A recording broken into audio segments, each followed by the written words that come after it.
many years ago, I was watching a video from a guy from, and he was almost older, in the 50s maybe, uh, but he was a shooter and a pilot, but a pilot of small aircrafts, and he did he was talking about some claims. It was a flat earth, but he was saying, as a pilot, how many hours I did had a study about Coriolis? Zero. As a pilot, and he was talking as a shooter. He never accounts Coriolis. You account Magnus effect. So that was the first time I hear someone Yeah, talking if about Coriolis was a Magnus big effect. deal, pilots should be taught about this shit. This, boys and girls, is why you have to be exceptionally careful while landing a plane. Not so much if you're flying east and landing east, or flying west and landing west, but as soon as you veer off of direct east or direct west, ooh, that's gonna hurt.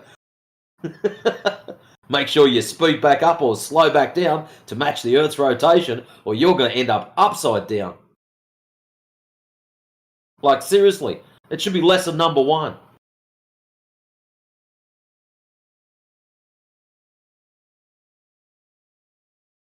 Yeah, I think I did read about the construct airports according to the winds, in that place, in that city, never count Coriolis, but maybe you can find someone can find some text in some website talking about Coriolis, but that's just crap. It's not just just text crap, not proving anything. I was suddenly remember, there was an article, sorry, a web page from NASA, because they try to how you say, hide all the gaps. People are talking about it, so people talk about accelerometers, and suddenly NASA has this website talking about accelerometers account gravity. So you know it does happen many times that. But just because a text has a word, it doesn't prove anything. So anyway, many of those Globers, they are just parroting. You talk about Coriolis, they are parroting, just trying to prove, but they are not proving anything. And many other things like that guy that Many of was them are talking just about trolls, mate. time zones. They're just trolls, and they like dogpiling. Yeah. So I did found the information about Magnus effect in nature, natural phenomena. I did post the website. Actually, there's 2 examples there.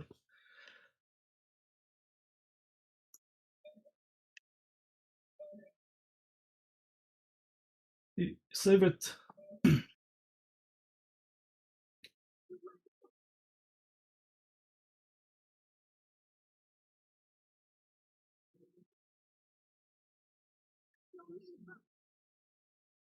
And welcome. Thank you. What brings you here today, my friend? I just wanted to see what you guys were doing. What we're doing? Oh, Like what Scott. you guys were talking about. Oh, no, sorry, wrong person. You're up there Yeah, now. I don't. Okay. Okay. What do you believe you live on? Is it planar with topography? Or is it a sphere, spinning, tilting, wobbling, 72% covered in water, flying through the vacuum of space? I mean, to be honest, I really don't care because it doesn't really affect me that much. Oh, it will affect you. Oh, So you don't like care, or you just don't really want to answer? no, You no, no. just I don't want to answer for some reason. wanna hate it. No. Say that. Nah, but I don't know. But if I had to say, I guess it's like round or like I guess because like that's what they teach me in So why did school. you Why did you guess that, other than the fact that you were forced that down your neck at school? Well, yeah, that's it. That's it. You know, So you ever looked I into mean, it? See if it really is round? but I don't think I can prove it's round or flat. So like, I don't know. Why not? What's stopping you? I mean, I'm not a scientist. I'm not gonna like dedicate my life and all Okay, that. You so know. scientists are the ones that deal with shapes. So which field of science deals with shapes? Because that's what's in contention here. The shape of something. It's either a sphere or not. So which field of science would deal with that? That's a good question. What can you tell me? None. It's not a scientific endeavor. It's a question of geometry. You just have to measure it. Okay. You thought it was going to be some really cool answer, didn't you? Sorry, it's really simple. Yeah. Didn't mean to just get you all inflated. There he goes. No, it's actually just a question of geometry. Okay. So when it comes to geometry, we measure it up, work out what shape it is, and that's it. Okay. You So want to see some? how do you measure That's what that? I'm waiting for. Yeah. Right. Oh, I'm getting good at this. Reading people's minds, that is. All right. So what I'm going to do, I'm going to chuck up a couple of little pictures for you so you can understand what's going on. So you can see the side chat. Yeah. I see the Excellent. Some people, when they're on like Xboxes and things like that, tell me that they can't see it. So anyways, what we're after is that one there first. So when the good ladies and gentlemen go out and do laser tests, so they set up a laser and they shoot it across a large body of water, Okay. that their image that I've put up is what they are expecting to find. Okay? So they set their laser up nice and straight, and they're expecting that deviation. So at one end, the laser will be reasonably close to the ground, and depending on how far out they get, that deviation will be a specific size at a given distance. And that is what they are looking for. Oh, okay. So the green line's the laser, not the purple arrow then. Correct. Okay, that was confusing. Oh, I see. Okay. Yeah, I think I understand, yeah. Anyways, all good. Now, what happens, so I'll put up the actual drop chart. So this is spherical trigonometry. So drop over distance. So see how one end of the laser is really close to the ground, the other end is far apart? Well, this chart that I've just put in there tells you at how many miles, how big that gap should be. So drop over distance. Like so if 10 miles. If the Earth was like round, like what people say. That's assuming it's a ball. Yep. Yeah. So we're going to go off the assumption it's a ball with a given radius of 3,959 miles. So that is the important bit. You can't just go blowing it up and making it bigger. That doesn't work like that. So yeah, at 10 miles, it should be a 66-foot drop. 20 miles, 266. 30 miles, about 600. So you can have a look at the chart there. It's all... Yeah, I see. In miles and inches and yeah. Yep. If you're not happy with it, please go and Google it to confirm whether I'm right or wrong. But anyways, that's the first part. Now, the second part, this is what they find. Now, this is the most interesting bit. Laser stays straight, no curvature. Very interesting. And what I'll do now is I'll post up a few of these laser tests so you can go, all right, it's not just a one-off. And it's a wonder I haven't been kicked out of here for spamming the side chat with this. But anyways. Oh, God. Okay. Yeah. Okay. Let me try to see the video. There's a few there.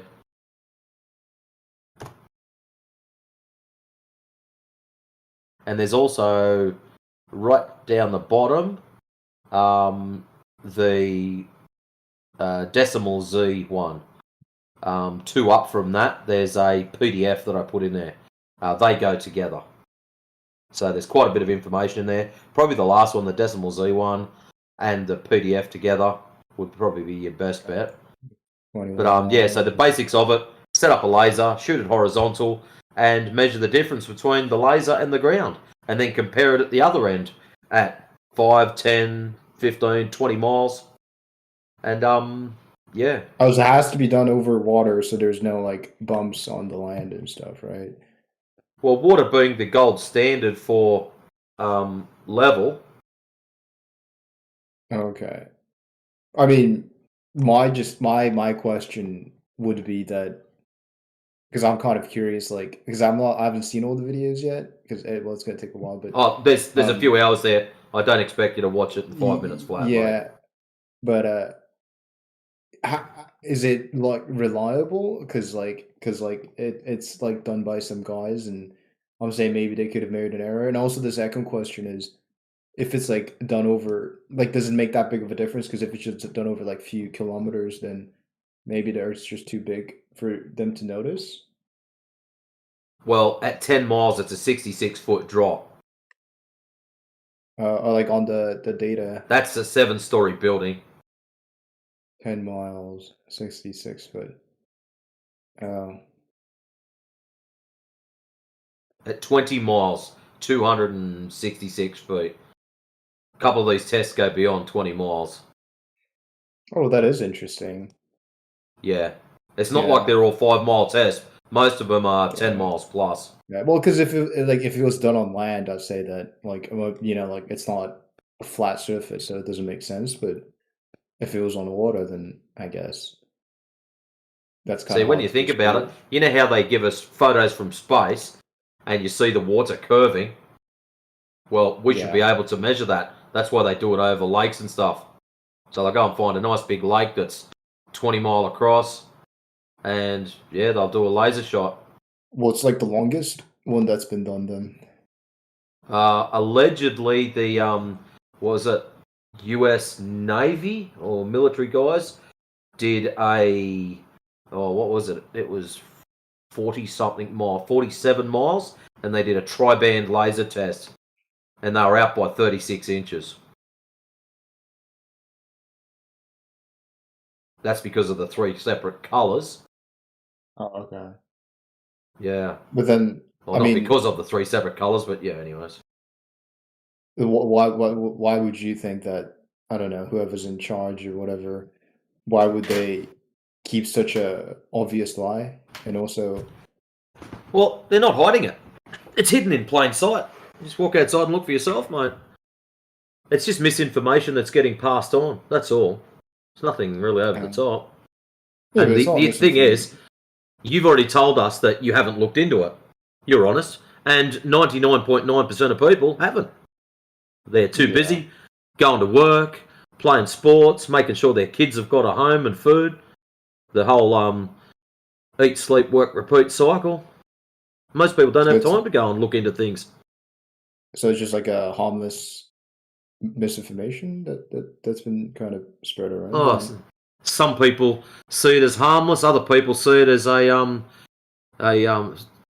very toxic thing, I suppose, is a nice way of wording it.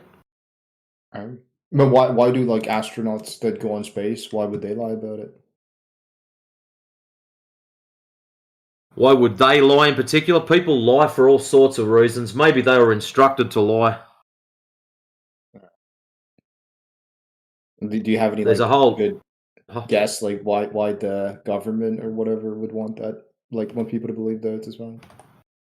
Because like for me, honestly, if the government came out today and said, "Oh yeah, we lied to you guys, like Earth is flat," I wouldn't really mind because like it doesn't like really change that much for me, to be honest. But I'll be honest with you, mate.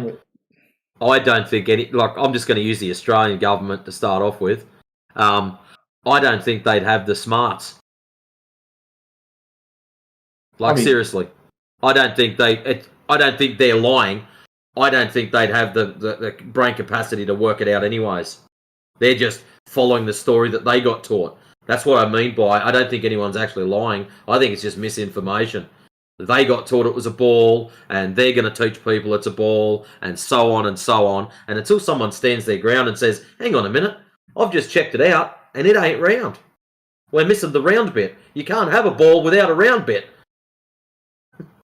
Yeah, but I mean, what I'm guessing, because I fly a lot, and you know how the planes, they try to like follow the curvature of the plane, like the Earth, and No, then they because don't. like it saves.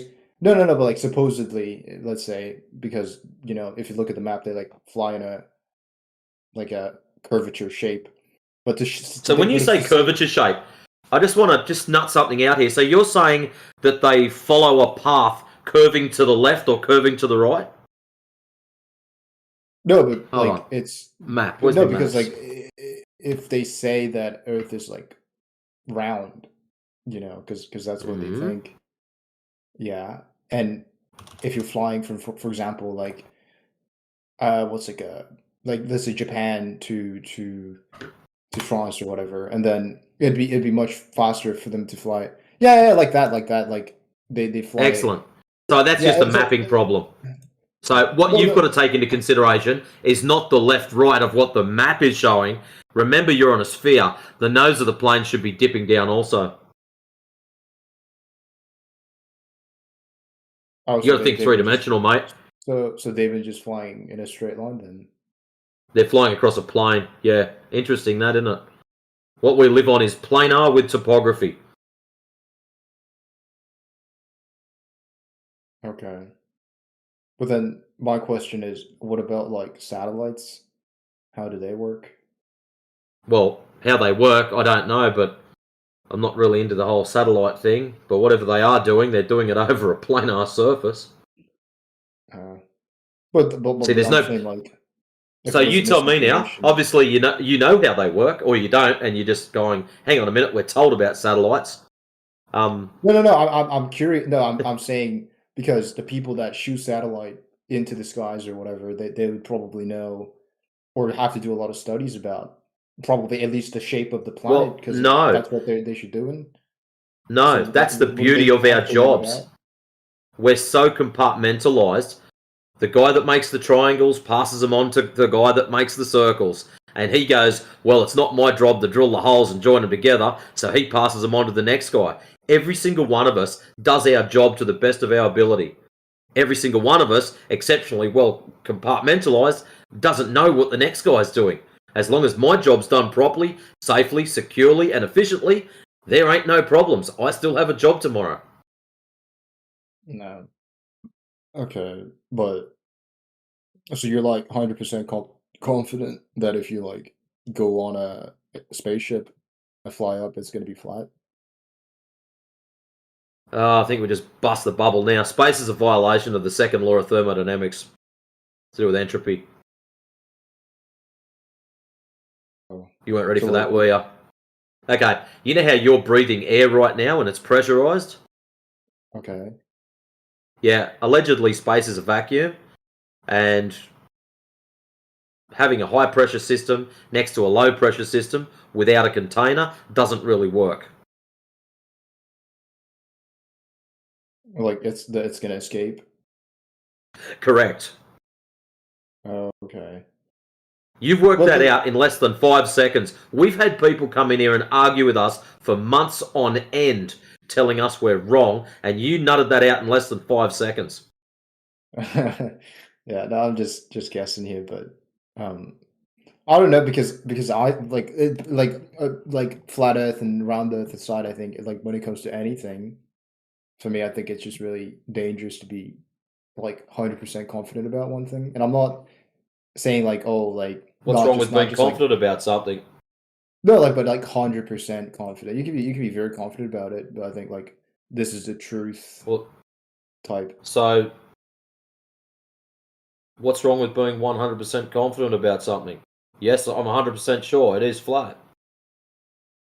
I don't What know because I percentage? think like What percentage should you be?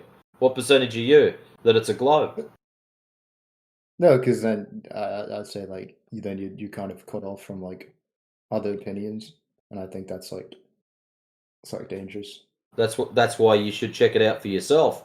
and not just base it off of what I say? How do you know that I'm not some OCD liar? Yeah, that's what I was trying to say. So the only information I'll pass on now is please check it out for yourself. Don't just trust me. Yeah, I guess. I mean, all right. Now Well, I don't really he's know about all concerned. that. Yeah. I mean, I don't really I've know about broken all of that. him. But like one thing that I do know that people say like Earth is round because like they teach you that stuff in school, right?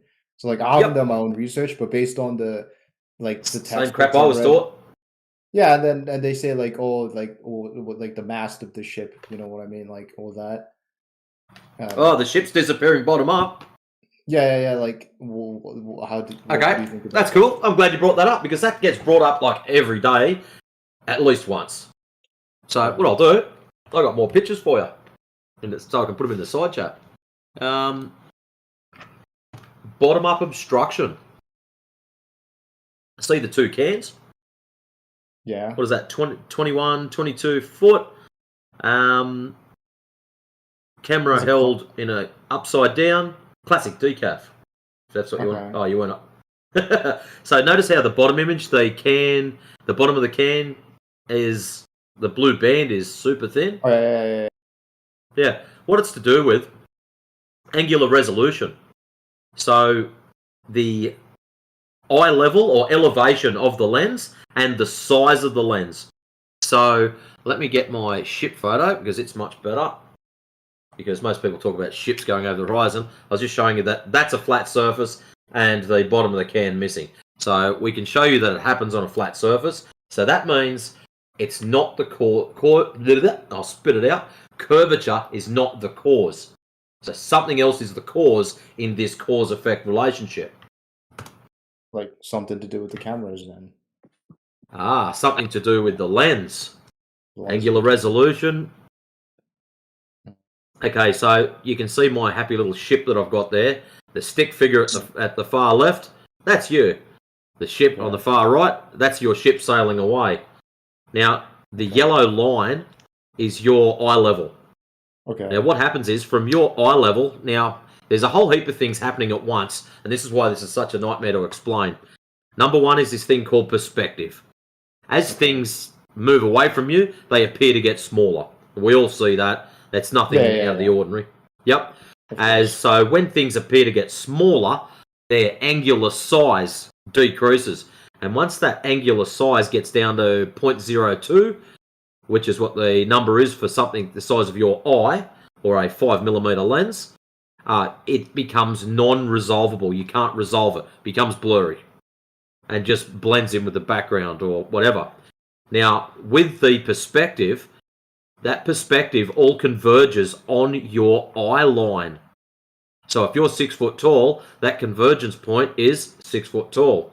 So anything above will converge down, below will converge up, from the left will go right, from the right will go left. Super, super simple. So let's go back to our ship now. The yellow line is your eye line. Now, the angle between your eye line and the water where it connects with the bottom of the ship, it is smaller than the angle between your eye line and the top of the ship. So as the ship sails away, which one of those two angles is naturally going to hit 0.02 first?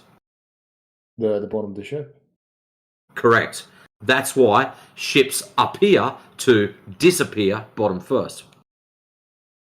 But don't they say like the ships like fully disappear? Well, they do, because they converge down to a point where you can't resolve them. And that's all that happens. And when you grab a larger optic, like a telescope, binoculars or a telescope, that's why you can see further with that, because it can resolve the image at a greater distance. Then what if we try to use one of these like Hubble telescopes on them or something like that that can see like incredibly far? I don't know about that, but I'll give an example of what I mean. I'll just load this video up. The video goes for about 11 minutes. You only have to watch the first 20 seconds. It starts off, you'll see an empty horizon, nothing there at all. and so that means all the ships are quote unquote behind the curve, and then when they zoom in, they magically appear again. So Okay, let me see. Yeah, that's a good little demonstration to show you how that they can zoom in and bring things back. Or we've got magic cameras that can see around the curve. I don't know, but I'd like to get one of those. It sounds silly now, doesn't it?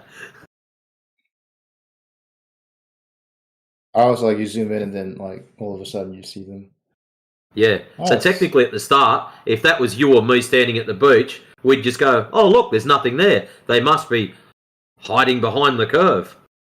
And So you're all of a saying- sudden now you can zoom in and things come back.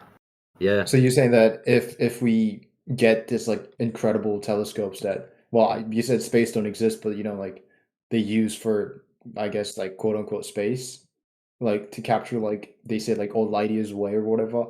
And I mean, if you use that on the coast of, let's say, California, then you can see ships disembarking from like China. Then Fail. Yeah. No, because there's other things going on also, and this is what makes it much more difficult.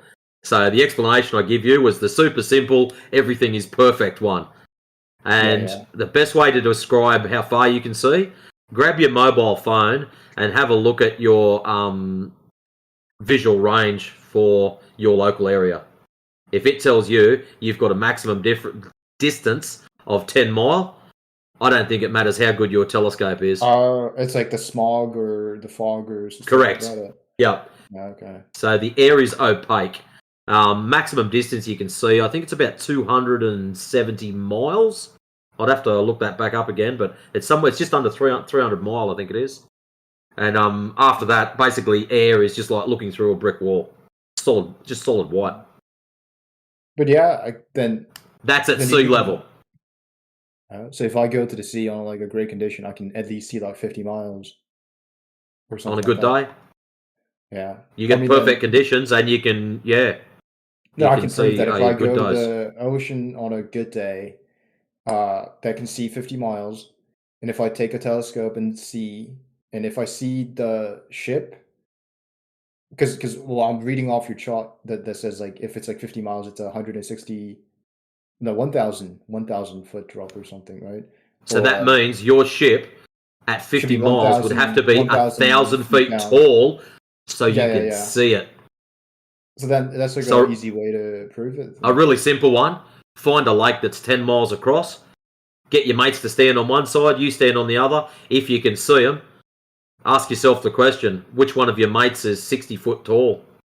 Yeah, yeah. I don't know any like that. If I can interrupt, I can Yeah, add Miguel. something to the conversation. So this has been done in I'm gonna post it in the year. Let me see, the year 2011. You know, these guys at Brazil, they went to this lake, big Lake Titicaca is the Inca name. So they put the telescope above the water 4.2 feet, and they could achieve the shoreline of that lake almost 69 miles. Okay, where is this? Like in Peru? Okay. Yeah, Peru, Yeah. you know, it's the biggest lake there. So this was made in July, you know, the driest month, you know, less humidity in there. So, you know, you can see more far away. So if you do the calculations, that's 2890 feet of missing curvature. That's too much. Okay, I see. I mean, but one thing I'll disagree with, Matrix or Matrix. Here we go. Yep, you got it right the second Yeah, time. Yeah. The Tetrix, Well, I've been called. I Yeah. mean, well, I'm not gonna argue with you because I think you're more well versed about the curvature of the Earth. But what bit don't you agree with? no. The bit that I don't agree with is you say like it's a misunderstanding, and a lot of the people in the government, you said, including the Australian government, that just aren't like well informed. Well, I think if this is the case, then I think the people. I don't think they're set. Look, what I mean by that, I don't think that they are deliberately sitting back going, we know it's flat, but we're going to tell everyone it's curved anyways, rubbing their hands together. No, they're not doing that. They don't know in the first place. They just think they're on a happy little ball, and they just... But that's the one bit I disagree with. I think if this is... You actually think that they do know? Yeah, I mean, because come on, like, I mean, you've told me for 10 minutes and now I understand it. So, like, you think the Prime Minister of Australia, like, isn't informed about this? Mate, I'd be impressed if our Prime Minister ties his own shoes. Seriously. I mean, I agree, but, well, I mean, come on. I mean, there's got to be, like... But then, No, why the don't... question is how many of them are in a position that's capable of understanding. You know what I mean? That's what I meant earlier when they don't have the smarts. Position of understanding. How many people have claimed to have left Earth to go far enough into outer space in order to know it's a globe? Oh, but, like, I'm saying the people that are on the round Earth side, they present, like, you know, ABC evidence, and they say, like, Earth is round, and wouldn't they have, like, told that to the Prime Minister, like, we've made that up or something, or like... It's not made up though. It's passed down. That's the thing. You seem to think it's made up. This is generational information passed down. So no one's making anything up. They're just accepting the information that they're given, and then they'll pass that on.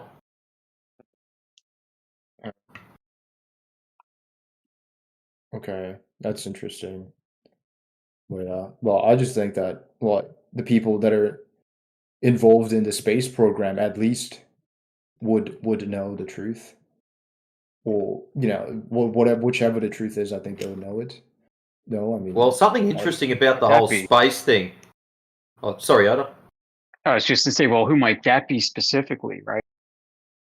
Like, I mean, I'm guessing, right? Like, maybe the Artemis launch that happened. I mean, the people that calculate the trajectory of the ship and stuff like that. I mean, they would have had to take that into account, because if they made the calculation on the assumption that the Earth was round, then the ship would probably crash in, like, China, because they haven't done the calculations properly, or, you know, something like this. That's like what I'm curious. I mean, not necessarily, right? I mean, we have you'll often hear it discussed here, like Ed Krantz, the Apollo mission director back during the Apollo space program.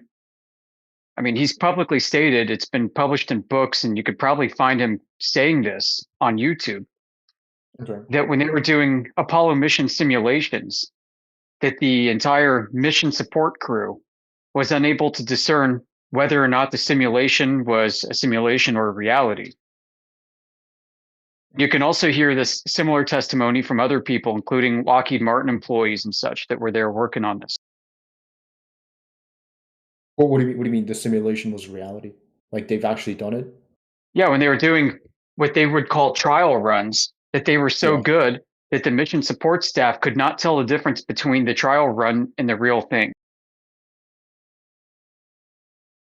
So you got a bunch of dorks sitting in front of computers watching numbers flip on a screen, supposedly telemetry data from the location of this thing. How do you know that that's not being fed by a computer, supercomputer somewhere? At least for a simulated mission, you know what I mean? Oh, I see. So you're on the side of, like, someone's behind it? Well, somebody has to know, but I think the number of people that know are probably very few and far between. Okay. Well, and the globe is also an interpretive frame. Like, there's, by their accounts and by their what they're doing, I mean, there's no reason for anybody to think otherwise. If they can take all this so-called data, scientific data, and interpret a globe out of it, it seems to work. I mean, so what if most people at NASA think that Earth is a globe? I don't think, because, like, it doesn't matter if it's a globe or flat, because, like, the data is, like, just telling the one thing. Well, yeah, I mean, it's an interpretive frame. So, I mean, it absolutely does matter in an absolute sense, but for their purposes, it may not. Okay. So they just go with a globe, you know?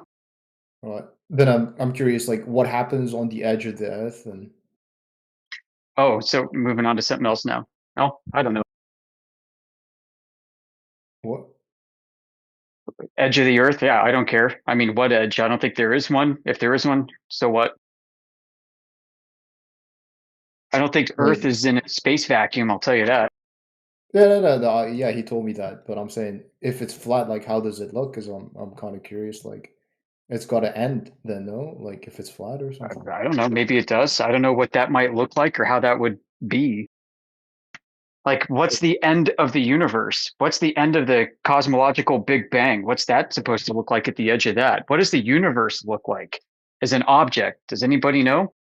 But you can like No. technically right now get on a plane and just keep flying west and see what happens beyond West is a the circle map. around north All or right. south. Yo, what's up? Yeah. No, Yeah, you'd but be fine in circles if you had to do west, maintain your heading west and then maintain your latitude. well, I'm gonna look up flat Earth map. Yeah, if it's like a flat Earth theory map, then I'm saying like if you just fly in one direction What map? continuously, what happens? No, if What it's do you like mean the a Earth flat is Earth theory map? I no, I'm saying like if the Earth is flat, what happens if you just fly in one direction continuously? What happens? don't Like, know. I already covered that. I don't know. Nobody knows. yeah, Nobody knows what happens if you go in a Voyager space probe and fly in one direction. yeah, but like you can at least like somebody can do it right now until they reach a point where it's like never been visited by man or something. No, Yeah, maybe so. Wouldn't that be like neat? yes. Why haven't they? No, no, I'm not like I'm just curious. What if they have? Yeah, but like can't like a flat earther do that and then like bring the tests back? Then I think like if they do that, then they can probably inform like pretty much everyone on Earth. Like a flat Earth billionaire or something? No, you don't have to be a billionaire. You can just like rent a PJ. Like if you guys like pull enough money, it's like Oh, so you 100,000. might need a lot of money. Yeah. Yeah, man, I I'm mean, working to feed my family, dude. I'm not gonna fund some no. crazy No, not you personally, but there's gonna be at least like one flat earther out there that's like gotta have more than the asset of like couple $1 million. yeah, so maybe they don't want to fund it either. So you guys just don't know. Then that's the answer. Like for now. Yeah, like and it's not like you know either, or anybody who believes in a globe knows anything either. We talk to people. We talk to people from NASA. We talk to astrophysicists. No. I mean, We record if you those talk to conversations. someone, if you talk to someone that knows, wouldn't they say like, if you just fly in one direction, you're gonna end up in the same place again because it's round. Like if you talk to people That, that believe the Earth is round, then I mean, that's a geometric truth if you lived on a ball on the surface. But nobody actually flies like great circle routes. That's also a myth. yeah, okay. Yeah, I mean, provably so. We can show you.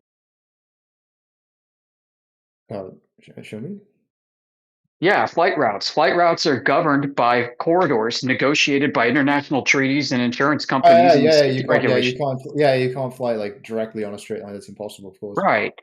Yeah, Shipping lanes are the same. yeah.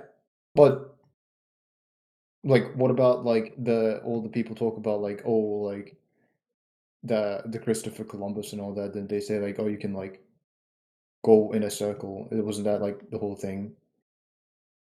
Yeah, it sounds pretty lame. Yeah, I don't know. I don't know. That's what I'm asking you because I think you're more like well informed when it comes to flat Earth. I don't know. I mean, America was discovered before Christopher Columbus. No globe required, especially by the early Viking sailors who were flat earthers. Okay, so you think Christopher Columbus he didn't like That's not even his do real what he name, said dude. he Like, did? you got to do some research on this guy. No. Good. I'm saying I don't know. So maybe you tell me. Well, I'm not talking about his name, but I'm just saying like so he Well, lied I about mean, it then. lied. I mean, lied about what?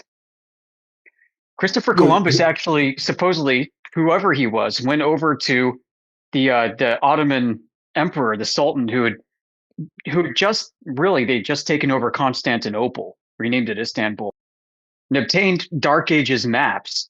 We have copies of them. I've got a book on it. An author named Christopher Hapgood did some research, and the maps that were supposedly used to discover America had the coastline of Antarctica drawn on it. How'd they do that? Dark Ages maps. That's interesting. Yeah, I don't know. Yeah, it was certified by the U.S. Air Force as being Queen Maud Land in Antarctica. I've got a letter from the Air Force too, stating exactly that this is what that map has. Yeah, Queen Maud Land is a section of Antarctica. Oh, okay. Which was mapped back in deep antiquity, as well as the coastline of Brazil. Oh, so how did they do that? Was it like I don't know, dude. Everything we know about history is fucked. So, I mean, if you want to start there, then we could have a really interesting conversation. No. I was just curious about. Well, the only thing that I was curious about is like, because like I think if you just fly in a straight line kind of theory, or at least maybe you can navigate around it, but like you can do course corrections to fly, in a straight line, around certain, places that they're restricted airspaces and stuff like that. And I feel like that would be like a great way to prove to everyone that like Earth is flat. But you have to prove the path you took was the path that you claimed you took. Yeah, but like you can drive in a circle and think you went straight. People get lost in the woods and end up dying in the woods because nobody can find them because they thought that they were walking in a straight line. It turns out they're walking like 5-mile circles forever and ever. But we have like GPS and navigation now, which like I mean it works for me. Like yeah. I mean, if you open a latitude longitude map and have GPS mated to that, the GPS has one job to do, and it's to put you somewhere on a globe map, whether or not the globe actually exists. No, but like it does like navigation. Yeah, like it's a reference system. And it calculates distances, not measures them. And it's very consistent at calculating distances without measurements. Okay. That's interesting. Yeah. Opinion. Yeah. Well, I mean, yeah, I'm not trying to be like hostile. I'm just like curious, so I'm asking. But yeah, it's fine. Yeah, it feels like a rapid fire 50 question take we're doing right now. No, because like this is like all very new to me. Like I haven't had this conversation ever, so it's like I have a lot of questions. Because like, come on, like if somebody came up to you and said like, "Oh, we're not humans actually," or something, I mean that would be like you would have a lot of questions, right? So you're actually going pretty do you good, have a question? Huh? Don't tell him about the humans. Just kidding. Yeah. I mean, but yeah, but I mean, have you guys ever like made like an educated guess on why or because you said like somebody has to know why they would try to keep it from the public or the mass at least? I don't think they're trying to hide flat Earth. I think it's like the globe is an interpretation that works. Okay, I see. Okay, another question, because this is interesting for me, but so when I imagine flat Earth and then the moon, then I imagine the moon just kind of like upside down, looking down on the Earth. Like, is that how it works? Or like, well, I see the moon and I measure the Earth below it flat. So yeah. so it's like explanation. So like the Earth is like maybe the floor in my room, and the moon is like the ceiling, kind of like a bit of ceiling, like looking down, or yeah, perhaps like this. Okay.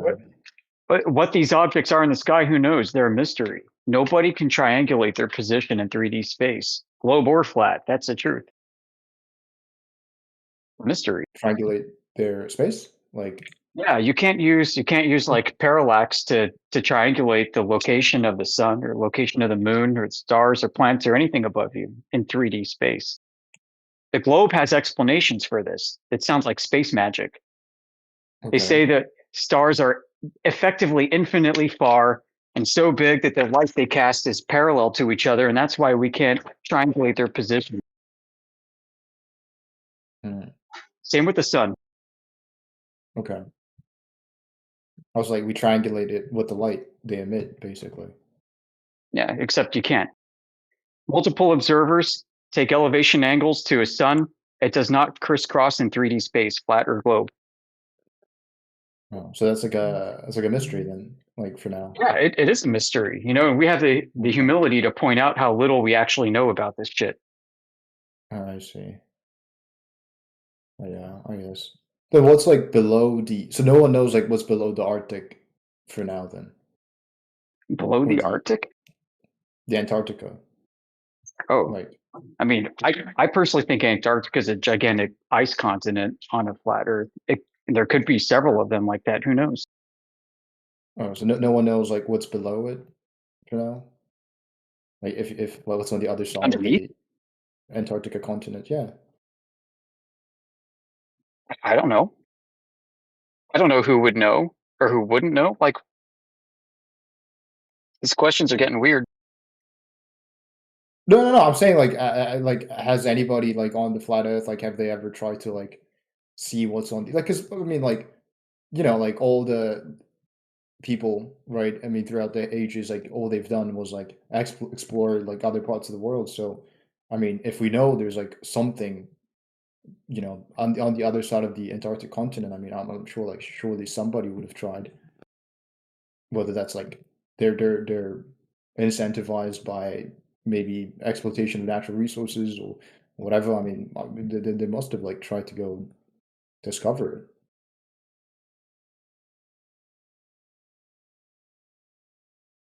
Oh, okay. Yeah, so I'm How saying do you propose people hide the flat Earth, man? Like, it's as an axiom, it's what you begin with. It's what you see and experience, a flat, motionless Earth. And then when we go out to measure it, they show us curvature and pictures and imagery, which is what their interpretive frame is. We measure yeah, that curvature; it's not there. So, well, I'd say I'll say the act of like I'll say the government when you go to the scientists and they say no, and when you go to the school education system and they say no, it's not flat. I mean that's like the act of hiding it. I'd say that's like them actively trying to hide it. But they're not or we know actively they just hiding believe it. it. They're just regurgitating what they were told. That's all. They're not hiding anything. Yeah. Oh, it looks flat down here. Absolutely looks flat. Absolutely feels and measures flat and stationary. But Earth's so big, it's a ball when you get to outer space. Okay. So That's think it. about That's it. what they say. Outside of your mobile phone, your television, and your computer, where have you ever Okay. witnessed this curvature? Yeah, not on Earth. What, you've been elsewhere to verify that? No, I said like not on Earth. I haven't experienced it on Earth. Yeah. Oh, right. Yeah. What about this logic, right?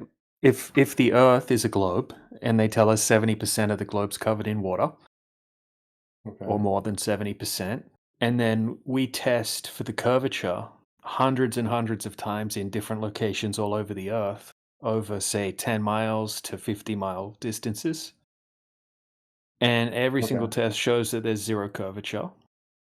Okay. Do you think that would be possible on a globe?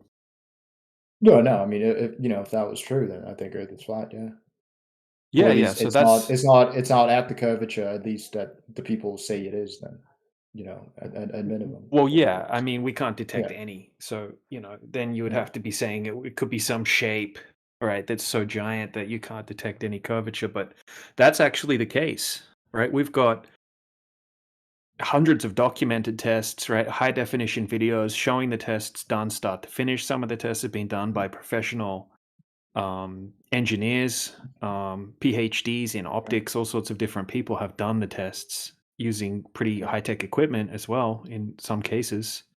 Not that it's required, but yeah, every test is coming back that there's zero curvature over these distances. I found this information kind of interesting back in 2017, 2018 when I first heard about it, and I lived on Lake Macquarie near Newcastle.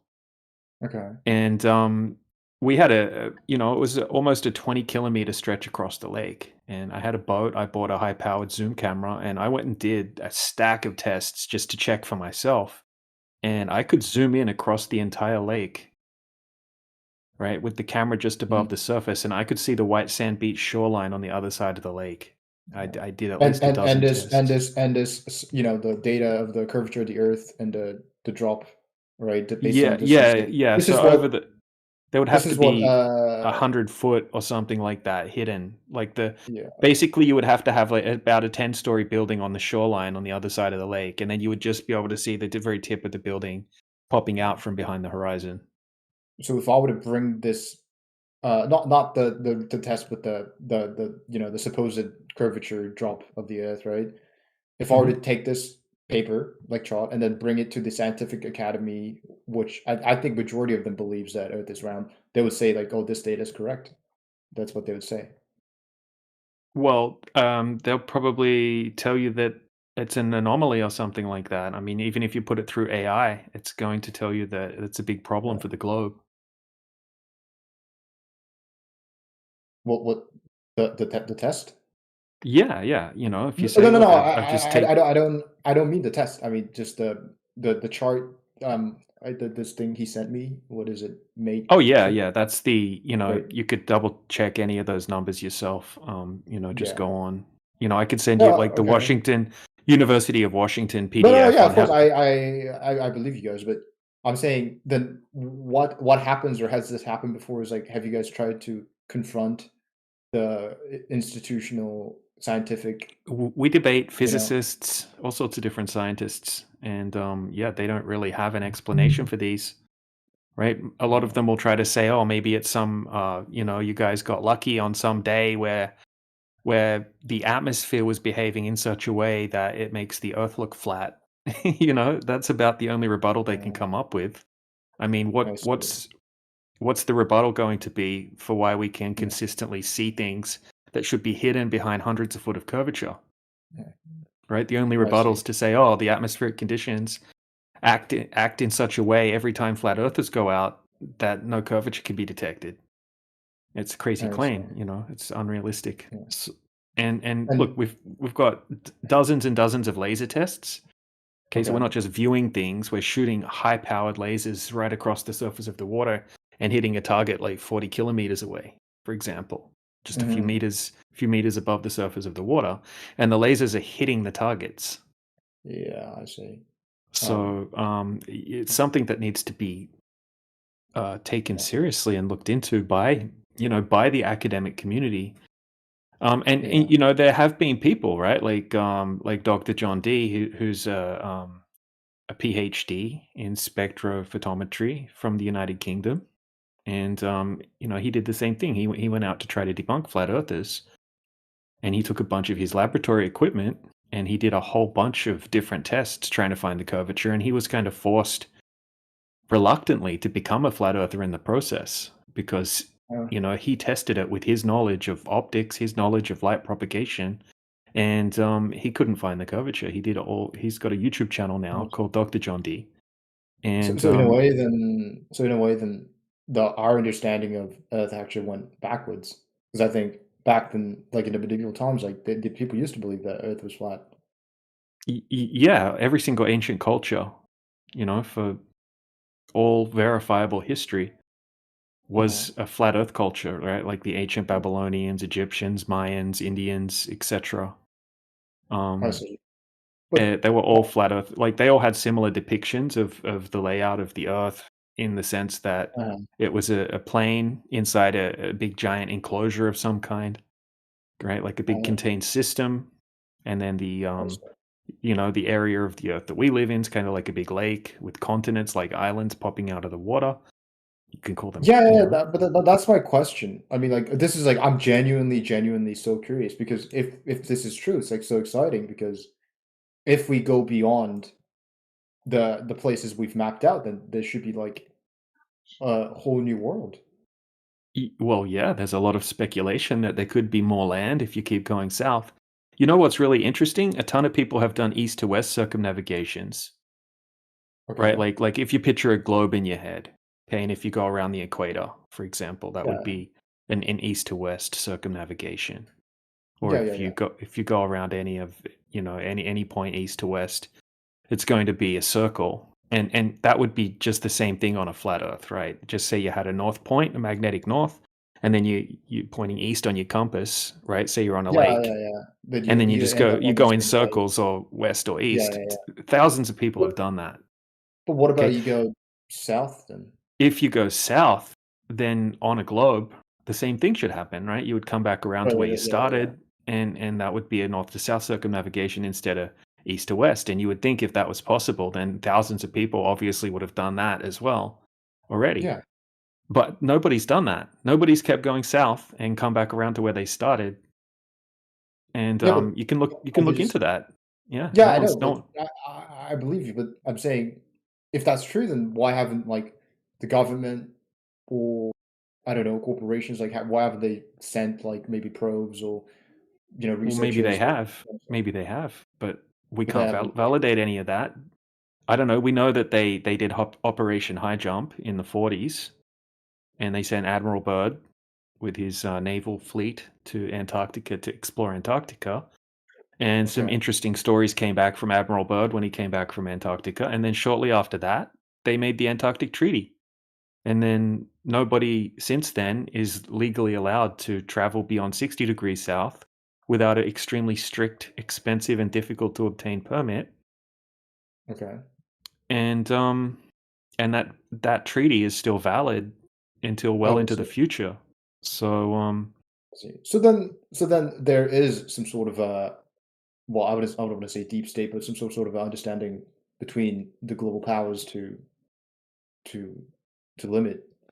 So they are in a way actively well, suppressing it maybe, because maybe, they're or enforcing. their reasoning is that they don't want any military forces to occupy Antarctica, and they want to preserve the pristine environment Yeah, there and protect the nature and all that. penguins, and that it's also very dangerous. So they Yeah, don't want okay. people just going there and dying. Okay. Uh, I don't know because That's the their other guy, story.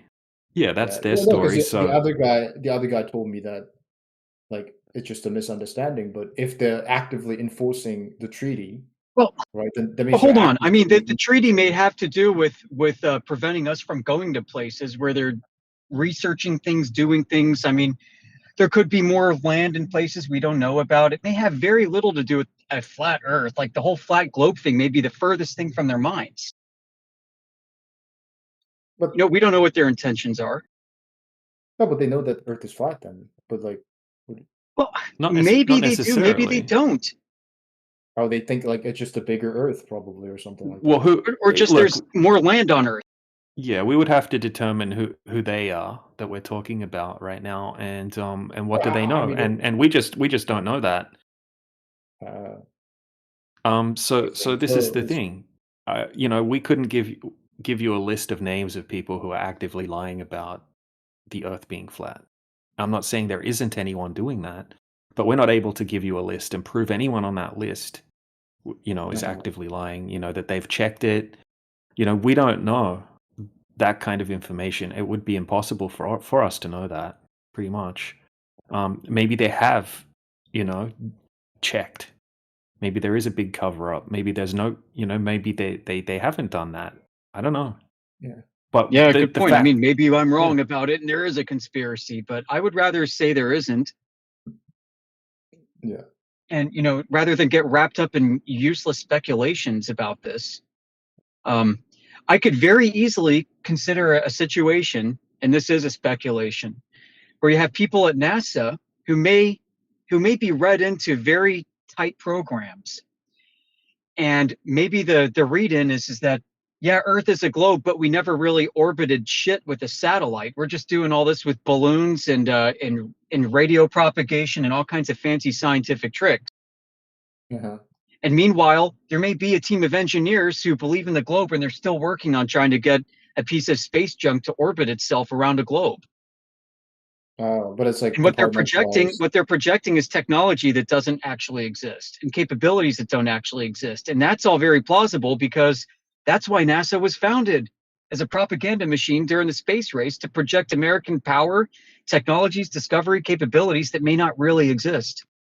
Oh, so it's like a show they're putting on to make people make it more Well, believable. yeah, this is NASA's own admission. Like, you can pull up what's called National Security Council Memo 5814, where they discuss using space as a big psychological operations tool, including satellite technology as a psychological exploitation tool. This But document was declassified in the 1980s, and it's one of like 20 documents I've got sitting in a share drive somewhere that all say the same thing. then, well, then if you guys had to guess, then what would you be like the reason that NASA was founded? Like, what kind of propaganda does this even do then? Well, understand it in its historical context. America, the Allied powers, just won World War II, and after that was this big push for Western hegemony to make sure that nothing like the Nazis could ever do what they did again. So, America rebuilt Europe, set up military bases all over the place, and projected an image that nobody can beat America. Nobody can beat America. NASA was part of that. And the space race was Russia contending that they could challenge America technologically. And you know what? Russia was lying about their space achievements too. Like with Yuri Gagarin and all that.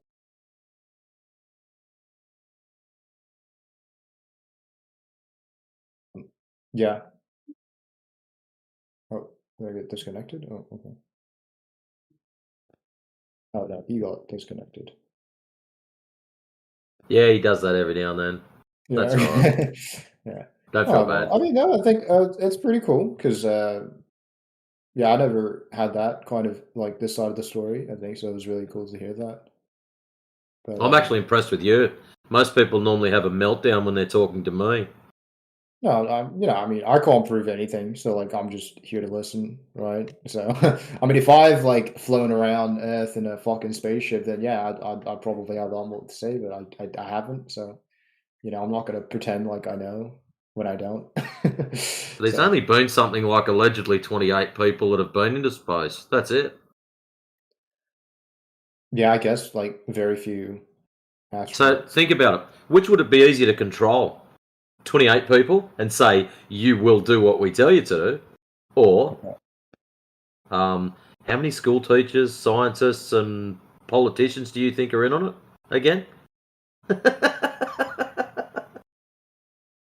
So it's like a lot of the people that we think are Now you know why we say informed we think are it's not just informed. misinformation passed on. That's why we say that.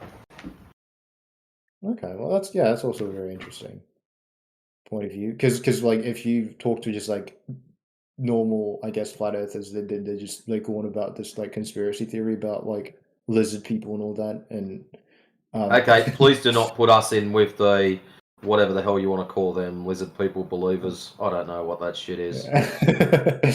But yeah, no, that's cool. You'll find in here, this is where you've got yourself pretty lucky.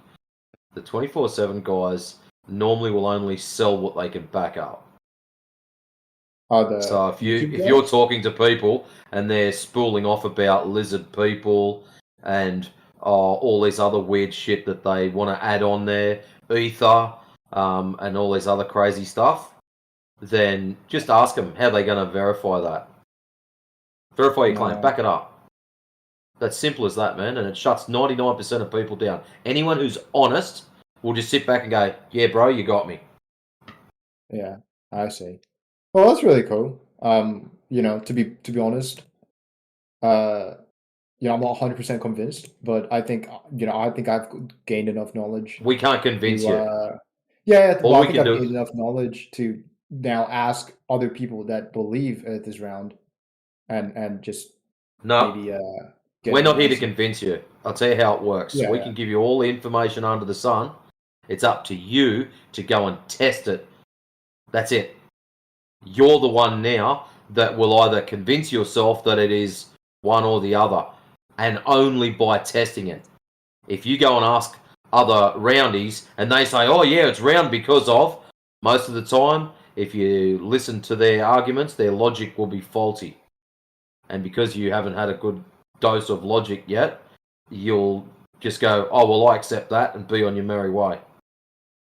Well, he did agree to the premise that, if you were to test all of these different sections of the Earth and there's no curvature, then that would be a problem for the globe. So that's been done, right? Now it's just a matter of actually checking the information. I see. But at least on the flip side, I can't just snap my fingers and turn you into a flat earther. It doesn't work like that. You got to go and check it for yourself, bro. Well, thanks for that. But yeah, he feels better now. He's going to sleep tonight. Yeah, I think. It's been a really interesting conversation, but I've got to go. But yeah, thank you for just kind of explaining it all to me. I know I was like very slow, but yeah, you guys were very patient, so I appreciate that. And no, you're good, man. Welcome back anytime. Absolutely, of course. Well, you guys have a great night or day. You too, man. Thank you. Cheers, mate. See ya. All right, catch you next time. I'm impressed with him. He didn't have an absolute meltdown at the start. Like, I'm blown away by that. Normally, they speak to me and it's just like, nah, 3, 2, 1, break. And I give it another couple of seconds and Yoda will drop back in. That's what I'm waiting for now. I thought Jin was funny this morning. Was it this morning? Yeah, I think it was this morning. It was last night for me, I guess. Well, he drops out. Someone said g'day to him, and next thing it's like hiya, and he drops out. And we all just thought he had a phone call. And I think it was about 17 minutes later he comes back, and it was like I dropped out. It's like, holy shit, dude! You've been talking for 17 minutes and you didn't even know that you weren't even on air. Good Lord. I think I'm pretty sure it was about 17 minutes that he was out for. And it's just like, wow, that's crazy. But anyways, me Facebook mates are having an absolute meltdown. The one that was posted up about the Eratosthenes redo the experiment. I sent him one. Yeah, tell us how your test is real. What well did you use? Got a lighter glove. And Strawman, did the meme or myself say different shadows exist, therefore sphere? No. Attacking this is fail. Got a lighter glove. What he did was affirming the consequent. He assumed a curved surface in the first place. And then, interestingly enough, the Chinese also did the same test a few thousand years ago.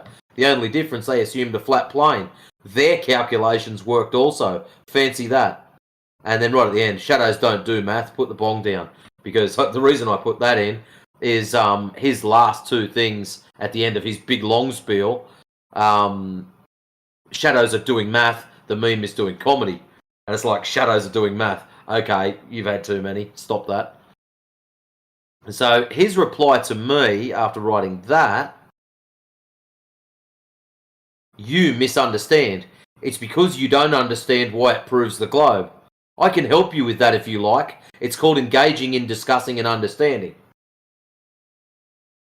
And my response to him was, affirming the consequent is above your pay grade, isn't it? Looks like you're out. Peace. And he actually replied to that. This is the level of, the level of stupid I deal with here. It's amazing. I should get myself a medal. All you have demonstrated is, nuh-um, you have given zero concrete evidence which supports your claims. Why engage in a discussion when that is your method of engagement?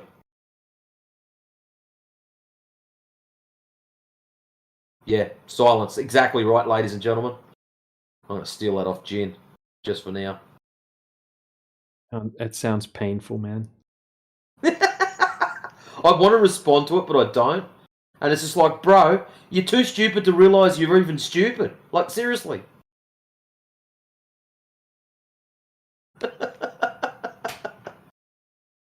Oh, man. Some of them, all I can do is laugh at them. And you get these other clowns that just want to jump on the gravy train. Oh, we've got one pinned down here, let's jump on and throw a few more in. And they'll just say dumb shit, and it's just like, seriously, guys? Go away. Be nice if you could just lock them all out and go, right, I'm only going to converse with one, and the rest of them can just, I don't know where they go, just into internet land or something. I don't know.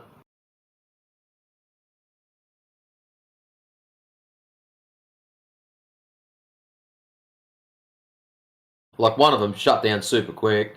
Then you believe Eratosthenes just calculated the altitude of the sun over a flat Earth by that experiment. In that case, you are wrong. And all I've done is, no, thank you for the straw man. That's it. And then see, and this is what I mean by others jumping on. And then the next moron jumps in. Not that anyone is surprised that the point of that post went completely over your head. He made a straw man claim. I called him out on it. The original clown didn't comment back. So obviously he got that's the picture. That's the one that upsets them. Miguel, that there triggers the shit out of Globers. Whenever they're talking about Eratosthenes, you post that, instant meltdowns. Where's the can with no shadow? Boo freaking who? Like, seriously, that's the stuff I'm getting. It's funny, man. Oh, wow. And I saw someone light up there. Abraham, welcome. Hi. What brings you here today, my friend?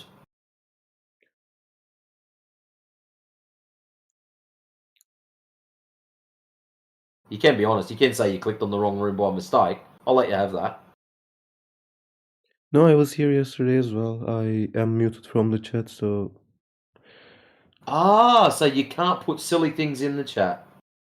yeah, exactly. Yeah, that's probably a good idea. We don't want to see you get kicked out of here because of posting silly things in the chat now. So I wasn't posting any silly things. I was arguing, I was debating with one of your friends, and I got muted for no particular reason.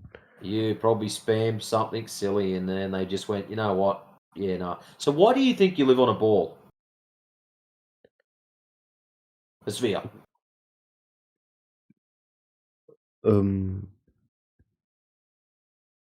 That is a good question. I would first like to speak about the picture in the chat where according to Eratosthenes, this table is a ball. Yep. The math doesn't apply there at all because Why not? See, when you have a look Because- at the image, you've got Yeah. vertical sticks, and you've got the same thing as in the Eratosthenes, and you've got shadows, which you can calculate the angles from. And we've got that Yeah, too. but So tell me what the problem is. the problem is the light is hitting from all the angles. It's a spotlight. It's a few meters away, so the light What's the rays difference? are The sun does the same thing. Projects light, the shadow is cast from the sticks. We've got that. We've got a light source, we've got the sticks, we've got the shadows. What's the problem? We measure the angles now. That's all we've got to do. sun is a few million kilometers away, so the light rays. Really? How do you know that? Let me talk. You can talk, but what you've got to be careful of, and this is where a lot of you Globers make big mistakes, you make claims. Now, I've got no problem with you making 50 claims, but you're going to have to back up all 50 of them. So you've just told us the sun is millions of kilometers away. How do you know this? I didn't measure it personally, but whatever. Not Right, whatever. So you've been told a story, okay? Yeah, I'm being told this story. So we already know if the you're story. assuming the So sun is look, that- this is the thing. Listen to this, right? So if you have the sun much closer, okay, then the sun rays are going to come out diverging away from the light source, right? They're not going to be Exactly. parallel. Okay, so if you But- have a flat surface, right? Just say the Earth was flat, and then you have a closer sun that has diverging sun rays, then you could do the same mathematics that Eratosthenes did, okay, and it would be incorrect because of the pre-assumptions that Eratosthenes made, right? So he pre-assumed that he was standing on a ball, on a sphere, and he assumed that the sun rays come in parallel, and he did his calculations based off those assumptions. If we have a different set of assumptions, then we have a completely different result. That's the purpose here. That's the point that image is making in the side chat. If we have a closer light and a flat surface, then you could do the same test, right? And if you apply the same math, you can work out the circumference of the flat floor, which is obviously completely illogical because it's not a ball. I understand. Okay. If we assume the sun is a few million kilometers away, the light rays hitting the Earth will be parallel, so the math will work there. But you're claiming the sun could be closer, and that's why the same math could apply. Then I would like to ask you, why don't we see the sun all the times, but sometimes we don't see it? Because we have okay, so we can agree that the Earth is extremely large, right? And we Yes. have an atmosphere that's very thick as well. And that light cannot travel forever through an atmosphere because it becomes absorbed over distance. Okay, so because the Earth is extremely large, and if the sun was closer, as the sun moves away, right, to an extremely vast distance from you over the surface of the Earth, the light that's pushing through the air from the sun is going to become absorbed by the medium. It's not going to be able to push forever through the medium of air. And then we also have the inverse square law of light as well, which you may know about, right? Every time you double the distance away from the light source, the intensity of the light becomes 4 times less. Okay, so the light is diminishing, it's getting less as it moves away, and then it's having to push through all of the thickness of the atmosphere. So it's not able to light up the whole Earth. It's only able to light up a certain area of the Earth as it moves over the surface.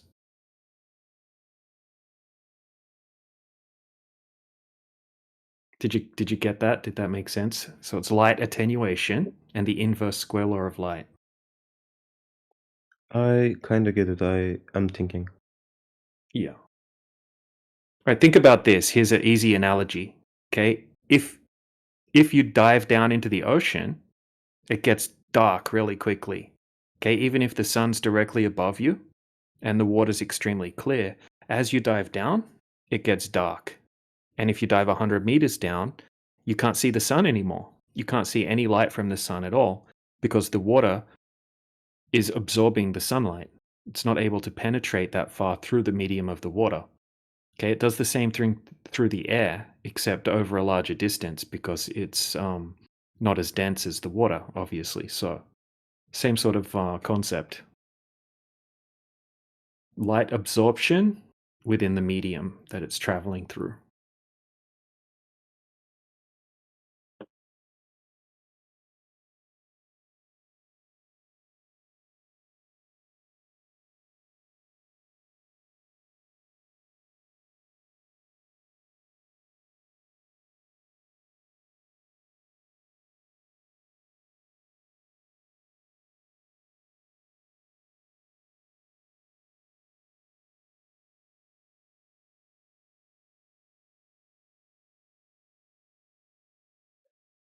Okay, so I'm ignoring that the atmosphere is not at all like water, where you made a uh,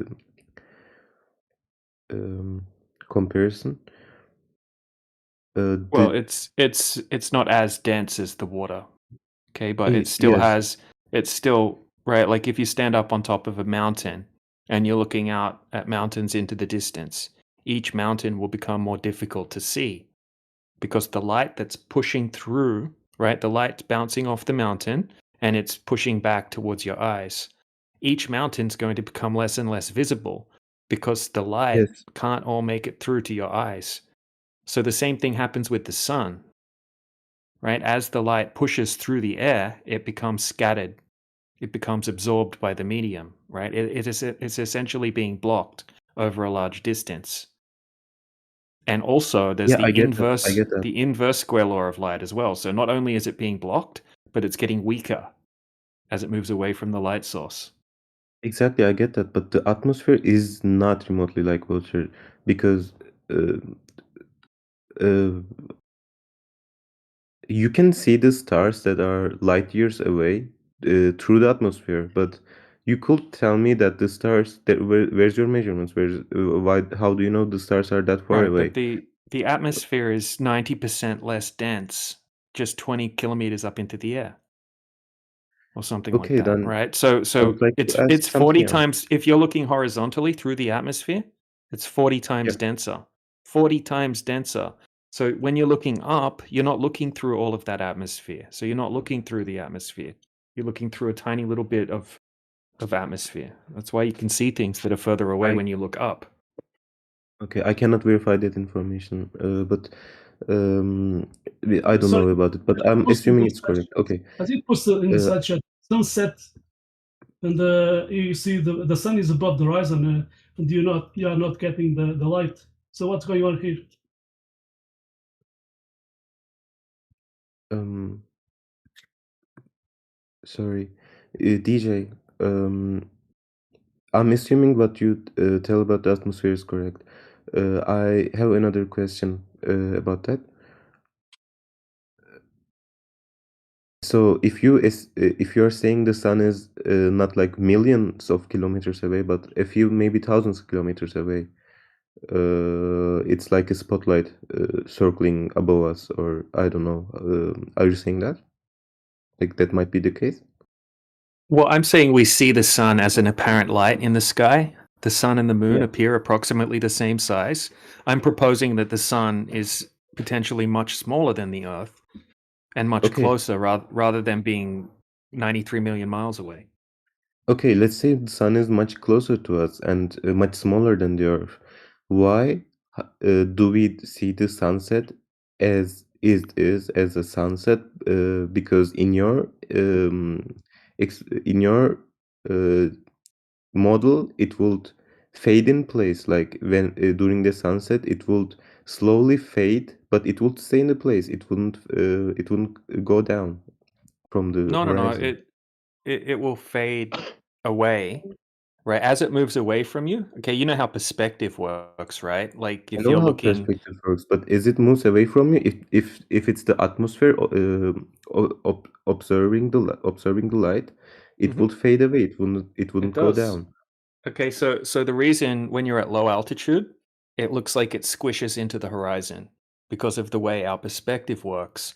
But if you go up to high altitude and take footage of the sunset in a drone, using a drone, it does fade away. I'll show you footage of it.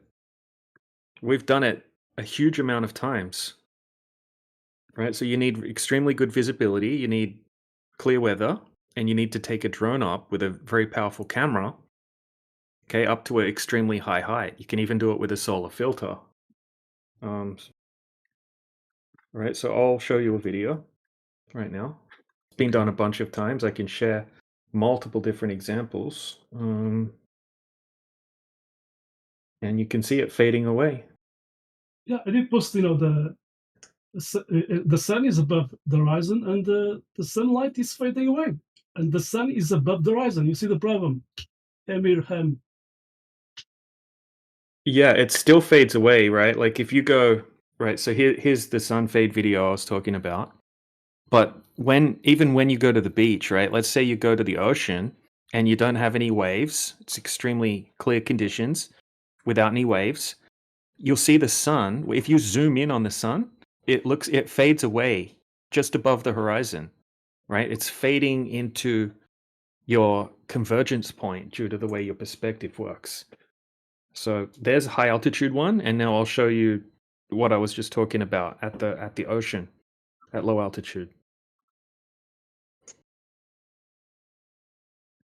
Okay, I'm watching it.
All right, there's another nice one underneath that.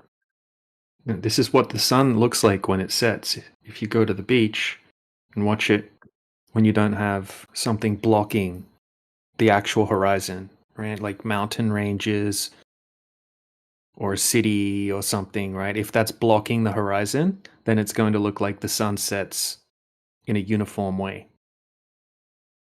And that would be considered what's defined as a local horizon, blocking the actual horizon. Okay, but if we go and we eliminate that local horizon that's blocking the sunset, then it looks like it squishes, it vertically compresses into the horizon.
Yeah, so Marco, the Earth is not a planet, right? We don't think the Earth is a flat planet floating around in space or a round planet, right? The Earth is the Earth. The Earth is like the foundation or the floor of the system that we live in. Okay, and then the lights that we see up in the sky that you call planets and stars and sun and moon, right? Then they have nothing in common with the Earth, right? They're celestial bodies up in the sky. The Earth is the territory. It's a terrestrial plane. It measures flat when we go out and measure it.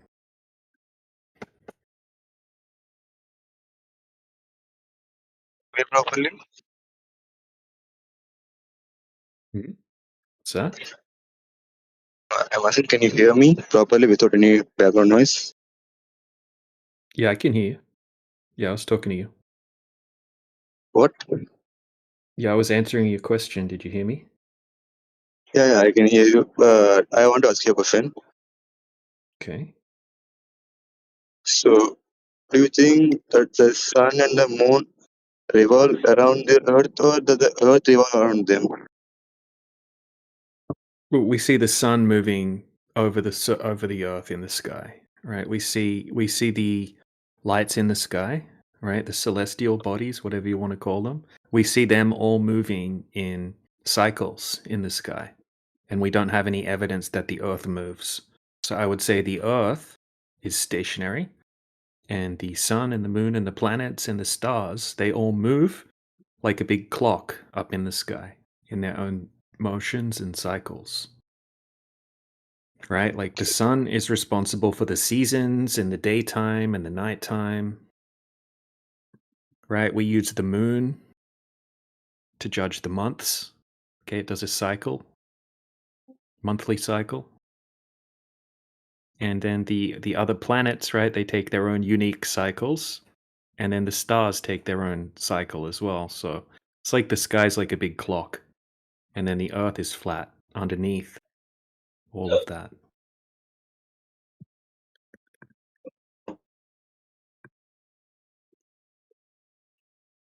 So, Mark, so I did ask you a question. It's a genuine question too.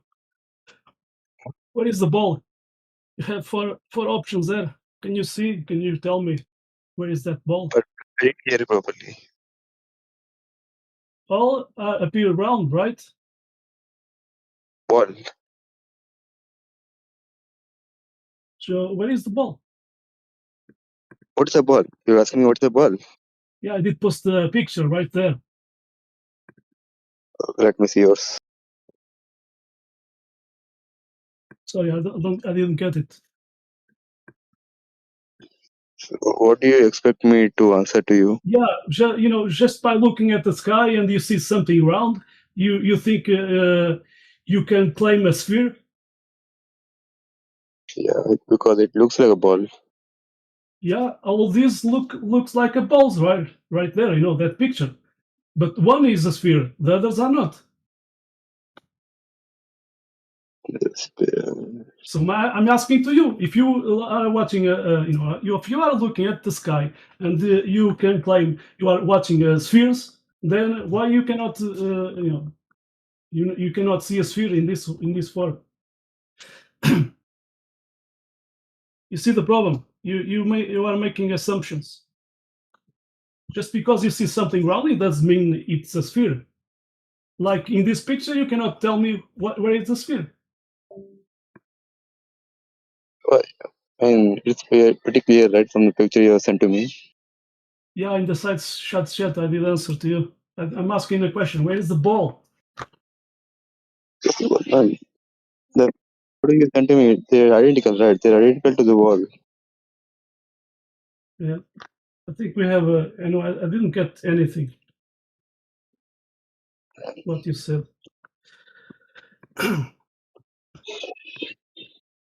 Marco, I'm not. Marco, Yeah, tell me. there's 4 balls. Yeah, Can you see the 4 balls? yeah, I can see. Okay, only one of them's really a ball. Can you tell which one it is? They all look very identical. Yeah, what one? So only one of them's a ball, even though they all look like balls. You want me to guess one of which one is it? Well, you can't, can you? Because they all look like balls. Yeah. Is it the D? No. B is a bowl. BOWL, like a container, a dish. Option B looks like it's a ball, spherical, or whatever you think. Does someone have the actual GIF to go along with this? I think I have it here Yes, somewhere. I can post it. Just a second. Oops. Right. So when you see little things up in the sky and people tell you they're balls, right, you might not be able to know for sure because something can look like it's a ball, but maybe it's not. Okay. So unless you actually check what it is, maybe it's something different than what you've been told. I mean, there are many space agencies, right, to prove these things. They are all curved. No, I mean, we have many space agencies, right, to measure all these planets, masses, and whatever they have. Yes, space agencies are not proving curve. No, they don't have space agencies measuring planets and shit. No, I'm telling that we have many space agencies which have sent satellites to the above the space, right? No, we don't have any space agencies. No, man, they are sending satellites to the space, right, man?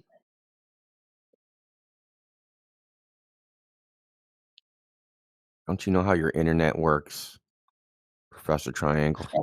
Oh, shit. That's right. I'm talking on my phone while I'm driving. That means my phone is connected to something that's 1,000 miles away in the sky above me and sending it over to Indio so he can hear me.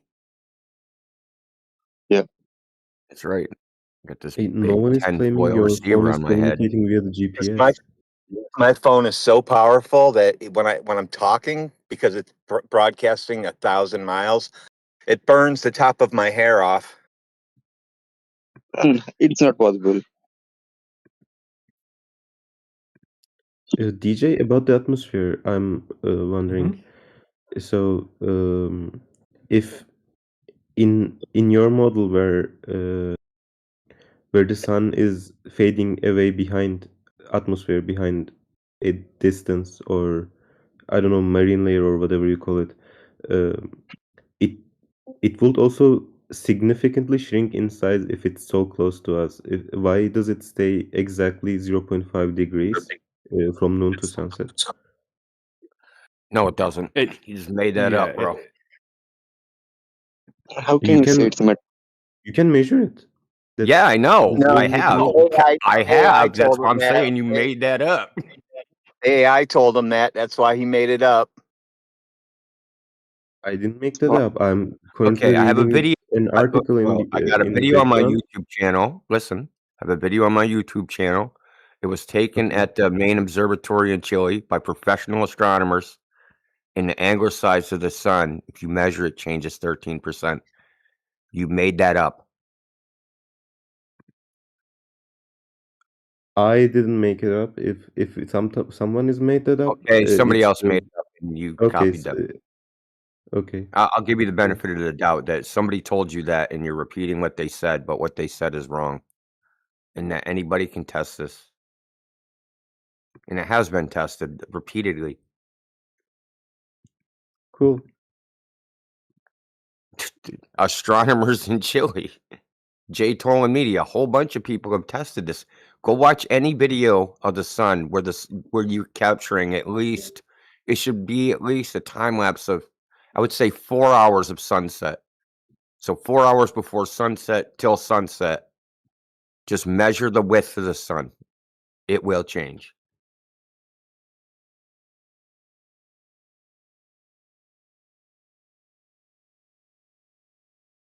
And it wouldn't matter anyway. The sun can do whatever, doesn't curve the surface of the earth.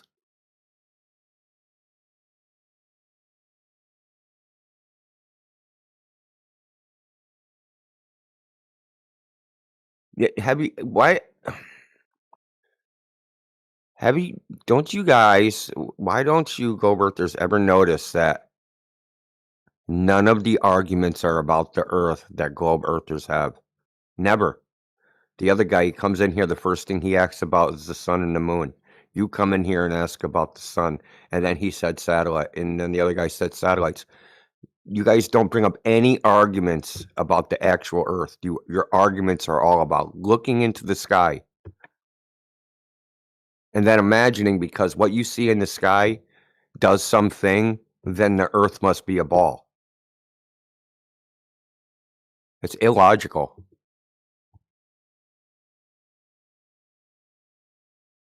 And we have many space agencies to prove that right.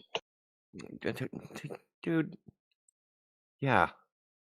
Anybody can tell a story, buddy. And we have NASA, you have an Russian agency, we have Chinese, we have Indian space agencies. Right? How can every one of them lie?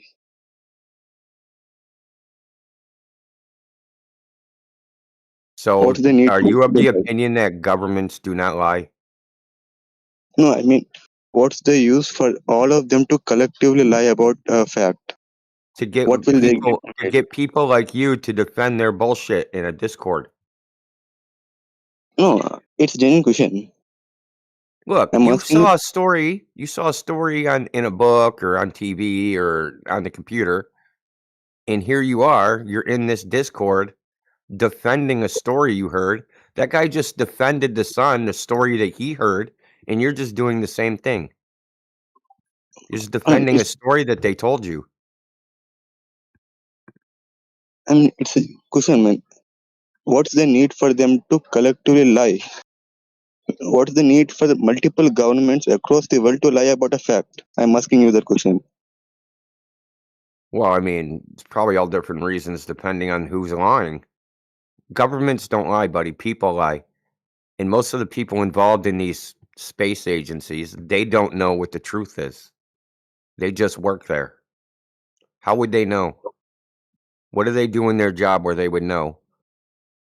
Because most of the people that work in those places don't have anything to do with the actual space part of it, right? They're accountants, they're engineers, they're maintenance. They do all this other stuff, right? They have no direct knowledge of sending a rocket into space or what happens after that, or they have no knowledge of any of that. India. Yeah. I was researching in the background, and I'm seeing it's measured during the noon and sunset always 0.533 degrees. Yeah, that's So wrong.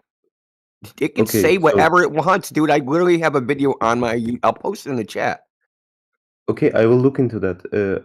I'm just saying that is I don't care what it like, says, dude. I don't care what ChatGPT says. I'm not using ChatGPT, dude. Okay, Google, whatever.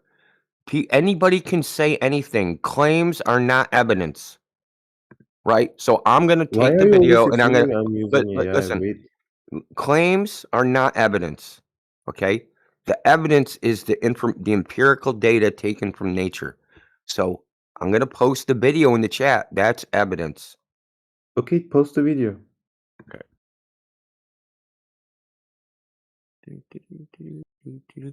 Like I said, and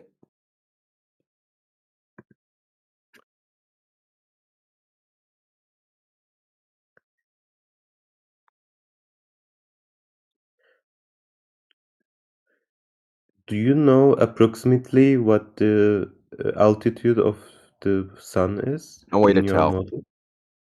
Hmm? This, dude, there's no way to tell. No way to tell. Okay. Yeah, because there's no parallax to the sun.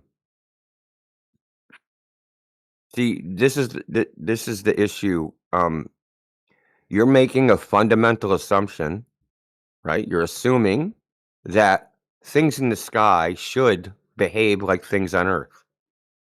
That you can use triangulation or parallax or some other method to get the distances of the sun, the moon, the stars, or any of these things when you can't. And we know that you can't. And so what do they say? They say, "Oh, the reason that doesn't work is because they're so far away." Right? Is that Yeah. what they say? They say they're so far away, you can't use these methods. So how are you still applying that same method that they say doesn't work to the same objects? Assuming they're objects. That's a whole nother story. Right? You can't get the distance of the sun by looking at it. This has been known for 1,000 years, if not longer.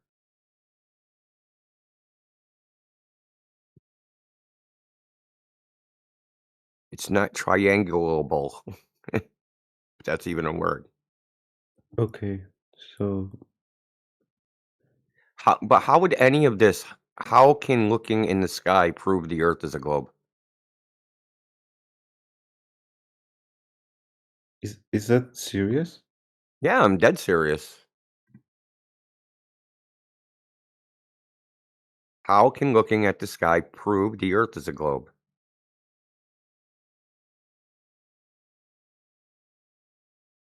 Logically. Because you're not looking at the thing that's in question, right? You're looking at something else. We're thinking about the Earth, but you're not looking at the Earth. You're looking at something else. Now, if you wanted to know what your house is made out of, is it made out of brick? Is it made out of straw? Is it made out of sticks?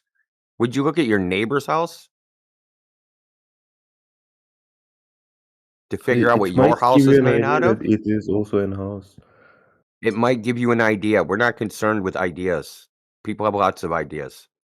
Okay, cool. We're concerned with proof.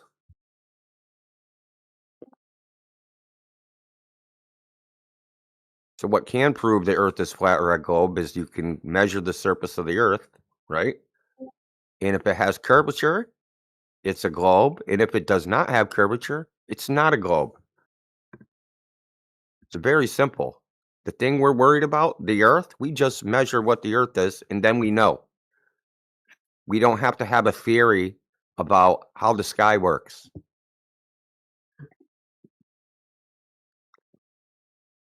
Because however the sky works, its relationship to the Earth, you need to know what the Earth is first to make a theory about how that relationship works.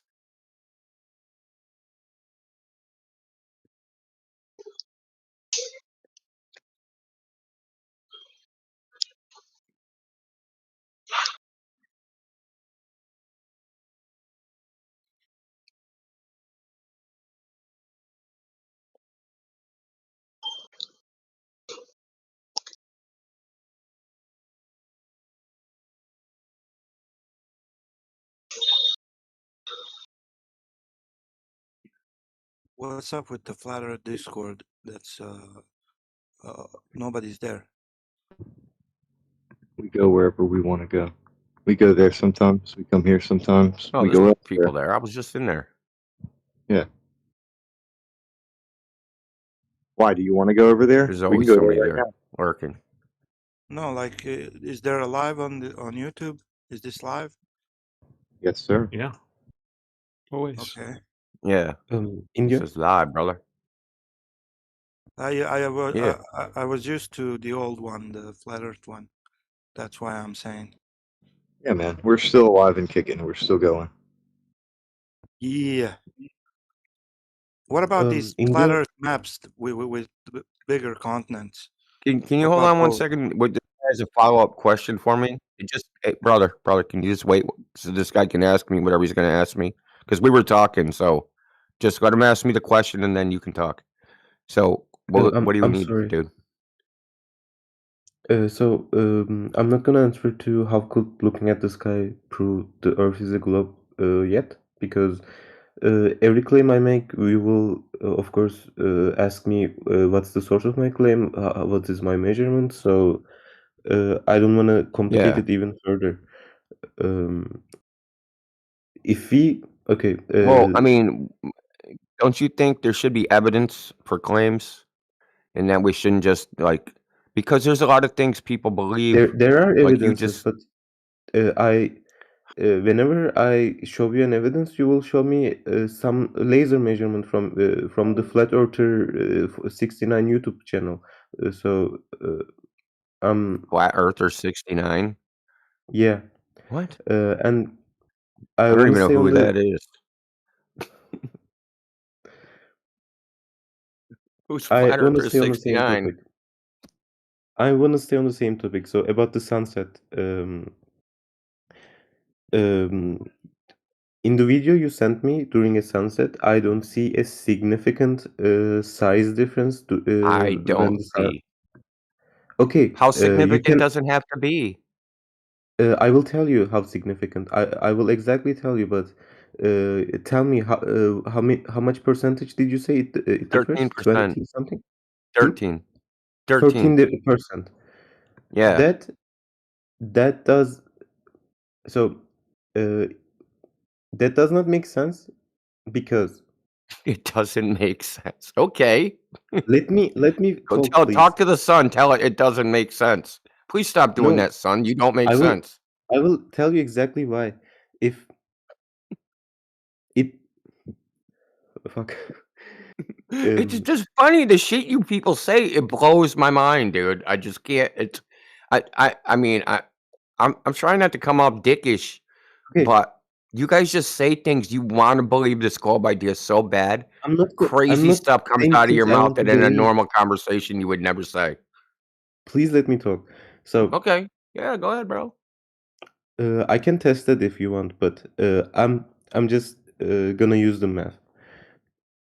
If we are assuming in your claim, we are assuming the sun is actually much closer to us and it's much smaller than the Earth, right? Is that Not correct? what I said.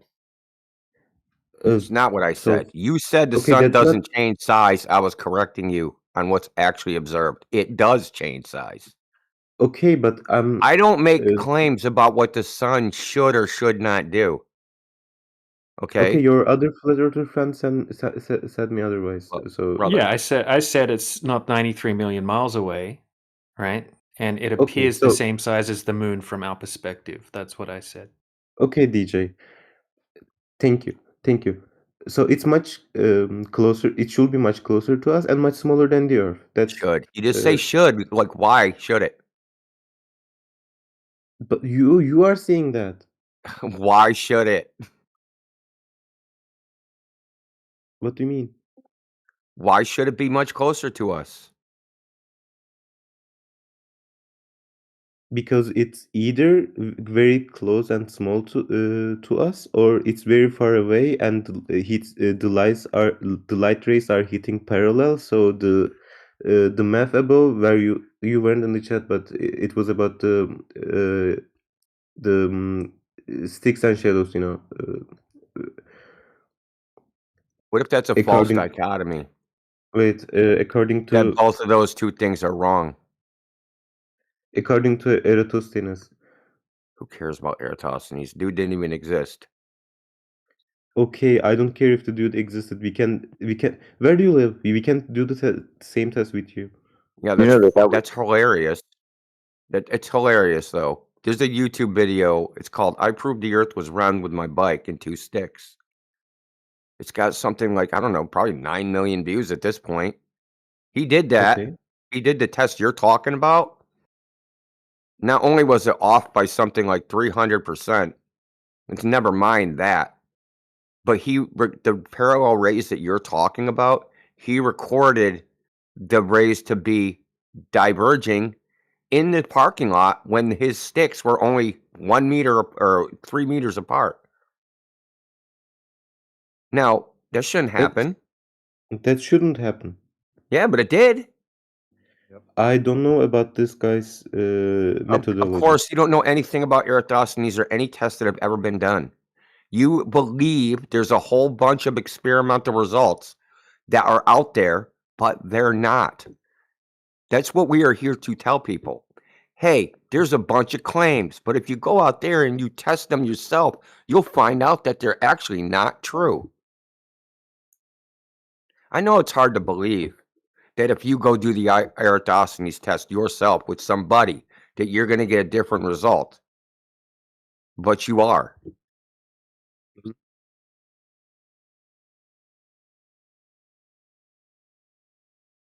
Has anybody got That's that why image with the that's why cans? I bring up evidence. It's one more thing. This is the last thing I'm gonna say. So this is why I bring up evidence. Newton said, if it can't be settled by experiment, it's not worthy of debate. Now we can talk about all sorts of theories and what one theory predicts versus the other predict. But the only way to know what the truth of the matter is to go do the test, go do the experiment and see what the result is. I don't think any of what I just said is controversial or arguable. Okay, that's a good point, India. I don't care about Eratosthenes. Okay, I certainly don't.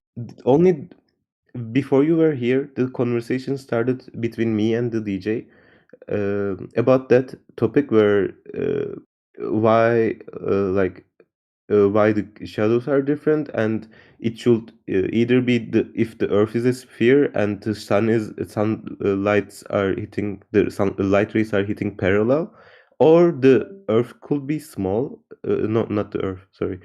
The sun could be much closer and smaller, and like a spotlight, it could cast different shadows as well. That would work as well. Do we agree here? Yeah. In either one of those scenarios, those would work. In fact, the Either one of those Chinese. scenarios So could be I just want you to the know, case. historically, the same time Eratosthenes was alive in 300 BC, in China, they were flat earthers and they did the exact same test and came out with a different result. And this is it's called a Jiangsu cosmology or something.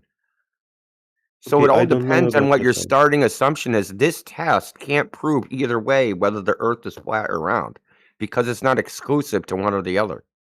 You have a bunch of presuppositions that you start with. Okay, you're starting with a presupposition of what the light rays are doing. Okay, but you don't know that. And you're making a presupposition about the surface they're being cast on. Okay, that's why I said is like you can't know.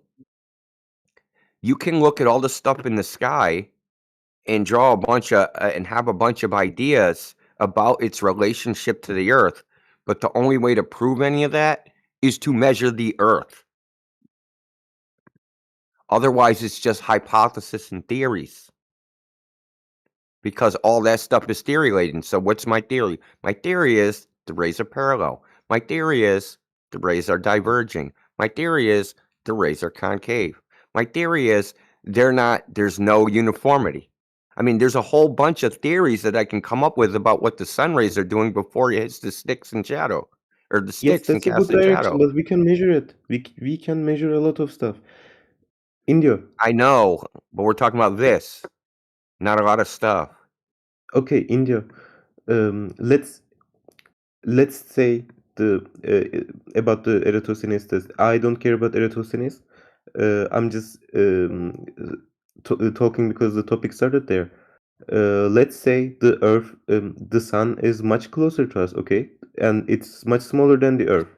It doesn't matter. It doesn't really matter what altitude, because it doesn't. It doesn't matter if it's 5,000 kilometers, 10,000 kilometers, 2,000 kilometers, how far away from us. It would make a huge difference compared to millions of hundreds of kilometers away. So um, let's assume, I'm doing the math right now. Let's assume it's 5,000 kilometers altitude, okay, the sun. And during a sunset, it would be around 10,000 kilometers away. Not exactly, but around 10,000 kilometers away. Okay. So it's more than it will be more than 2 times farther. So angular size scales, okay, Yeah, it's inversely linear. I know that. with distance. Yeah, So geometrically.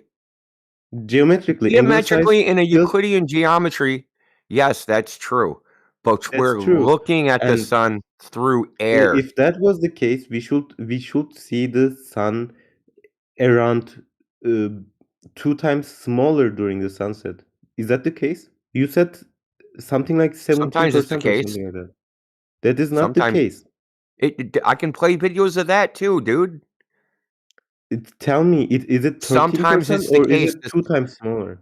It- 2 times smaller and 13% smaller is Maybe much it different. doesn't, bro. What don't you understand? It doesn't do the same thing all the time. You realize that the sunsets, there's all variations of sunsets. It doesn't do the same thing all the time. No, it doesn't. The way the sun looks at sunset is not uniform. It looks all Okay. different ways. Sometimes it's small, sometimes it's large. Sometimes it looks like there's 3 suns. Sometimes it looks like a mushroom. Sometimes the sun gets flat. You ever seen that? The flattening of the sun? So there's all sorts of sunsets. I actually have a list of them.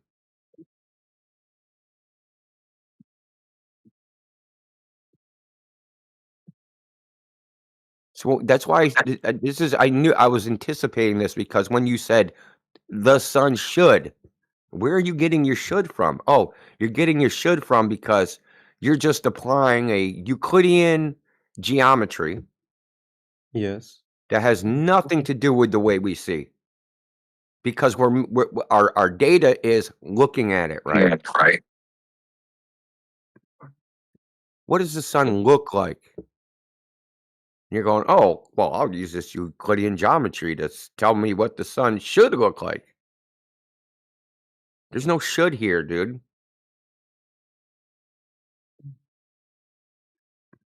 And even if look, I even if the don't know sun did where this is exactly going. what you say it should be doing on a flat Earth, even if it did exactly that, it wouldn't prove the Earth is flat.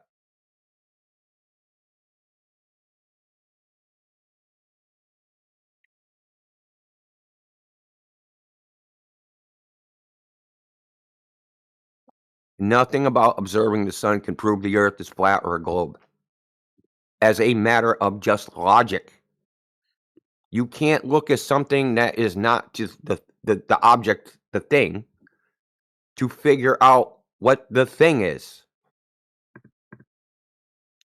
I can't take my mother's temperature to figure out if I have a fever. That doesn't make sense. I know it doesn't make sense, but that's what you guys do. You say, "Oh, we want to know what the shape of the earth is. Look at the sun." Hey, I do not care about the shape of the earth. If you are claiming the earth is flat, I assume you have a model, and your model just does not make sense. And in the modern Yeah, science, it breaks a lot of things. It breaks a lot of other things where we Wow. know and measure. It's oh, brother. okay. When you say no model, what do you mean? Model of what? A model of flat Earth where we can predict what will happen. With what? What do you mean with what? I have a model of flat Earth that'll predict what will happen. If I measure a 40-kilometer stretch, that light, if I shoot a laser across a 40-kilometer stretch, that laser is going to be parallel to the surface of the water. There's a flat Earth prediction. I don't care about your laser. Your laser. Of course, do you know because how you don't want to talk about flat Earth. You want to talk No, do about you the know sun how and light the travels sky. through You the don't atmosphere? want to look. This is not what the sky does, Cerber. You're asking us for a model of why the stars and the sun and the moon and the planets do shit. That's the model you're talking about. You're not talking about any flat Earth model. Well, we have a model of that for the flat Earth. It's the same model you use. Do you know that the methodology for predicting with the sun, stars, moon, and all that shit doesn't use a globe Earth? Are you aware of that? Okay. So if I go in the formulas, right, to calculate any of those things, I'm not going to find globe of 3,959 mile radius as one of the variables. Am I? No, what they say is all that shit is so far away, we can assume that the Earth is a point at the origin of coordinates, and that when you're looking out, your eyeball is also at the origin of coordinates, right? You don't even have a model to reify in the first place. The model that's used to predict all this stuff isn't flat Earth, isn't globe Earth, isn't turtle Earth.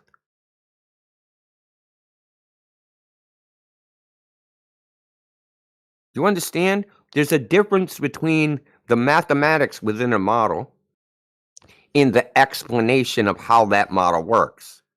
The explanation is there's a globe, the sun does this, it spins around, blah, blah, blah, right? But then you go, okay, let's go over to the model that we use to predict all these things. And there's none of the elements of the explanation in those mathematics. They don't put you on the surface of a globe that's spinning. Okay. And say, hey, what does it look like from there? Doesn't work anything like that. But then you guys come in here and say, where's the flat Earth model? Well, you don't have a globe Earth model. There is a globe Earth model, and it It's predicts. like you didn't listen to a fucking word I said, bro. There predicts. is no globe Earth model. There is a Oh, globe show Earth it to me. model. Post it in the chat then. Fucking I everything am I muted do. from the chat. I wonder why. Shocking. If I wanted to find the globe Earth model, where would I look? What would I type in Google? Would I go on Google Earth? Google Maps? Where would I go? The globe Earth model. Where is that? It's very hard to talk with you. Why? Because I'm asking for, like, you think there should be a flat Earth model? I want the globe Earth model. And when I say globe Earth model, I want the mathematics for that model to actually have a globe in it. Hard to talk to because you're asking him for accountability. I'm asking him to produce what he demands from me. I gave him the flat Earth model. 0 inches per mile squared. Yeah, exactly.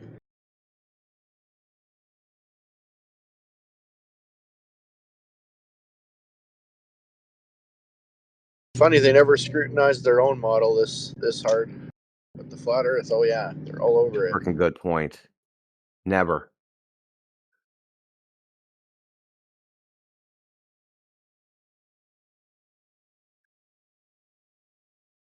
Look, brother, I'm an empiricist. I only care about what is actually observed and whether I don't give a shit about models. I don't give a shit about explanations. None of that stuff matters. Those are just stories. And I don't reify models. There's all sorts of models of all sorts of things that have no ultimate reality within them, such as Maxwell's equations for electricity and magnetism. Those are models of freaking spinning balls of ether. No one thinks there's spinning balls of ether out there when they do electrical engineering to make something. They know it's just a model and that there's no ultimate reality. You guys have taken this model, this celestial sphere model, and said the Earth is the celestial sphere, not the fucking. But there's no actual model of the globe within it.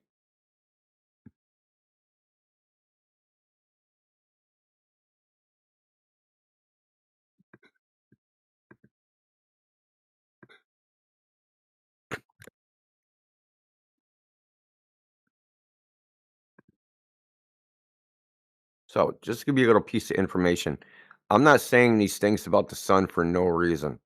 There's a very good reason, okay? And that's based upon if you take, say you take, I don't know if you've heard of timeanddate.com or SunCalc.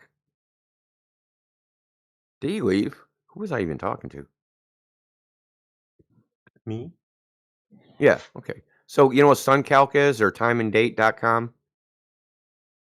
Let me see. It's like a website. It'll tell you what time the sun rises or the sun sets, what time it's going to Okay, be noon. timeanddate.com. I found Yeah. it. So they'll tell you what the mathematics in that, they don't use any type of globe in that. Now, the reason I bring this up and I say, and I was saying to you, parallel rays or divergent rays, that's a false dichotomy. That assumes that the sun is localizable, as in that, say, there's somebody standing in Europe and then there's somebody standing in South America and they look at the sun, right?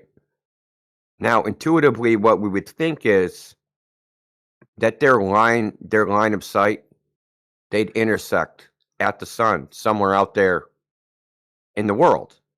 The rays could be parallel, the rays could converge, that doesn't matter, but somewhere eventually they would intersect each other.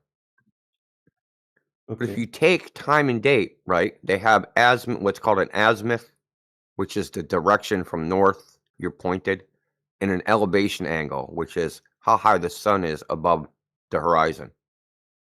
So if you take two places, right, on the same longitude, and you take a 3D model and stick like AutoCAD or Blender or any of these, and you map that onto that, and then try to intersect the lines of sight somewhere, they don't intersect.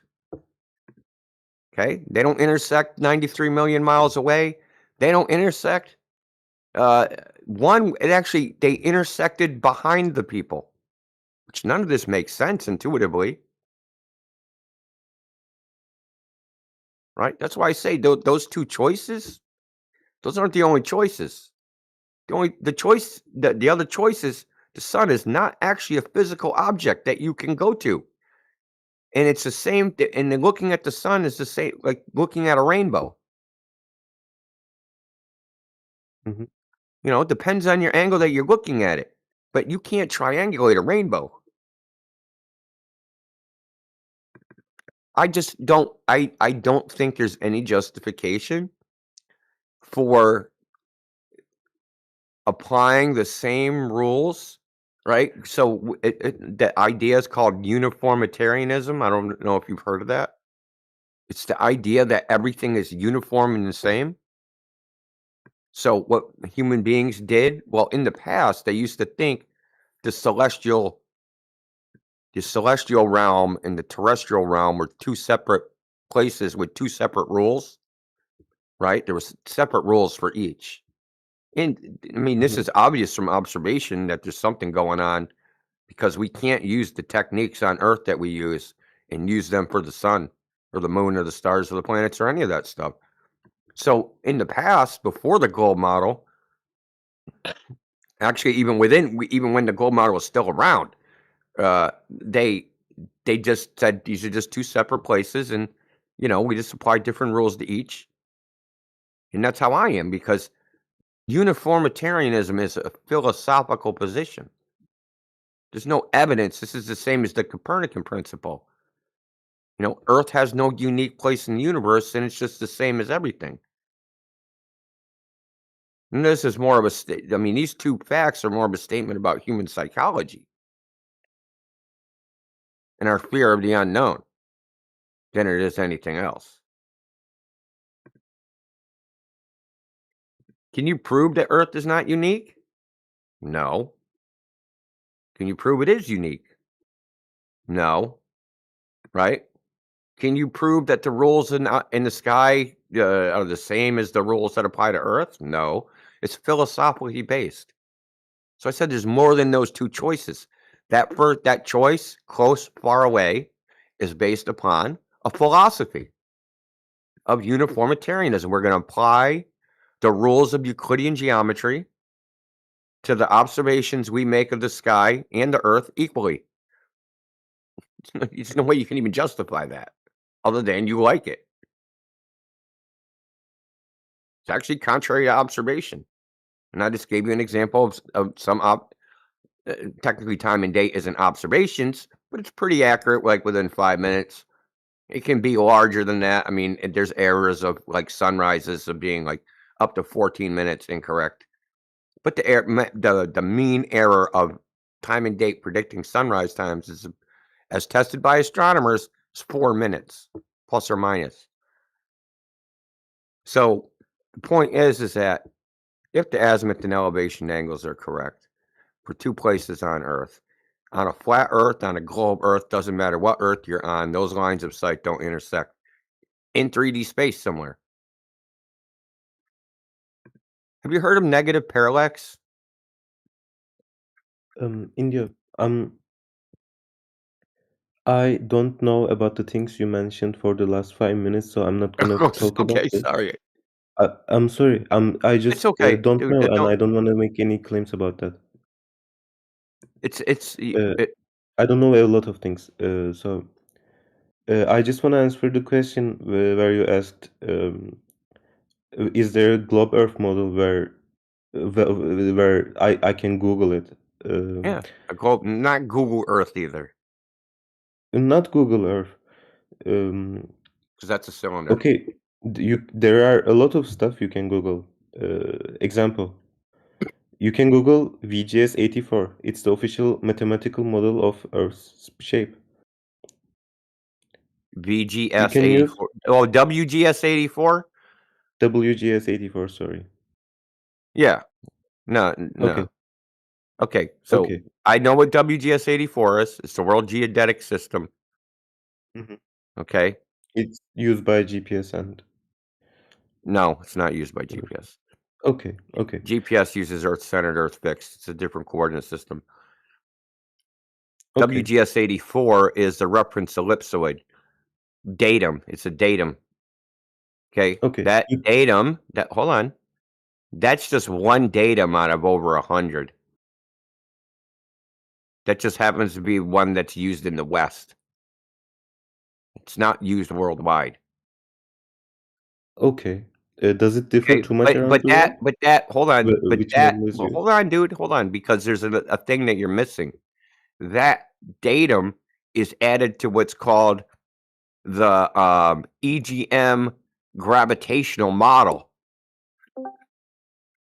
Okay, so you need both of these things, right, to get the surface of the Earth to match the sky. So it's globe Earth, technically not globe Earth, but that entire coordinate system is not based upon the Earth. It's based upon the sky. Latitude and longitude are based upon celestial observations. It's easy. Like, listen, brother, if you couldn't see, say it was a permanent 100% cloudy,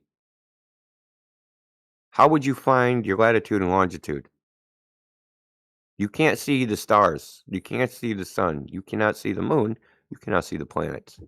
How do you find your latitude and longitude? What? Latitude and longitude, you know what those are? Yes. How do you find yours if you cannot see the sky?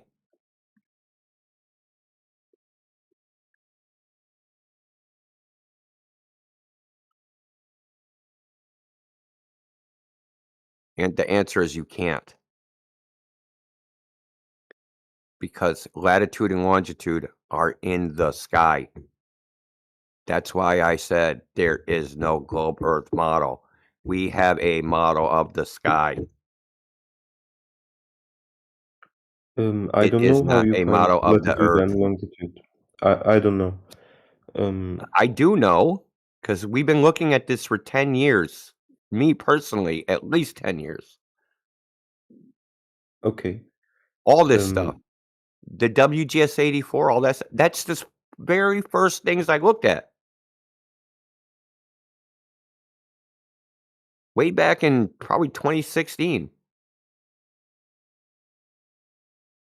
God, it's been that long. Holy shit. Okay. Was I talking?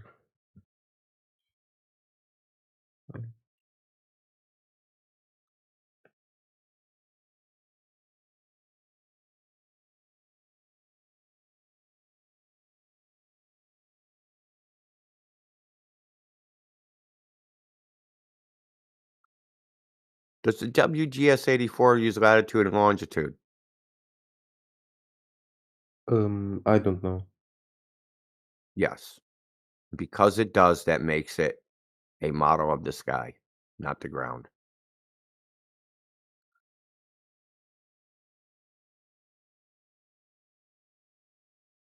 Because if it was an Earth-based model, you would be able to find all the parts of it by looking only at the Earth. Okay. You wouldn't need to see the sky. You could just use the Earth to find your latitude and longitude, right?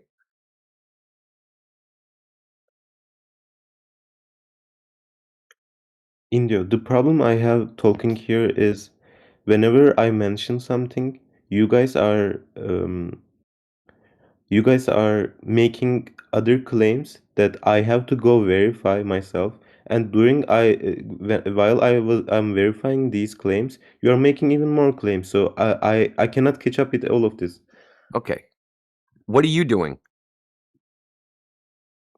What do you mean? You made a claim. Yes, I'm looking for You sources to claimed that back the it up. WGS 84 was a globe Earth model, correct? It's a coordinate system. Oh, where's the coordinates?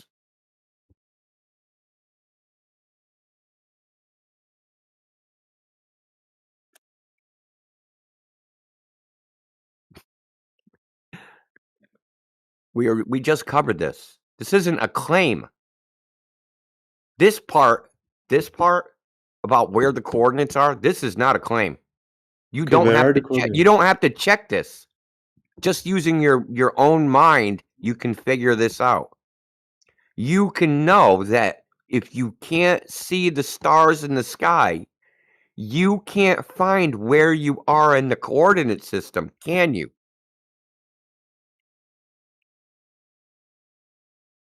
Let's imagine instead of you're in the jungle. All trees, right? You can't see the sky at all. And I go, "Hey, dude, use your WGS 84 coordinates. How are you gonna find them? You can't see the sky." I guess you said it. I mean, how would you do I it?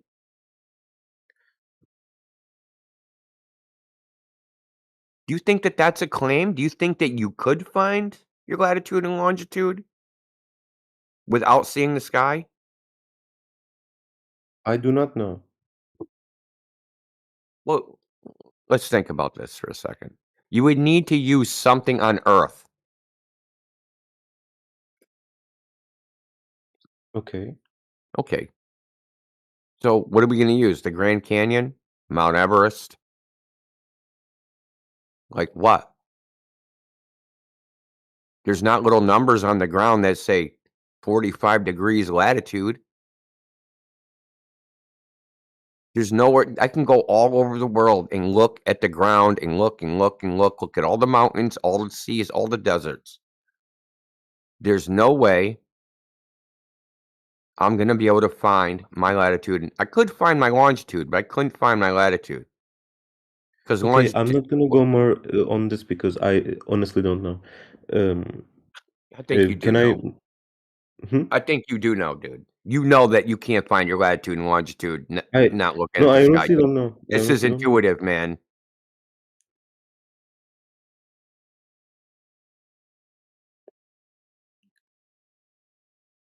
Like I said, out of all this stuff, this part is not a claim.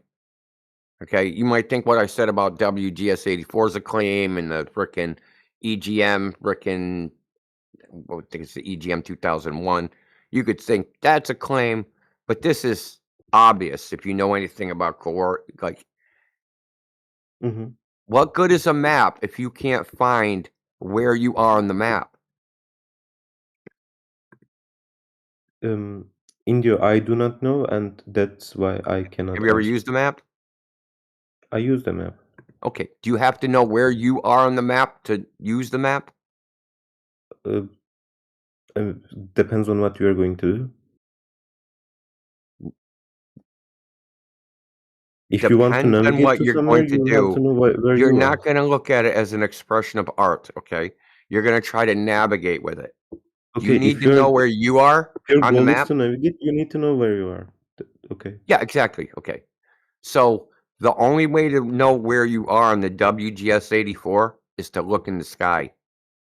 Because there's no way to know where you are from just looking down at the earth. Okay. So the coordinate system is in the sky. Because you have to know where you are within the coordinate system to navigate anywhere. You need to know your position within the coordinates. Then you can figure out what direction you have to go, how far it is, all those things. But you have to know where you are first. Okay.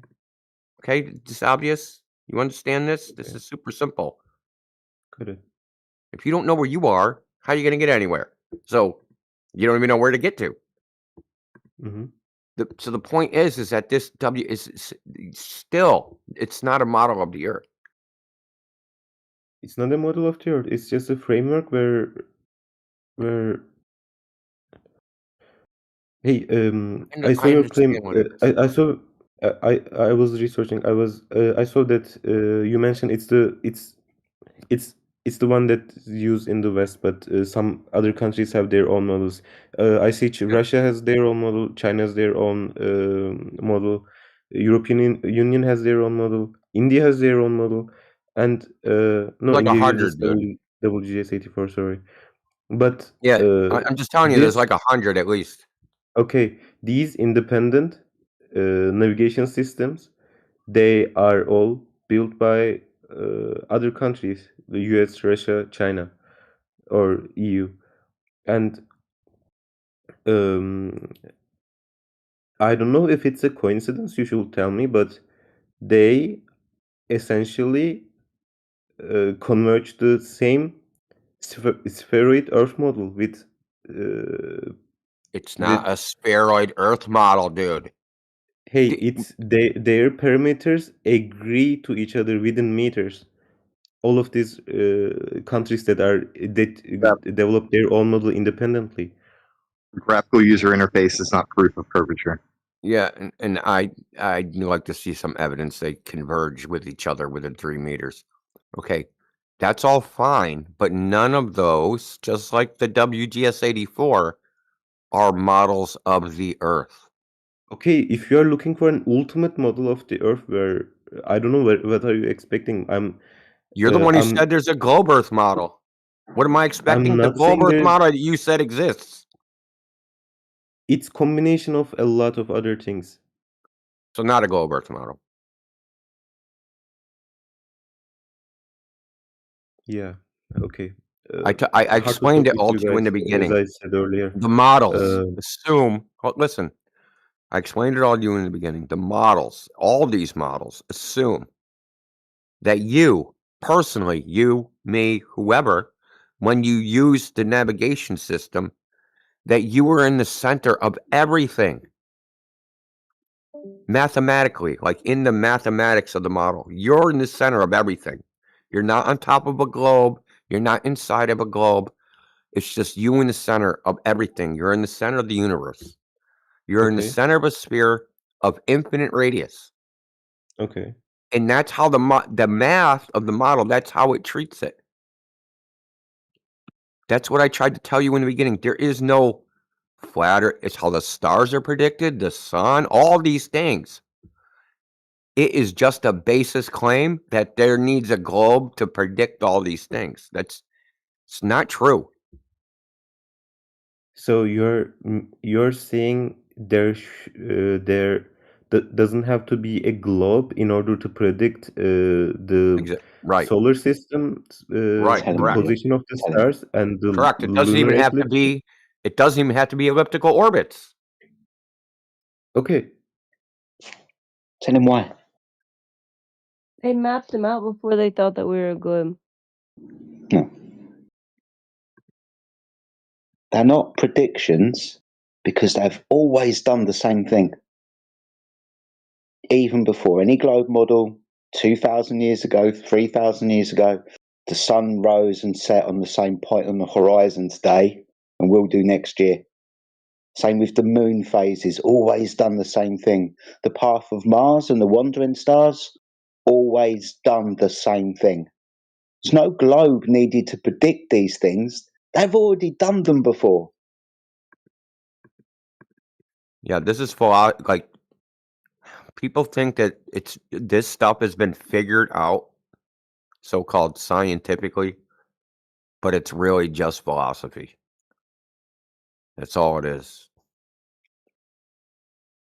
If you make a couple philosophical assumptions, as a consequence of those philosophical assumptions, it is rational to come to the conclusion that the Earth is a globe.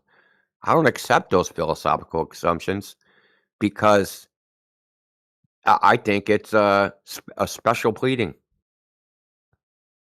It all looks different. Like the globe is something that's like, well, you can't see it, you can't determine it, so we're going to look at the sky. Well, none of the shit in the sky actually makes sense within a terrestrial framework. Well, we'll just make some special pleading that they're forever away, and that they're doing all these weird things, and you don't fall off the ball because we have magic rubber bit. Like it's all this shit's philosophy. It's not based upon science. Jedi? Jedi? Are you talking about the cycles? Yeah. Eclipse So, cycles, moon phases, what the sun does, okay, so seasons, these the are path of Mars, Jupiter, Mercury, all of these things. okay. So you're saying these are cycles, and we can predict them, and we don't need a globe in order to predict them. That's correct, yeah. Okay, I will look into this right now. In the side chat, old dude has posted a reference to the Saros cycle. This is specific to lunar eclipses. This was developed over 3,000 years ago, because people had a lot of time to stare at the sky because they weren't on TikTok, and they watched the sky do these things over and over and over again. And because they kept doing those things, they were able to establish that in the future they're going to do the same thing over and over and over again. Okay, I know about the Saros cycle. The Saros cycle tells you that lunar eclipses will occur every 18 years, 11 days, and 8 hours, I guess. Or lunar eclipse. I'm Googling. 1 second. Is that what Google said? A lunar eclipse cycle, Saros cycle, is a period of exactly 18 years, 11 days, 8 hours. Mm-hmm. And there's That works. an, I know about a, this. That works, and it predicts when a lunar eclipse will occur. But it doesn't tell you where the eclipse will be visible. and how are you going to how are you going to know that? Is that Where going it to be is. due to longitude and latitude, your location, based on where the sky phenomena is happening with backwards of the sky phenomena? Yeah. Okay. It's because we've got a coordinate system. I don't No, think they had ancient a Egyptians and celestial sphere Babylonians about predicted the 3,000 region years that it would ago. occur. Oh, sorry, Taylor. They did predict the region it would occur. Ancient Babylonians and stuff, like they didn't have a good model. Yeah, they knew when it would occur over them. They had the approximate location. Obviously, they didn't have the whole world mapped out. Exactly, But they that's what could he's. still predict. They could still predict the location. They would Yeah, say it would that's what happen he's over saying. here, even though they didn't know what was over there. Oh, people don't listen.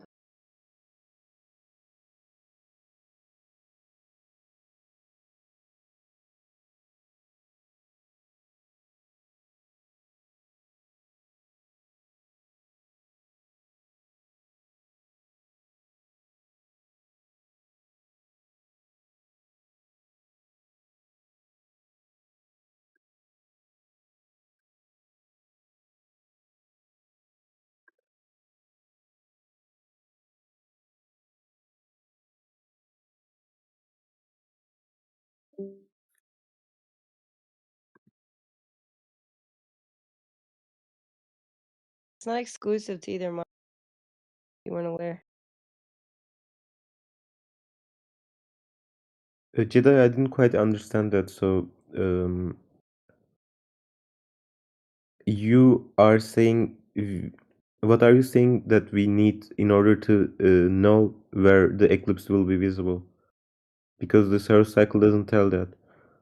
No, the Saros cycle makes the prediction of time, but because we've got better accuracy of time and we've got a coordinate system which is based on the sky anyway, now we Okay. say we can make more accurate predictions as to where the eclipse is going to happen. But it's just repeating the same cycle or cycles, because there's multiple different Saros cycles. 17 Okay. or 19 or something. I can't remember the exact number. But it all comes down to where the moon is referenced in the sky and your location. We've just got better at that. Doesn't mean that the Earth is a sphere. It's just the celestial sphere model, which is your longitude and latitude, like Indio was pointing out earlier. Okay. I currently don't know enough to argue about that, but another thing about the Saros cycle, it's not something that lasts forever. It shifts out of alignment at some point of time, and you have to correct it. Yeah. And we've noticed Yeah. that shift out of alignment, right? Yeah, it shifts. So, It's not yeah, like it a shifts. ultimate solution. And we've observed that shift, haven't we? And NASA can predict the lunar eclipses for thousands of years in the future. Using what methodology? I have to Google that, unfortunately. Okay.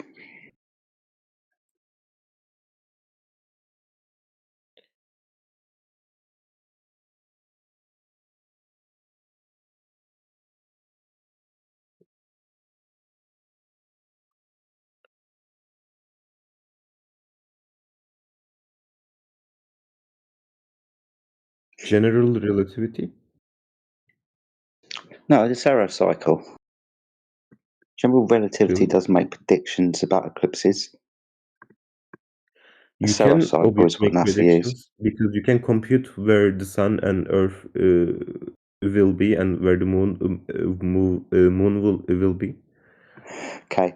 In a When you specific point see of the time. when you see And when but you the see problem the is, Earth, when yeah, you say we have a prediction about where the sun will be and the moon will be and where the Earth will be, that's not the Earth. That's the celestial sphere. Remember, as India was telling you earlier, because you're going to want to know where the area of shadow is going to be.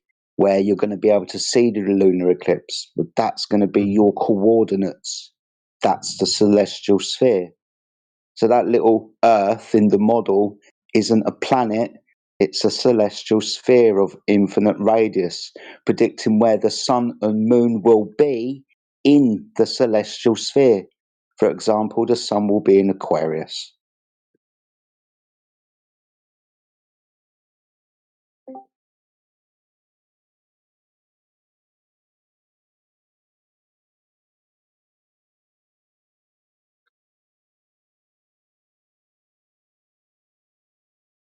I'm tired, guys. I'm going. You're fine. You're welcome back anytime. Have fun.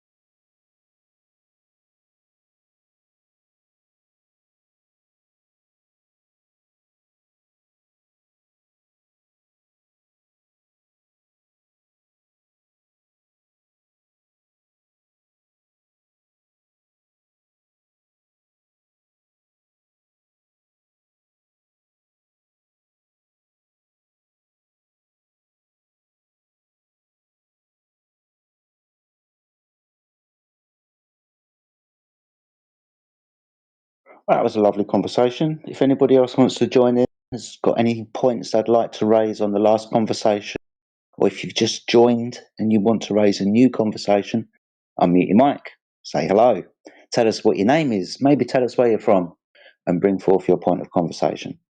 If I don't get an answer in the next 10 seconds, I'm going to start bugging DJ about the videos I've been asking him to watch.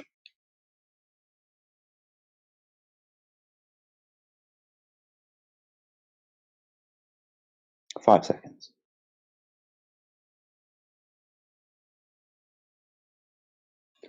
DJ, you watch those videos yet?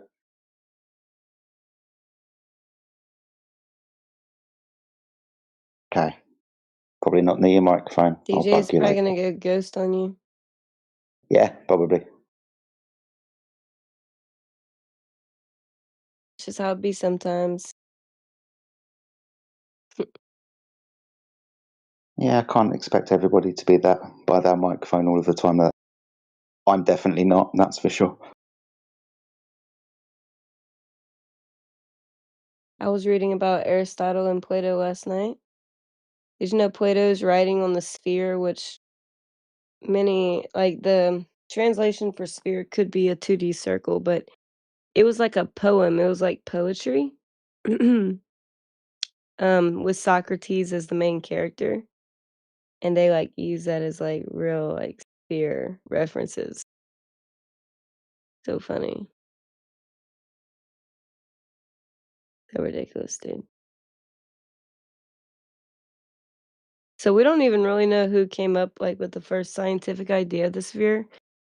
We just kind of have Aristotle popping out of the blue. Um and these measurements with the sticks in the ground trying to figure out the circumference. Like who determined and how they determined it was a sphere to begin with? Fictional characters.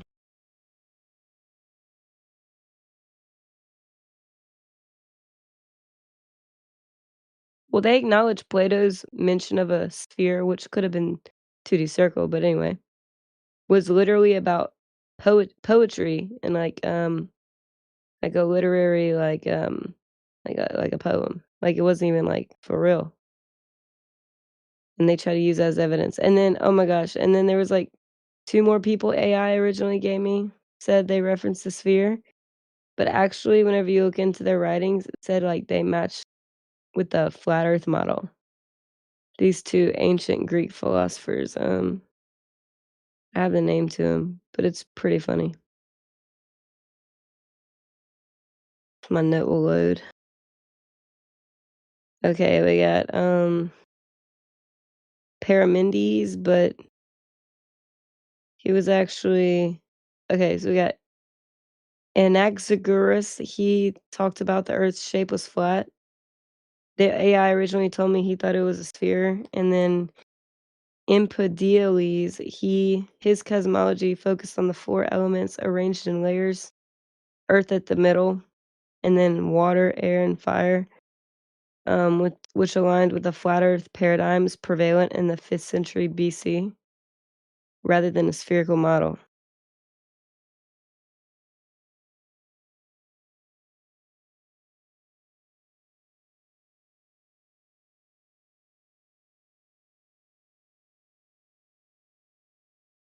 We really got Aristotle, and that's all.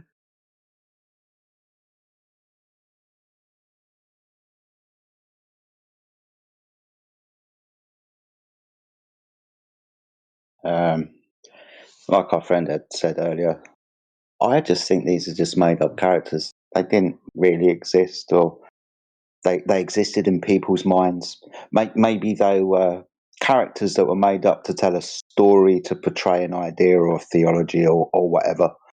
So I don't know. But we see that type of thing all over the place, where maybe the people didn't exist as such, but the story, the allegory is actually true. It's But basically I like a don't thing think that coming these to people Anon. existed. Like it's Uh, Anon said such and such, and then okay, well we don't know who said this, but hey, let's make a character who said all these things that we don't know who said, and that's what I think. I agree with you. I think they did that. Well, Plato and his writings were like, it was like known to be poetry from the get-go. Yeah. Yeah, They were exactly. never claimed to like even be about anything real. Oh my gosh, and these people, these ancient like Aristotle referenced other flat earthers at the time and said that they thought that the earth was flat because the sunset, whenever the sun was setting, it was a flat line instead of curved. I never heard that point before. There's this optical phenomenon that occurs with the sun called flattening.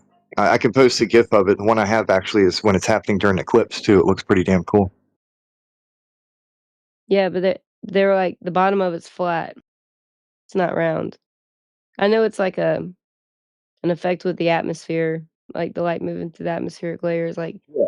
that's well known. But like it's funny like how they were making points on that. It is true that it is like the atmosphere should be curved too, like if it was a sphere. But yeah, the bottom of the sun's like flat. I put in the side chat. I posted something that's related to exactly what you're talking about.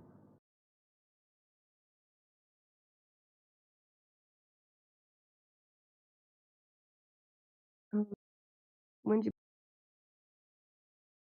Oh, just 3 now. years. That's interesting. Wow.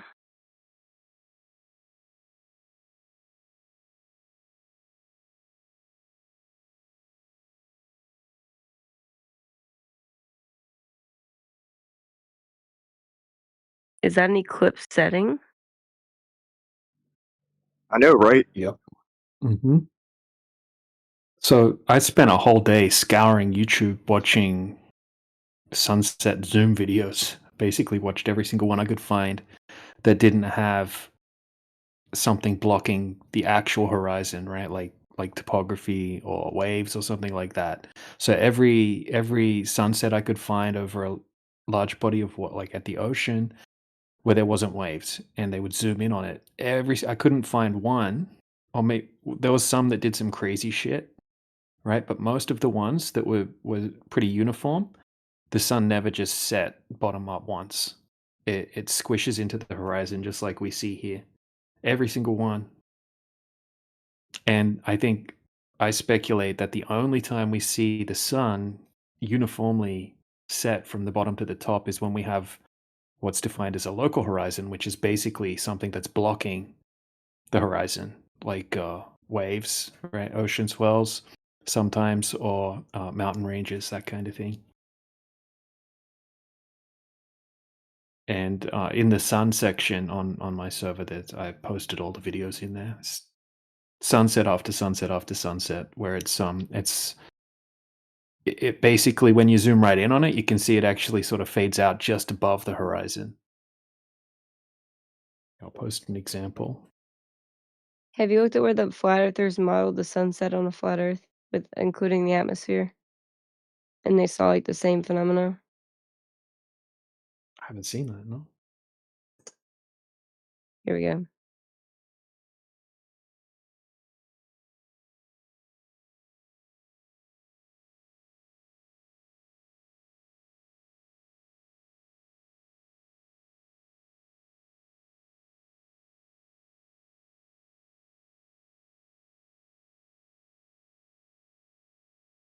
You posting it in the side chat?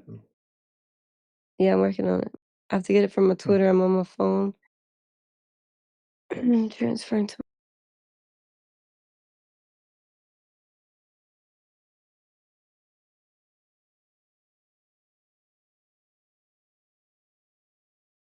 So yeah, I shared an interesting video that you'll like in your DM. It's a mathematical historian from Cambridge, and he talks about how everything that we get taught about a lot of these ancient Greeks is just total bullshit, and that he's mostly talking about Pythagoras in this video, and he's saying that it would have been impossible for him to come up with the Pythagorean theorem, and everything that we get told about Pythagoras is unverifiable and probably didn't happen.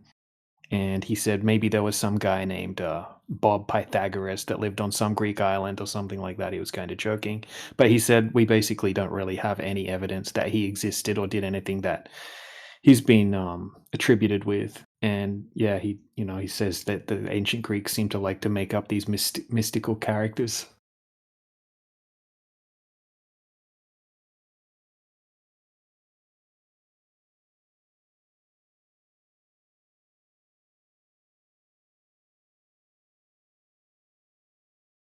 Oh, that's with like the what's it called? A Fresnel lens? Is that the one? It's like a magnification effect. Anyway, I'll check that one out. I think I've seen it before. But yeah, here's a sun video, right? If we find a day where there's no waves and you zoom right in on the sun, nearly all like most of the time it seems to do this thing where it just kind of compresses from the bottom and then fades out just above the horizon.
I definitely want to get a lens like seen in that GIF so that I can do that myself.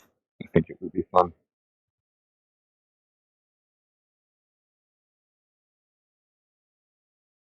Optics are great.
I should make a soundboard clip for "Here Comes the Sun."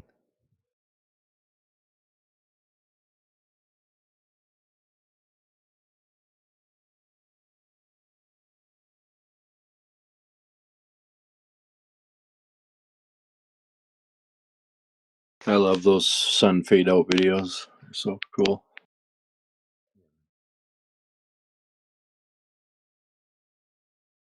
One of my favorite things to see is the videos where the green flash happens as the sun is setting. I've seen that in person. It's one of the weirdest things that you can see. It's trippy. Yeah, I've never seen that before. I'll have to check that out. Yeah, man. The green flash. Back in the day, people believed that that happened when souls were crossing over into the afterlife or underworld or some crap. Lots of weird lore with it. I filmed it once and I was not even at the beach. Nice. I put the video in the side chat. It's cool. I'll check it out.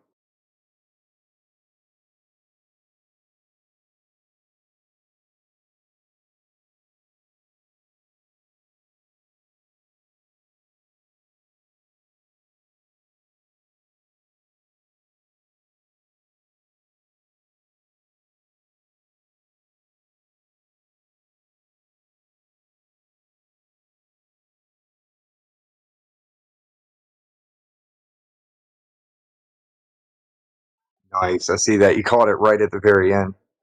Yep.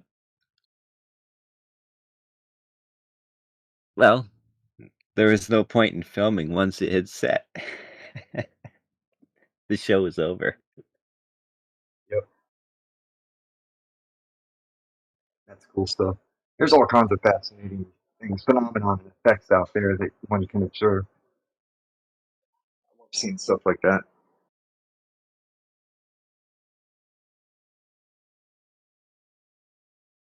Something else I found fascinating was the knife edge diffraction off of all the tree leaves and stuff. See how the trees kind of look all glowy? The leaves look all glowy? Yeah. They have a very distinct outline. Yeah, yeah.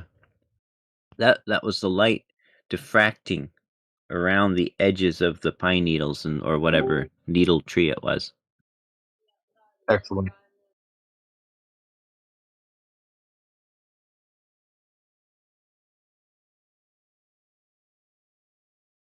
I had just gotten my P1000 and I was just playing with it. One of these days, I'm gonna get one of those. That or a P1100. They've got the 1100 now. I wonder if it's any better. Probably just barely. The P1000 doesn't have a very high quality image because it's such a tiny sensor. But it sure is compact for that much zoom. That's what it's got going for it. Check real quick, see how much better it is. But it's probably marginally better.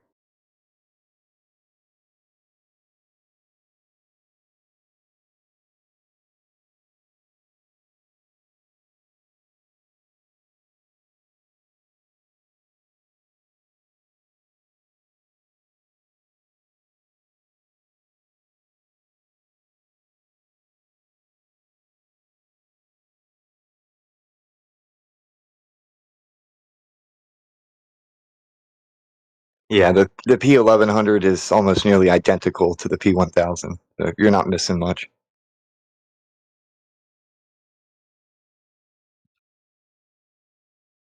There were two major differences between the 900 and the 1000 that pushed me over the edge for the 1000 because the 900 at the time was a lot cheaper than the 1000.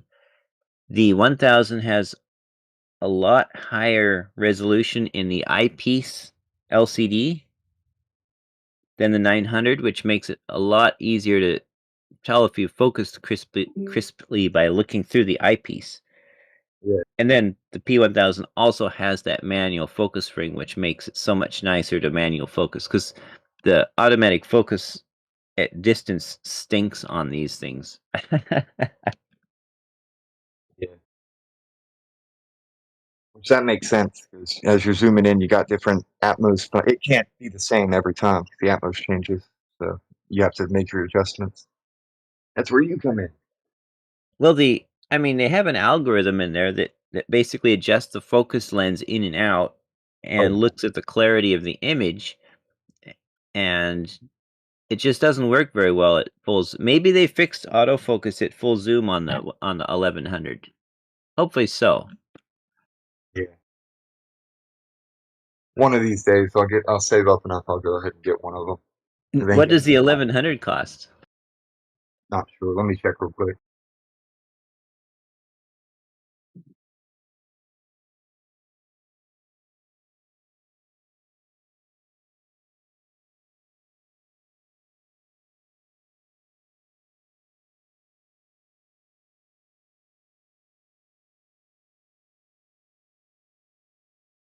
Only a little bit over $1,000. Not bad. Oh wow. Well, the P1000 was 1,000, so I guess the P1100 should be 1,100. Yeah. It's about that. I saw it for like $1,045. Oh wow. Oh, I could actually probably get that at some point this year.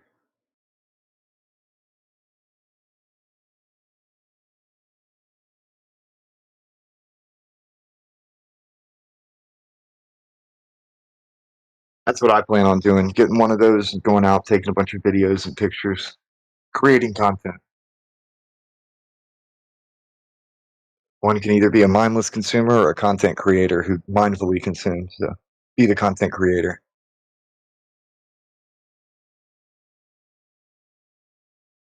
That's why I like what you do, Jesse. You may be on the globe Earth side of things, but you actually get out there and take pictures. You create footage. You're actually doing something. So that's good. I might be a mindless content creator. Fair enough, but you're out there taking a walk. You're not sitting on your chair in front of your computer day in and day out. So good on you. Thank you.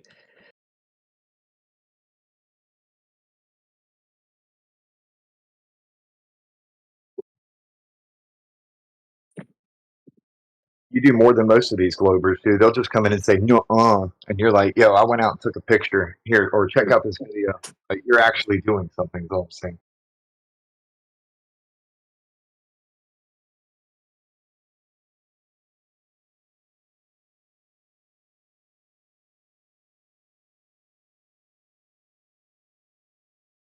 Hope everybody's having an awesome day. Be back in a few. Cheers.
You have a bad day.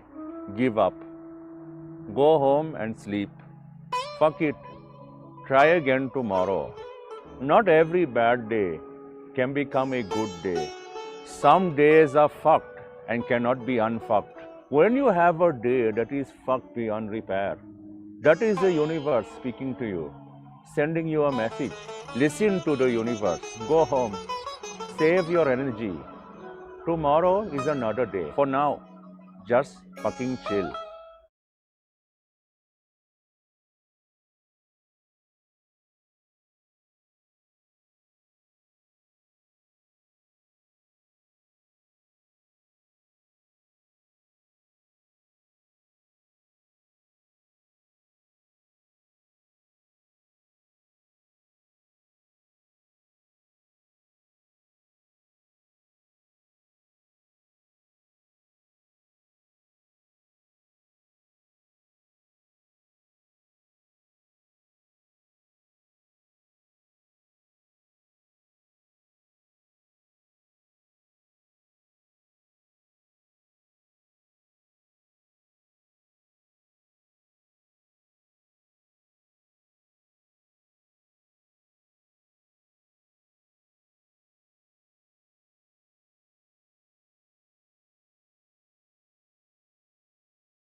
It is time to normalize saying, sorry, that's not my job. Taking on other people's responsibilities only enables lazy motherfuckers. Putting extra effort will not be rewarded. Instead, your boss will be delighted by your over-eagerness and stupidity and continually take advantage of you. Going the extra mile won't make you a hero. It will make you your company's bitch. Don't be your company's bitch. Do only what you are paid to do. That is all.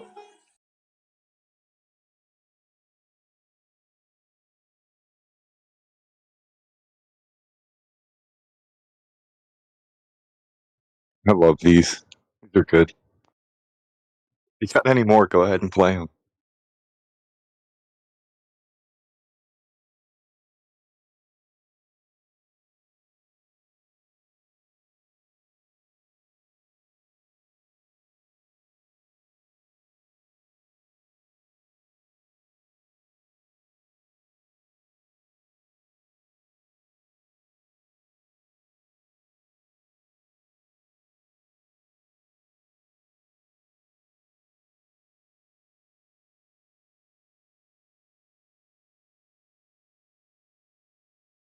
Fuck your phone battery.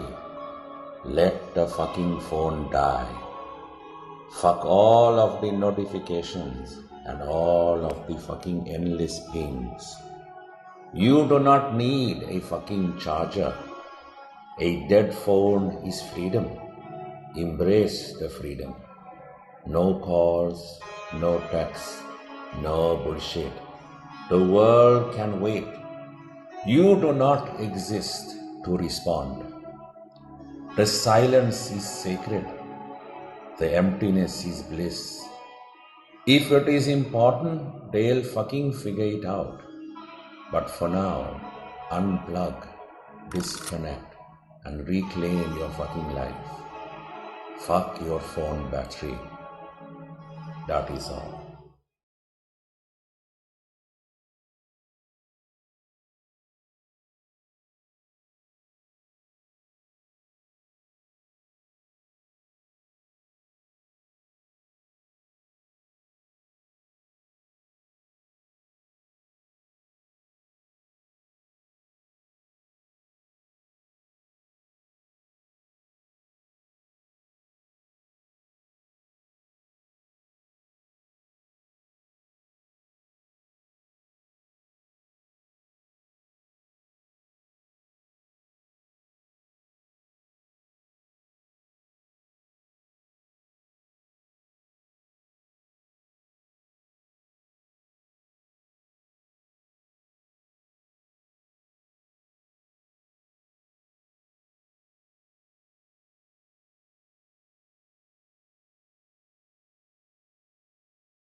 for the 200th time, Yeah, Zanuck. Hang on. He's already destroyed this argument for himself earlier today by claiming that you can't leave reference frames, you can't leave reference frames. Like, he's already destroyed himself numerous times on this. I love you, I Chocolate, don't but know I've got why to this jump is. in. Yeah, go ahead. Mike West is in the house. Mick West, even. Oh, I seen him in the check-in. I didn't think he was real. Yeah, no, he is real. Bev has been talking to him on Twitter and has managed to get him in. So, just so you all know that he's probably going to come down to the live stream soon. Oh, fantastic. Oh, that would be way better than fucking Yeah, with behave yourself, Zanuck. You'll be the Is first. he like famous? I'll be what? You'll be muted if you don't behave yourself. I'll always behave myself. Yeah. Isabel got muted a second ago. I'll be the judge I'll of try. that one. Hey, Chocolate, can we just talk about one thing before we let this topic go? The leaving of reference frames? No more reference frames, please. No, My just a ears second. are bleeding. There seems to be a misunderstanding. I just wanted to explain it in case there's ever a question. No one. Maybe no you one could No one DM. cares? Okay, I'll leave it out then. Yeah, we are fine. We cannot eat any more reference frames because they are not healthy. Yeah, if you confuse me more, I might actually start believing in the globe again. I'm not trying to confuse you, just letting you know about how you can't leave a reference frame. It's not possible, but you can go to another reference frame if you'd like to. It still exists. Stop explaining. Observation point. No, we didn't ask It's you just that. an all-inclusive All about reference observation frame that we can go to. What's that? Could we talk of rainbows while the Midwest is coming? How about corpuscular rays? How about these observations and long-distance measurements that are defying the very model that you are preaching here, Zanuck? Okay. How do we deal with those on a ball when they directly contradict the supposed curvature that we should be seeing, according to their story? In the measurements of large mountains at a distance, Well, as well yeah, as just long-range display. observations in general, right? I mean, there's Mick so West many. is coming. Sorry, got to reiterate. Mick Mick West is literally coming in a minute now. Nice. I'm ready.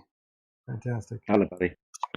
So, yeah, those are interesting observations, right? And a lot of them aren't very accurate. They're looking at, I see the light that should be 100, 200 feet below the horizon. How do we see that? And the answer is, from my perspective, not perspective, no. Yes, perspective. Refraction has only a small effect, but there could be something called diffraction, which could actually allow those. Yeah, diffraction can actually could be. I'm admitting that I don't know, and I'm interested in that test in replicating it myself. Could it be that we see what there is with? Shown otherwise, that's the logical base assumption, so that's where we leave it. Well, I'm sorry. That's the first step in science, It looks right? like a beaver. It looks like a beaver. It smells like a beaver. It has a tail like a beaver. No, but how come? Then answer me this. Then answer me this. So when I shine that same laser to an 11,000 foot peak, 123 miles away, what do you think we'll see when there's less refraction or diffraction involved? Do you think we'll still see?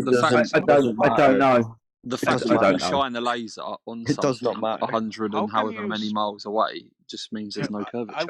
If we use a laser targeting device to aim a laser at a target, we'll probably hit the target with the laser if you've got a direct line of sight to it. Okay. Now, refraction over vast distances will have to be taken into account because quite possibly if you're viewing this mountain over a vast distance, it's going to be refracted to you, the observer, anyway. So you'd have to take account for this, wouldn't you? But you've shown 200 feet over 20 miles, so we got to see, a huge amount of refraction that's going on over 100 miles, right? Well, yeah, more distance, more atmosphere, right? Yeah. Well, that would play it into my case here, in that when we show a mountain 125 miles away, why is it angularly much lower than it should be for that given distance? I don't know, because you're comparing a geometric function to refraction. Yeah, this observation of the mountain, you're observing it, the light is being refracted through that atmosphere. More atmosphere, more distance, more refraction, possibly, right? 3 degrees? We're talking about a refractive index. Refraction over long distances is 7 to 8 inches per mile squared. Yeah, Wait, Zanuck, if you're able to shine a laser on a mountain that far away, you shouldn't be able to see it due to the alleged curvature. Refraction two factors, right? It has your angle of incidence as well as the material, Okay, medium that's enough, Sammy. you're shining light through. If it's air, it's very low refractive index. Then you have the angle of incidence on top of that. That no way accounts for the amount of sink those mountains would have at 125 miles. They're How come they're 11,000 feet. visible? How come they're visible? We're seeing they should be we're seeing them being angularly at 7,000 feet. That's fine. Where did 7,000 I'm feet here of that for it, mountain Dave. go? Mick West in the house, people. How you doing, Mick? Yeah, Mick knows this. Mick knows this very well.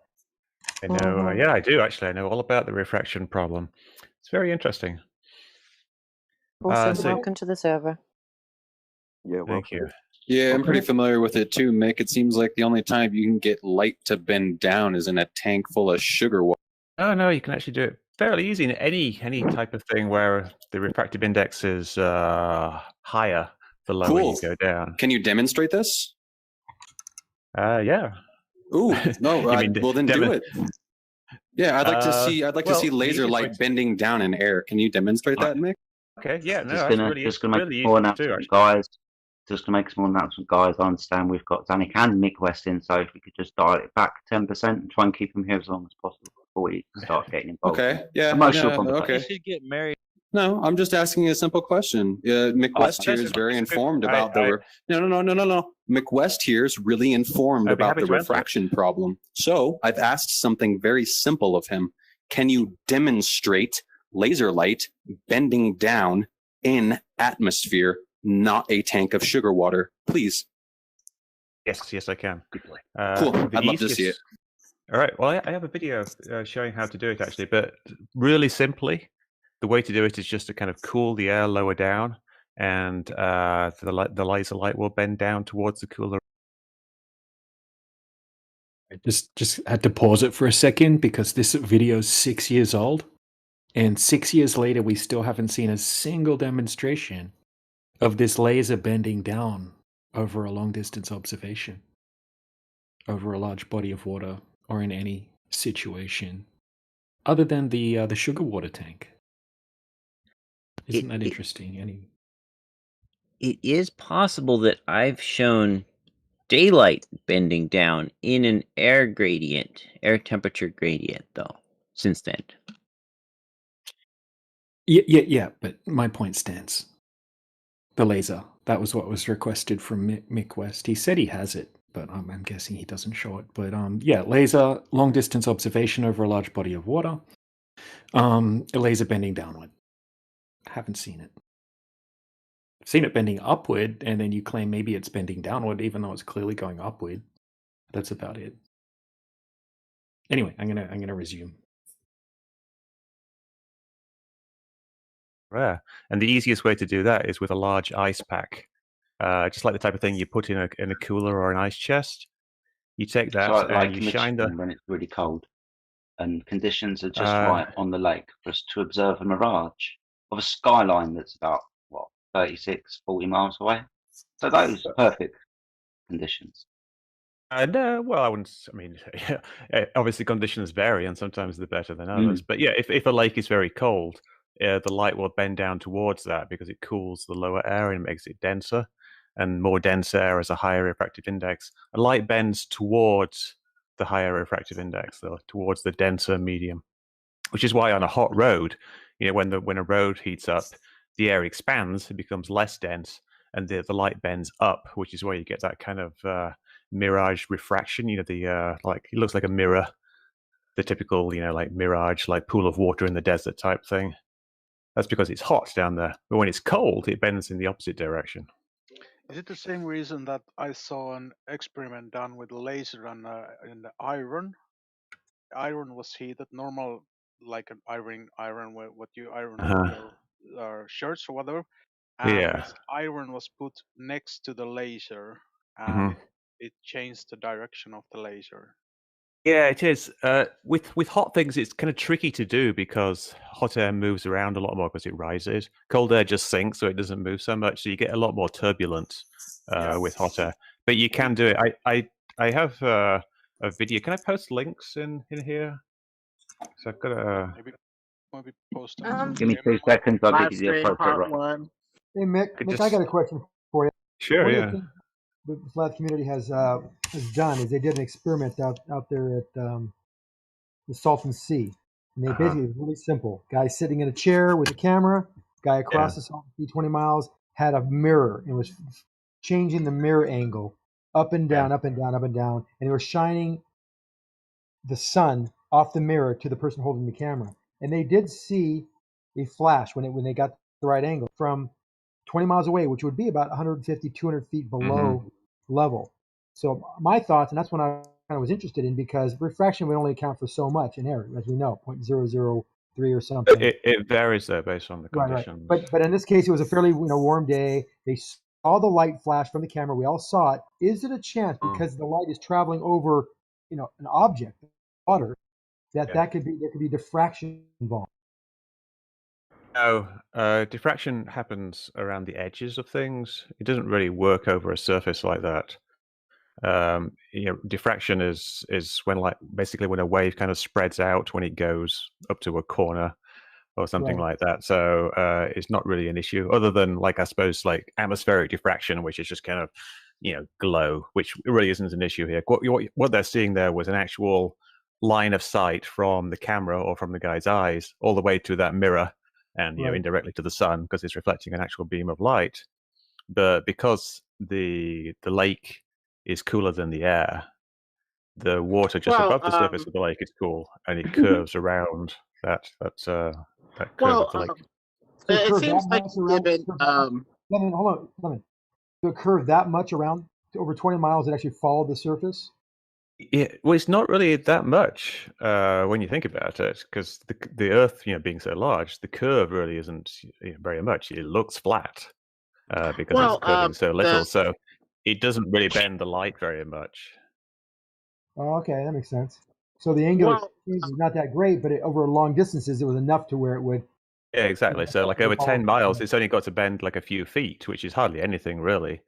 this implies duplication of the image, a real image that is giving light rays that are coming more or less straight from the object, and a duplicated image from the light rays bending up and refracting. It's a bit too much to beg the person to believe that a duplicated image, essentially, of the actual object is being shifted up and over a curve with the actual object with the straightest rays possible coming from said object somewhere else. There are no straight rays coming from it. They're all being bent.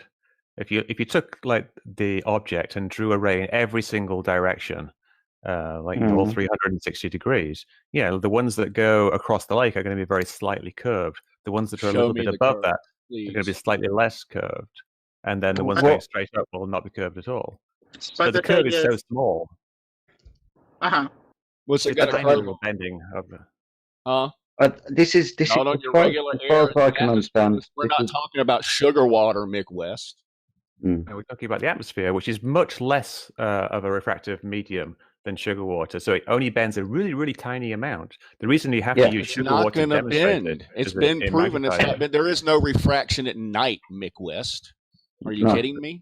There's refraction anytime that there's a difference. No, there is not. No, there is not, Mick West. Quit lying.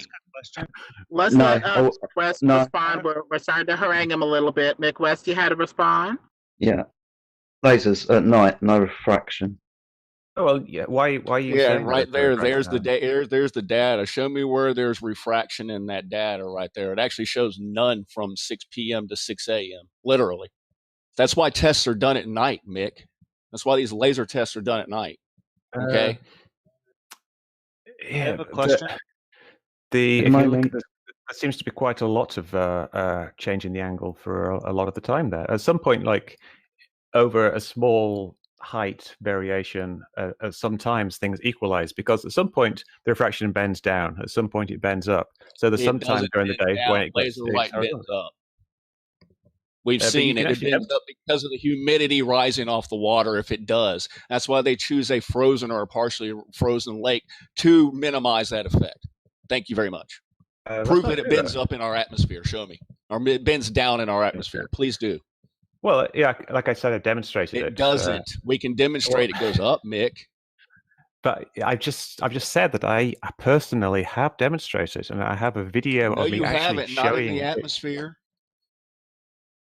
I had to use an ice pack to cool it locally, because Well, you're accusing me of lying when I actually have a video showing me doing this? Are you Yeah, a I'm accusing you of being very deceptive. Yes, you are. We don't need Exactly. to Just like accuse you, but you may be Dr. John D called you out big time for your question. calculator and all the other lies and bullshit that you produce. Oh, I have let's one look at I'm not going to take it lightly with a shill in here.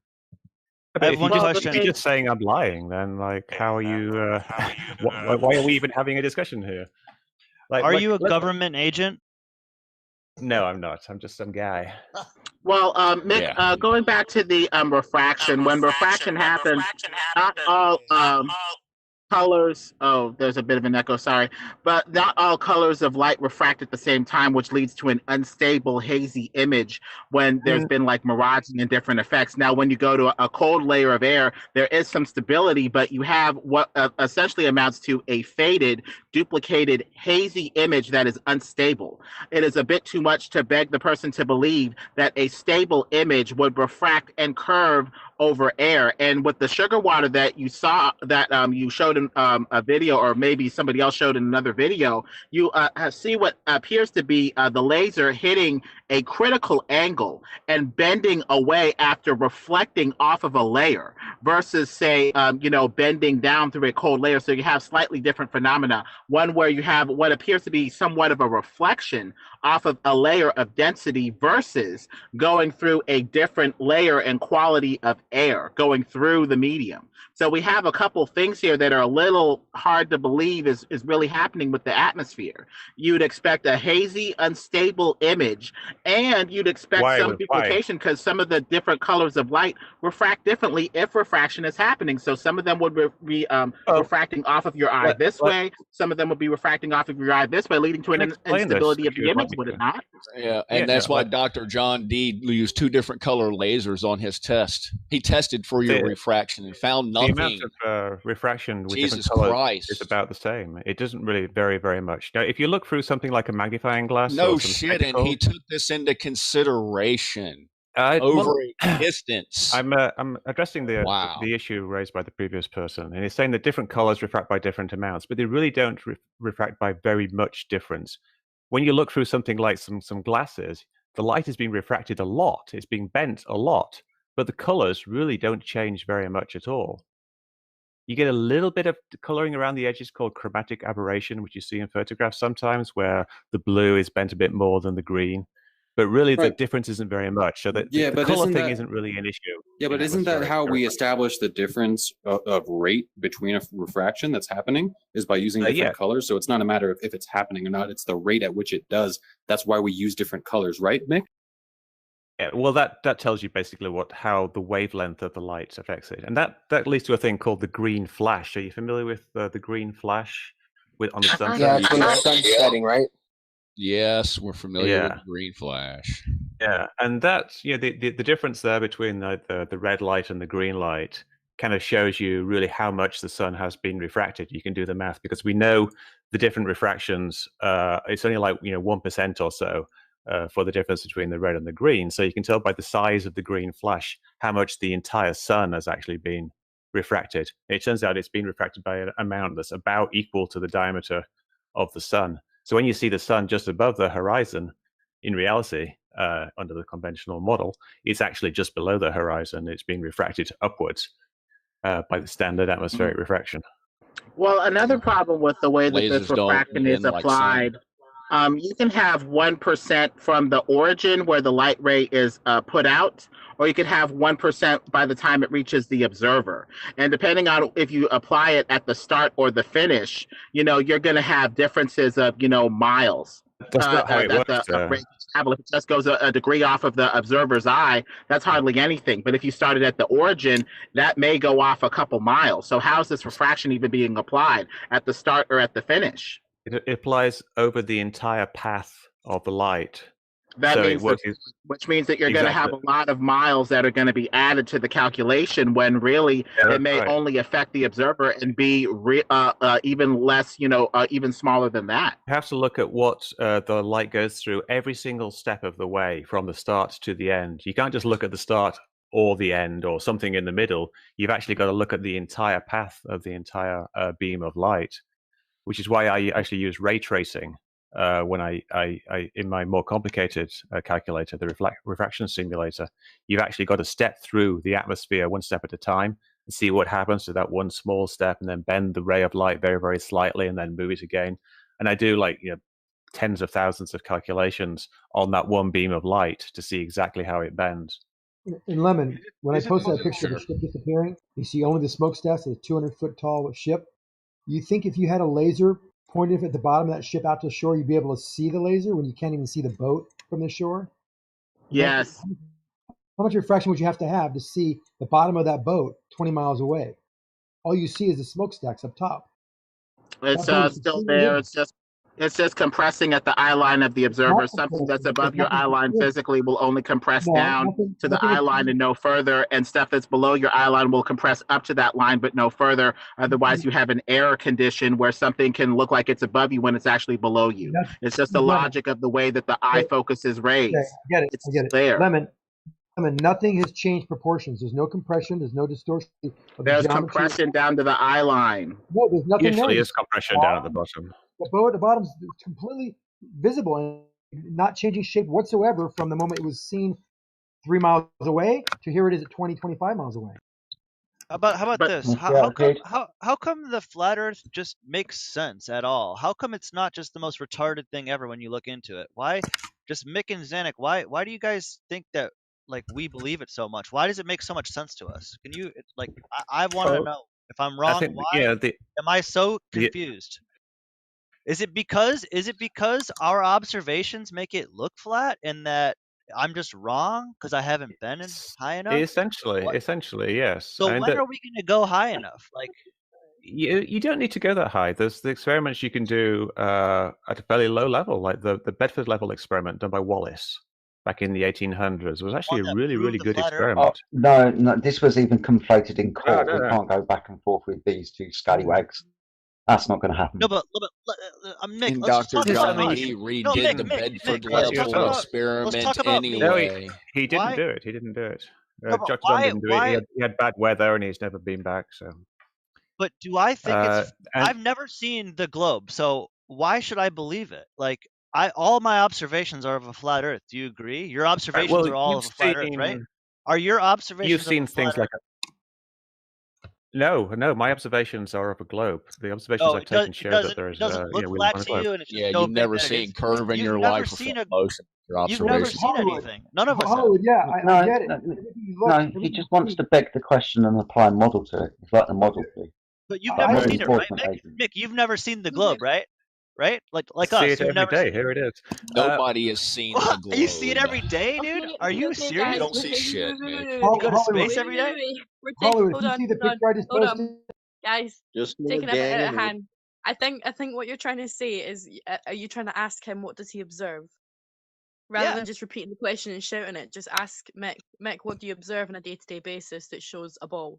Well, I think Mick and everybody would agree that. Oh, when you no, look at Zanuck, shush. That was directed at me. It's not Mick.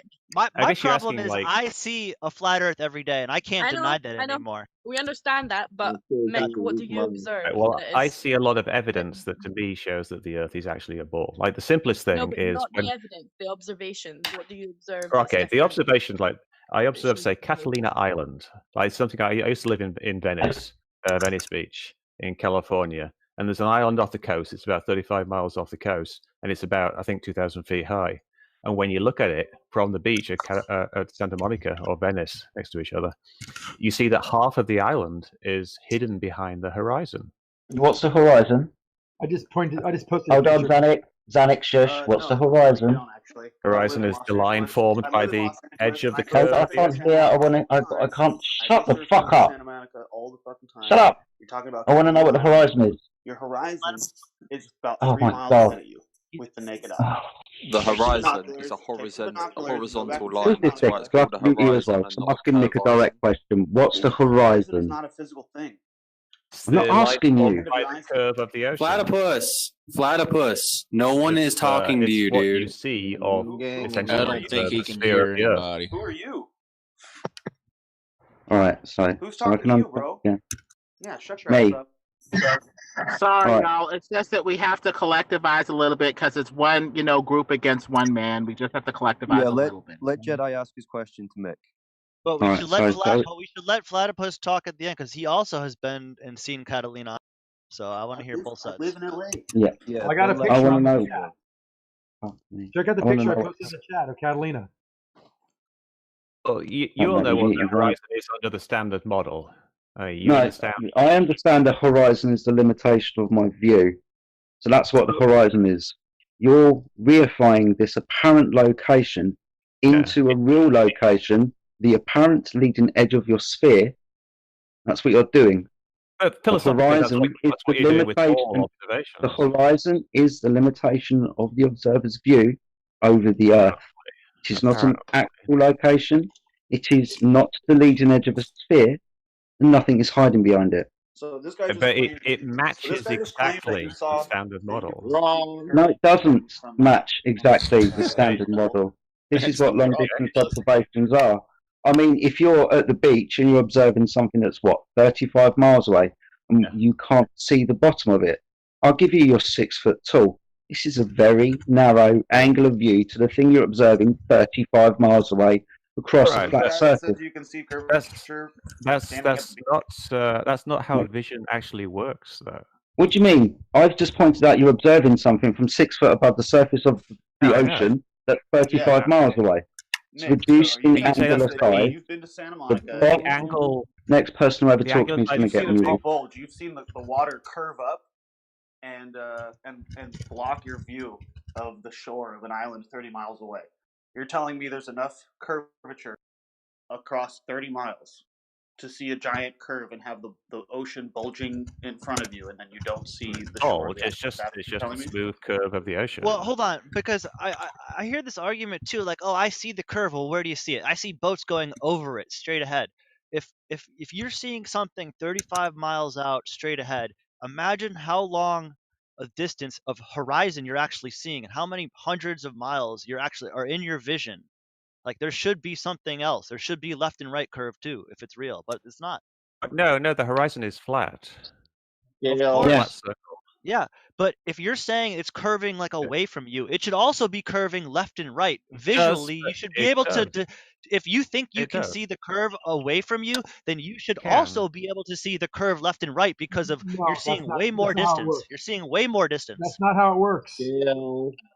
That's a different curve. It's a different curve, but it's still a curve that you can actually see. It's based on your angle of view is what it is. The higher up you go, the further you can see, and it's got dip to do with a curve. It's got 0 to do with a curve. You can prove this to yourself by standing on your damn kitchen floor and laying on it. Put your eye next to the floor, and you can't see very much of it. You stand up or even raise up a few inches, you see more of the floor. Yeah, but you can see the same amount This is what happens on a flat surface. Literally. Yeah, but we're talking about the surface. We're talking about 0.05 arc radians at 30,000 feet. There's nothing to see as far as curve around you. We see the effects away from you. There's a difference. Well, you know what? Here's the reality. No one has ever seen. Yeah, you're right. No one's ever seen the left and right curve, and no one's ever going to see it because it's not real. Because you're not, No one's ever seen any curve. All you guys can do, is take a perception. 0.05 arc radians. Say that's curve. All you can take. Hold on, guys. Hold on. Hey, hold on, Hollywood, hold on one sec. All right, guys. And everyone's a little excited because Mick is here. Let's try to keep it constructive, though. Like if Mick's making a point or Xanix's making a point, let them finish and then continue with the point. Don't bounce a different idea because this is getting really hard to listen to. All right, guys. Let's stay on topic. I'm happy to answer any questions, but it would be good if we could actually stay on the one question for a second. Like, say that the side-to-side curve. That's a great question. Why can't you see the side-to-side curve? You can actually see it if you go up about like 700 to 1,000 feet and take a photograph of the horizon with a rectilinear lens, one that keeps straight lines straight and doesn't bend lines, and then you look at that in Photoshop. You'll be able to detect an actual curve. If you take a large straight edge up to about 1,000 feet.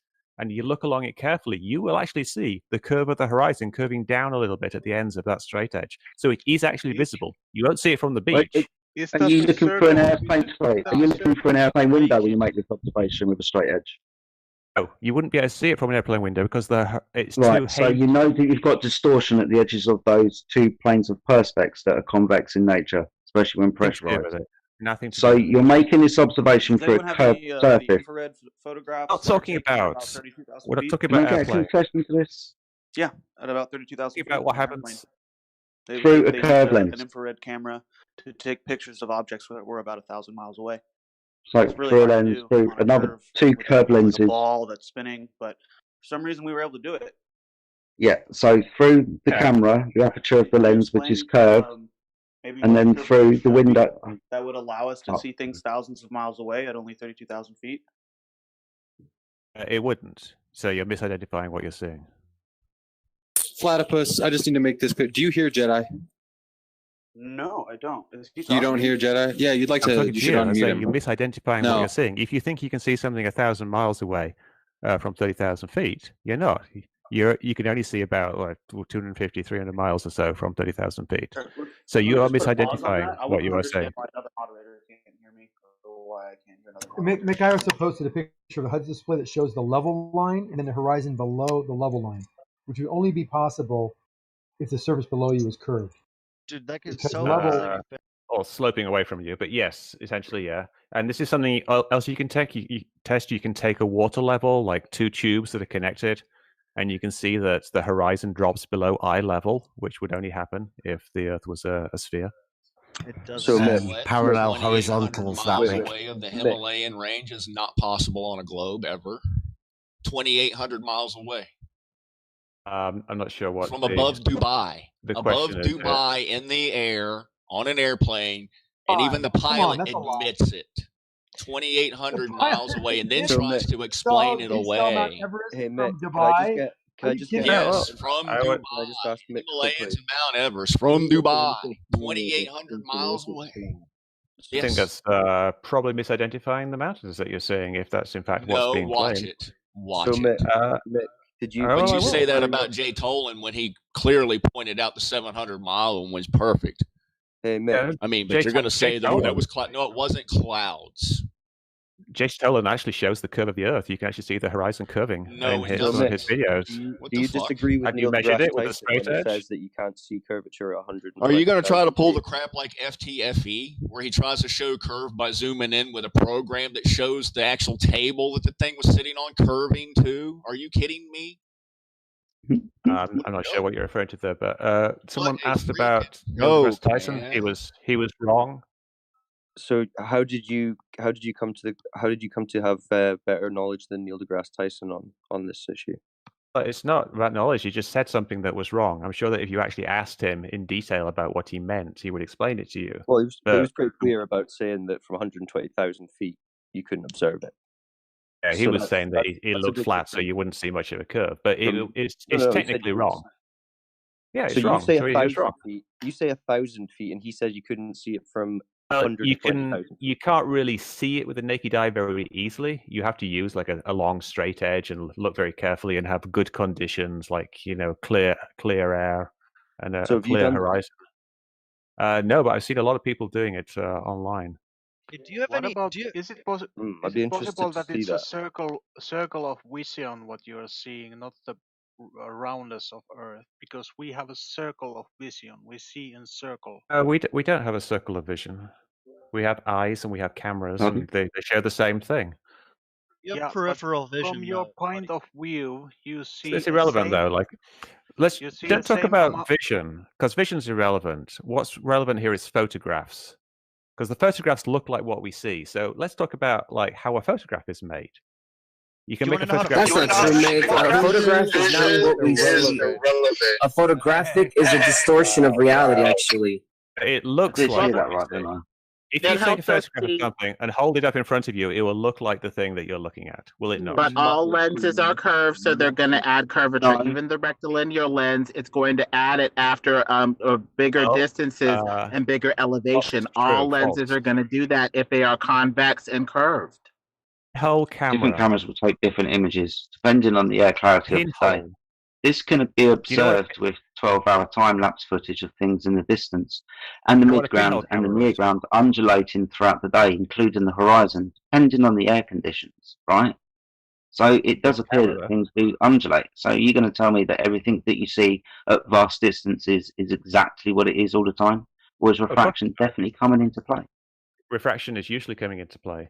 But what I'm saying is that what we see with our eyes is just essentially the same as what we see with a camera. There's nothing special about our eyes other than them being round. If you take a pinhole camera which doesn't have a lens at all, it produces exactly the same images as a regular camera. Up close, but up far, not the case. Hey, Yeah, at distance. Wait, So, Mick, Why would it be different at hold on, distance? real quick. Mick, do you have any alternative viewpoints, or are you going to defend the official narrative on everything at all costs? Because I know the official story and all this stuff. Are you going to provide us with anything like, or do you have any like conspiracies that you kind of think are real, or anything like that? Like anything alternative? Hollywood, you must be new to Mick West. Mick West was actually a big debunker for chemtrails in 9/11, so he's on the far side. He runs a website called Made Up. I think there's a lot of corruption in the world. Mick West. Mick West is the antithesis of a conspiracy theory. He's specifically here to shoot down any conspiracy and tell you that you're just an idiot. So do you have any? That's why I called him a shill. That's what I'm saying. Wait, hold on. Do you have any alternative viewpoints? Can y'all all other than the stop official talking at the narrative? same time? I just want to know, do you have any alternative viewpoints other than the official narrative on everything? I think that there's lots of corruption in government, and I wouldn't trust Just give me anything an a politician says. Be specific. Like one thing like you're concerned about. Well, like say the prison industrial complex. Like I think politicians pass laws to increase sentencing based in part on lobbying from the prison industry, and the prison industry gives money to politicians, so they will pass laws like the drug laws that end up with more people in jail. That's his official narrative. What about JFK?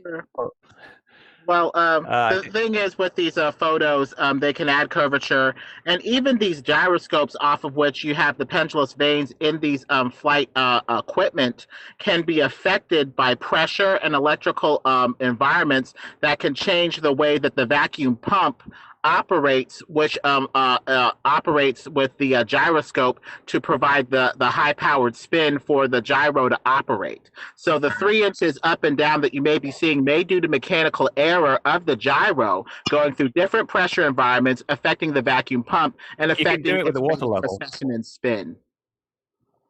You can do it with the water level though. You don't need to use like the gyroscopic level. So you just take up like 2 tubes filled with water, and you can view level, like the horizontal level from that point, and you see the horizon is below that. Depends on how you're looking. Since there are no such thing as lines, you could be looking at the top part of the quote-unquote horizon line, the middle part of it, the bottom part of it, and if you're off by even a hair's breadth, it may add up.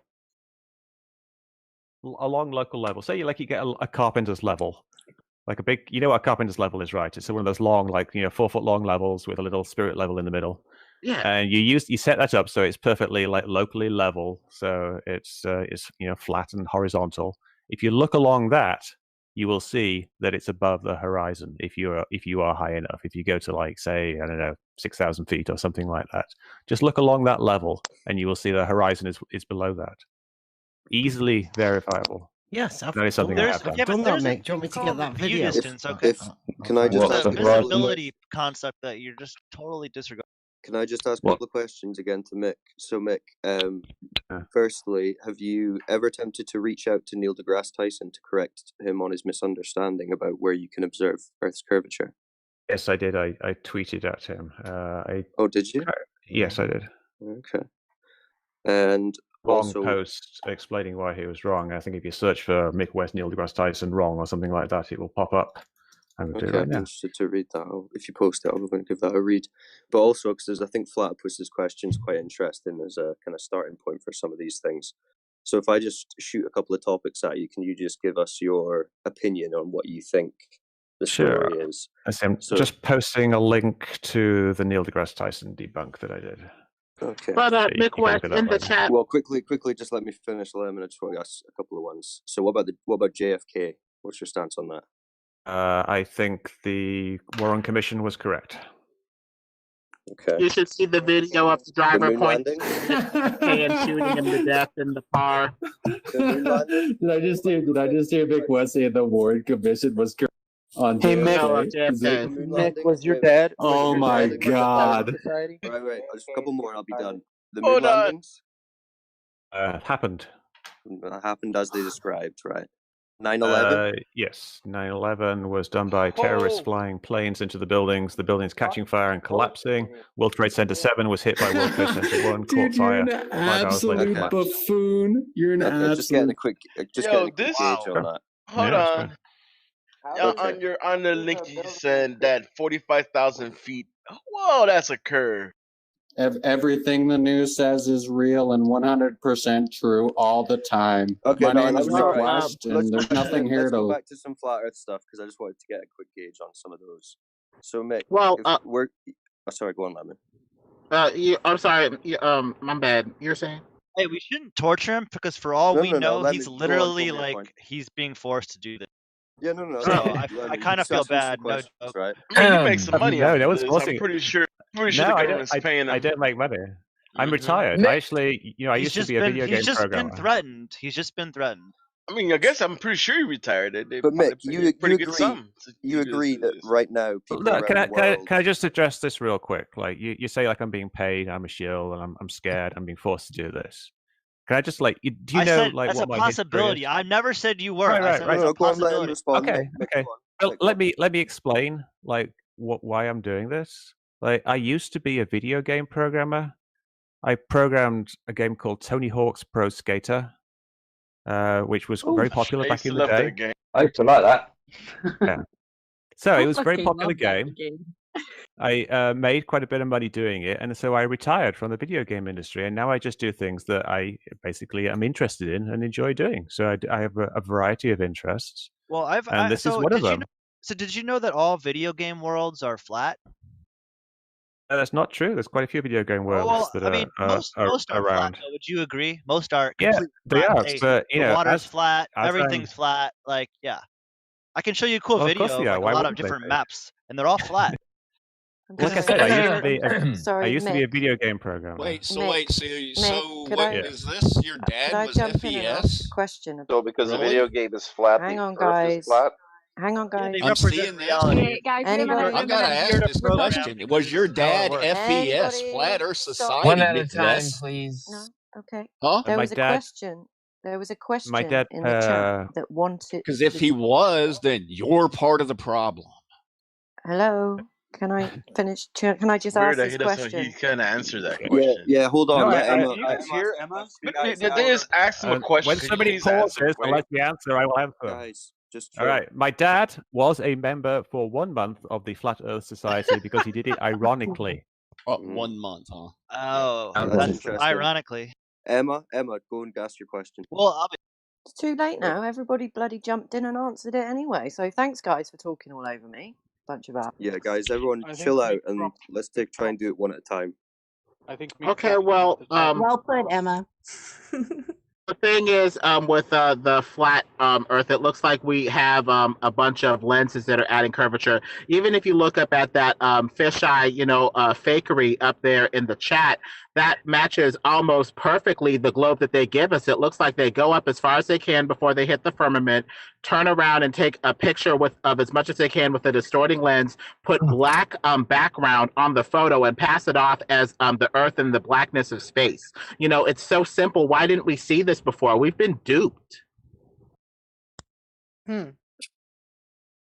He's gone anyway. It's funny. You know what's funny is that he's putting all these pictures that could be photoshopped. Yeah. Wait, can I ask Mick a question here? Yeah. No, he's gone. wait, Oh, wait. he's What gone? happened? Did you scare him off with the question about his father or something? What was that? No, exactly. We were all No. shouting over. Like I think this is what I warned when I said Yeah, I calm think down. maybe I it think the got a fact that we bit were all much. shouting and talking at him probably made him leave. Which is the point why we needed to be No, respectful he and didn't shut up just and let leave. everyone He ask got the question banned. one by one. What? Oh, he Fuck got banned. random. Yeah, this You're isn't not okay. paying Yeah, attention for to the chat, okay. are you? Somebody Yeah. pulled the trigger. Yeah, Why? for the record, just so people know, this isn't Mick West's first time here. Okay, he's been here before. He comes in very seldom, but he does come in here. Okay, and yeah, just before he came in here, there was like 20 people in the chat, and then when he came here, like 40 people joined. Okay, so Right. Good for business, right? Right. So what's that? That's an example of somebody you could actually milk good content out of.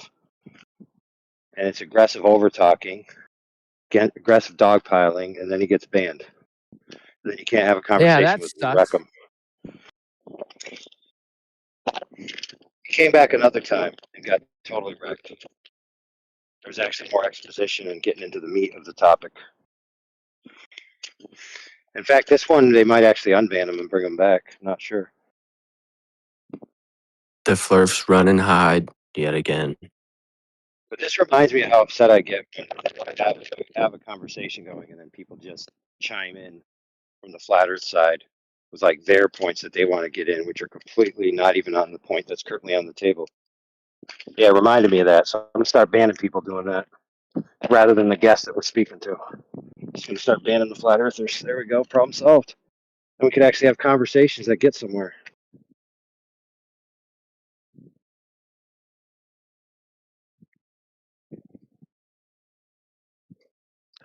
Fair enough. Yeah, like we're having a great conversation about optics, right? And then some flat earther thinks, oh no, I got to zing this guy with gravity. I just got to get in there and overtalk everyone and talk about gravity because that's going to completely upset the apple cart and going to prove that the earth is flat. And then we don't have to talk about this topic about optics anymore. Oh, that kid's just going to get muted and banned.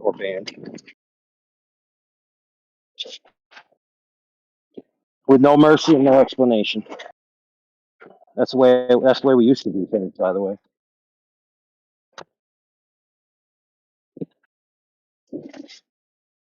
All right, should we listen more and see where it goes? Let's find out together. Let's go.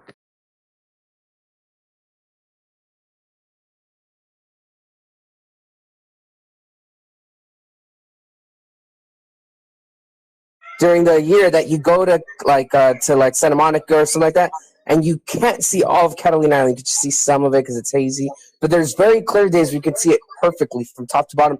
I know my friend Judas, he actually has videos zoom into the shore from like Santa Monica and stuff like that, like the actual shore, and you can see the boats. I mean, we have that video. Don't we have that video of that timeline about the water looking like it's rising and covering that island across? I forgot what video is that, but it's a skunk bay. Yes, exactly. That's skunk bay. So it would be the exact same thing. It's the exact same. Dude, I can't believe you just told everyone with a straight face that planes brought down the towers. I mean, this is this guy. I mean, this is just unbelievable. I know Valley Girl's smarter than McWest. This guy's just an absolute tool. He should be banned on site. What else did he come in here to talk about? Yeah, true. He just came in here to push his globe line. That's it. Although That's you all think he he should came be in a here to banner on talk about. site, not all of us have spoke to him before, and it would have been nice to ask him some questions that people haven't asked. Although you might think he's viable ban on site, No, he is. not all of us have This is the spoke to case. him No, before. his dad was a member of Flat Earth Society. There was McWest a is bunch banned of on people. site. He's an idiot. I didn't Yeah, finish. I everything. don't. There was a bunch of people who were trying to ask questions and were getting talked over. A few people are really upset in the text chat because they were being screamed over when trying to ask a viable question. Yeah, well, his dad was a Flat Earth Society I don't member. give a shit. McWest is a ban on. Are Yeah, trying okay. Yeah, to ask this is. questions. No, it's ban on So site. it's Okay, deciding who we Flat should Earth talk to, Society is ban on But site. he Yeah, Flat Earth wasn't a Society is member ban of on site. Flat Earth Society, though. Oh, Doesn't matter. Doesn't matter if he's associated with anyone who. Hold tight. Let's Then try and Mark calm it Sargent down. wouldn't be There's welcome here, gold three moderators. Come on, guys. We all know where this is going. Lots of people wanted to ask questions. Lots of people have, understand Mick West and don't want him here. But at the end of the day, it would have been nice to let him hang himself with words. He did twice hang himself because he was reifying an apparent location using misplaced concretism. Reification, right? Which is what they need to do when they presuppose are. So let's try and remember also what's going on as well. Not many people know these things, and it needs to be pulled apart. His Earth curve calculator, the presupposition that it works on, and blah blah blah. Yeah, I definitely agree. The part is if he's in here, and although you might not like it, it's not as if he's here every single day. So if you don't like the current conversation with him being in here, he's not going to be here long. Feel free to jump out the live stream. There are people who want to hear this discussion who now no longer have the option. Bambi, I mean, you put me in here. it doesn't matter. I mean, the good thing is we haven't recorded. We clip those and just start posting this stuff. So look how his dumb conversations are. I mean, it's just that was been perfect. But what about our mission? This helps people see both sides. They need to see this themselves so they can make a proper decision. I mean, it's not like he's, infiltrating and destroying the server from within, hopefully. I mean, compared to most of the Globers that are, real zealots, this dude was a dream. He was calm. He was collected. He answered questions, I mean, we also have to be careful. We could have got a lot more out of He's that. better than With Xanax. calm conversation. Why But Xanax. there you go. We could have Why got a lot didn't more. To be fair, I like Xanac more than Mick West. True. That whole conversation could have been much more productive, and we honestly ruined our time there. I don't think Yeah. so. Never mind. I don't Listen, think so. I was listen. talking. It doesn't matter. He Who can banned either him? come back or Well, not. somebody message him and tell him to come Here's back. the thing. Here's the Somebody thing. banned It's him, really didn't they? hard to. Yeah, it's really hard to have a conversation when there's 80 people in here and there's one McWest. Okay, so it's ideally, it's like, it's easy to say, hey guys, just one at a time, give them a chance. And there's 80 people in here wanting to get a chance to ask McWest a question, But and you have he to and he take left and control. got banned on his own volition. Yeah, So I don't think you understand. There were people who wanted to ask questions, like myself and other people who were staying quiet until the opportunity Right. came around for them to What ask. question would The you Everybody moderators ask? need jumping to on and moderate shooting then. questions Better. at once. Yeah. well, see, okay, so Bambi, Moderators so were now you know trying though. to. They Guys, didn't know So, what but to now do. you know. Moderators Now you got know. talked Now you know. all over several Hey, listen, times. guys, let's just move on because he's gone now, so it doesn't really matter. And if there's I 50 doubt he'll odd come people back. in here, there's plenty other people to speak to. And if anyone's got questions or topics they want to bring up, now's a pretty good time. So let's not Yeah, dwell and on you it. really need to actually listen to what the Well, I moderators are guess he can't saying come when back it if he's comes to that banned. sort of So thing. Yeah, To the keep guy the has a huge. conversation fresh and vibrant, we need to have people come in with all of their concerns, as long as the server doesn't get infiltrated and destroyed. So we need to be But able Lemons, to, honestly Lemon, deal with why, these people. Lemon, Yeah, why did he leave? What was that? Why did he leave? I heard there was a banning, so I don't know. I was in the middle of a comment, and then I didn't hear a response, and I was like, "Oh crap, he probably His left or something." statements were so ridiculous, and like 10 people jumped upon them. So ridiculous that he couldn't even answer it. yeah, he was hanging himself anyway. So leave it to that's the why people mods to got upset. decide, and we'll see Well, what I happens. mean, But well, the thing is, we are Legion. I hate to have that satanic reference to the demons of hell, but we are a group. So we need to collectivize in a way that we don't just, overwhelm one person. If somebody has covered your question, then me included, be quiet, shut up, let it be covered by one other person so we don't have 10 people asking the same question. And, keep it down to one thing so it doesn't get repetitive. Eat up the airtime that is precious among 80 people and one person. We need to collectivize along certain routes so that we can have a productive 80 on one conversation. Lemon, it wasn't that bad though. Just ask him a couple of simple questions. You need to Well, elect somebody to do one-on-ones. You just And that's you how you know, gotta handle it. You gotta get Eric Dubay and. Can I you know, just To be honest, we're usually pretty good with this stuff, but it's really hard when you get someone in like that to come in. It's bound to happen, man. It happens even when like other fighters come in that are kind of like well known. It's just something that can't really be avoided. But the best we can do is work for at least having a decent conversation, I guess. Well, what I would like to point out, okay, because this just stands true. Mick West, right? Mick West. At some Okay. point, I'd like to make a point. If someone would let me Okay, in I at got some you. point. I'll wrap this up real quick, Emma. I promise. Okay, just to make this clear, McWest is this server's literally arch nemesis, and here's why. Okay, he doesn't believe in a single conspiracy. Okay, this is a server for a hotbed.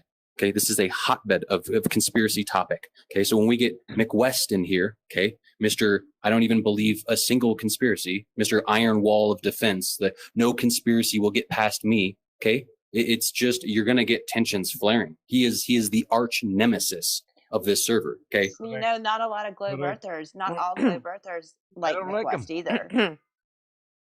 Asshole. Yeah, I don't like them. All right, Emma, can you speak now, please? Emma, Oh, what you sorry, saying? Lemon, everyone, stop. Emma, can you speak now? I would just like to say that we played right into their hands because that was planned. That whole thing was planned. You don't think Mick West just suddenly decided, out of the blue, on Twitter, to converse with Bev while everything else is going on? So no, of course, there's an agenda. Either he was trying to feel us out or see what's up. No, nowadays. it was a complete plan because they're all going on the everybody's nasty. And what happened? They came in here and now we've literally, it looks bad on us, even though it's not. Proved them right. I don't think it does, though. Well, the No, word got Well, you spread haven't around seen what's to been others. going on in the background. I'm should've telling done you that. this. I'm telling you this from experience of stuff that's going on behind the scenes. That Well, a the few thing of is, us are watching, and he came in for a reason, and he got what he wanted. well, it's very disheartening because right now the move is to demonize flat earthers. Even O.M. Benjamin's appearance at the Flat Earth Conference may be used to peg, flat earthers as, crazy anti-Semites or whatever. There is a move to demonize flat earthers and push them out of society on some level. And if we can't get it right here in a friendly space, there isn't much hope for out there in the real world either, with people that are much less, prone to give us the time of day. We need to set the example. Show that, hey, we can have a productive dialogue even if we don't agree with everything that they're saying. I understand what you're saying, Lemon, but do you think that he didn't have a productive dialogue? Did you hear the shit he was It was very productive. He wasn't yelling. He wasn't ad homing. He was maybe his answers were BS or whatever, but he was answering and being productive. If we can have other people on here that a straw man even more than him, I just don't get it. Well, that's, I mean, even with the flat Earth the hard society, part. up with good information. But Yeah, the hard Lemon part is pretty to much find summed an it up. individual like him because he's clearly trained in this. So he's well versed and good at what he does. Right. Well, so if it's that's nice the to be. case, It's nice to have a worthy opponent, but I right. kind of get Well, if why. that's the case, let's not give it more time than it deserves, especially when there's so many people in the room. Let's open it up. Is that Gem Panda in the house? It's a full party tonight. I am indeed. I would be a very, very poor man's Mick West, I feel. But, well, but I'm here if you. I wouldn't give it to these last half the time of day. They're a waste of space. Gem Panda, total waste of space. Mick West, waste of space. Well, here we go. If you want to read Gem about Panda. what they talk, just go to school. Gem Everyone Panda, knows give what us your all this top is. Gem Panda. Waste of time. give him Wankers. Hold on. Let's show Gem them. Panda. Gem Panda. So you're saying you don't get paid as much as Mick West? Yeah, are you just tag teaming in? What are you doing? Like, is this how this works? The Globe guys just tag. The word spread through other discords, guys. It's not a big conspiracy. This No, one.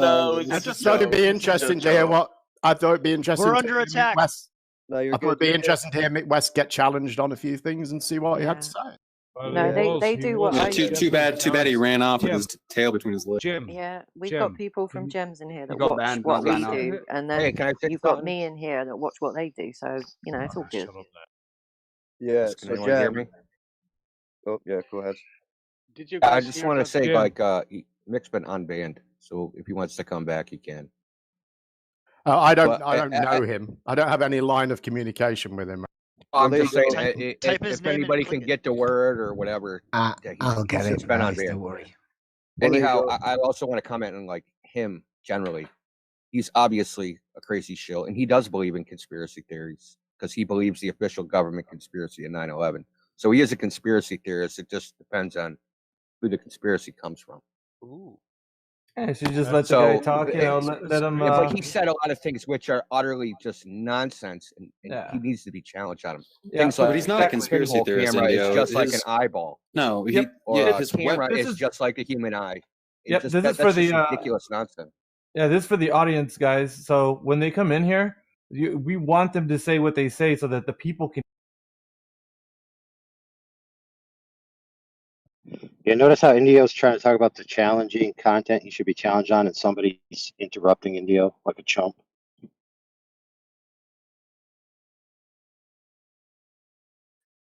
I hate that shit.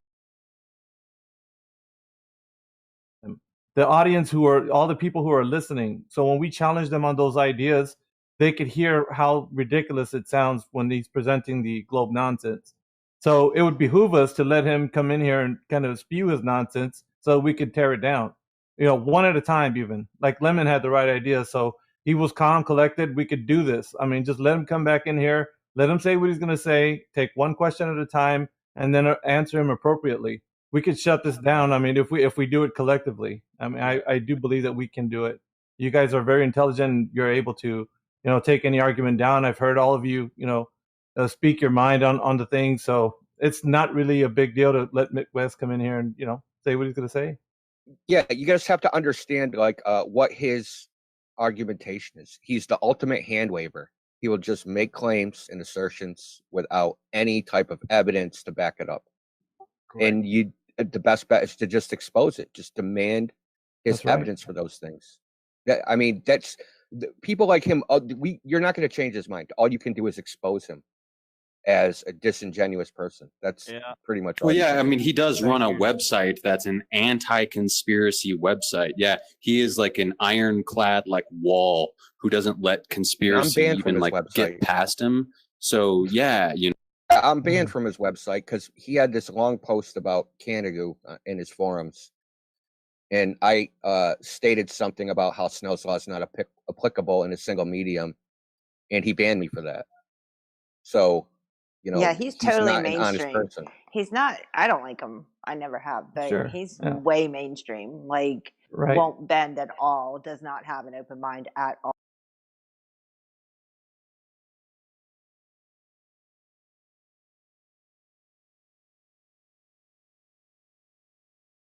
By the way, guys, that was more than 6 years ago, right? So notice what Indio just said. Just keep that in your hat as a point of note.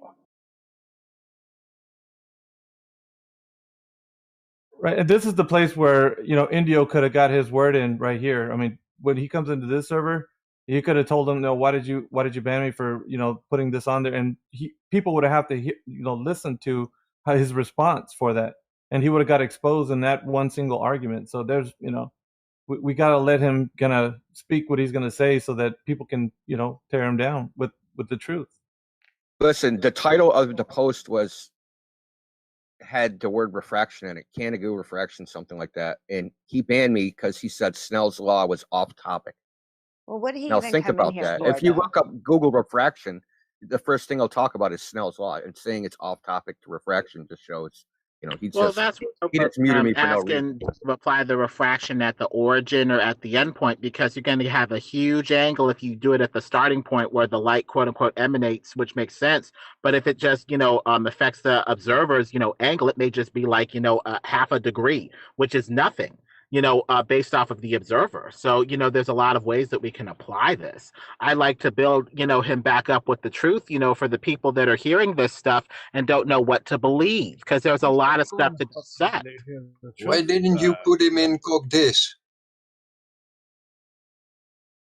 You honestly think that Mick West is going to hear the truth? He may. Nah, I think he's a perpetrator. Well, it's a conspiracy in and of itself to not believe any conspiracies. So by that, Mick West is a total. Yeah. Well, and then what caused Mick West to come here? Maybe he's thinking about it. But if there is infiltration, a healthy amount of paranoia is, possibly necessary. But, let's just use the truth to fight bad speech with a better speech. But I mean, Bong has a point, right? Why is Mick West, right, concerned with fleas like us, right? Why does he even entertain? Why does he? Okay, well, but dude, we're fleas. Yeah, no, literally, this is like a chat full of 100 people. This is nothing, right? Okay, so why does he even come here? And to answer Indio's question earlier, to make light of what he was talking about when he was talking about how he didn't want to talk about Snell's law, with the refraction and everything, and it's because of what we were posting and what I've been posting, what Indio posted in here, was it earlier this week or last week, the refraction index. That at the time they took the photo of Canada, refraction was on its way down and it drops off rapidly. So the amount of refraction they would need for that photo to work out is not possible at that time of the day. Mick is back. Hey everyone. Hey, welcome, Mick. Oh yeah, Canada. That's one of my favorite photographs. It's actually amazing how much of the mountain is missing with Canada. It's just this tiny, tiny bit that's visible over the top. And it's very It's difficult to definitely explain. more than 4,000 feet that's visible. You shouldn't even see the tops of them. If you actually calculate in the height of the mountain too, and then put it in with the 16,000 feet of missing curvature, that leaves you with almost a mile of missing curvature to even see the tops. I don't think so, but like, Yeah, it let's does. go with It that. leaves But 4,000 feet, basically, a little over 4,000 feet. How So- many feet in a mile? 5,280? Yeah, that's pretty something close like to a mile, man. So what's with all the missing bits of the mountains? There? Why is there There's mountains hidden? in the foreground. There's mountains in the foreground. So what about when you get 125 miles away? There's 1,800-meter mountains in the foreground. Yeah, but there's other mountains which are only visible over the ocean, where there's nothing in between, where literally thousands of feet of the mountain are hidden apparently behind the ocean. No, that's the blur line. That's where your where do you eye think the can't horizon make is? out Where do you what's think the- going on there. Do you understand that image. perspective? Where do you well, Holy shit. I do understand perspective. where do you think the horizon Hold on, hold on, everybody, hold on. Let's do this right. Let's do it one person, all right? Because this is getting annoying. Indio, go ahead. Oh, if you look at the image, so I'm going to talk about the 443-kilometer one, right? So I'm sure you've seen that one. From Pic so de it's Peak Finisterre? Finisterre to that one exactly. Have So that where do you photograph think on the my board in horizon front of me. is supposed to be in that image? Uh, The edge, this it- leading edge of the ball, you think exists? Where do you think that's supposed to be in the image? It's that kind of like darkish line you can see just below the peak. But okay, so that's what you think. But if you look at the math, it's supposed to be 128 miles away, and 128 miles away is the far shore of the ocean.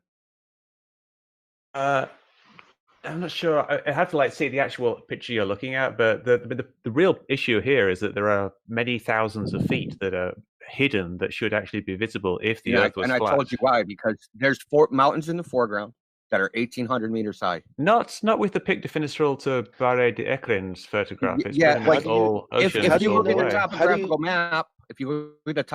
map, right, and actually look at it, there's mountains that are 1,800 miles or 1,800 meters tall in the foreground. Before that mountain, is this guy so if you get the angular size, it's going to block off 3,000 meters of the other mountain. Hold on, but is this guy asking it with the naked eye, or is he asking with some type of optics? It's an image. It was taken. I think that image was taken with a apochromatic telescope in a Nikon. Yeah, but what the guy's asking, he's saying it should be visible with what? You should be able to see the how whole can it be mountain. Visible with the naked eye. Is that what you're asking, guy? Or are you talking If about there's with mountains in the binoculars foreground, or you can't see with the a whole camera? mountain. That's impossible. Yeah, but if there are mountains that you can't see over the top of, but Yeah, we're he's looking at saying- things he's that are saying over it's ocean. flat. Yeah, he's saying it's flat, so you should be able to see all of this. How?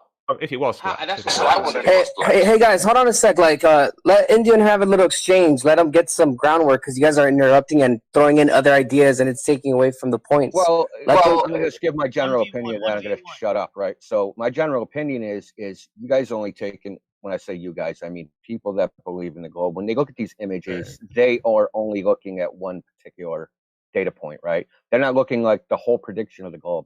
Where's the horizon in this image, and where is it relative to the peaks, right? And what distance is it away? So Yeah, we can I'd look be at happy to look topographical at maps. that type of thing.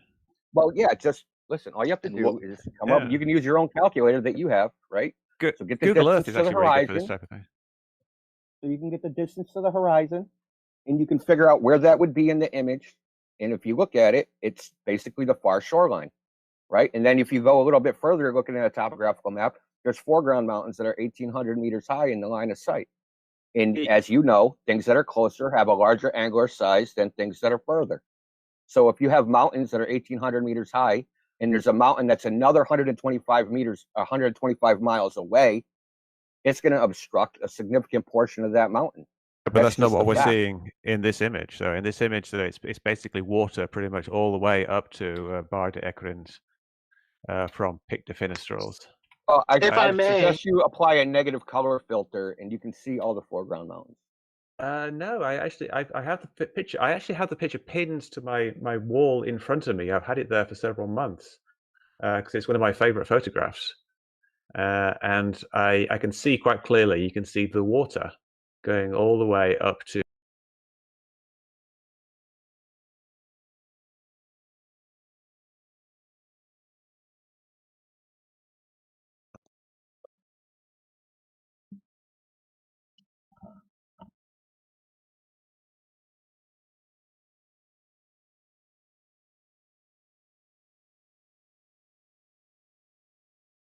Notice how Jose clearly laid it down. It was Indio to speak to him, and the other people couldn't control themselves.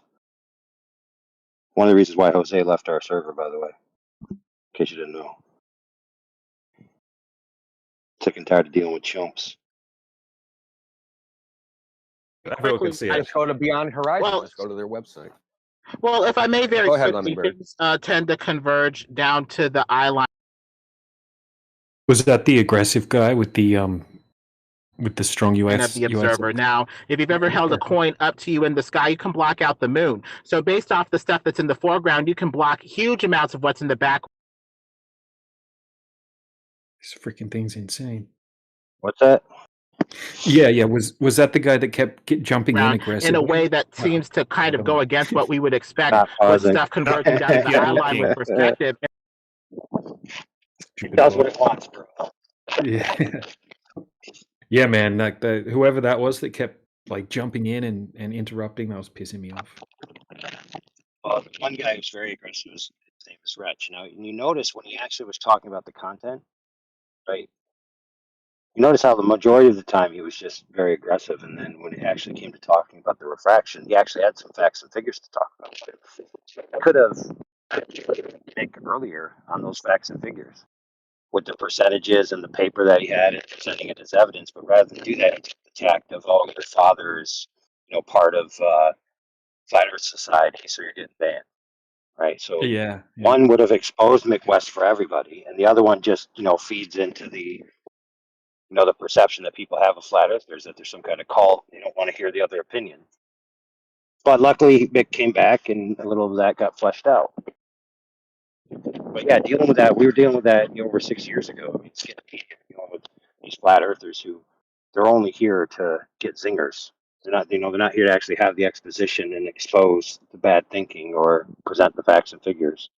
Like they just wait in the wings for a chance to strike, basically. Yeah, I noticed. Yeah, it comes across very bad to the audience, very bad faith. Yeah, or somebody's having a really technical conversation, and then someone says, "Oh, it's on them to cut to the chase," and just forget the technical conversation. We're just going to get to where I make this quippy in like less than 7 seconds, and then the conversation's over, and then we just have crickets for 3 hours. Yep. Unfortunately, it still happens.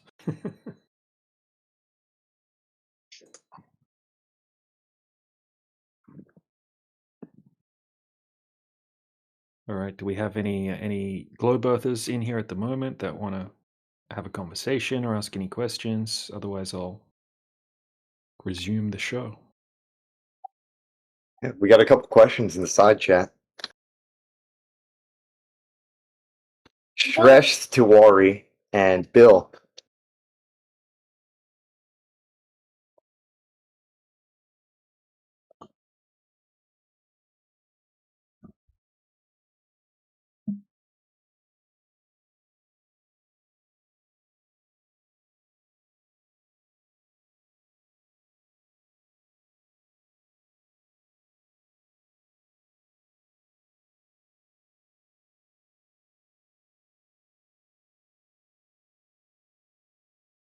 Don't be shy. If you have any questions, feel free to ask.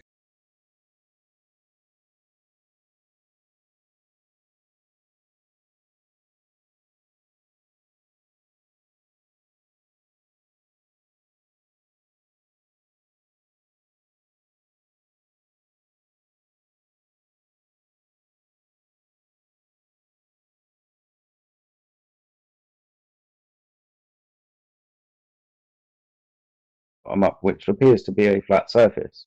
Now, that's just appears to be a happening. flat surface. Well, I use my eyes. Is it flat there? I use I mean, my how eyes. many Measured it with a laser?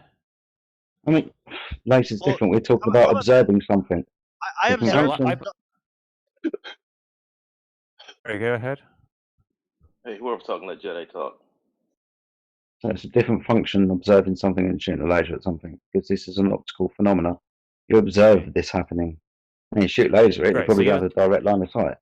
Now, Yeah, how so many you're- videos of this do you want for you then to assert that there's a radius value within every single Right. floor? What I would like is for you to demonstrate that the floor is in fact flat, and then show the boat. How level do you want the surface?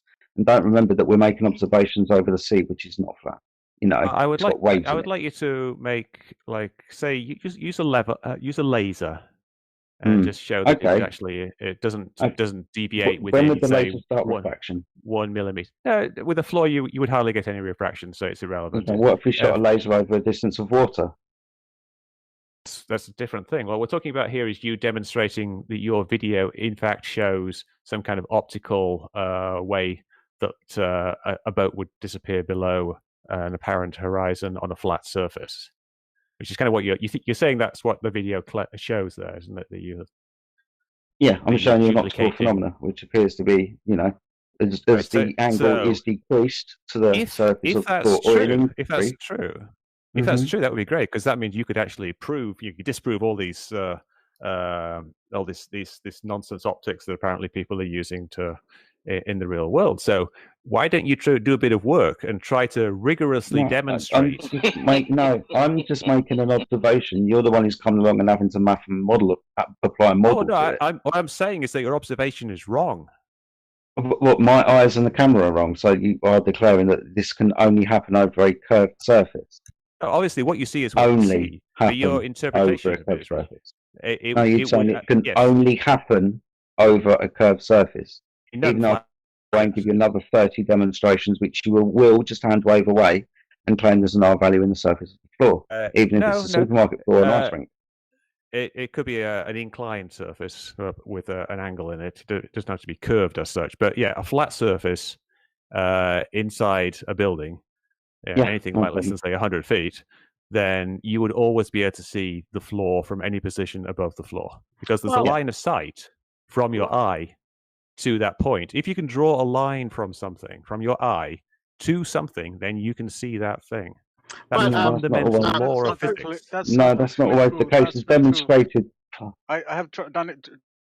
First of all, that's not true at all, and you know it's not true. I don't even know why you would say that. It is entirely true. So the Sirius, it's supposed to be 2 stars. So why do I see 1 star? But if there's a line of sight to each star, right? Because there's a difference between being able to see the light from something and being able to resolve the individual thing. How come I see that the sun and the moon? You just said we could see it in the sky? But if you can't perceive it, if you can't distinguish the difference between 2 objects, then you can't see the object, right? If there's 2 objects there and you see it as one, it doesn't have to be obstructed by something else. One of those things. Right, so there's an angular size. Yeah, there's an angular size below which you can't resolve things, but you can't say that the top of a mountain, which is smaller than the bottom of a mountain, is visible, and then the lower part, which has a larger angular size, is invisible because of that angular size. If it's bigger, there's also an angular size where you cannot differentiate 2 objects from one. Sure, yeah. That's the resolution limit. So saying it's like a smallest size, that's one aspect, but the other aspect is differentiating two particular points of light and seeing them as 2 distinct objects versus 1 distinct object. Mr. West, as you know, if a light ray gets close together when they're refocused, the object effectively disappears as the 2 rays merge into 1, which means at your eye line, you're making angles going up and down, and as those light rays are converging up toward that line, you're going to get disappearance and convergence, which would make stuff up here to disappear over a curve if you had that paradigm in your head, or just simply converge at a horizon line optically over a flat plane. Horizon line is kind of like an irrelevant thing for that, though. Like, let's say you just were looking up at 30 degrees. Where's the horizon line now? Is it always at the same place relative to your vision, Mr. West? If you look infinitely in that direction, that would be your new horizon line. But over a flat plane, guess where your horizon line will tend to be? In the forward direction infinitely. So if I were to look down at the ocean instead of looking at the horizon, would that mean the mountain would now be visible because it's now above my horizon line? You still need a wide enough angle. Are you looking forever in that direction, or is there a flat plane beneath your feet that is limiting how big the bottom half of your vision is? You're only 6 feet tall-ish, so you're only going to have 6 feet or less from your eye line down for the bottom part of objects to converge up toward that horizon line, going straight out over the flat plane. Not actually how it works, though. Like, what if you were to look up so you can't actually see What if you were to look upwards so you can't actually see the ocean at all? So the horizon Okay. is just below your field of Wait, view. you're saying the way we see it is not how it works. Line That's a great below your that's not what I'm is there saying. a 6 feet barrier below your feet angling up 30 degrees as well, infinitely in that direction? Then yes, you would see the same behavior. But if you're looking 30 degrees up and the ground is not in the way, the convergence changes. Now you have infinite room up, infinite room down. The only limit would be how fast it converges toward that point. Why does it look the Center same point- regardless of which direction you point the camera? Hey, real quick, Mick West. We have 2 members here that have been wanting to ask you some questions. I just want to make room for them before we get onto a quick topic that might last forever. Edna or Bambi, feel free to ask your question now. One. It's okay. My And- question was answered way earlier. Okay, sorry about that. It's because they've been That's asking on alright. DMs. Sorry, I was muted and trying to talk. That's embarrassing. No, what I wanted to know was I've heard a lot about you and communicating with Dr. John D. Yeah. What kind of flaws did you see in what he was doing? Like, what do you go against? Well, he seems to have this really strange misconception of how refraction works, and saying that you can never get downwards refraction. And when he actually did his experiments, he was quite good actually. The way he did it, he measured the temperature at various levels, but the temperature variations he actually showed in the video were actually enough to create the amount of refraction needed to bend the laser light around the curve. This is the. Oh my God! What He a did- laugh. Holy shit! So wait, lasers. this was the I didn't know that lasers are able to bend around curvature. They don't. They are, yes. Yeah, but No, they You don't. don't. on Good a God, man. on a molecular level, can you show me lasers bending around a curve? Well, I can just show it. I can show it in my garage. It's quite easy to do. all right, yeah, all right. So all right, let's No, let me explain. I want to hear the explanation. How do you do it? All right, does anybody here actually have a laser? He changed the this is- temperatures around the laser, trying to create a refraction, is what he did. But the thing is the temperature medium No, at no, night, it's not. the air has already mixed and is stabilized, and Oh, you're no, not going to get that change. That's at not night. the question, Mick though. West. The question was like, yeah, can a laser be bent by the air? upward, but not downward. No, she And- was asking about down and around the globe. So yeah, I was asking why if it could bend around a curve. It's not going to bend upwards around a curve. Oh, The yeah. Earth doesn't curve up. bend down? Heliocentric So model, it bends so down. you know the basics of how refraction works. Like things get bent towards more dense mediums. Like when something Yeah, goes into change- water, change- it bends change- down towards it. Yeah. So Change. The problem is the light has to go from the. Can we have him answer it, please? Go ahead. I'm not really sure how to answer it because it is quite demonstrable that a laser light will bend towards cold air. And you can demonstrate this, like I said, I do it in my garage all the time. You just take an ice pack, you take a laser beam, and you shine it across the top of the ice pack, and it will bend down. Now, you do have to be careful doing this. Like, you have to actually have a very long line of sight because it doesn't bend very much. But you can actually demonstrate it. And we do know that at night, the ground is colder. Well, not at night. Like during the day, the water is colder than the air. This is something that is known. Water is colder than air. Not in the South Pacific. Most of the time. Not in the South obviously Pacific. there is, yeah. Not where I live. All right, in Excuse Brighton. me, I live in Florida. It's the opposite of that. No, buddy. listen. He just backed himself into a corner. So when we do this, when the air is colder, then I guess you're going to have a new excuse, right? Yeah, Thanks. no. It varies. Like sometimes the light will bend up, and sometimes it will bend down. And this Yeah, is but you something gotta that quit Dr. faking John. it. This is why you guys get called pretender clowns. You're just pretending that you know this. When did you become the expert on refraction over water? After the flat Earth took off, right? Yeah, coincidentally. Flat Earth Society is in the heezy. Bill, God. Dr. John Dee's done less garbage Hold apart on. already anyway. He has no argument with Dr. John D. He can't even argue with the guy. He's a total joke. Mr. West, Really. the issue is I hope he one had to at a argue with time, Dr. John D. Like he has some other photographs where he took pictures of a headland, like a cliff. You do realize that we have somebody that was here for that test, the peer-to-peer laser test, in this Discord right now. Well, no, that's great. That's great. It's actually on site for it. Yeah, I thought the test was So very. none of your shit's going to fly when you talk about all this garbage about refraction. When they were there to observe this crap. Being there doesn't actually change. You're also forgetting this shit doesn't happen at night. I already showed you the refraction index, but you're going to refute what mainstream science shows you, right? Oh no, it's a very Andy, simple your thing. mic's It's quiet. just it's the temperature gradient of the air, and that varies throughout the day. So yeah, and at night it mixes and it becomes stable. And that's why it's nil at night, Mick. No, That's what that graph literally shows. But no, that's Can I not ask what you a Dr. question, John Rex? showed, though, is Rex, it? No, just one can I ask second. you Just a one second. I question? want to address this one point. So this one point first. He said that there was no refraction at night, but his actual own measurements showed a temperature gradient of about like 3 degrees over the first, I think, 2 or 3 meters. Okay, and they accounted for that. They took in account for everything they and did not. found. And guess They did what? Yeah, not. they did. Yeah, he did. Couldn't be any Ask refraction. CJ. CJ's right here, man, in the Discord. Just ask him. Just ping him and ask him. Hey, Go ahead. Mitch. Mitch, I have a question for you. So all this talk of refraction, why not get a test that doesn't have refraction as such a major component? I posted one in the chat. I'll do it again real quick. And that shows high altitude view of the horizon versus the level, with the moon in between the two. Then you get rid of all your refractive problems, right? We're in the high atmosphere, very little air. You still get refraction if you're looking towards the horizon. The horizon could be all over, but you still see the moon, which is quite a bit further than the horizon. So you know the horizon has to be below it.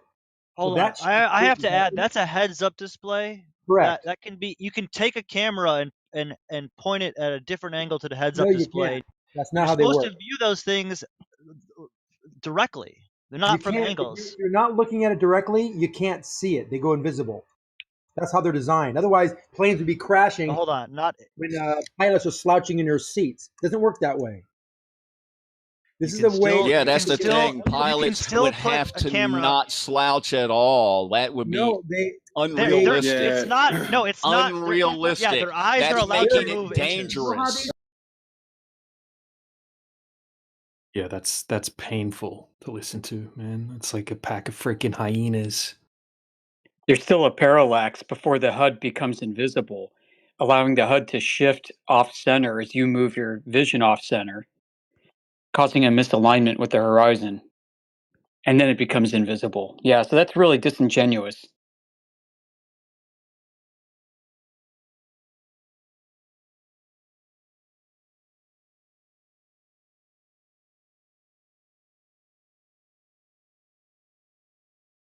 Just like in all those images where Wolfie 6020 or whoever shows their heads-up display in their private jet in the horizon, and it's not lined up with the horizon.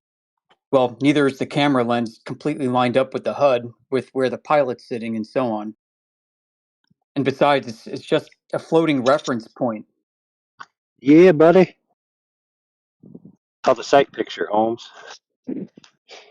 Yeah, like in other devices. Like in boom boom sticks. Yeah.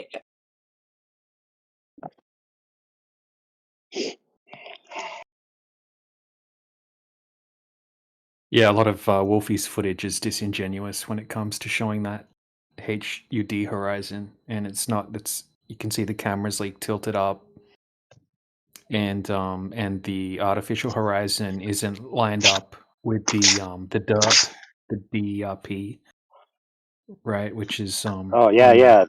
That's like Jesse. His device isn't lined up with the derp himself. Oh dang. Sorry, Jesse. I missed it. There's the context I missed. There's a device called the derp. And if you're not lined up, if the derp isn't lined up properly with the reticle, then you don't get the proper observation. Oh, that's okay. I have the de-derpulator, so I'm okay. That was funny.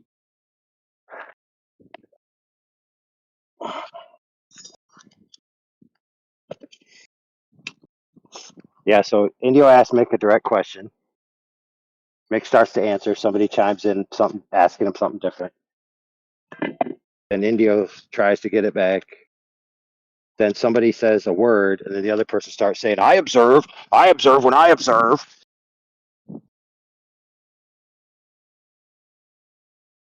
Holy crap, dude. Dude, that reminds me, I like banning people. I have to start doing that more often.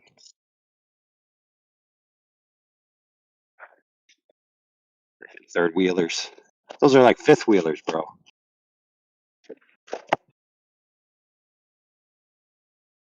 Just let them cook.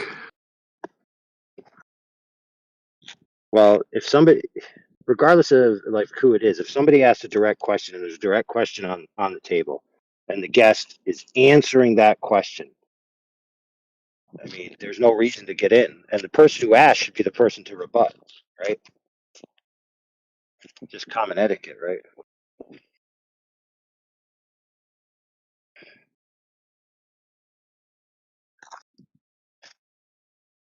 Another one is just like if you want to get in real quick while there's a quick pause, just be like, "Hey, let me ask something after this wraps up," or let me ask after he replies and rebuts, and then you just be quiet and wait your turn. So much more productive.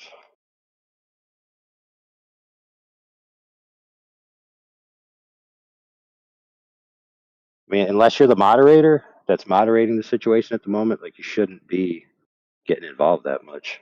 Just sidelining the point, really. Or ask in the chat.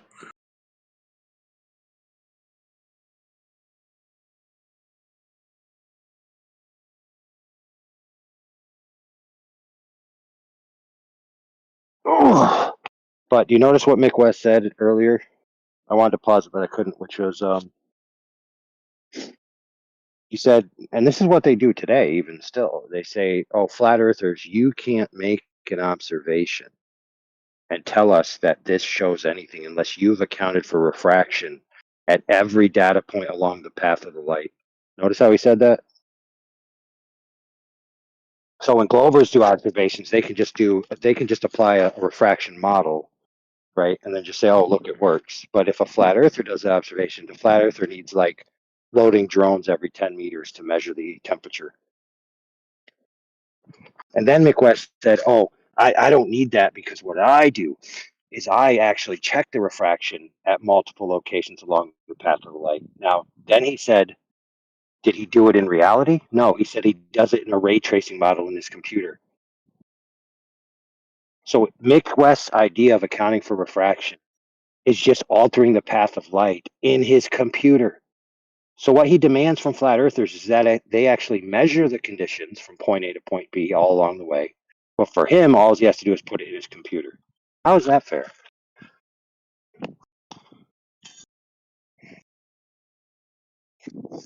Oh yeah, the double standards are out of control.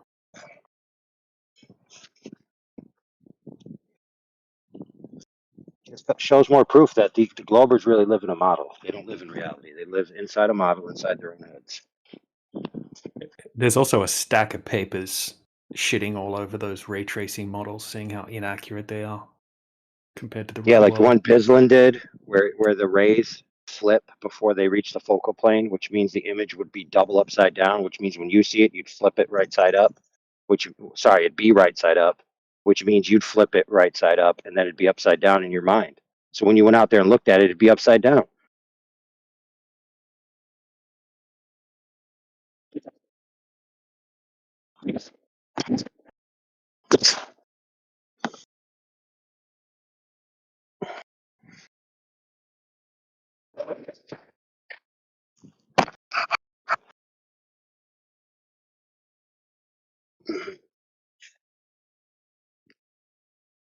So I invited Nathan to do, I invited Nathan, but I also invited somebody else, which I won't say. But I invited Nathan to do a stages event on our platforms if he wants to when his book's actually published. Like he could do an interview style, take questions, talk about his book. But I'm going to do a primer, keep the drama on the low key.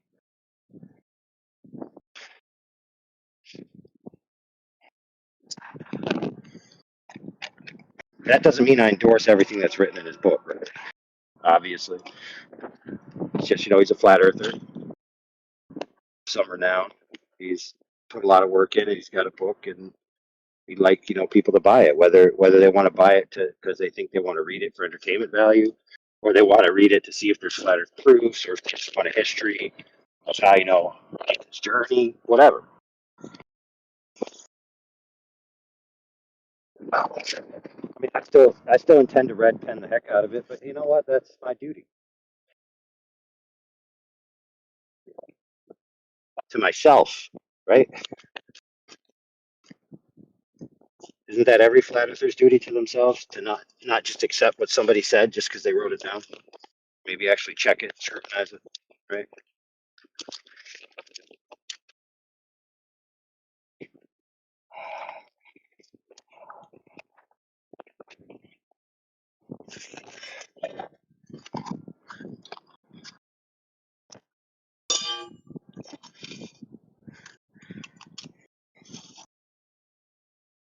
I'm writing a book Working myself. already? It's called I Hate Brian.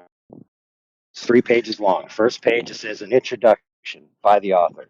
This is a book about my feelings. Therefore, it cannot possibly be wrong. Page 2, bold letters, I hate Brian. Page 3, bibliography. 0 entries. There you go. Who wants to buy it? Wait, why do you not like Brian? What's wrong with him? Hey, whoa. How dare you challenge my business? I already told you it can't be wrong. I'm just asking why. I'm just curious. Dude, we're not gonna waste your time on that, bro. That's funny because I remember watching one of Nathan's streams a while ago, and he brought up your name before I even met you. I didn't even know who you were yet. And I was just wondering what this beef was, now that you just reminded me again.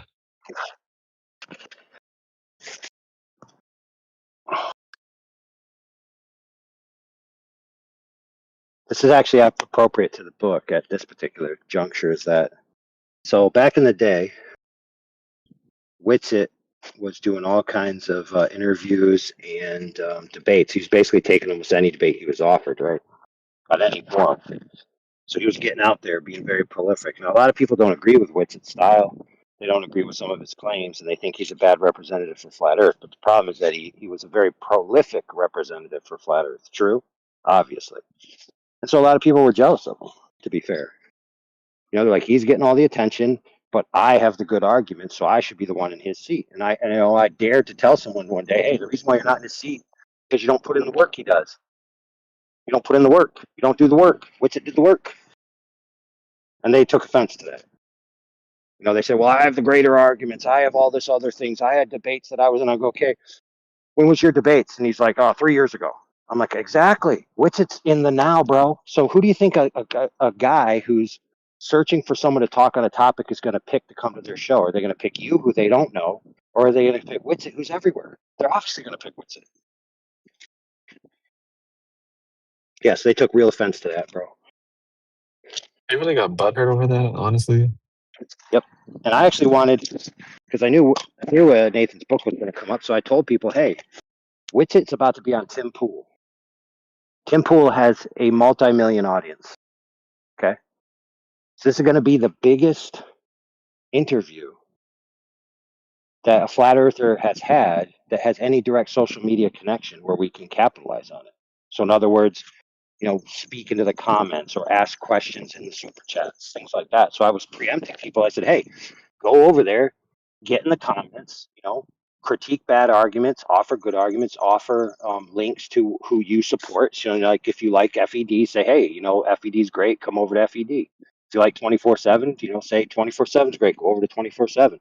Or if Whitsitt makes a dumb argument, you can, put something in the chat. Hey, flat earthers don't all believe that, gravity is universal ether farts. Whatever you want to put down. So I got accused of being a Whitsitt butt sniffer. Like I was trying to promote Whitsitt. I'm like, what? When did I say I'm promoting Whitsitt?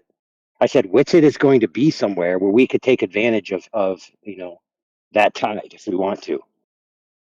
And so they made all kinds of accusations. They also said don't go over. They encouraged their people not to go over and do anything positive. And I even said, if I'm not mistaken, I even said things like they could promote because there's different venues where Nathan's got a book coming up. He could pre-promote his book. But Nathan was told by other people not to pre-promote his book. They told him, don't pre-promote your book until your book is written. And in my opinion, they did that for various reasons that I'm gonna bench for now. But I think if you guys know where I'm talking about, you know exactly what I'm talking about. Tell someone don't promote your book. Don't promote your book until the book is written, and then they publish a book before Nathan's book is published. That's very interesting, don't you think? Draw the conclusions that you draw from that yourself. I draw mine. Yeah, they were all against me. Some big Adam went crazy. They did a whole campaign. They even were demanding that I get kicked out. Adam even live on the so air. bad. Adam even live on the air. Oh, hold on, there's wind. I heard something got kicked out of Flat Earth community. No, they were trying to get me kicked out of the Flat Earth community. Oh, I see. They were trying to present evidence that I'm a liar and a shill so that people would attack me. Because they were attacking Witsit based on those reasons. And they thought, well, if we can associate AI with Witsit, then we can take them down. Fortunately, they didn't have any real evidence. So they fabricated evidence. In other words, they lied.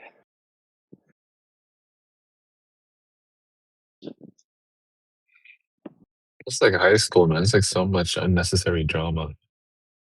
Exactly, bro.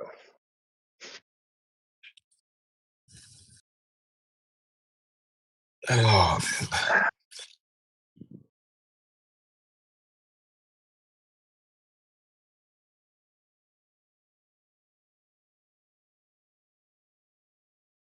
Alrighty, I'm gonna go work out now. Stop procrastinating. So guess what the big lie was?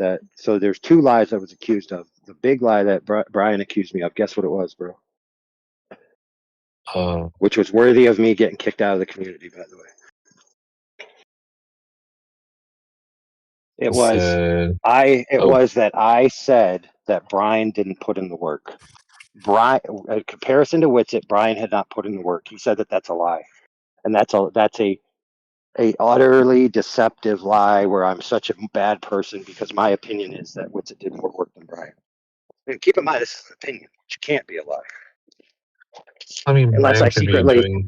I secretly check this out, lads. Unless I secretly actually believe Brian put in more work, and I just said that contrary to my own opinion, which is not what I did. But how could you possibly prove that? I mean, granted, he could be doing more work like research and stuff, but I mean, he's not going into these public forums like you said. But I didn't see Brian on MDD or anything like that. I never Yeah, you saw didn't see him Brian like. doing. You never saw Brian do anything, dude, except when he went on and debated McToon at the personal request of Will Duffy, and Brian is on record saying he would not do that unless he got paid. So that means that he most probably got paid according to his own logic, right? So he got paid to debate McToon, and he absolutely made an ass of himself in that debate. McToon wrecked him. Did he really? Yep. McToon made him a Oh laughing stock. no! It was embarrassing. I didn't Now see that's that not to one. say that there wasn't good points made by Brian, but Brian basically spiraled out in the end and left the taste in everyone's mouth of utter failure. So anybody who was watching that expecting to get a high quality flat earther that actually was going to take McToon out, that was undecided. Because obviously the decided people are going to be like, whatever, the Earth's still flat, even though this guy spazzed out. But anybody else is going to be like, wow, dude, this is what flat earthers are? Freaking blubbering schlubbers.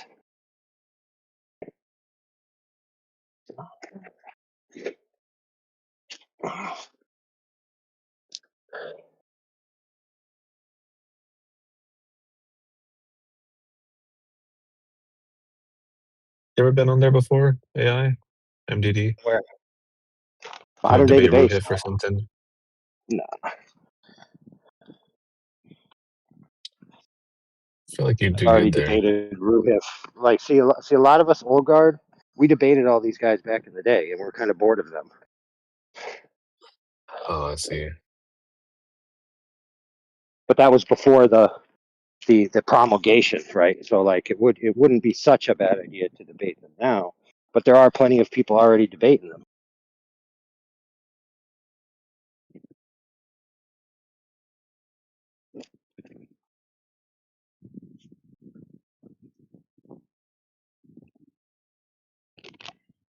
A lot of times I'll go onto some of these debates and I'll just buy super chats and I'll get my point across. You know, everyone usually, if I can get the super chat in when I want to, everyone who's listening has to hear my question, and then both of the debaters have to answer it. Usually, it works quite well sometimes. It's interesting. That's what I was planning to do on the Witsit debate with it wasn't really debate per se, but it was on Tim Pool. But it turned out Tim Pool wasn't broadcasting the episode live, so you couldn't do super chats. Because I was going to ask certain questions at certain times, especially about the something from nothing ether claims and a few other claims. And then a lot of people didn't know that Dr. Sungenis was going to be there.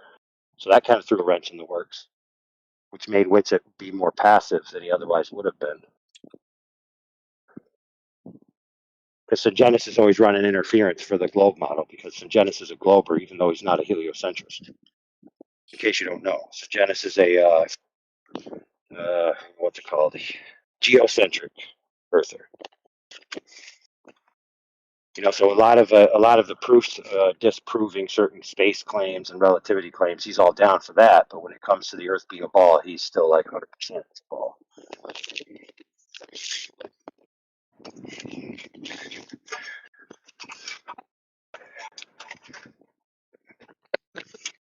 So the second lie that I was accused of was in this debate. After they did their back and forth, they eventually got to flat Earth content, because for a long time they were just talking about space and ether and the evolution of heliocentrism and all that nonsense. And when they finally got to the flat Earth stuff, there was actually some good points made, which made it needed to have been embellished more, which it didn't exactly field them correctly. Whatever. So I said these shorts are going to come out because that's how Tim Pool does it. And I said you can be in the shorts and make put a super chat or a super thanks or a comment in there and correct some of those things. And the shorts would be a good opportunity to do that to that audience. And so somebody said against me that I was claiming that Witsit's content in the shorts was good, and they thought his content was bad.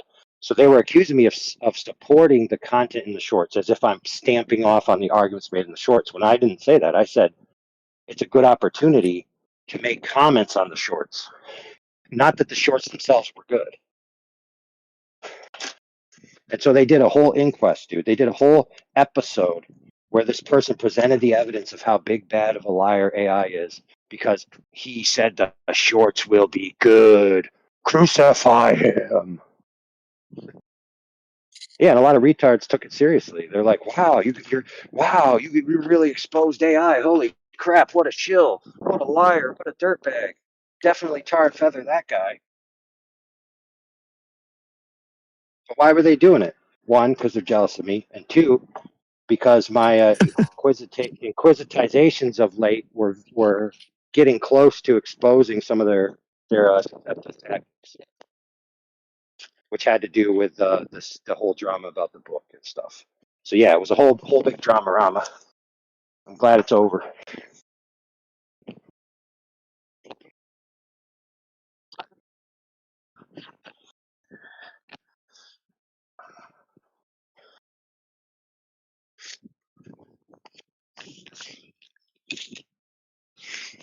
Oh, and the other guy, Lats, we did a little mock trial where regular Joe was the judge or the lawyer or whatever. And I finally got the one person to put in writing what the accusation was. And I said, okay, so this is your accusation that this is what I said at this time in this episode, and this is what it meant. So if I can provide counter evidence that disproves this, right? So in other words, if I don't find any evidence that disproves your claim, then I'll admit that I lied, and I'll confess and I'll apologize. However, if I provide counter evidence, what are you going to do for me? Are you going to apologize to me? Or are you going to admit that I didn't lie? You know what he said? He said, even if you prove that you didn't lie, you're still a liar. Can I say something real quick? Yeah, these are the kind of morons we're dealing with, lads. But yeah, go ahead. Speaking of mock trials, I think it would be really fun to do more mock trials, but not about like meta stuff, but like about presenting evidence for globe and flat, and have like a little judge and have like a little jury. I think that would be a lot of fun. That's all. Wait, is that Stone or is it actually Jesse? Because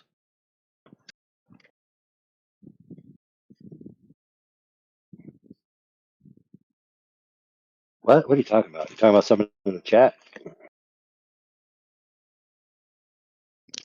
there was a guy in here impersonating Jesse the other day.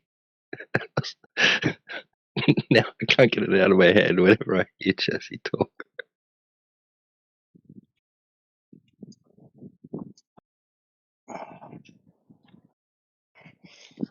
Oh man, this roof is coming out great, bro.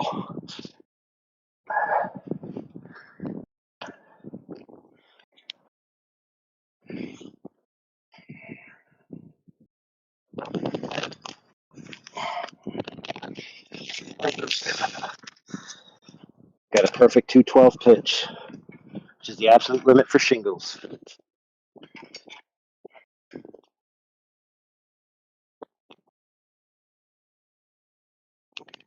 Which is a slope, by the way, in case you guys didn't know. I know some people get confused with 8 inches per mile squared, thinking it's a slope.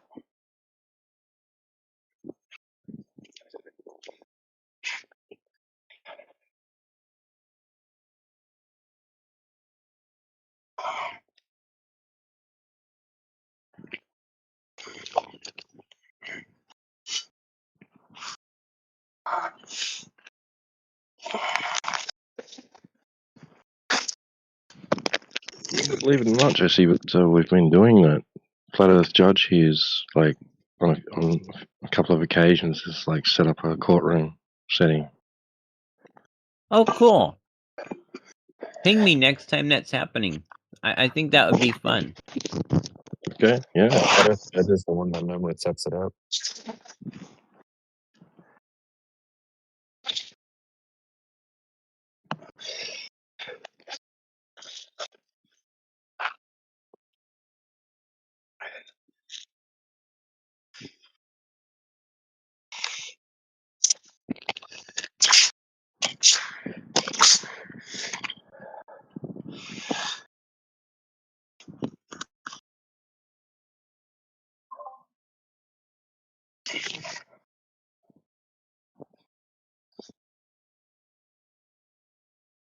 Hello. Hello. Welcome. My friend, Night Swords, got mute. Can you unmute Oh, him? we can't do that. We didn't mute you. That's not nice. You got to take your punishment.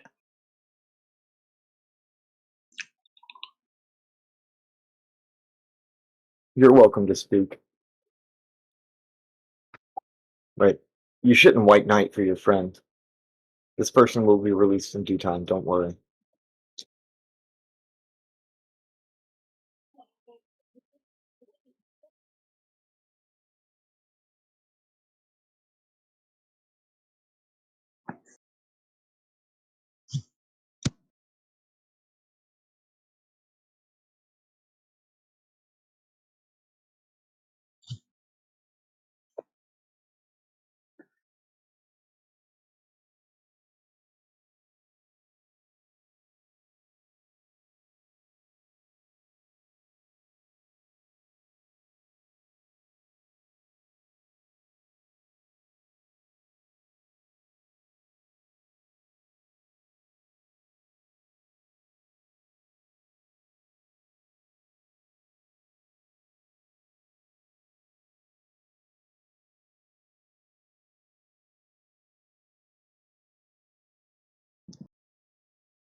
Bros, I've made peace with all that because God taught me a lesson. He said, child, it's immoral to pick on retards.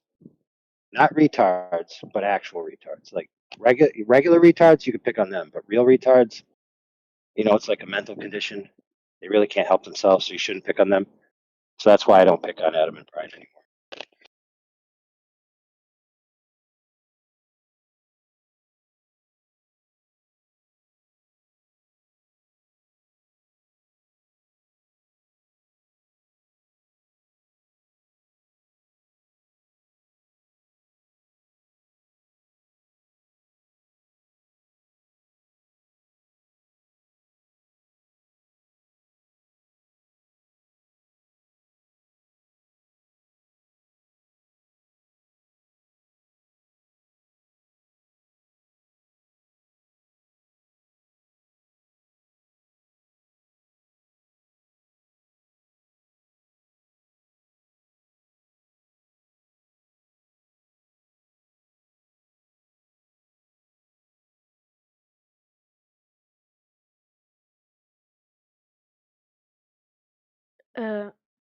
When my friend gets unmuted, is it time?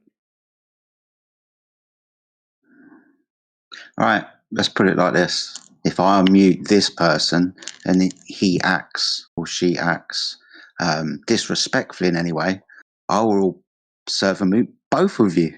How about that? So being as you're advocating for the person, you can have the punishment if there is punishment to be dealt out. Absolutely, that's how it works. That's why you co-signed for him, so you have to take the punishment. But wait, can I say what I did? If you want. Well, the veganism is better room. So there's a vegetarian man's, okay? I don't care about what happens about vegetarian men in I know. vegetarian rooms. You're not in the vegetarian room anymore. Can I continue? So I say No. the meat is cool. They give me a mute. You're not welcome to Oh, continue. so you went in there. You went in there to get muted, is what you're telling us. So yeah, you can stay muted. Okay, now where's your friend? There you are. Goodbye.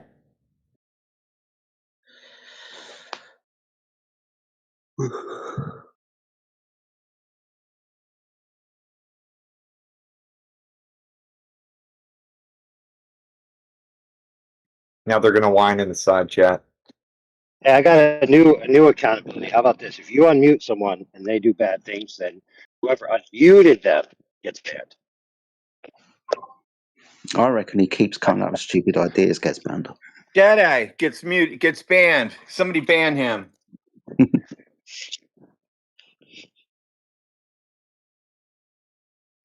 Listen, who has a cool band meme? That's right. Who does? I know I do. I don't know if Jedi does. If you don't have a cool band meme, then you don't deserve to ban people. You got to have a cool band meme. That's the way I look at it. All right. But being as cool is subjective. Who are the judges of what's cool? Well, let's just Please don't start with say you got yeah. to at least have a band meme. Let's just start with it. You at least have to have a band meme for it to even be subjectively cool. Because if it doesn't exist, then it can't be even anything, right?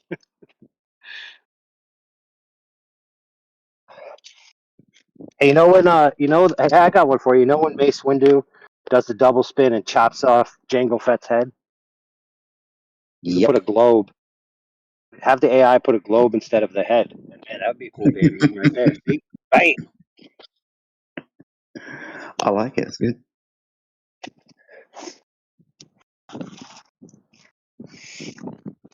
And then you could even change Mace Windu's head to be something more, like that he's a flat earther person or something like that.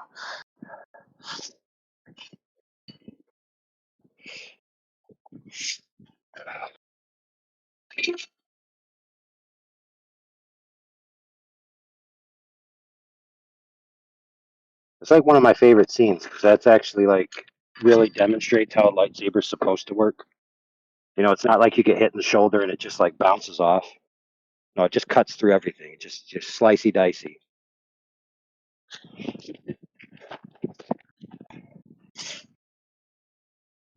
Fantasy. So amazing.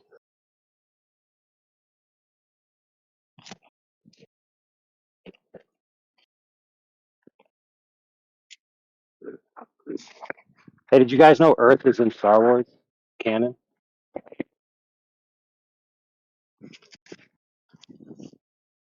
Anybody?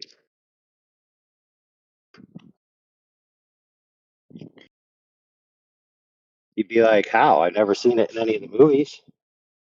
You're right, because basically, way before the Star Wars events started, Earth was banished from the galaxy. So they like put it into some kind of spaceship or some kind of ejector blaster, and then they said, "Get out of our galaxy," and they just shot Earth out to another galaxy, and that's where we came from. See what I'm saying? You follow? Yep, that's officially in the Star Wars canon, by the way.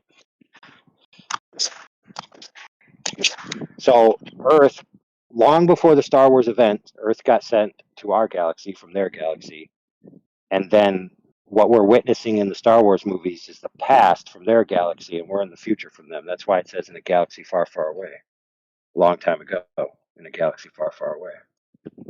So Star Wars is actually the past relative to us.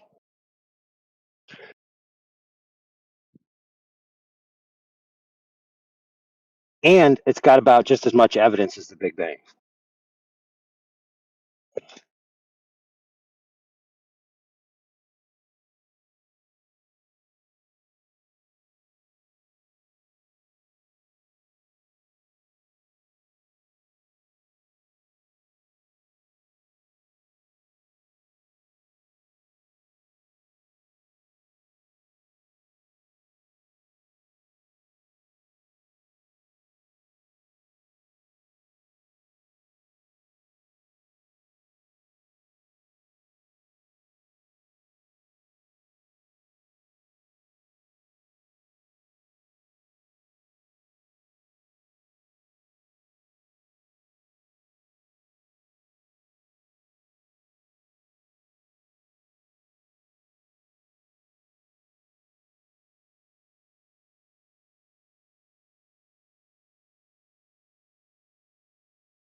Вот сюда включаешь, все, и так ты его включаешь. Да, ок.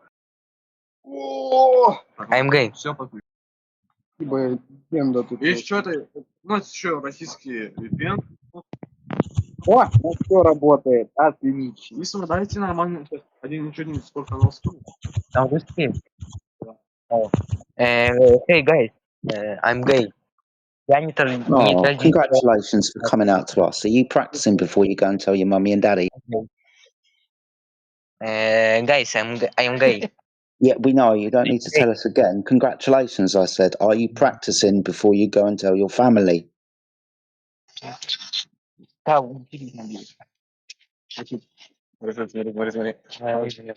gay. Okay. Thank you. I hope you enjoy the rest of your life. No.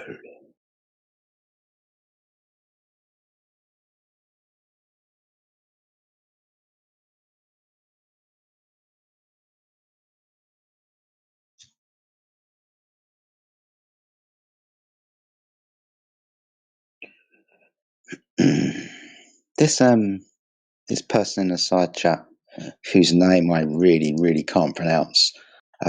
Tawari, I think it ends with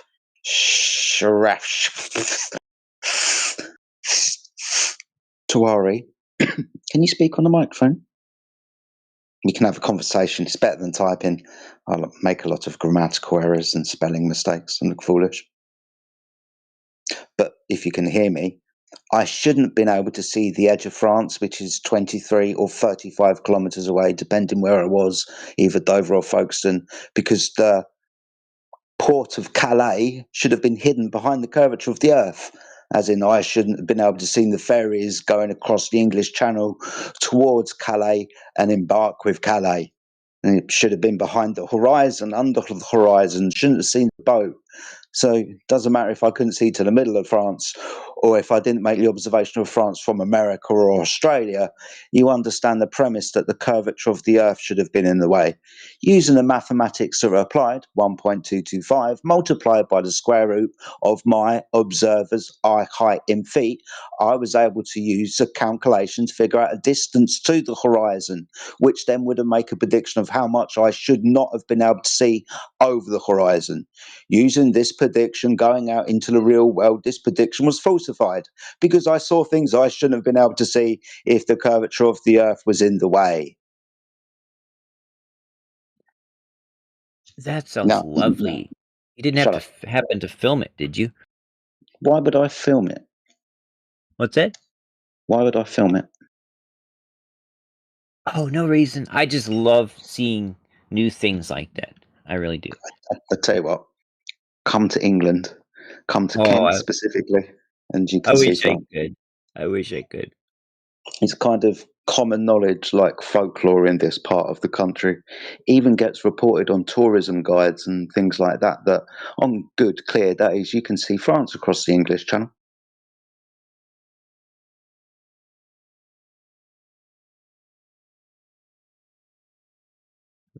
Where were you when you saw this? I've been in multiple places.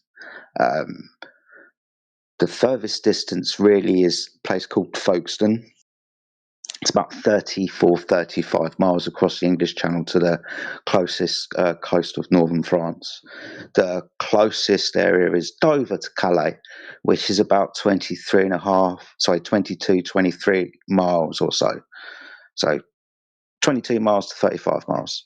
From elevations of, I'll give you somewhere about 10 foot above the surface to about 150 to 200 feet above the White Cliffs of Dover and the Lees cliffs at Folkestone. Wow, that looks like a beautiful. Sorry, that looks like a beautiful place. Where were you when you observed France from Folkestone? On the Lees cliffs and on the Lees cliff shore. So at the top and the bottom of the cliffs, the Lees cliffs are like the White Cliffs of Dover. They're chalk cliffs. So that's really pretty, really nice area. But yeah.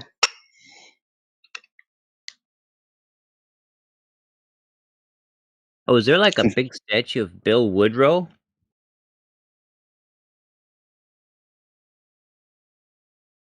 you know what?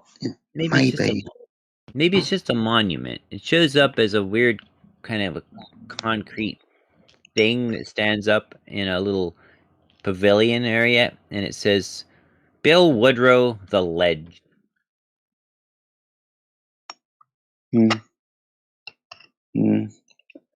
Kind of want to say yes, but I'm not 100% sure, buddy.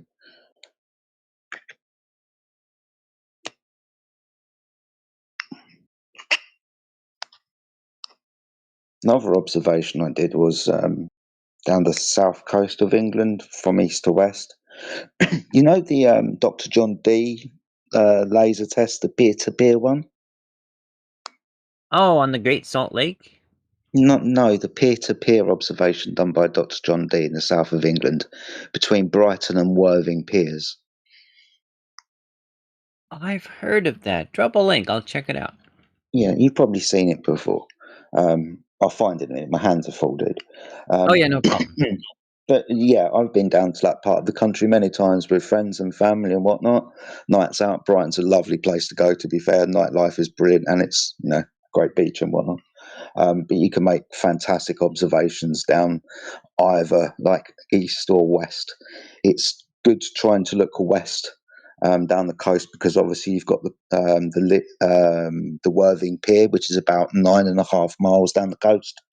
If you're low to beach level, you can see underneath the pier, and underneath the pier, you can see the horizon underneath the pier, and the bits of land beyond the pier sticking out. If you've got a good observation low to that, you can see miles even underneath a pier that's 9 miles away from you. It's crazy. I was kind of lucky though. My uncle's World War II spotter binoculars, massive things, heavy as fuck, but my God, can they see far? Oh, those ones that like have to go on a tripod support because they're just too heavy to hold up. They might have originally done. Actually, now that I think about it, they probably should have done because they were very heavy, but they did come in a massive case as well. I'm trying to think about the size of them. Probably the length of my forearm. Maybe think about it, about 12 inches, something like that. I saw one of those in an antique shop once. I wanted them like anything, but they were way too expensive. Probably worth an absolute fortune now. I think he left them to one of his grandchildren or something.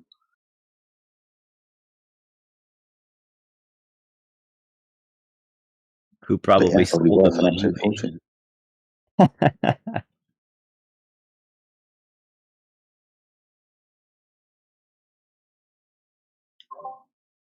I think that's just, when I started Flat Earth, because of the area of the world that I live in, like I said, because it's like folklore, because I've been to places like Canberra Sands, I've been across the English Channel on ferries to and fro, I've been to Margate, Ramsgate, you can see like where they've built wind farms out and stuff. This is like historical memory for me. You can see France when you get on a ferry. Here it comes. There goes England. There it goes. Doesn't it just get smaller? Depending on the weather conditions, right? It's not always great weather here in the UK. It's very grey, right? There's a lot of moisture in the air usually, but should the conditions be right, you can see as far as the eye can bloody see.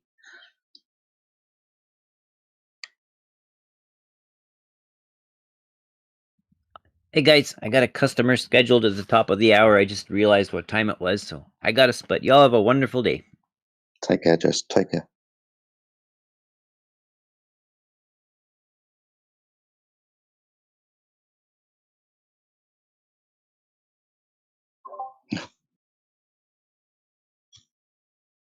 I should always prepare myself before I click the button to go back into the chat. Never sure what crap I'm going to see. Alright, shouldn't I be able to see both ends of the Earth from the top of the Burj Khalifa if the Earth was flat? No. Not high enough. You understand that the limit was being further away from the surface. You're obviously not going to see from one end of the Earth to the other end of the Earth if you're at ground level, because you've really got about a limited view, good atmospheric conditions, weather visibility. I'll chuck those in about 15 miles. at best. Maybe if you had like a telescope or a camera or something, 50 miles, depending what the object was, mountain, 100 miles. But the angular limitation of the object. If you get higher, the angular limitation of the surface that you're looking across, the angles increase. You can see further across it. But just because you're higher up now, just because it's the Burj Khalifa, doesn't mean you're going to see from one end of the earth to the other. Maybe get on a hot air balloon or an expensive helicopter ride and go higher. You're going to see further, but not from one side of the earth to the other, especially with all of that lovely air that we breathe that's in the way. Yeah, pointed out earlier, looking at the sun looking at the sun on the horizon at sunset, or seeing the light of the sun before it comes to us because of the way that light scatters through the atmosphere. Yeah, exactly that. So that's one reason why you can't see from one end of the earth to the other, because all of the meteorological conditions and weather, pollution and oxygen and nitrogen and pollen that's in the way. So the earth is flat. The limitation of your view is the technology that you use, the height that you are, and the atmospheric clarity. The limitation should be the curvature of the earth. We should see the curvature of the earth limiting our field of view, make predictions based upon that radius. When going out to observe these predictions and falsify them, we falsify them. We see further than these predictions. In fact, what we see is only limited by, like I said, the optic, the height, and the meteorological conditions. I thank you.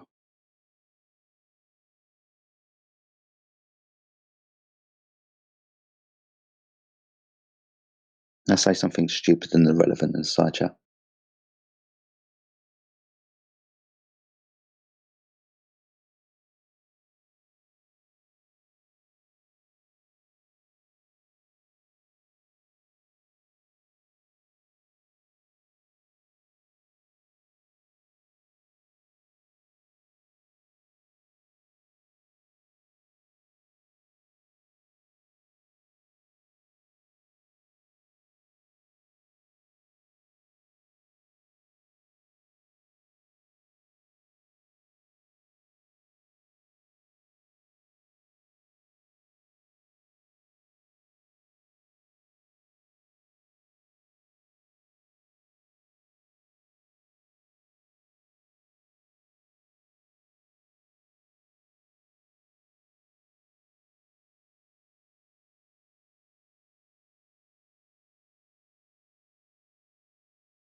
Hello. Hello, how are you? I'm good, thank you. Can I ask? I'm also well. Yes, of course. What is your position from the gravity? Currently stuck to the floor. That's my position with gravity. I mean, your stand. Okay, I'll be more serious. My position is this: gravity is scientifically unproven. Unproven. So how can you Scientifically. explain when we fall? Why we fall down, not we fall above? Okay. I said gravity is scientifically unproven. Now you're asking me to explain things like why we don't fly up into the sky. Maybe you should address what I said. You asked for my position. I said it's scientifically unproven. I guess you'd have to show me the scientific proof.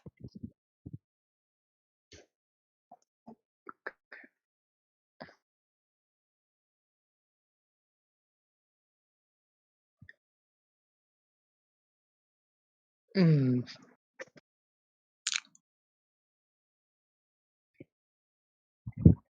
Hello? Yeah. You want me Okay. to prove that? Yeah, scientifically. I don't have. I just ask Okay. you. Yeah. Well, So I don't know how to prove gravity scientifically. You don't know how to prove gravity scientifically. No one knows how to prove gravity scientifically. So, being as it's got no scientific evidence, it's nothing for me to dismiss. So can you answer the other question? What? Why I don't go flying up into the sky? Yeah. My weight, I guess. The air can't support the matter that I have. Plus, right, you're not very aerodynamic. Hey, fuck you! I'm aerodynamic. What do you know?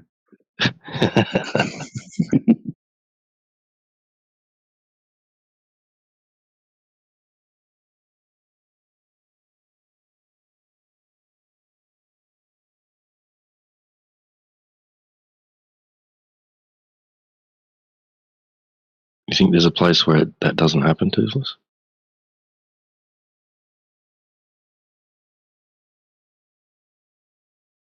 What is that?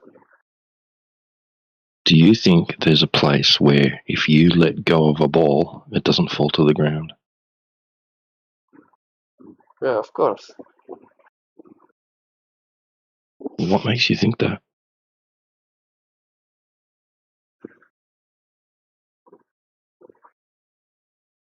Mm. That's a good question. Let me think.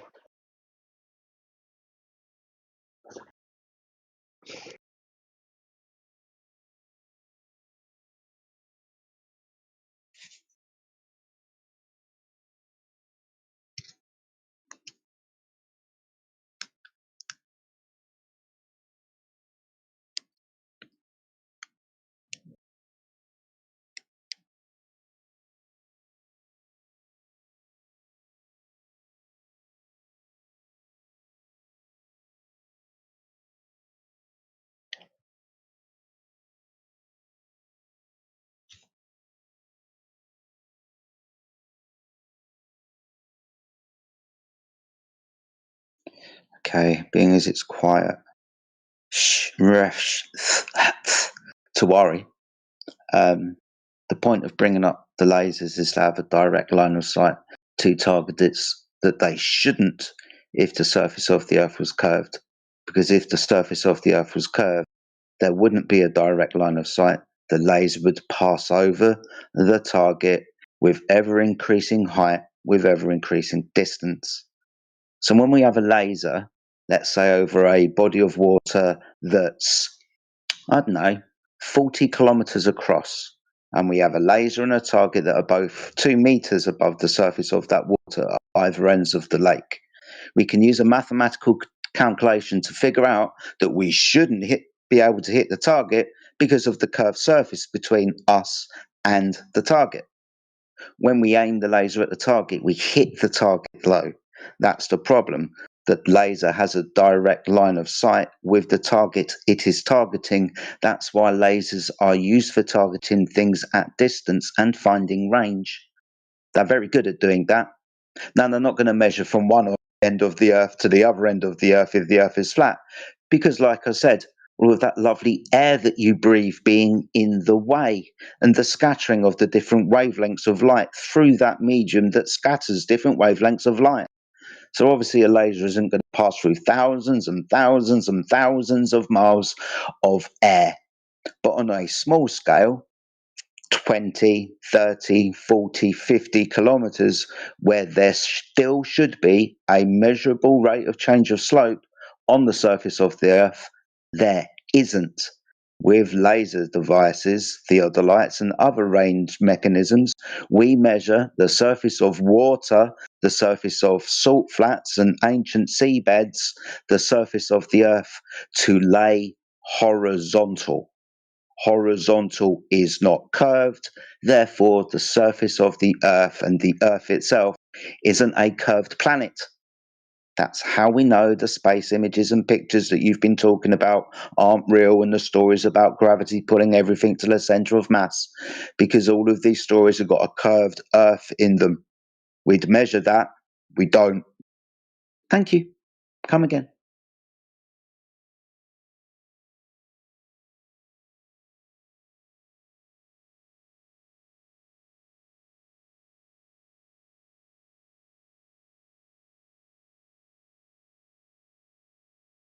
Lots of people joining the chat. Does anybody have any comments, queries, questions they'd like to ask, concerns they may have? Maybe the flat earthers have hurt you, you're up, and you want to tell us all about it. That's fine. But welcome to the channel. Like I said, if you do have questions regarding the Earth, what it is, what it isn't, what it does, probably what it doesn't, then welcome to the channel. Please feel free to unmute yourself. Tell us what your name is. Tell us how to pronounce it as well, because my goodness, some of your names are crazy. And like I said, bring forth your point of conversation. If you don't bring forth a point of conversation, I'm going to start hassling about videos that I've asked them to watch, probably in about 15 seconds. The Earth is round. The fuck you mean flat? Where is the end then? If I just keep walking, I'll fall off. Yeah, where's the curvature then? Where's the curvature? Where are you gonna Tell me fall this, if I to? keep walking, Hey, will I dumbass, fall off? dumbass, where are you gonna fall to? If there is a fuck, if it's flat, there is an end to it, isn't Where are it? you gonna fall to? Where are you gonna I fall don't to? know.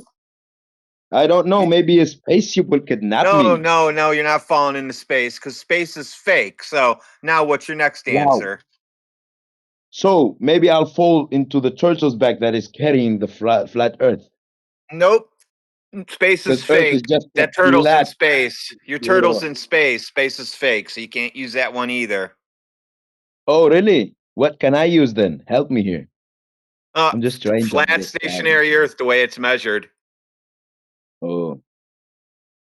So you still haven't answered my question. I make Where the fuck caveman is the hug. ending of the Earth? So your troll failed, kid. Where is the ending of the Earth? Oh, you're calling me a kid? Yeah. You have a picture of You're you with a you're a little fucking dog. child. You're a With little a child. space hat. Yeah, you're a little With a child. space hat. Bro, stop smoking weed, please. Compared to Please, me, you're a weed little is fucking up child. your minds. The fuck you mean the Earth is flat? It's measured flat. Did he zip?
Yeah, that's just part of the nice story, Shreth.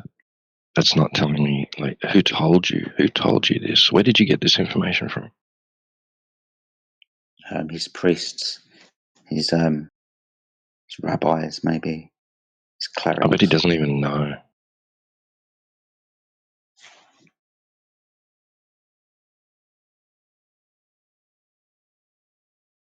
Also, Fresh, it might be time for you to open your mic or give us a reason why you can't. Yeah. Let's have a look. Doesn't seem like an alternate account or anything. Oh, Two mutual suspicions arising. siblings. Okay. Just a random Discord developers. Why don't you people? What do you mean, you people? What does that mean? You people. We're just people. We're just like you. There's no you people. So you want to readdress that question, reformat that question.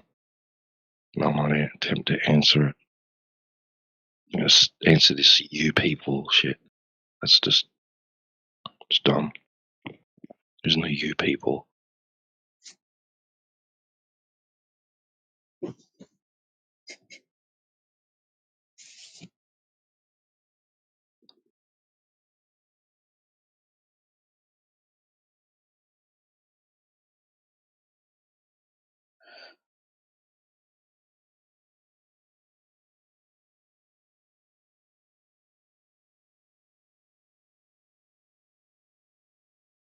So what you're doing, Trish, is called baseless declaration.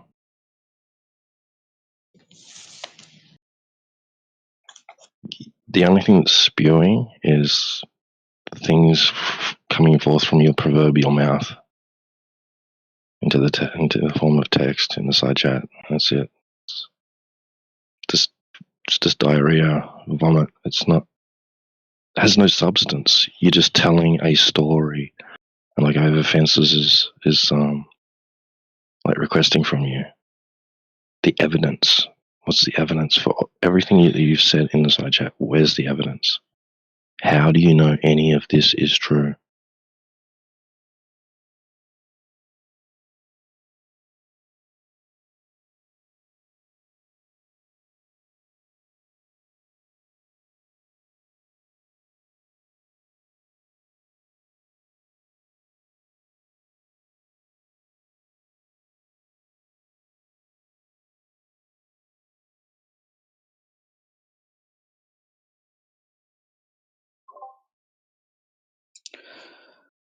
Well, this guy Shref, whatever.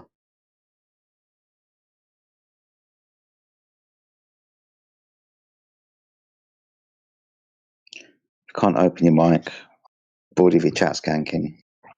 I might ask for security to escort you from the building. It's just baseless declaration. Just reading backwards. You're not even answering questions, really. I must have asked you the same question about 5 times. In fact, I know I have. Where do you get this power from? What do you say? Where do you get this power from? Where do I get this To power respond. from? Yeah, responding What people. power? Responding people. Answer the questions and No. arguing. Your microphone's rubbish or your connection's shit. Shit. All mine is, but until somebody tells me it's mine, it's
Toothless, would you like to reword your question? Maybe power isn't the word you're looking for.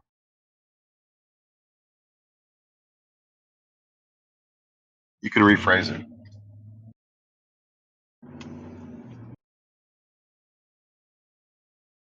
Who was that? He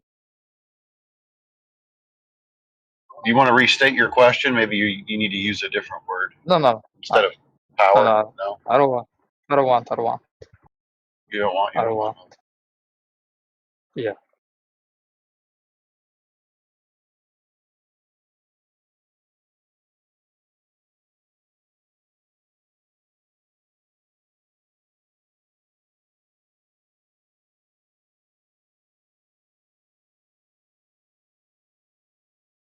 Do any of you want to reply to this numpty in the side chat who just posted me a video about lasers diffracting as evidence of refraction in the atmosphere? Not claiming that they don't. It just requires specific circumstances to do the things that you require to bend around the surface of the Earth, i.e. downwards. This is a specific type of refraction. Needs special type of circumstances because, as we understand, light bends to the denser medium. Cool air is denser than warm air. So as warm air rises, it cools. So the cooler air is usually above the warmer layer. So generally lasers tend to go upwards, or light, for example. But we can measure the difference in the wavelength of light because we understand the wavelength of light will deflect or reflect differently depending on its wavelength. We can measure that also. You seem to be making lasers out to be some technology that is unusable and not used at all. We use these types of things to measure and target things over distance. For example, early warning systems in wars and so on. The military use lasers increasingly. It would be terrible if they were not the most accurate thing to target and blow things up with, as they are continually advertised to be. Yeah, I also don't think that he's really understanding his own question, because he's talking about diffraction. That typically has to do with like an aperture, right?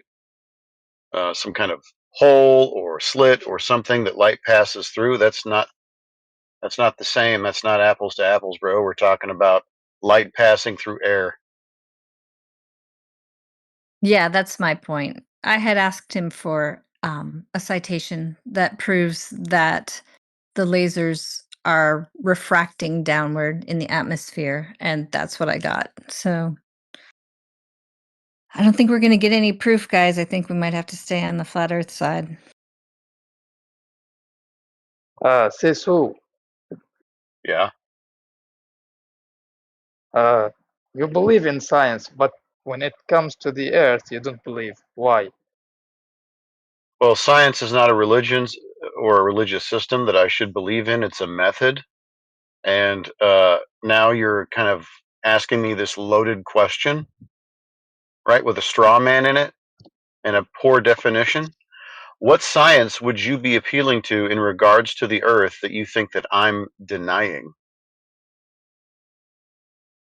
Like the space, That's not galaxies. science.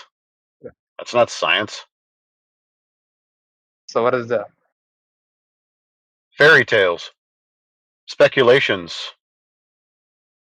made up nonsense. No one could prove to you Imaginary anything that they story. tell you about this. Nobody could prove to you anything they speculate about the sky or space, as this vacuous medium full of galaxies and black holes and stardust and comets and suns and all that stuff. It's all made up. So you tell me, what is the science behind it? What are the observed natural phenomena, and what are the experiments conducted to prove any of their supposed hypotheses about the sky?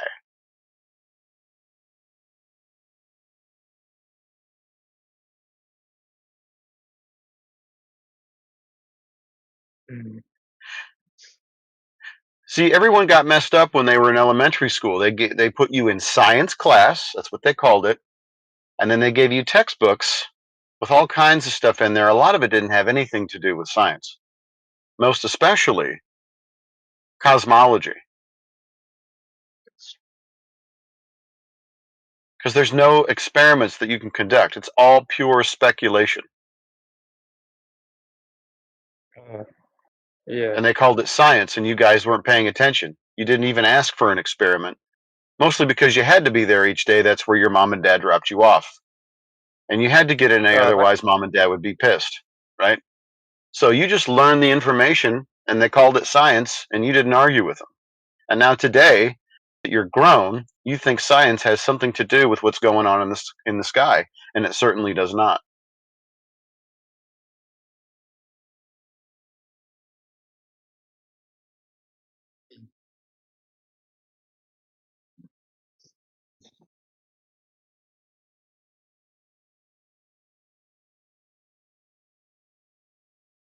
So what you're asking me is how come I refuse to believe what the priests in the scientific religion are telling me? Well, mostly because they haven't even bothered to prove anything that they're saying. They just make up fanciful stories and then use some technical language, and everybody is so bamboozled and their eyes crossed because they don't understand what the quote unquote scientific priests are saying, that they just assume that they know what they're talking about and they move on with their life. That's what most people do. I'm not denying anything. They haven't even proven any one of their claims. What is there for me to deny?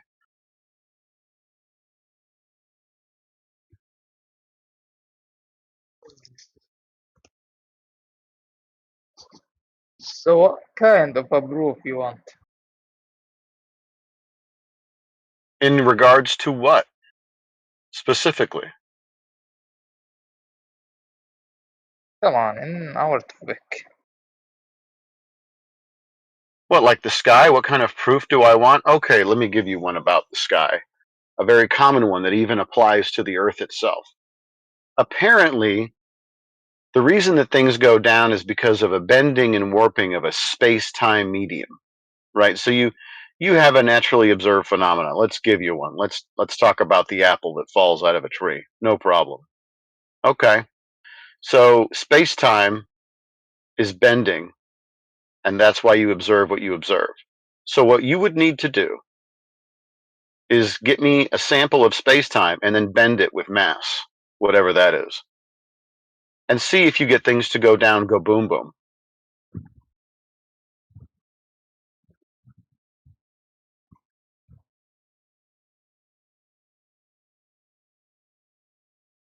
Has anybody showed you any space-time? Have they brought it to you in like a bucket or a box?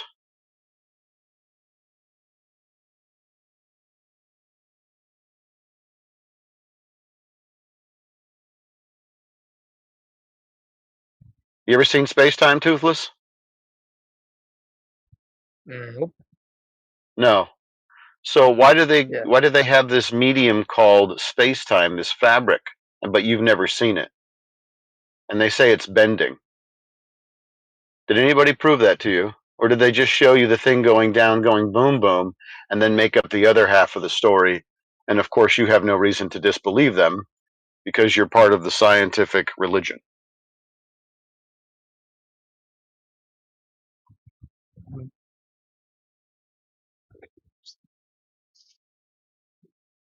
I don't know what I should to say. Well, I mean, you could be honest and say, yeah, I've never seen space-time, nor does that even make any sense. How you could have two concepts and then sort of merge them together and then say that they do things. So what about the telescopes? Are they fake also? No, I've actually used a telescope. They're very real. They typically are, a cylinder shape. There's some lenses and mirrors in them. They're very real. Telescopes are real. What did you observe by telescopes? I observed some stuff in the sky. I saw the moon. I saw some stars. And they looked just a little bit bigger No, I never. I don't even really. I mean, I know what they describe as galaxies, but those just look like, clusters of what we would call stars, light phenomena in the sky. So you can see these things, right? You see lights in the sky. Why do you believe the stories that you are told about the lights in the sky?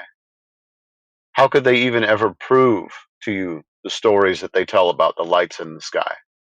That these are clusters and big swirling bunches of stars that are hurtling towards a great attractor. All that story, what did they do to prove that to you? Uh, mm, Did they tell you about an apple falling down going boom boom?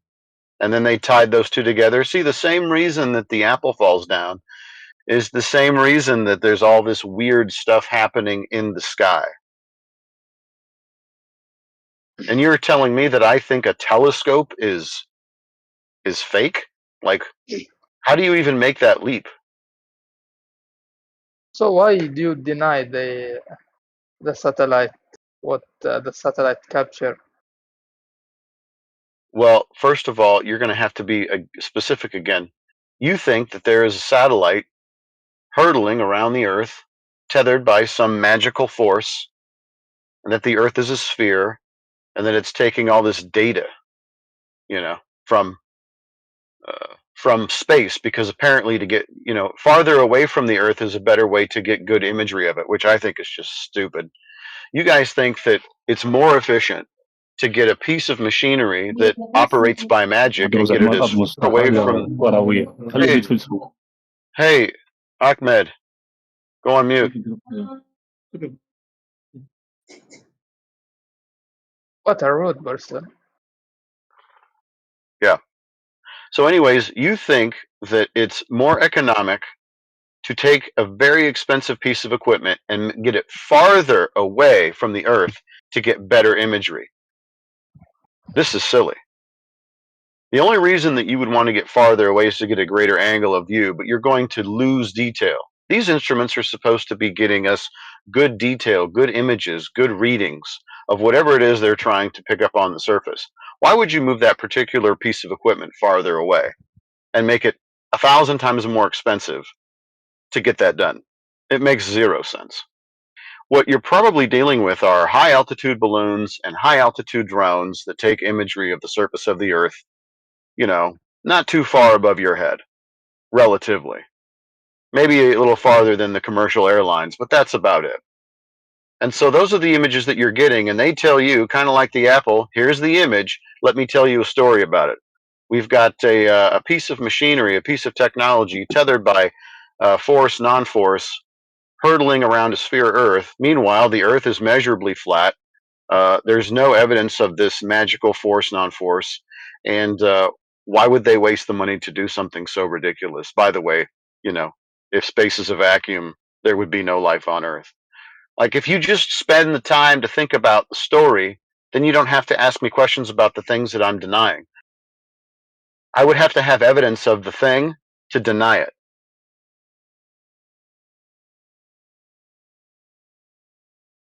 So I would ask you a question. Why are you denying your own God-given senses? Why are you denying the fact that the Earth is measurably flat? Why are you denying that you cannot have gas pressure without containment? I'm going to ask you those questions. You can tell me. Because there is no proof.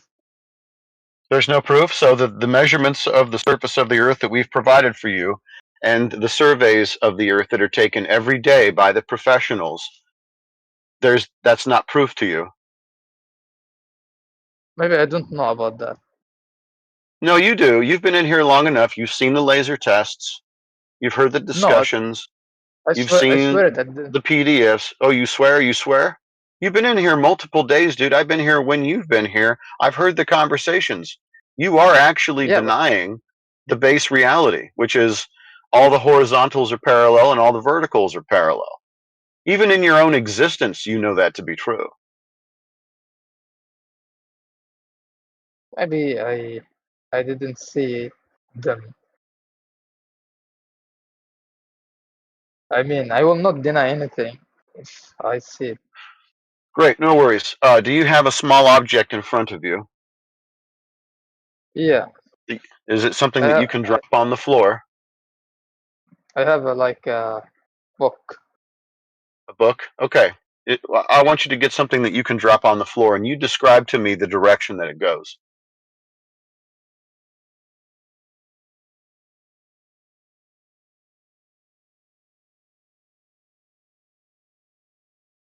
Nothing happened. You let go of it and nothing happened. It's hovering and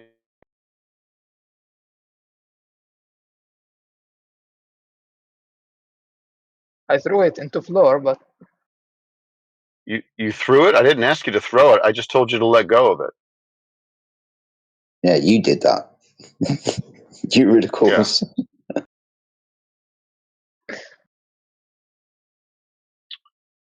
You let go of it. It went. Which did it go in any particular direction?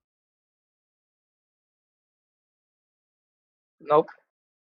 No. So it's. Are you telling me that it's hovering in midair, or did it go down? Did it go down? Yeah. Yeah. You told me nothing happened. I mean, it's something. It's silly to explain you because you don't know what's happened. No, no, no. I'm asking you to describe to me what occurred. Did the object that you let go of, what direction did it go? It fell down. That's Down. Okay. Do you realize that when you use that one particular word, that you are describing a vertical and horizontal relationship with what just occurred? That cannot happen on a globe. You want to know why? Why? There is no down on a globe.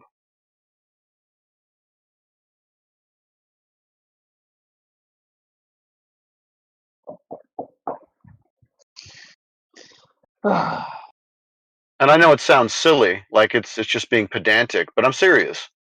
You actually can't have down on a globe. You can only have with a sphere in and out. And yet everybody on Earth describes this motion as down and up. And we describe distances in lines, straight lines, from one point to another across the surface of the Earth. So that would be horizontal distances. And we describe those directions in an azimuth, which are straight lines, an angular relationship above, parallel with the surface of the Earth, north, south, east, and west. Those are all directions parallel with the surface. So we navigate the Earth as it is horizontal, and we describe the distances between points with straight lines, parallel with the surface or along the surface itself. So your everyday experience, which is, by the way, proof that you live on a flat Earth, something that you do all day, every day. So why are you denying your experience? Why are you denying all this proof? Maybe because I don't notice that. Yeah, you don't notice it, and yet you deny it because you think that you live on a sphere which you have no evidence for. You deny your base existence, all of your experiences, for something that was planted in your head before you knew what was going on. And now you're here asking us why we deny things, and we are embracing our reality. We are embracing all the measurements of the flat Earth. We are embracing the physics, right? The natural law that dictates that you cannot have gas pressure without containment. We are embracing all of these things. We are embracing what the mainstream claims. It's you that denies it.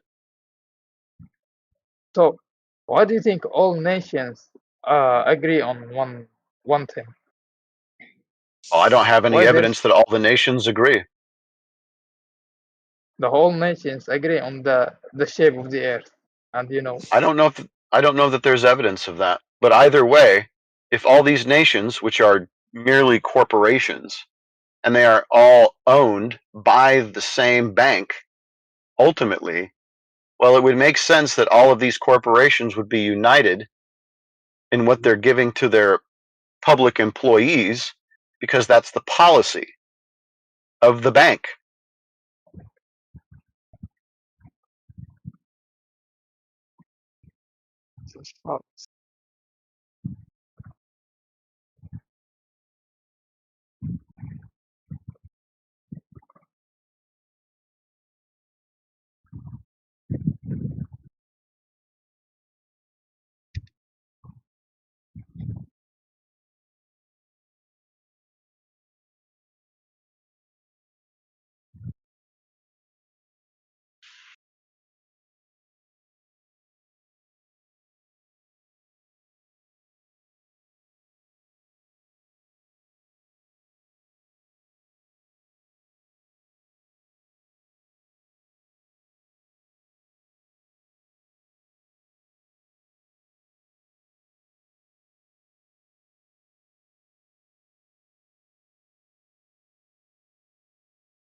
Yo, did Shresh already say why he didn't want to get in VC?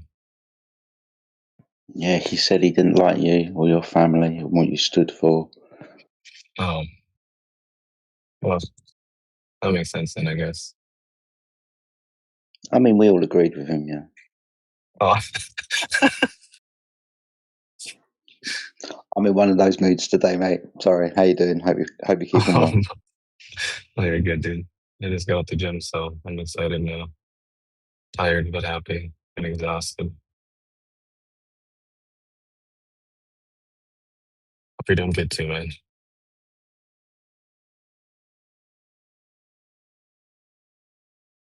Is that last thing he said? Oh, I said hope that you're doing good as well. Oh, Hope you're doing yeah, well as well. man. I'm always good, mate. I'm just in a very jovial mood today.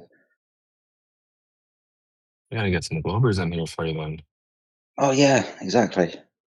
And Where did Jesse wasted go? all my efforts in the side chat. I'm getting no recognition for my hilarity as well, so it's pissing me off. Let's see. Who's that Papa guy? I'm gonna tell him to hop in VC for you. Hop in, bro. No need to be shy.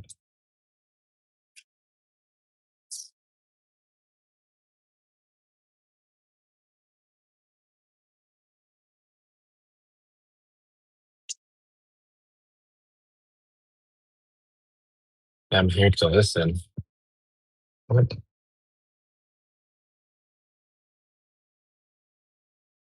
Oh, Papa is here. Oh, okay, for sure, dude. Well, if you want to talk, a very nice gentleman here by the name of Jedi that can answer all your questions.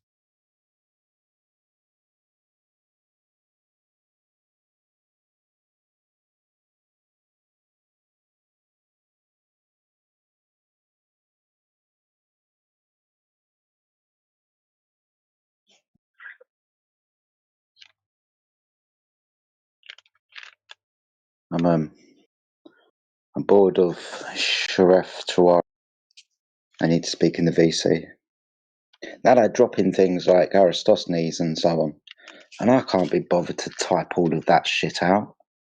So please speak. Yeah, come on, bro. Where are your cojones? Is Toothless still in here? Yes, he is. What's up, Toothless, I Cutlass? got a question for you.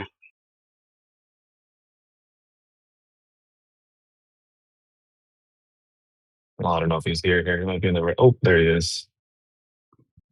David. Yeah. So last night you were talking about boats on the ocean, right? I said type it. You said what? Type it. Write it. Type it. Write it. No. I'm talking to you right Why? now. I'm not going to type. Why? Because you're talking right now. It's way more efficient. Remember last night? Remember how you were? Or at least it was nighttime for me.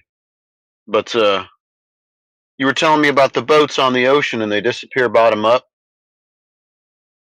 Yeah, I did. Remember that? Yeah, you did. Okay. So did you know that that's not true? The reason why boats disappear on the ocean is because deep water makes boats invisible. Do you have a proof?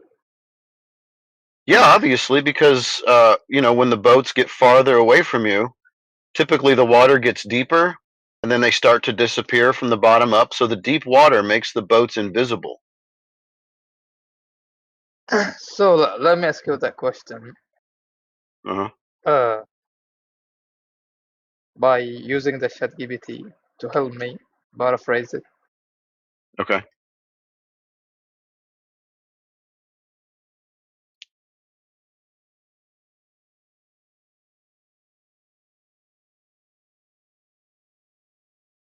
Uh,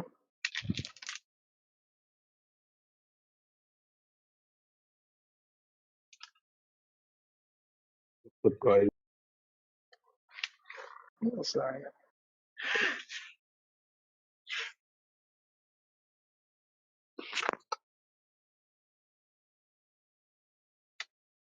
I mean, you can't really disagree with this, man. I mean, we see this happen all the time, right? When the boats go away, they start to disappear.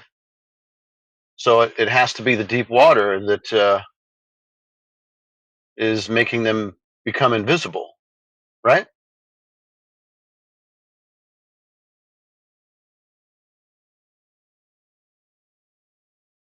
Are there going to be any globers in here that disagree with me about this, or even flat earthers? I mean, that's what I observe.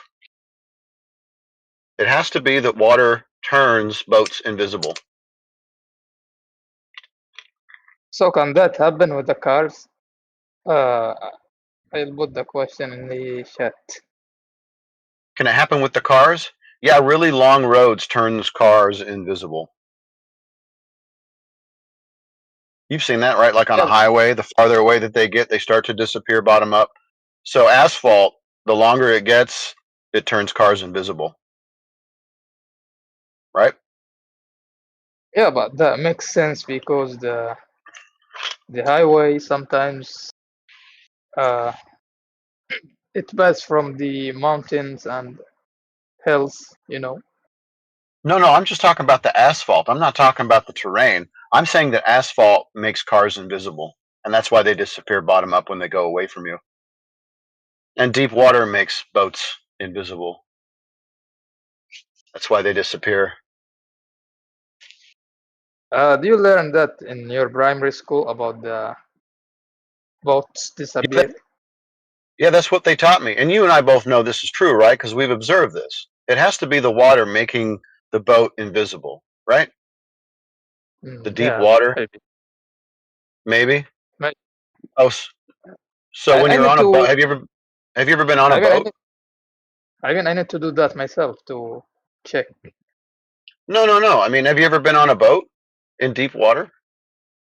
Yeah, my home is near to the sea.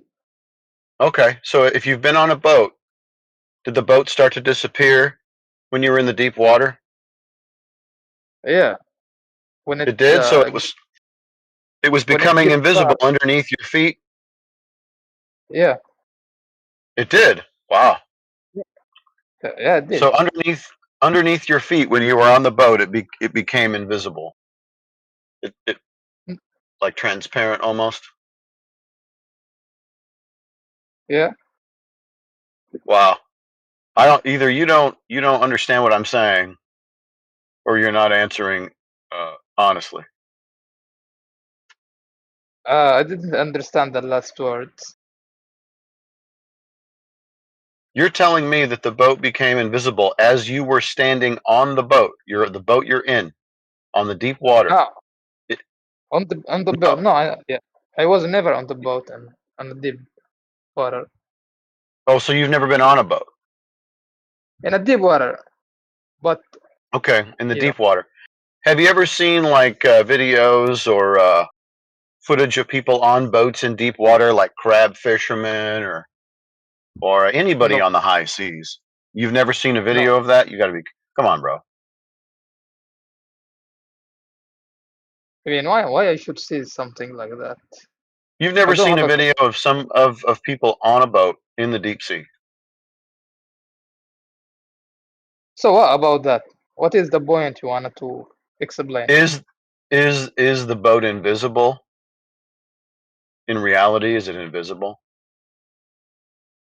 Oh, when I am stand on the beach, yeah, I see the boat invisible, but No, I that's never. not what I'm talking. I said on the boat. I never tried that. You've never seen that. I'm pretty sure nobody's ever seen a boat become invisible when they're on it. Yeah, yeah, it's logic.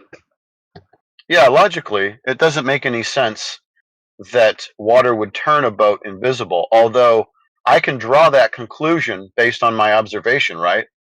I can say because the boat begins to disappear bottom up, apparently water makes boats invisible.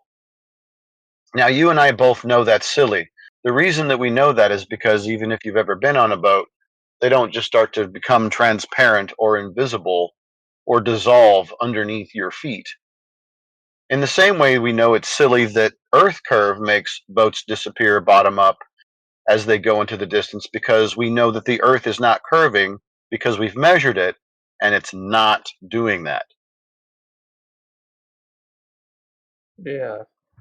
Yeah. So in reality, the Earth is not curving, and in reality, water does not make boats invisible. It would be stupid to make such a claim if we already know the facts about the situation.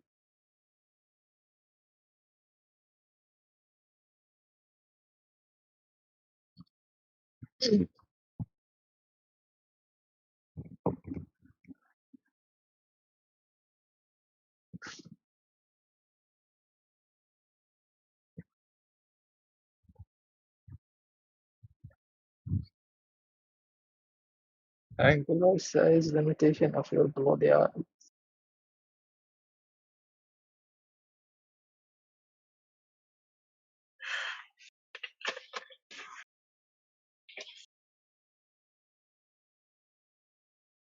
I think as JD said, size limitation.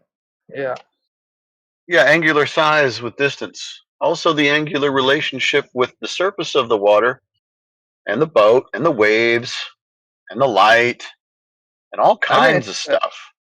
Yeah, it makes sense when object get so far, it disappear. Yeah, and that has more to do with the available light, I mean, angular relationships, all that stuff. It doesn't have nothing to do with the Earth curve because the Earth's not curving. I think it's yeah. There is a point of view. Yeah, perspective we call it.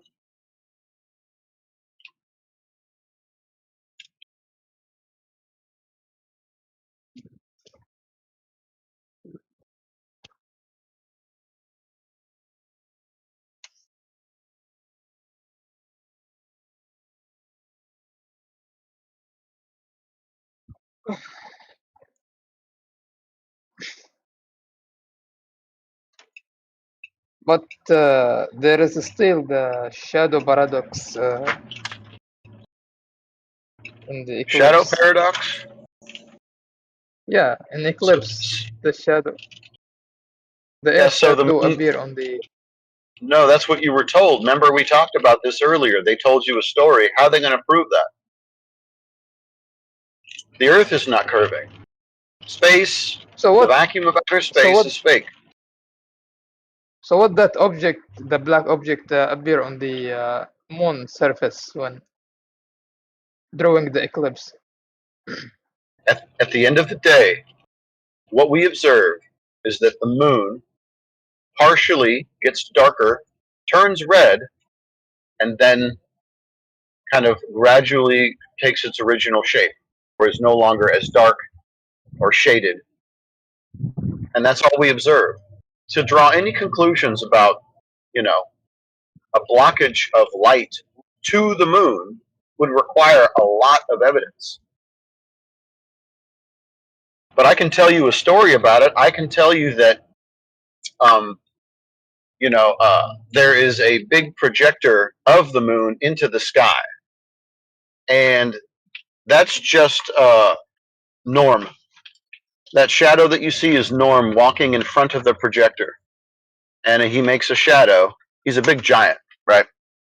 And he blocks out the light from the projector of the moon, and then when he walks past it, the moon takes its shape again. So I have a story about what happens. How are you going to tell me I'm wrong?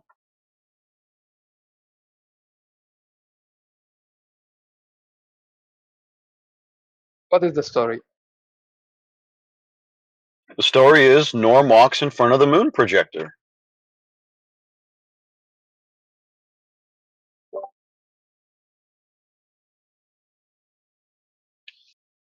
Do you think the light can reach to the moon from the Earth's surface? Oh yeah, no problem. Because gravity, I'll just answer every hard to answer question with gravity. Gravity makes that possible. But gravity is not exist according to flat Earth. No, I'm not talking about flat Earth. I'm talking about just a different story altogether. I can give you any story that I want. I don't have to adhere to any particular paradigms. I can make my own cosmology if I want to. The moon is a projection. It's a 3D hologram, but it's just projected up into the sky. And when Norm walks in front of the projector, it kind of blocks it out for a little bit, turns red, and then comes back to its original form.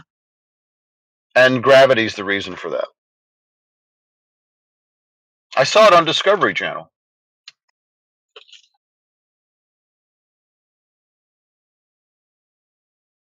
Now, wouldn't I have to prove that to you for it to be legitimate?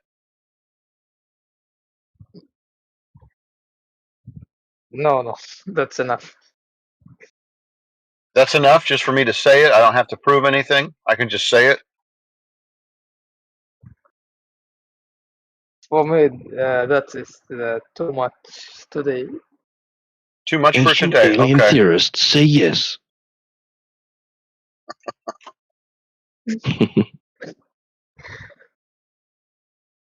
Yes, so you wouldn't be lying to us, right? Not at all. Exactly. Why would I lie? Exactly. We should just take it at face value then, right? Right, Toothless? Maybe you don't believe anything. That's all. I guess You you've been only lied to believe us. what's sweet. I'm talking to say so. Sorry. Very good. I'm talking with the say so. I mean, he he doesn't believe anything. He believes only what he's sweet with his thoughts. That's what I'm thinking.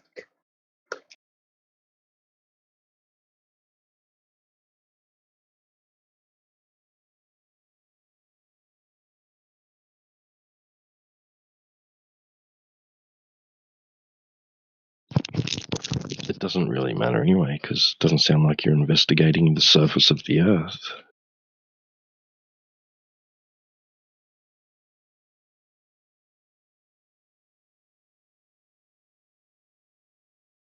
Hi, if my ice cream is chocolate, then why is that bird pink? That's basically what you're saying.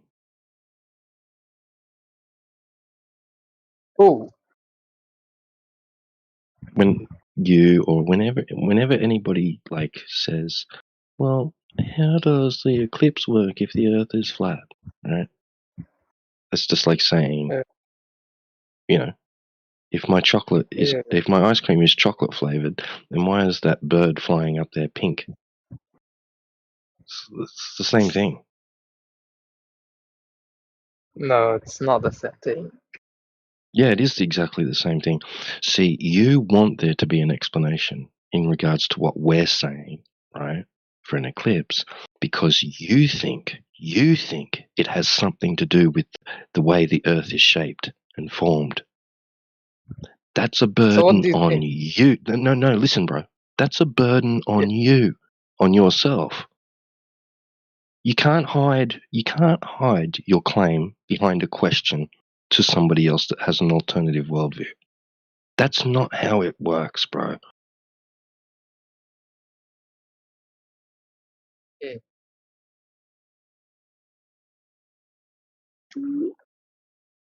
Yeah, could you understand that we're not saying that the Earth blocks light from the sun, casting a shadow on the moon, right?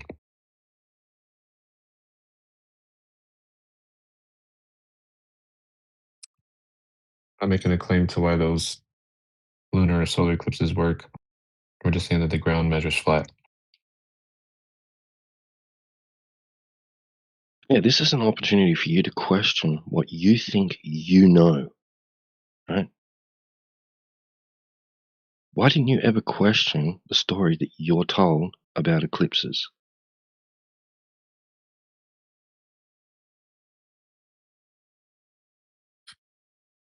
So, see, this is the thing. This is the thing, Toothless.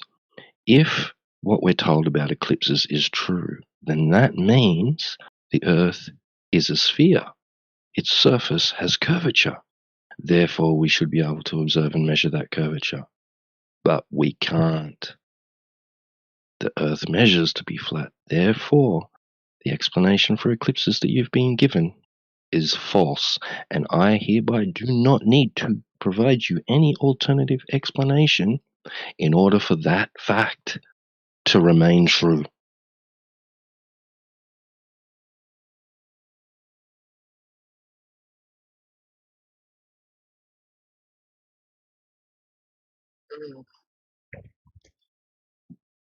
Oh man, that was very insightful. That was very insightful. How stunning Kruger of you. Thank you.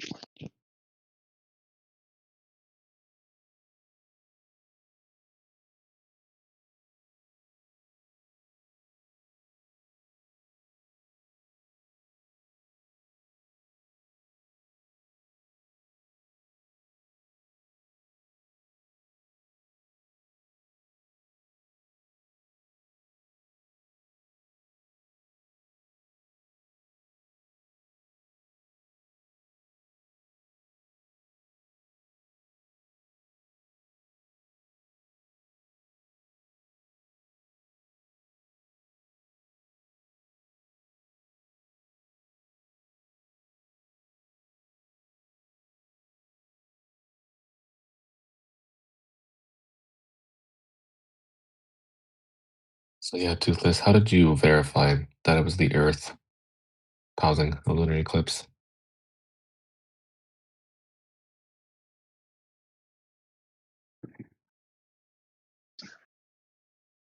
I think if I said, you will make fun of me. I mean, I guess it depends on what you say. If it's funny, I'm gonna laugh. If it's sad, I'll cry, you know. If it's something joyful, I'll be happy. Depends. So you would not say my answer? Sorry. I mean, I asked implying that I wanted your answer, yeah.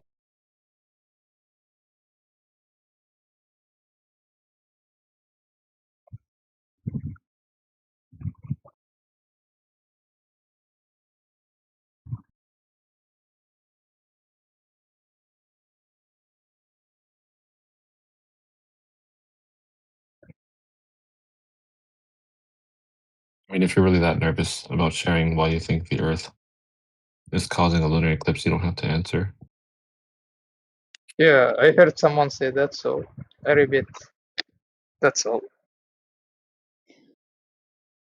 I swear that's the reason. Shouldn't there be a penumbra or umbra during a lunar eclipse so that the shadow is much smaller, like we see during a solar eclipse?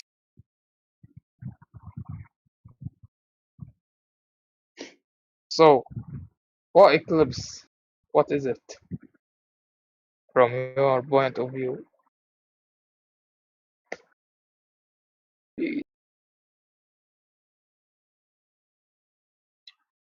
It's when the sun or the moon appear to be occulted or shadowed.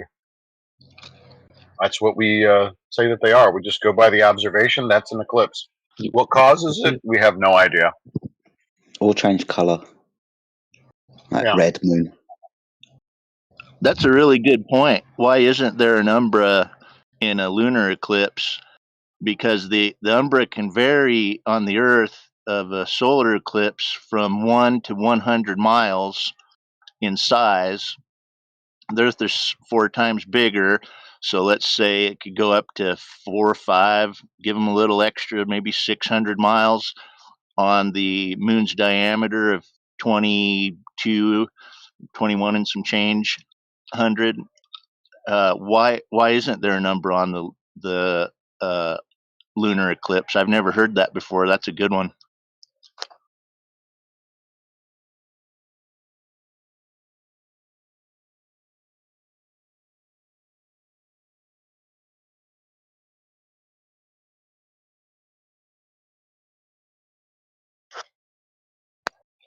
That could tear up the eclipse argument right there. There's no umbra on a lunar eclipse.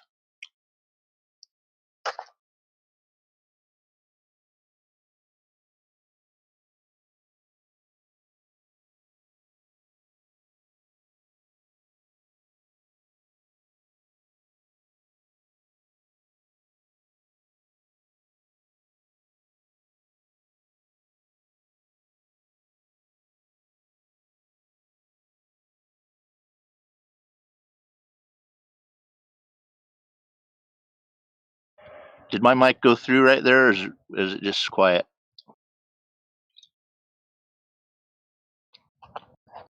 It's just quiet. We can hear you fine.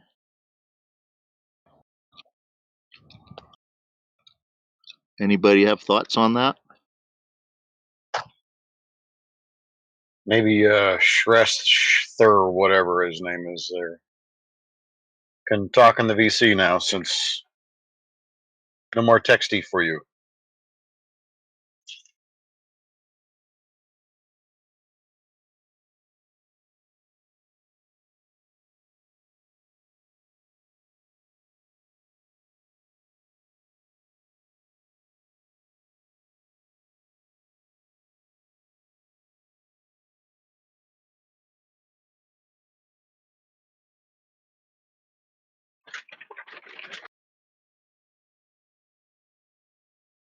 Imagine Jedi, some girl said that too. I love you. Like, yeah, I love me too. Imagine. Imagine. That would be so Oh, funny. that's happened many times before. What the fuck? Oh, to you? That's how you reject girls? You just say, I love you. I love me too. I didn't say that shit. What the fuck? Oh.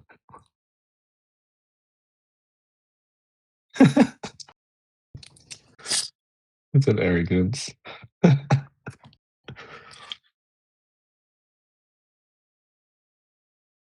Oh, that's funny.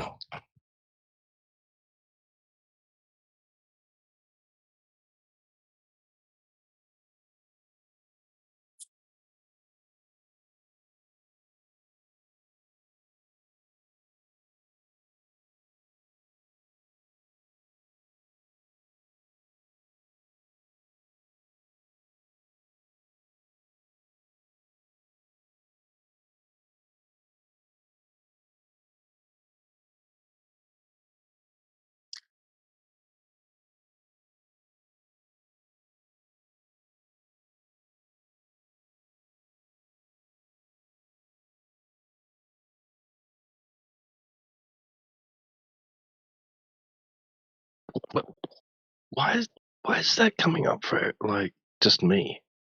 Do any of you other guys, like when you join the chat, do you get a pop up like you're flagged?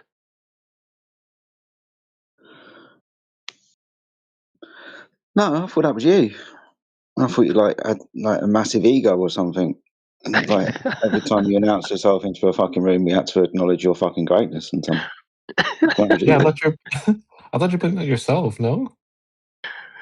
No, someone did that ages back when we had the old command system, and then I think it was DJ, and I didn't think we could use that system anymore. How is it reactivated? I don't get it.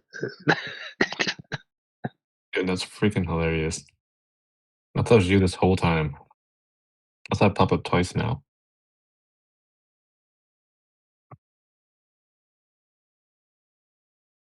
Deb, did you see the reason for it?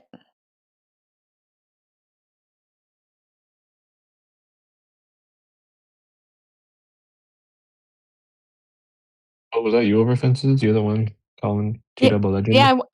I wondered if he could see the reason that he's flagged. No, I can't. It doesn't. It just every time Okay, I join, It says it, it says legend detected. oh yeah. Okay.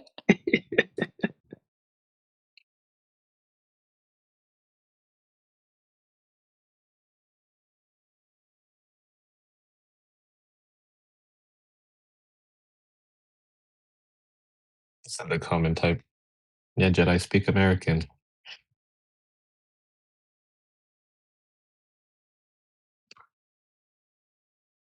You probably have the most neutral accent, Lats. Don't you think? Oh no, people say they can barely even understand me because my accent's. No. You changed your avatar. I'm so confused.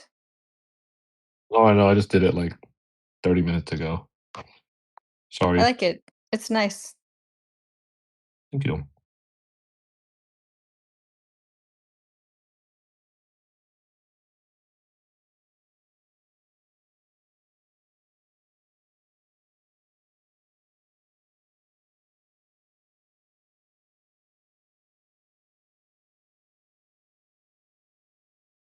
Why didn't you change your name to Reps?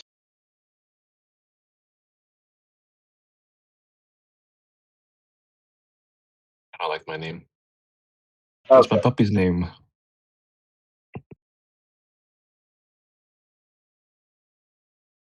It had to do with short form of various different body parts Yeah. or muscle groups.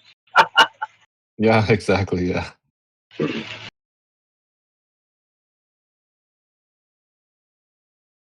So I didn't want to be basic and name him Bingo or something. So I decided to name him after my favorite muscle group.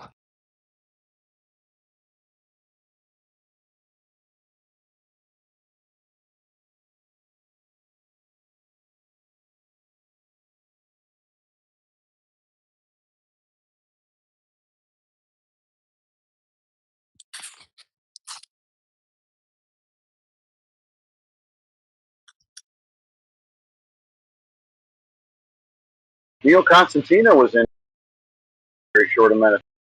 What is that? Oh, is that today? Nice.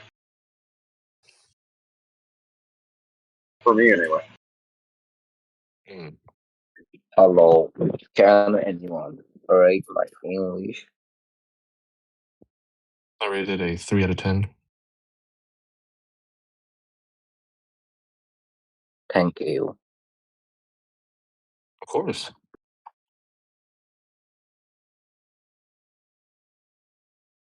How long have you been practicing for? What you said?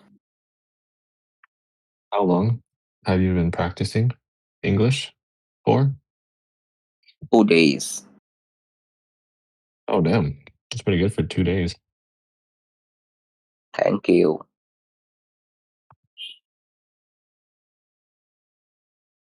So You are very welcome. how can I learn English faster? You gotta watch a show called Love Island. Okay, then? And then you just try, like, you gotta repeat the stuff that they say. Oh, so what's the drama name or something? What you Love said? Island. Love Love Island. Love Island. Okay. Yeah, or Jersey Shore. Yeah, I'm gonna search Love Island. Yeah, because I use modern English, you know. So you'll learn a lot So of slang and you'll sound more yeah, modern. so you also have a like a deeper voice and good voice. You said I have a rude voice? No, it's not like rude. It's like deep, like manly voice. Oh, thank And you. also it sounds good. I don't know if I heard rude or food. He said he wants your number, dog. Oh, mm. So I lost my let's phone. Oh, what's up? yeah, good.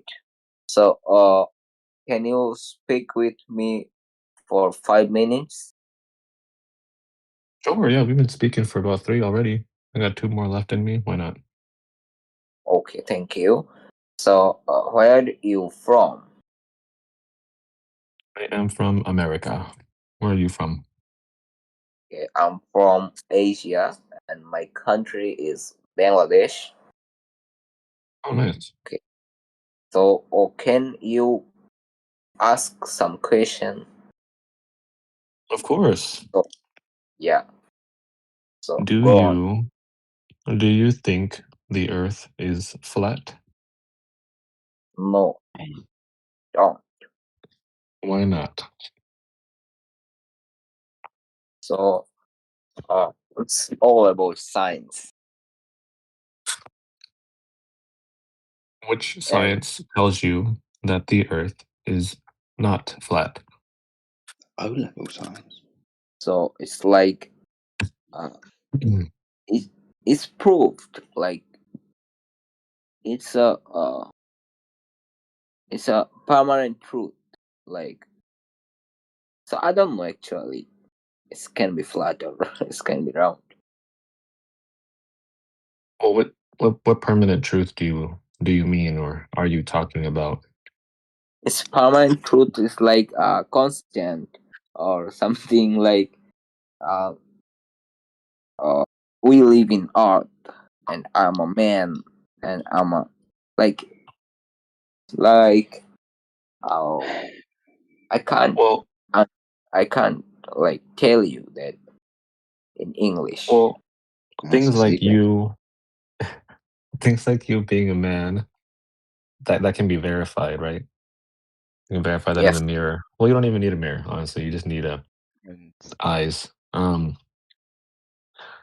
RIENDS. Yeah. Yeah, how did you verify that the Earth is a sphere or a ball? Bro, like, Researching? I don't know.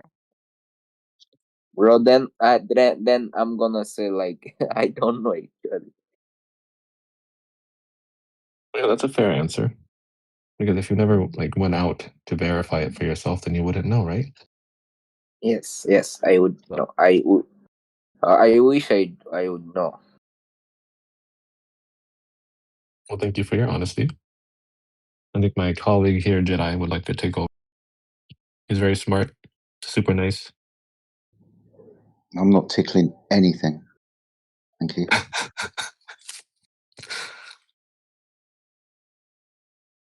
I'm going to finish up my food real quick. Thank you for conversing with me, good sir. Okay, thank you, boss. So, can you question? Can you answer my another question, please? Last question. Of course. What question do you have? So, like, many of the people are from America, but why they did join the server to learn English? So, I know that like Americans and most of Americans and British and Canadian are speaking English. Their mother tongue is English. So why Yes. they had joined the server? We were invited to help you learn English. Oh, I got it. Yeah, bro. See, brother. Imagine learning English from a bunch of people that don't know English.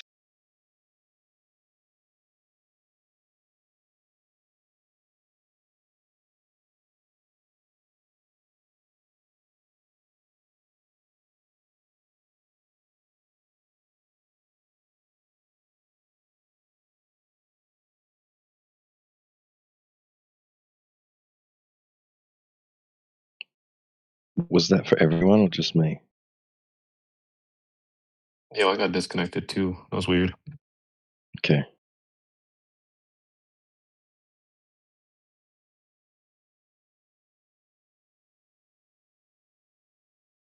Yeah, a bunch of people dropped. Yep. Same here. Yeah, it was odd. Let me go look at the other rooms, actually. I wonder if it happened to them too. It was as soon as AI started talking. He did it. Uh-oh. Some sort of, temporal time warp thing. Yeah, something going on. It's traveling. Temporal flux in the ether equilibrium. What happens every time AI tries to travel through time again? Right.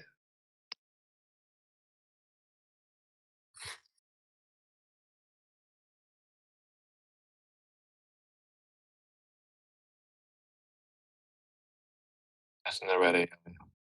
Earth's gravity well distorts everything,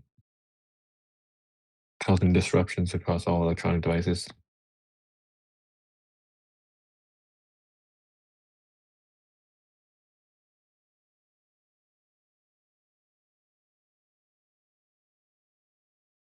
يلا سيرش.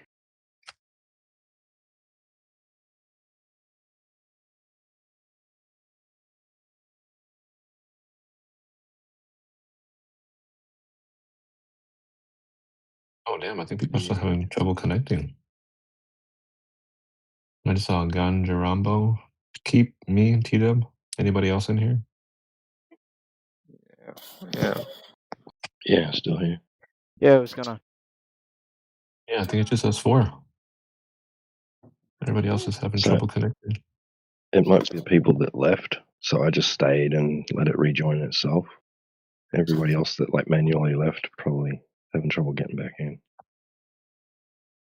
Manually left. Oh damn! I think I wonder what happened to the bots then. Let me go see. They seem fine. I see 2 bots.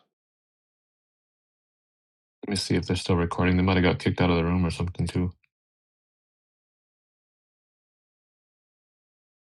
Oh no, never mind. I can still hear my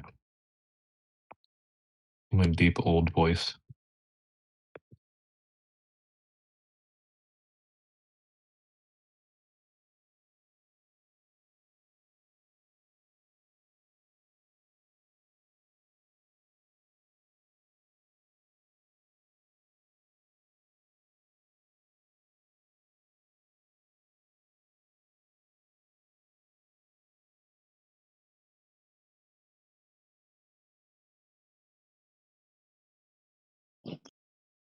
My word over fences. Is that a DM? It's like, yeah, here's my claim. Yeah, prove it untrue. Yeah, and I don't have. go ahead. He's been sending me tons of messages in DM. Understand this is all because I asked him for a citation that proved that lasers refract downward in the atmosphere. And so what, like 2 hours later, this is what we get. Right. A lesson on diffraction and a claim about celestial events without support.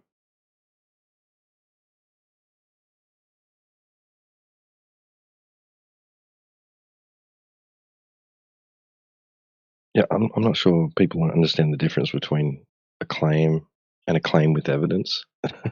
They think a claim is evidence. Yeah, he linked some calculations as evidence. So that's what we're dealing with. Yeah. Calculations. Oh, sounds technical, scientific. Because math is science.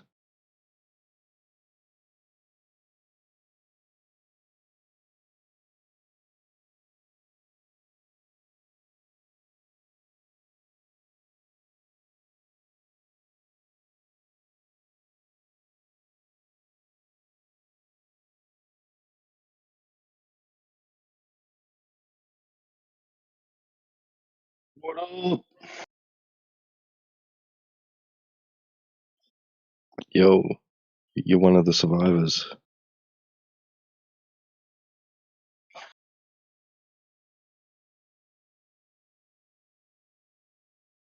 Yeah, the Discord Titanic just hit an iceberg. A lot of people went overboard, but we're still here, trying to bucket I hope out nobody water. gave up their door for Rose.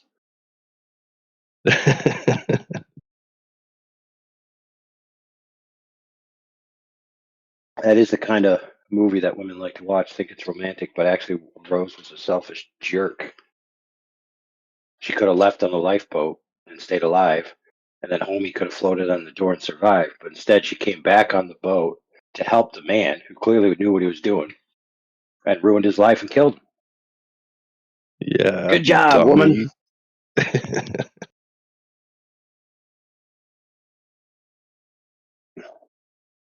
And then she threw the necklace into the ocean afterwards.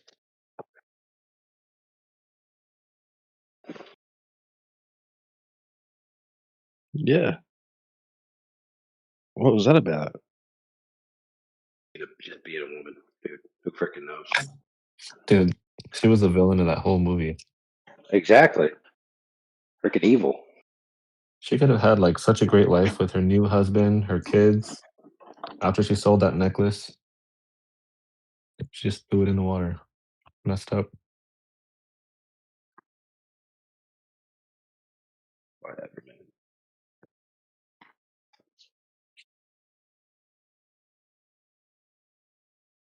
My favorite version is the one with the cat. Have you seen that?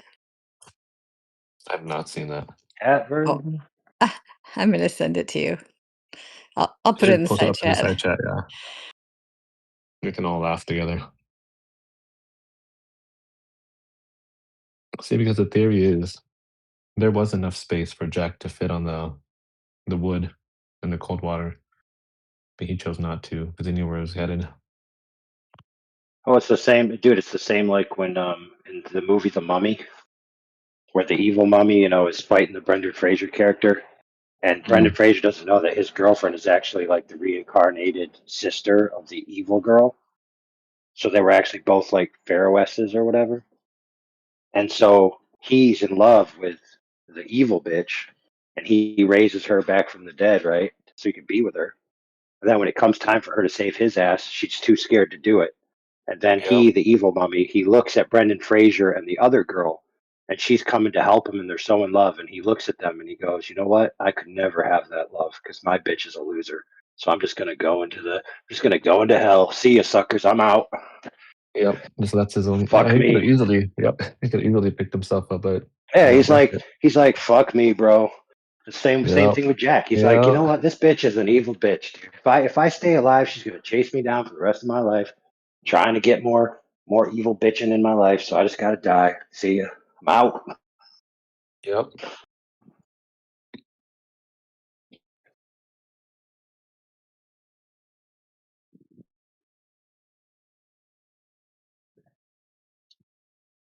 That's like my favorite live action movie, The Mummy. That's like been one of my biggest fears throughout. Not like a fear per se, but just like a precautionary fear where when you're with a girl and you know that if a scenario went down, what you're gonna do, and you know that there's a 90% chance that the woman you're with is going to interfere with what needs to get done and end up getting you hurt. Yeah. Like maybe you need to clock somebody, right? Because that's what needs to happen in that moment. But instead, she grabs your arm. No, don't fight. And then the guy takes out a knife and stabs you right in the gut. Dude, I've seen that happen so many times where like my girlfriend actually causes her boyfriend to get knocked out because she's restraining him. But It's yeah, so I've messed up. told girls that I'm with before. I said, don't ever try to stop me from doing a physical motion. It'd be very painful for you. Because I'll just jack kick them. Somebody stops my arm from hitting somebody I need to hit, I'm just jack kicking that person too. They're gonna think twice before they ever do that again. I tell them straight up that's what I'm gonna do to them. I don't even play around. I say, you do that kind of stuff to me, I'm going to karate kick you right in the throat, maybe the gut. Because your throat, you might need your throat in the future, but a good gut shot, boom, teach you a lesson. Yeah, dude, that stuff that just baffles me every time I see that happening. I'm like, why would you stop him? Like the other guy is moving and motioning towards the both of you guys unimpeded. And then here you go, try to stop him in the path towards your woman, and then here she goes. Because the woman is calculating social pressures rather than environmental stressors, where the man is calculating life or death. The woman's like, well, what are people going to think? What's going to be the fallout? What if I have to visit him in jail? What are my girlfriend's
Oh, earlier today, somebody asked, when did you ever experience dropping something and it doesn't fall?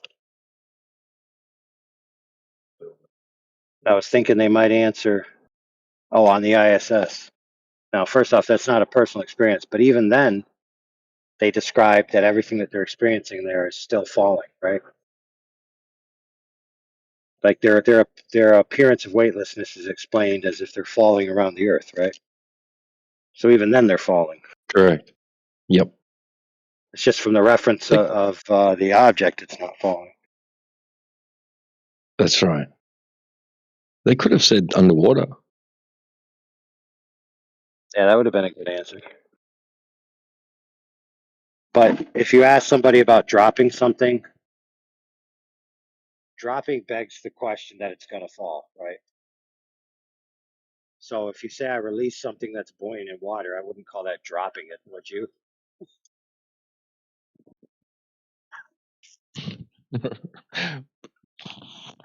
You let go. Yeah, just let go. Yeah. Because that's actually what I said to him. I said, when was the last time? Well, I said, did I? How did I say it? Something about when was the last time you let go of a ball and it didn't fall to the ground? I think that's how I said it.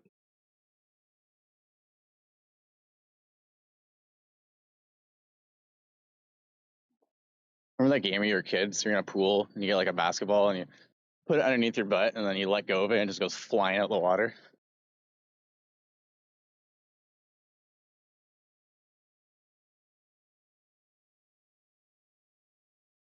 Yep. Yeah, they got try banned to real quick. try to hit somebody in the face with it, bro. Say, hey, come over Yeah, here for a second. Then you let it go right in their face.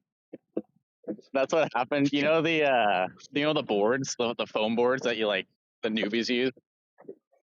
Yep. Just totally torpedoed one of those at the guy's face back. Well, on acts of purpose.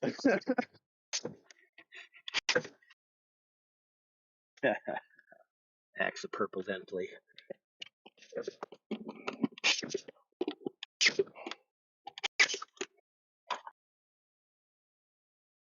Oh man. Dandelion, what's up?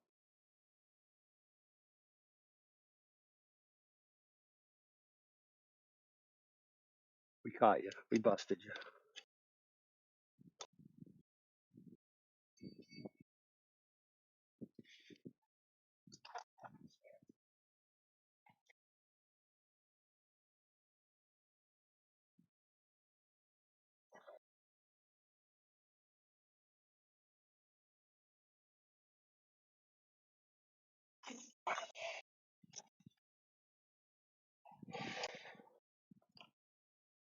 Man, what's up, people?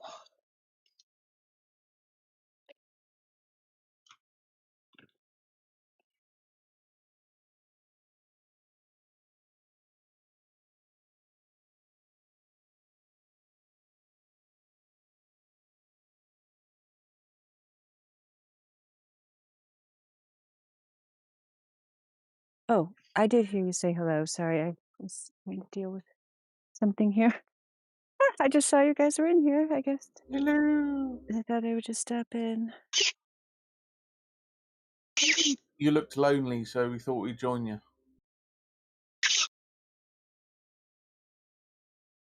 Oh yeah, there's a lot of people in here. That's good. That's how we do it. Although not too many people are bringing up any topics. Oh, Artemis I 2, bet. anyone? Oh, who's asking about Artemis 2? Was that What? Loggy? Yeah. Yeah. I don't know. What do you want to know? You want to know how fake it is on a scale of 1 to 10? Yeah. I'd give it a 10 on the fake scale.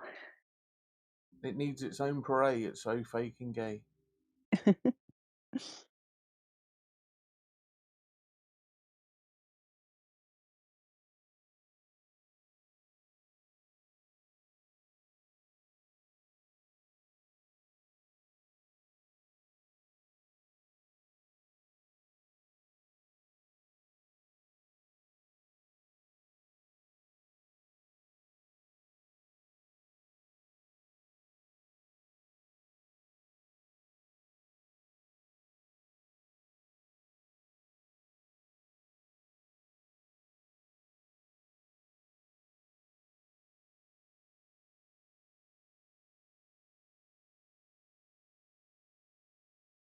Well, I don't know. You could tag everyone to get them to come to your event.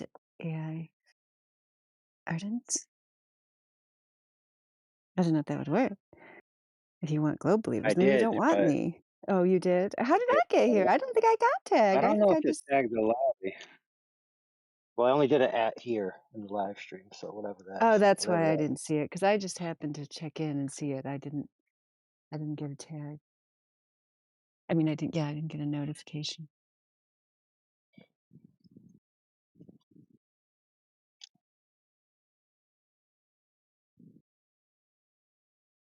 Well, the politics in the English hub got temporarily disconnected or something. Like everybody got kicked out and then they couldn't be joined. So we moved over here. Oh, okay. But now they're back. Who cares? Yeah. Well, we Squirrel. got Mickey Mike 84. He just joined the server on April 26th. That'd be 2 days ago. Hi, Mickey Mike.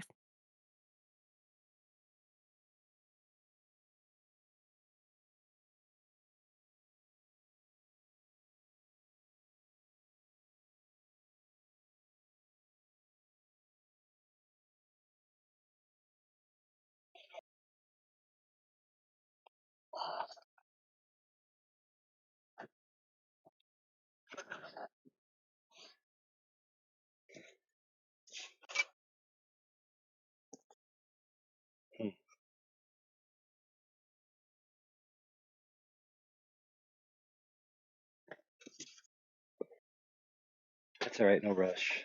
It's only the first date.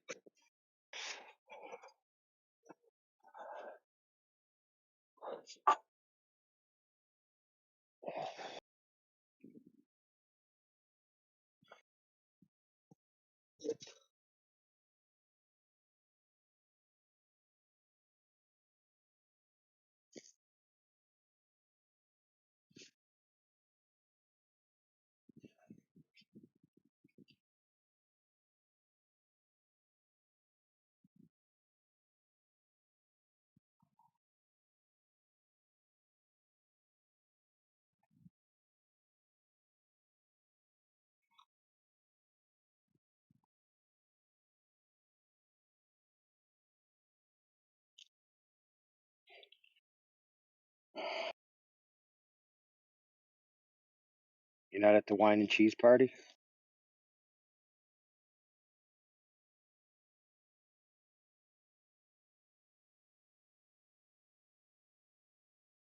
Are you talking to us? Is there a wine and cheese party happening?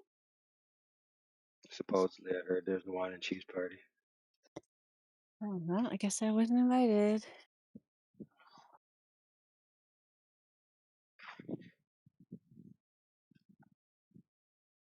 I think that was somebody has a book. They're having wine and cheese about it. Yeah, I'm not a huge fan of whining. Globers like to whine sometimes. Yep.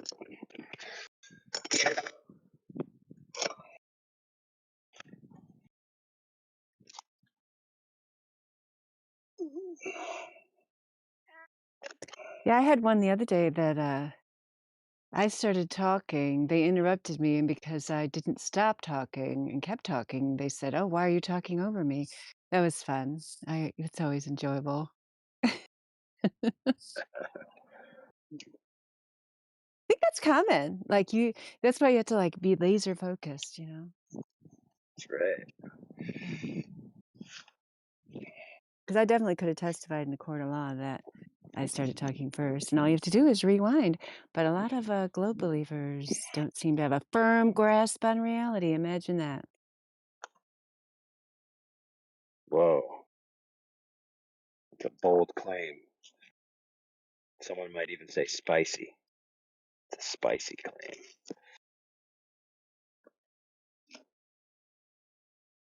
Yeah, I go in a grasp on reality tournament with any typical globe believer. I think I would emerge victorious. Oh, so you're saying an atypical globe believer would kick your butt? Well, I don't know. Where's the atypical ones? We don't ever get those. We just get ones that recycle the same Danny 10 arguments. 57, Oh, man. Danny 57. Is Danny 57 Danny Faulkner? Yeah, he's Oh, atypical. yeah. I do agree with that. Yes, he infuriates me in a atypical way. That is true. Yes.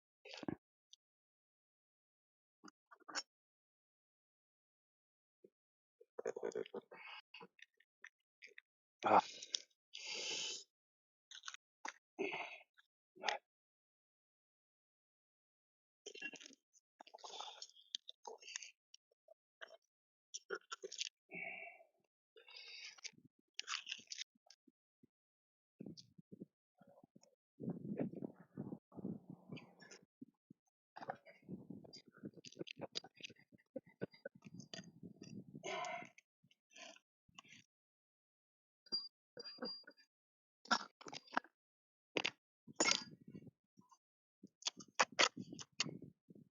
Oh, man.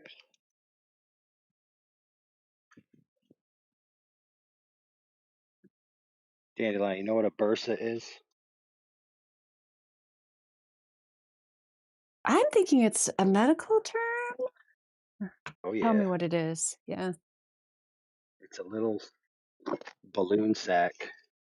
Imagine a balloon that's barely Mhm. even blown up, filled with a little bit of liquid, and it's on your joints, certain joints in your body where your tendons go over the joint.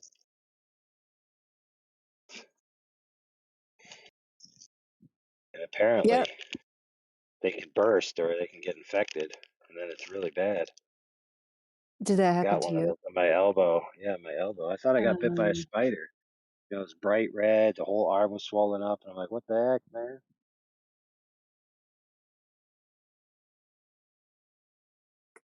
Gosh. And what do you have to do when that happens?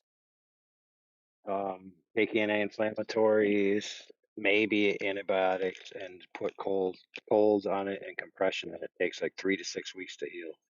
Oh my gosh. Is it your dominant arm? Yep. That's unfortunate. And a deadline too, construction deadline. So you're doing things one-handed or what? Not really. I mean, I can use both arms, but it's just slow and painful. Mm-hmm. Come on, monkey man, use your feet. Man, Danny left immediately once he realized you were around. He's like, "I'm out. Can't deal with women." I haven't heard him speak for a while. I've seen him in here a couple times, but he's never said anything. I was talking to us just.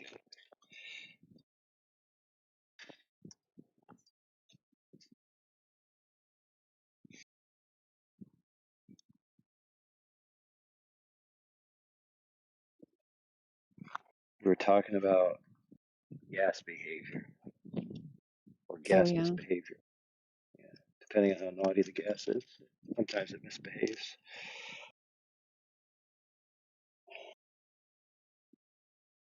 Like in the fantasy realm of the science fiction outer space. Is that where it misbehaves? Yeah.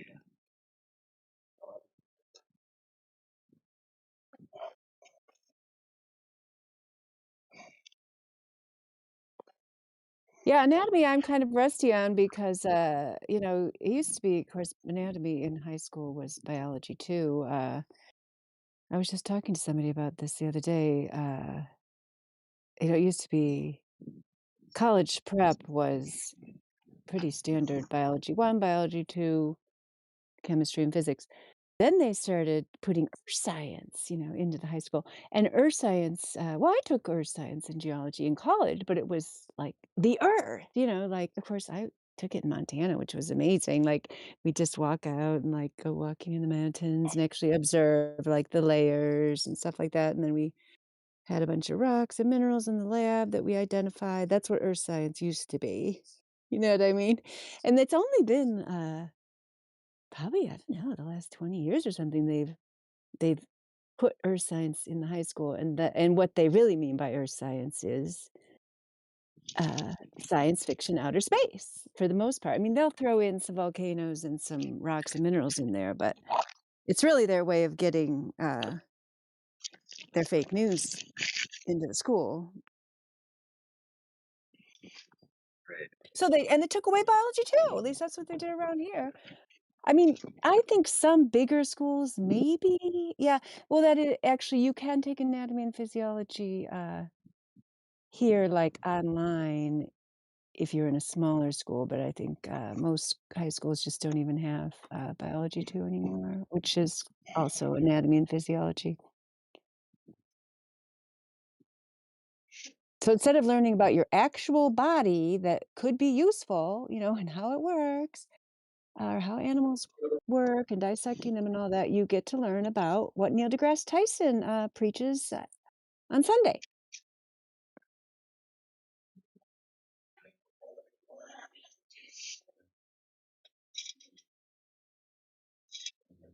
High schools went to shit when they banned dodgeball from PE. Oh, you're so right. Yeah, my daughter, when she was in 6th grade, I really think her PE teacher was a rebel because he was older, like, he's close to retirement. They played dodgeball like almost every day. I think because he was retiring and he had tenure, like they couldn't really fire him, and he's just kind of like, I like dodgeball. We're just gonna play dodgeball every day. Because I remember her coming home and I would ask her like, "Oh, what'd you do in gym?" "Oh, we play dodgeball. We play dodgeball." It was so funny. But for the most part, kids probably don't even know what dodgeball is. I mean, they've probably heard of it, but I doubt if No, they've played it. we played dodgeball, and then outside of PE on our lunch breaks, we played red ass. That was the fun. That was the best one. I don't think we played Yeah. that down here. At least I never did. Tell us about it. Yeah, so everyone lines up against the wall, and then there's somebody I don't know, pretty far away, and they have a ball, but it's like a pretty hard ball. It's like harder than a tennis ball, and essentially the guy's blindfolded, and he just chucks it at the wall as hard as he can, and then whoever gets hit is out, obviously. So it's just pretty much just don't get hit by the hard ball, and it would hurt. Like people would be crying, but I mean, we wouldn't cry because we didn't want to get banned. But good times. But yeah, they banned dodgeball in grade 9 of my high We school. did a I was similar. like, hey, there you go for it. I was just saying we had a similar game. Like we just called it brandings because you got branded for the ball. That's a good one.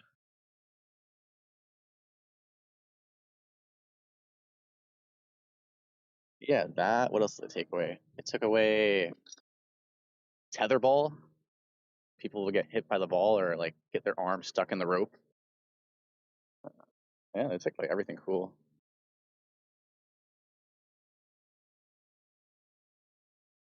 Yeah, and they took away really high slides. I don't know. I was telling my son that just the other day. Like slides used to be so high, like the kids lining up on the ladder, there'd be I don't know, 8 or 9 kids lined up. So it'd be like the height of 8 or 9 kids. Because it's only fun if you get up really high and then it's really steep, you know?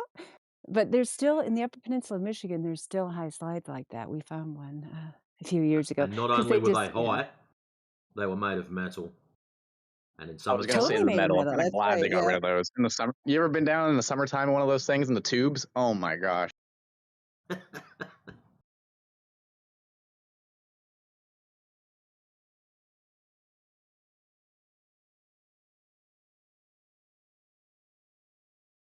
Also seesaws, real seesaws, really high seesaws, the ones I mean. I found one of those in a park not too far from here, actually, in the Lower Peninsula, so that was cool. They hadn't gotten rid of that one last time I checked.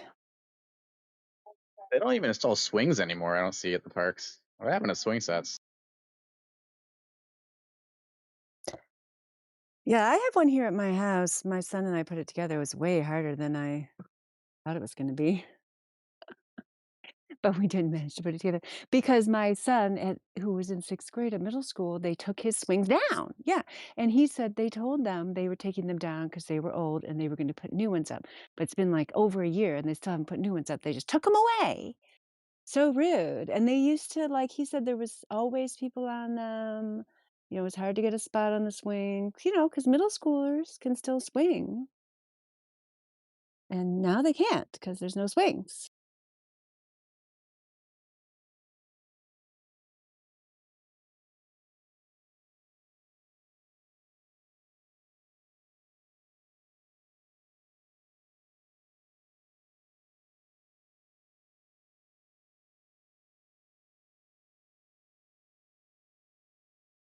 a We used rocket to in our call it car when I was a buns kid. up. Yeah, they had this like metal cage rocket shaped structure, and it would have to have been like, I don't know, it would have had to have been at least 6 4 stories stories. high, minimum. Yeah, It was all different size yeah, ones. yeah. And now I think they had a slide coming out of it about halfway or something, or maybe a bit lower down. But like, yeah, and you'd climb to the top, and it was all enclosed, and they'd have like, you know, steering wheels and things you could pretend you're flying, levers and stuff, you know, flying a rocket. You were really high. You had a good view of everything, and you just like look down, and you like parents are freaking out.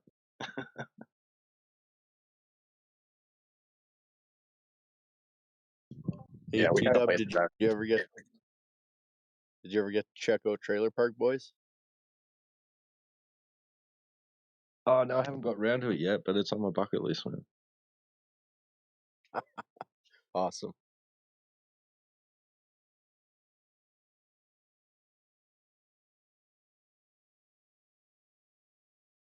I've actually been watching Monkey Magic, the old series. Nice.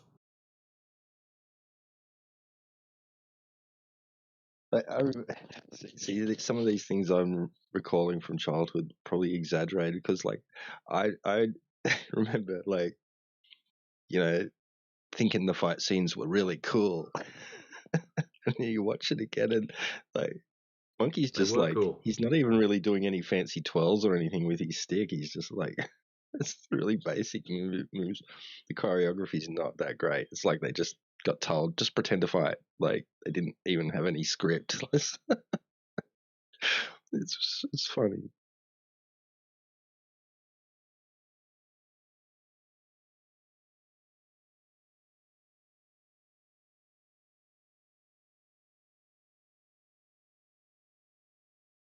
When I got drunk with my mates, I was a lot younger, in my 20s, and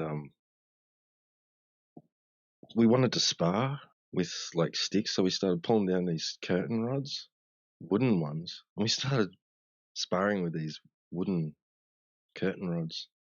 We ended up breaking them. We were breaking them on each other. Like we were full on into it. It was fun, but I was a bit sore the next day because we were just going for it, man. Like just aiming for the head and everything. That's why they had to remove Michelangelo's nunchucks because the kids kept making up pairs and beating themselves up with them.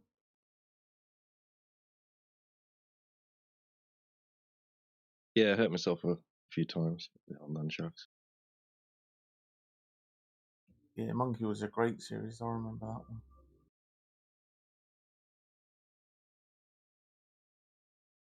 Yeah, I mean, if that's like, if they've borrowed from any kind of like, you know, actual religious, like if it's actually religiously based, like they're and cosmologically based, you know, from ancient times, the Asian kind of like depiction of heaven and everything, like it kind of does have some like similarities to Judaic as well, like in some ways. There's a hierarchy and angels, and yeah, it's interesting to watch it from just for that sort of. But then I noticed too, like in the third episode, some dude's like, still spinning, huh? And stops Monkey like from spinning, like the crow spirit guy. And he stops him from spinning. He goes, just like the Earth. And I was thinking, hang on, they didn't think that back then, when you know, in this time that's set. They're just thrown that, and it's an English dub over, so like I don't know if that's what they actually said in the original, like in whatever language it was spoken in. It was Hidden funny in though. plain sight, bro. Yeah.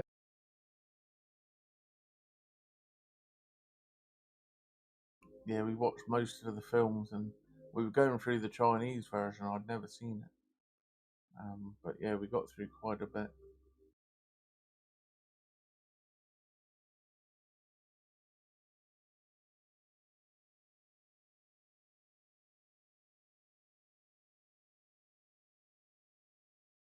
But I thought I remembered too that at the end, of the series, it's revealed that Tripitaka is actually female.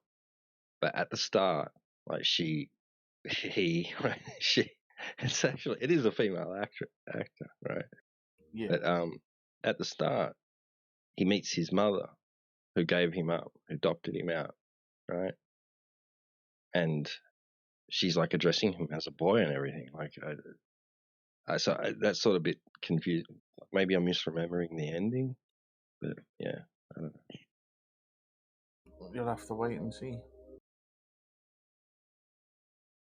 Yeah, I think there is a bit of transgenderism in it, like, which is interesting for back then too, right? Like that, you've got these celestial beings taking on different genders, and I think like one guy, he looks like a guy, but it's actually a goddess. Like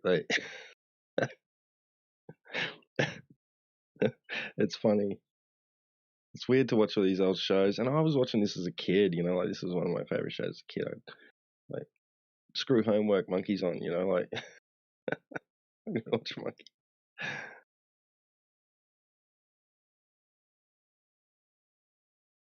Just all the stuff that I missed, as a kid, like the innuendo and stuff. Yeah.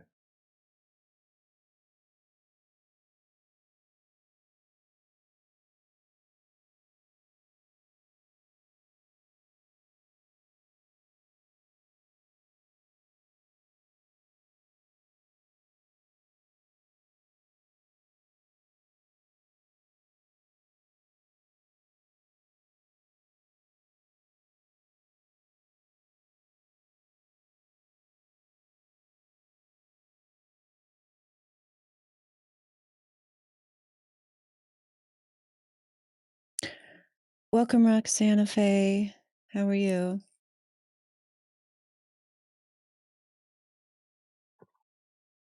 Hiya.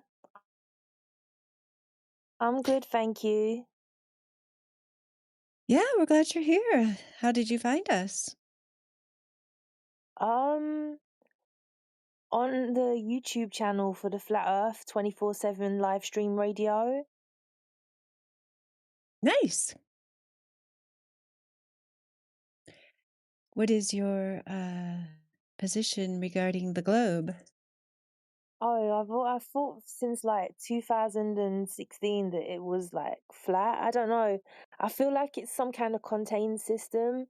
I'm not sure, but I don't think that it's a globe or a ball or anything like that because I just don't, because from what I can see, like, and the reason that I never like kind of had to like,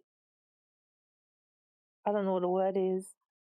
When I found out that it was my mum that said to me that she'd been learning about the flat earth and that she told me about it, and then I started looking at things like online and looking at things on YouTube. But when she said it, it just made sense because I flew from England to Texas in 2014, and when we got over America, I thought that we was almost there. So I started to like pack up stuff and like tell my daughter to get all her things together because we'll be getting off soon. But the air hostess said, "Oh no, you've got like another 3 to 4 hours in the air." And I looked down and I was looking for ages, and it just went on and on in all directions, just as far as you could see. It was just so flat. And then when my mum said in 2016 that she thought that it was flat from the things she'd been researching, and I looked into it a little bit, it just made sense. Good. We agree. I mean, most of us here agree that it makes sense that it's flat and that there's no credible evidence for the globe. So what you've described is a very sensible perspective. Oh, thank you. I was worried for a minute. Do you know when I started talking about it, saying that I thought the Earth was flat? I thought, oh my gosh, all these people here, they might all start jumping on my throat, like saying, "What do you mean it's flat? It's a ball." And I was thinking, I didn't really know what anyone's position here is on it, on this live stream. since I just came on. I don't know what anyone's been talking about tonight. I just got home from work. Yeah, yeah. Do you still live in the UK? Yeah, I live in the Yeah. UK. But you came over to Texas to visit. Did you like it? Yeah, I loved it. I came over for like just after Thanksgiving until New Year because you used to get 90 days on your ESTA. I don't know what it is anymore. I think things have changed now. But it was so much fun. But it was like another world. It was totally different to England and it was so big. And everything was so spaced out and all the people's houses were just so big compared to the houses in England that I'm used to anyway. And there was just so much land. I went to Dallas and I got picked up at Dallas Airport and we stayed in Fort Worth for a few days and then we drove to Amarillo. I stayed with friends that I met like through online, but I'd known them like for a long time, like pen friending and stuff like that. And it worked out. They weren't scary. No, it was completely cool. The only thing that I don't know what people think about religion. I'm not really a religious person, but they was really strict Seventh-day Adventist people that I stayed with. So I had to go to a lot of meetings at the Seventh-day Adventist temple, and that got a lot for me because I'm not a religious person. I don't really believe in things, but it was just another experience. Like I saw the nativity that they did, and there was so many other people like that had children. My daughter was the same age as so many people that I knew over there as children, so she had a great time. Just like always like there was always places for us to go and people used to pick us up from the hotel. I stayed in like a hotel, but I stayed with people because I knew the people that was coming to get me and take me places and stuff. So it was cool. It was just so different. Yeah, I know. Because when I first went to Europe, it was the opposite. I'm like, oh, their streets are so small. Everything's so tiny over here. Their little doorways are so small. But there are a lot of things I liked about it. There's over there's a lot more kind of historical buildings, and the people are like, I don't know. They say Americans are friendly, but I found the Europeans to be like, I don't know. I'd say more open-minded. I guess is what I would say. But yeah. So I think there's pluses and minuses to both. So Yeah. that's cool that you could experience it. That's Yeah, it good. was Yeah. So, cool. and we're glad that you found us. Yeah, there are people who are like very hysterical globe believers that will come in here and get very emotional about their globe, and they're very attached to it, and they do sometimes get upset if you tell them there's no globe, but and Yeah. there might even be some of them in here today. I mean, if anybody wants to Oh tell god. No. Roxanne all about their globe, Full I flat mean, you earther. can, as long as you're nice. Yeah. Well, Flower Dude is a I flat earther. know. Is that what you're telling Yeah, us, Flower I'm not going Dude? back. I'll never go back. Yeah. What I, made I you go became away from the globe, Flower try, Dude? trying to prove that the Earth is actually round. Yeah, same here. I mean, I Yeah. was trying to find evidence to explain to young people why they were wrong when they said the Earth was flat. Yep, that's Yeah, exactly how I ended up here. I was completely upset when I hear about that theory. I was surprised that people could just forget about everything they learn in science about space and all these things and just be like, yeah, the Earth flat. That didn't make sense to me, and then I just went down a rabbit hole trying to prove that it's not a flat Earth. And then I realized, but even when you get experience in the world, everything will just seem like it make more sense the way they explain it in the flat model. Like the way the sun is moving in the sky, it's easier to map it in the sky, I find. Yeah. Like how they supposed to map something like spiraling out in space, like in a haphazardous way? It's supposed to be random movement in space, but they say everything gripped together by gravity. I don't like that theory. I don't like that explanation. Yeah, it's easier when you just accept, that the things that you see are actually happening. Like that pretty much has always been, I think, throughout the history of humankind. been a thing that people think that you're sane if you see things that are there and you accept that they are there, and you don't talk about incessantly about things that aren't there that other people told you they went to see, but you can't see them or experiencing them, Yeah. and they're And actually the opposite of what you experience, but that's what you're supposed to believe. We used to call that, insanity, but if you saw I the little noticed. voices in the little box, your little I TV screen, you noticed. said, "Oh, those voices in the box know better than me about reality," they'd be like, "Okay, cuckoo." But A these lot of days, that's what you're same supposed to do, apparently, according to mainstream society. kinda technically, but I noticed how most of the flat earthers, like they just be like, well, just show us some images of a plane flying on the northern tip of the earth and another plane flying on the southern tip, like upside down. And we can't even get anything like that. Yet they could pull up images of Pluto in detail and things beyond Pluto, but we can't get a little image of a plane upside down on the top and the bottom of the ball.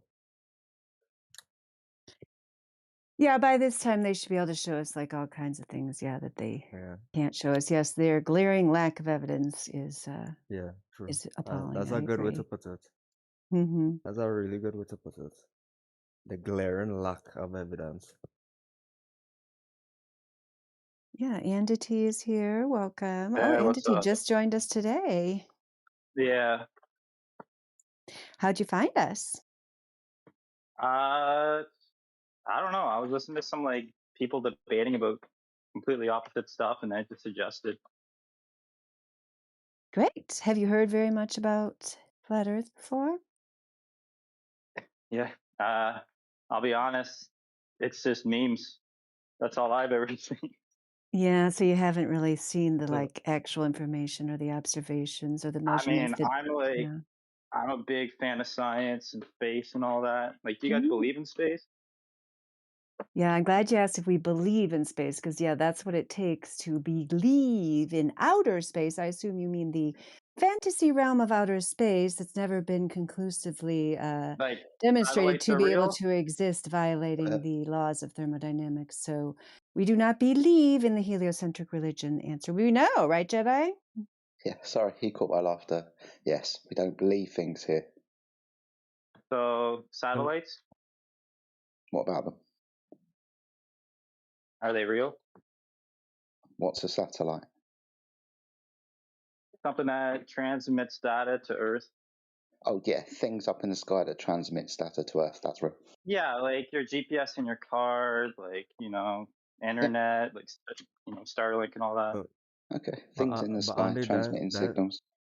Yeah. Andy, that's what convince you that space have to be real because of that. Because Of course.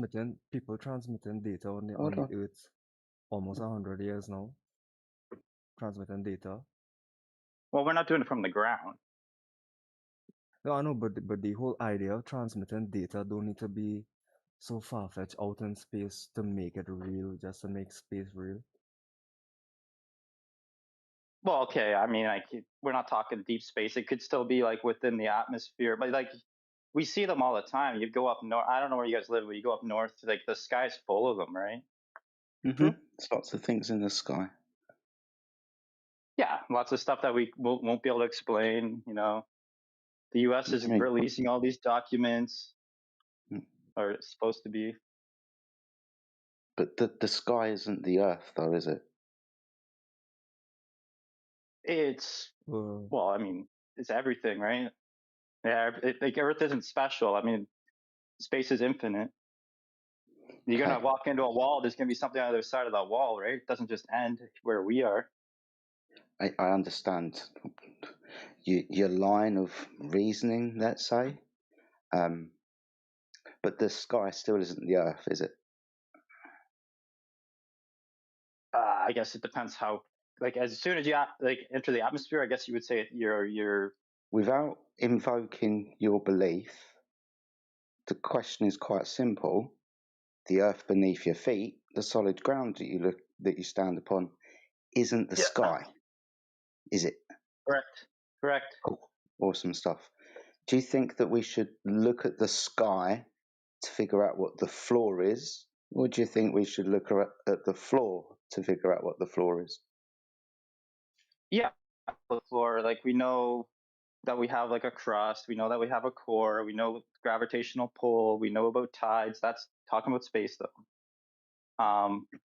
Yeah, the Earth is in its own separate. Without inserting the belief of a core and X, Y, Z.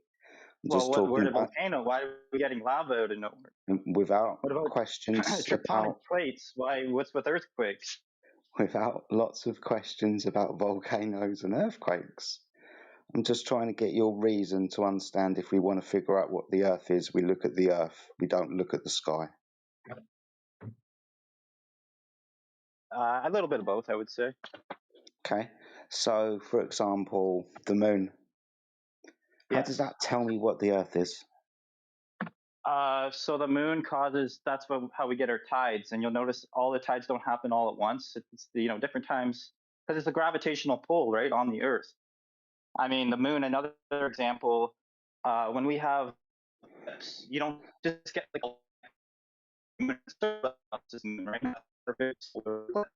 robot in purple. Right now you're diving through space.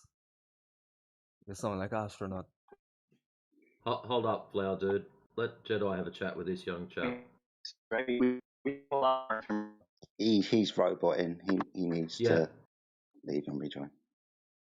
Entity, you're roboting very hard, my friend. Can you drop out and come back in?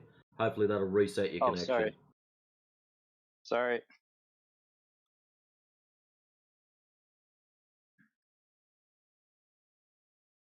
Jedi, hang him out the show, please. All in good time, sir.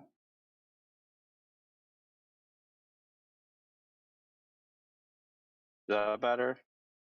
So far, so good. Okay. Okay, so without inserting a story, your beliefs and so on, I want you to imagine you standing on the Earth and you're looking at the moon. I don't care what it's doing, whether it's a crescent moon or what you would call an eclipse. I want you to tell me how, when you observe the moon, you conclude the Earth is a sphere just based on your observation. Don't insert a story. Just standing anywhere on the planet looking up at it? Yeah. Standing on the floor looking up to the moon. You can't without like some sort of tools. I mean, like you're gonna ask an ape, why is it raining out? Like we don't, like, without tools and technology. Okay, so for example, we can't say that, do you know what? We know that the surface of the Earth is curved because that's the shadow of the Earth upon the moon. That shadow's curved. The Earth is in between the sun and the moon, causing that phenomena. We know what the Earth is because it's causing the shadow on the moon. Things like that. Yeah. So would you agree to this idea? That we can know the true shape of the Earth because of the way that the shadow is cast upon the moon's surface? I mean, it's you're putting me in a spot, right? Like any given day, no. Now, when we have our rare occurrences where the two bodies pass each other in a way where one can cover the other, I'm just wondering why there's not a slit covering the moon and it's covered by a complete perfect circle. And they know the exact time it's going to happen. Like, are we talking like, is this a simulation or is it real? Is it nature? No. It's not actually. The perfect circle on the moon. Yeah, like you wait and it's like, 10 seconds away. Oh, we're 5 seconds away. And then it happens. Question. Can you cast perfect shadows of the object cast in the shadow on a curved surface? Yeah, you can. Are you saying someone's doing that? No. When you want to cast a perfect silhouette of shadow of, let's say, an edge, a straight edge, an angle, 90 degrees, or a curved surface, it's probably better that you project that shadow or silhouette onto a flat surface because only then we have a true representation of the Represented. object casting the shadow. If the Don't surface you is think it's more common if it was flat, though? no, we're not talking about the flat Earth casting a shadow. We're talking about you asserting the perfect circular shadow as a representation of the Earth. I'm pointing out that within that idea, the moon must be flat. Because if it was curved, then the shadow would be Oblong shape. distorted, wouldn't it? I mean, I don't want to detract from your point, Jedi. So, like, we'll put this solid pin in it. But I just really just have to point out right now that you don't see a perfect circled shadow on the moon at any point, even if you think it is a shadow. The shadow. Listen, the shadow is claimed to be larger than the moon's angular size, so it passes it's not going to be directly perfect. within You're the correct. full, like It's like a yeah, fraction right. of The the shadow, shadow. right? Okay, you get it, right? So you just see an arc. You don't see a full circle. Yeah, like piece of the shadow. I just don't understand why it's so rare. But that Like, doesn't it's not very detract. That common, still right? doesn't detract. Still doesn't detract from the point that Jedi is trying to make. So if we can just address what point he's making. Yeah. Cast a perfect silhouette or shadow, perfect silhouette or shadow of the object casting it, cast it on a flat surface. If it's on a distorted or curved surface, then obviously by demonstration and logic, so will the shadow be, especially if the shadow is passing over time in duration over that curved surface. As it continually moves over that surface, so will the shadow be continually distorted. So the moon must be flat for you to say that that's the Earth shadow, and we know the Earth shape because of the shadow shape. I mean, for about 5 seconds, you get a full eclipse, and then it's gone, right? It's not like it's panning across this huge flat surface. Up to 'Cause 2 it would be way more hours. common. Like, it'd be way more common.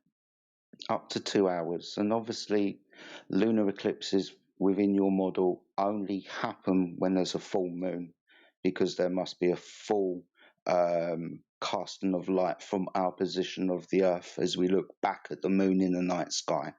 Only then will that moon enter that Earth's shadow in your model. Jedi, what the Well, I size of the... mean, go ahead. Sorry. Oh, that's alright. Go ahead.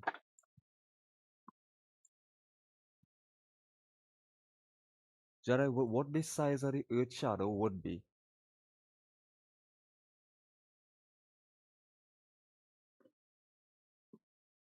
It's larger than the moon, apparently. Well, I mean, you guys have played with shadows when you were a kid. Yes. If you're further away from something, your shadow's going to get bigger. So, yeah, I mean, there's your theory of it covering, right? Yeah, but Flat or not flat, it's going to cover I'll be it. doing this on a flat surface, won't I? To get that perfect shadow. I mean, if it's fully covering it, you're going to get, like you said, if that bigger surface was than. curved, so would the shadow be, right? If You I had can't a see it curved. horizontal piece of card like a straight edge, and I was casting a shadow onto a ball, because of the curved surface of the ball, then that straight line will be distorted. That straight line will be curved on that curved surface, won't it? Sure. I'm just, I'm not. So when we've got a One of you curved line on a guys curved just said, surface, though. what's going to happen? Okay, go. So when we've got a curved line, shadow on a curved surface, what's going to happen? It doesn't matter because, like one of you guys just said, the shadow's going to be bigger. So okay. no, well, I mean, casting onto this flat moon or whatever you want to say. If the shadow's bigger, is like an argument. I think that was just one of It my. still has to pass through points. the shadow, so that there will be a partially shaded and partially illuminated section. So the apparent terminator line. So you'll think that part that's in less light, right? Well, is the Earth's shadow, and it'll have a particular geometry on the surface of the moon, right? Yeah, I get it. We're not gonna get anywhere with this one. No, we got somewhere. We got you're somewhere, right. Andy. You You're admitted right. that the shadow on the moon, if it is a shadow, has no proof of what the shape of the Earth is. I admit it. Yes, because one of you, just like what one of you guys said, the shadow that's casted is going to be bigger either way. So it's not a valid argument. Okay. Correct. I mean, so it okay. doesn't prove the Earth is a globe because you see a alleged shadow on the moon. Good job. We've made some progress. Cool. There we go. Okay. Anyways, NASA, is NASA fake? Are these Well- ships fake? You know, these launches fake? Okay. What does NASA show us? What? What does NASA show us or tell us about the Earth? I'm going to step away from the moon thing, but hey, how do we know Yes, when please. we're going to have eclipses all the time? How do we know that That's there's fine. like? Dude, that's fine. We've stepped away from eclipses. We're now on to NASA. NASA tell us stories because they've been to space. When they go to space, they turn around and take a picture of the Earth. The Earth is a sphere. So NASA show us the Earth being a sphere, don't they? I mean, have you watched any of the satellites that go in low orbit going around it? What do you mean? From ground looking at the satellite, or what the satellite shows me? The satellite like rolling over in low orbit across the globe. You see like all the continents. You can see like you know like thunderstorms. Like I'm sure you guys have seen the video. Came out like Okay. 10 years ago. So at the moment, we've got high altitude footage of weather systems above continents. What part of this image shows the Earth to be a globe? Would that be the curved horizon? For sure. Cool. Awesome. Thank you. So NASA show us the Earth with a curved surface, don't they? Low orbit, the further you go back, like anything's going to look like a 2D plane, right? Low orbit, No. you can totally NASA tell. show us a surface that is curved, don't they? Yeah, many Earth times. is a planet with a curved surface, dude. Yes? Yeah. Cool. Awesome. That would mean that I would consequentially observe and measure that curved surface on the surface of the Earth, wouldn't I? Sorry, what?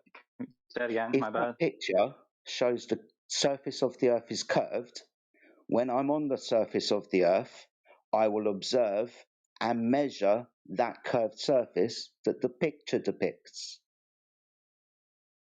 Sure. Cool.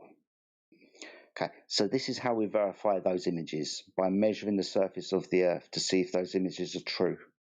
When we, me and other flat earthers, some in this room and all around the world, measure with tools, let's say optical equipment, long range view cameras and telescopes, or laser range finders, leveling tools such as theodolites, when we use surveying tools to measure the surface of the Earth for that curvature, we measure the surface of the Earth to be horizontal. So that's how we know that the pictures from NASA are fake, or however you want to describe them. Maybe the lens has just distorted the straight horizon into a curved one. But ultimately, if the picture shows the surface of the Earth to be curved, then consequentially, I will observe that curvature and measure that curvature over a distance on the Earth, something that we don't do. There's a lot of overthinking going on. Look at like, you know, try to like step back from all your knowledge and just, you know, try to be somebody that doesn't know much. I flick on the TV, you know, horrible stuff are going out in the Middle East right now. Ballistic missiles are going into like, you know, lower orbit, suborbit areas coming down.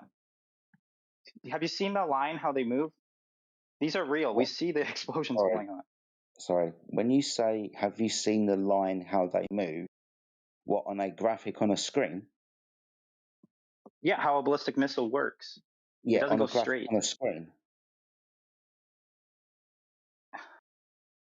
Wait a minute, bro. Wait, holy crap, dude. Are you trying to say that a ballistic missile should just be launched horizontally from a shoulder and then just fly straight to the target? If it's flat, you might as well Holy crap, dude. get it up to a certain height and then you know, send it down. That's exactly what it does do. It goes up high and then it completes its arc till it hits its target. No, duh, dude. Listen, every long range weapon, which is a non sight lined weapon, shoots in a curve, dude. Like, where have you been, bro? Have you ever shot a gun in your life? Exactly. Thank you. Yeah, exactly. And okay, here's Right. my So, other thing I was gonna ask. right. So, you know, there's a thing called ballistic drop. Yes. Right. So, why do you think they're called ballistic missiles, Holmes? Exactly. They have to. Yeah, They have to go in a exactly. curve because the Earth's curved. Exactly. The Wrong. Earth's They have to curved, so go it up goes in in a an curve. arc sufficient to reach the destination with the amount of fuel that they have. Holy crap. Because Yes, they're it's a ballistic, curve, dude. A and they're large moving at portion of the like flight. Hold on, friend. Listen, pay attention.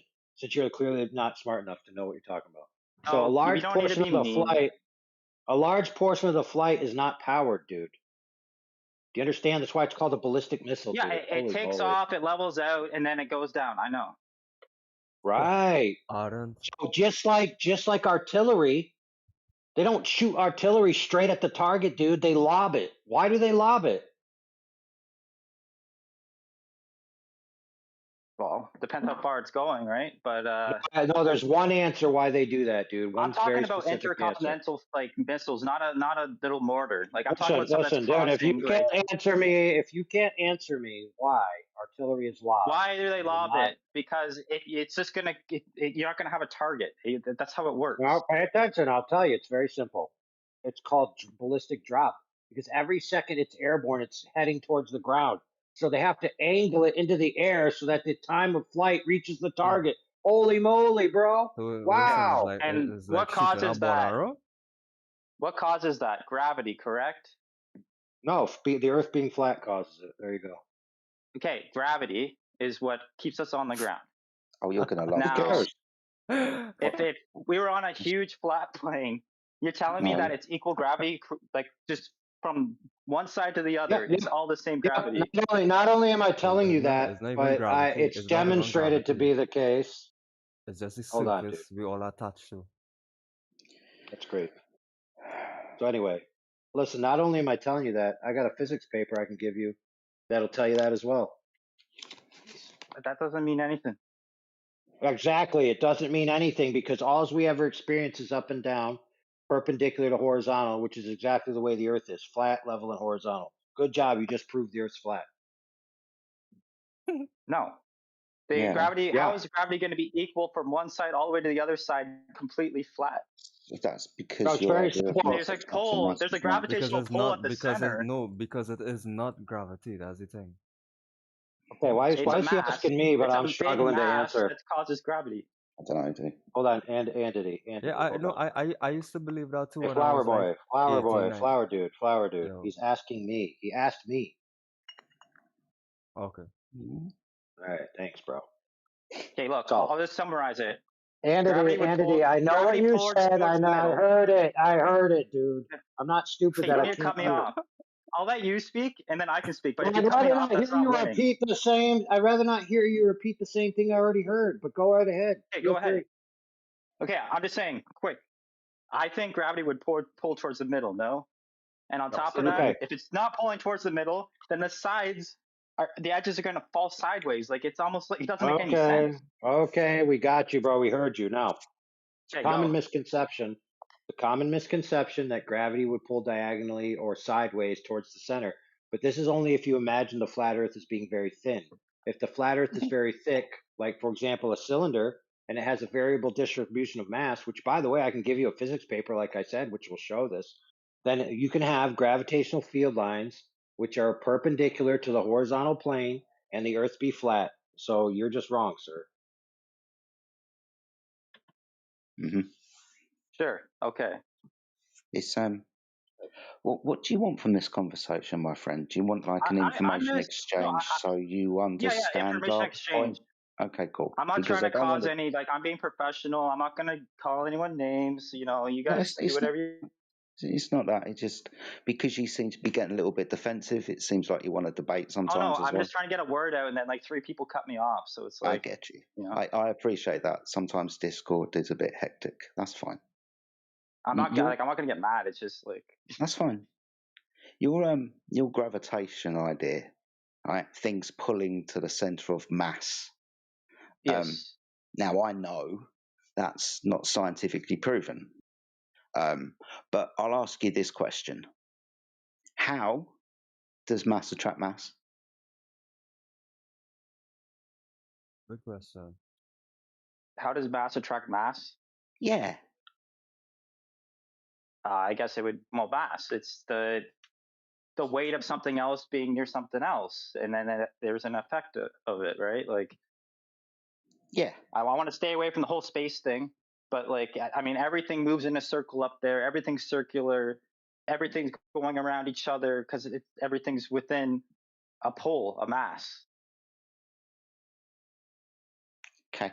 How does, let's say, the mass of the sun attract the mass of the Earth?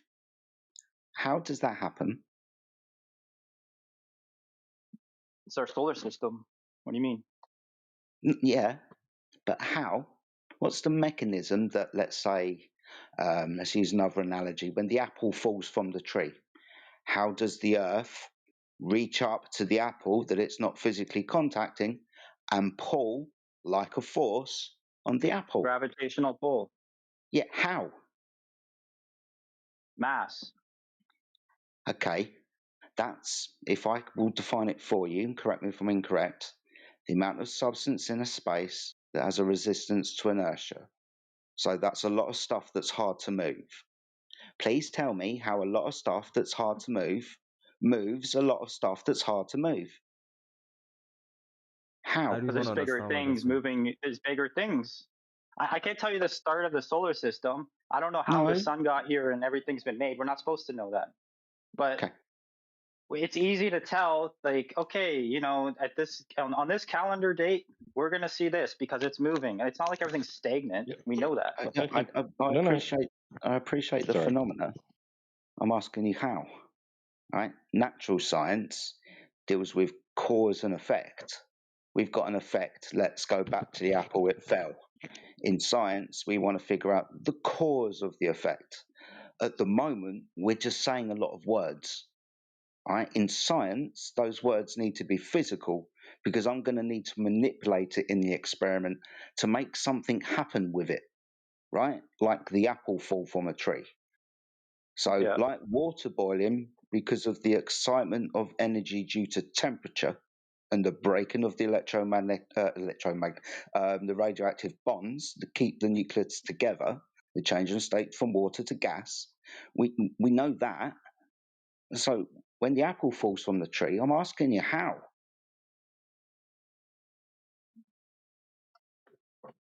They're all. So, are we talking about planets, or are we just talking about anything in space? No, bro. Like interstellar What is the objects. mass? Like, where are we at here? Stop. This is quite simple. What is the mass doing to produce the effect of other mass being attracted to it? It's reacting to the other gravitational pulls. How? What is it doing?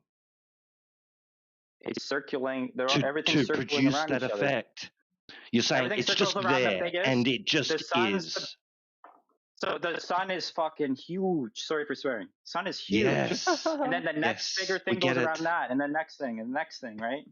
Yeah, we get it. It's almost like if you You're had saying like just because it's bigger, it does this. But how is it doing it? So there's like an experiment you can do. If you get like a big piece of rubber over like a pool, and you throw like a heavy ball in the center, like a glass ball. Yeah, for kids, yeah. Hold on. Right? Hold on. Yeah. And then you throw little smaller balls in, they're going to roll around in a circle. Now, on Earth, yes, everything's going to fall into the middle eventually because we don't have zero gravity in space. Okay. Yeah, we're working towards why they disbanded and disavowed and threw out Newtonian mechanics, bro. Now you're talking about a different type of geometry where a third variable is brought into play because they realized that you can't just have mass just pulling on stuff just because it is circular reasoning. Like you couldn't give us a reason, how it is, why it is that something bigger does this thing to this other thing. You just are declaring it to be true just because you observed some motion. Now you're introducing a third aspect, which would be your space-time, something that the mass can do to something else, thus affecting the motion of a third thing, another mass. Yeah. You needed Yep. something in between the two masses to justify why the motion exists, and that's where Einstein comes into it, and it's no longer a force, no longer an attraction. This is why I kept asking you how. You know who Einstein is, right? Albert Einstein? Yes. Cool. Space time, the fabric of, that type of shit. Yeah. Reasons why things go round and round is because of the distortion of the space-time fabric that you just analogized, right? Yeah. That's not mass attracting mass. You've been talking about mass attracting mass, right? I mean, I've been asking you how, right? And I'm only using this as a learning tool, right? Because No, this for was the sure. question that was asked when Newton dropped the idea, you know, the guy who came up with mass attracting mass. It's a stupid idea, instantaneous magic at a distance, how two things can do this. Einstein, right, a few centuries later, came up with that causal mechanism. It's conceptual, it's not physical, but it's not mass attracting mass.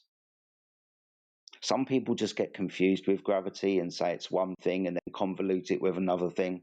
But like I said right at the beginning, right, I know that gravity hasn't scientifically been proven. Just trying to show you like the road to understanding this. Yeah, and I think what confuses a lot of people, somebody like 15 minutes ago had a good point. They're like, because you think flat Earth, you just think like this thin little wafer floating in space. Like it's got to have like a thick crust, like to have that like Mm-hmm. you know mass. It's like sure, the Earth might be like an oval, but there's no way it could be completely flat. Gotcha. That's you know what I mean. That doesn't make any sense. Yeah. The Earth isn't flat like a piece of paper. Obviously, it has depth. You can swim down into the sea and dig into the floor. But the Earth isn't like floating in space.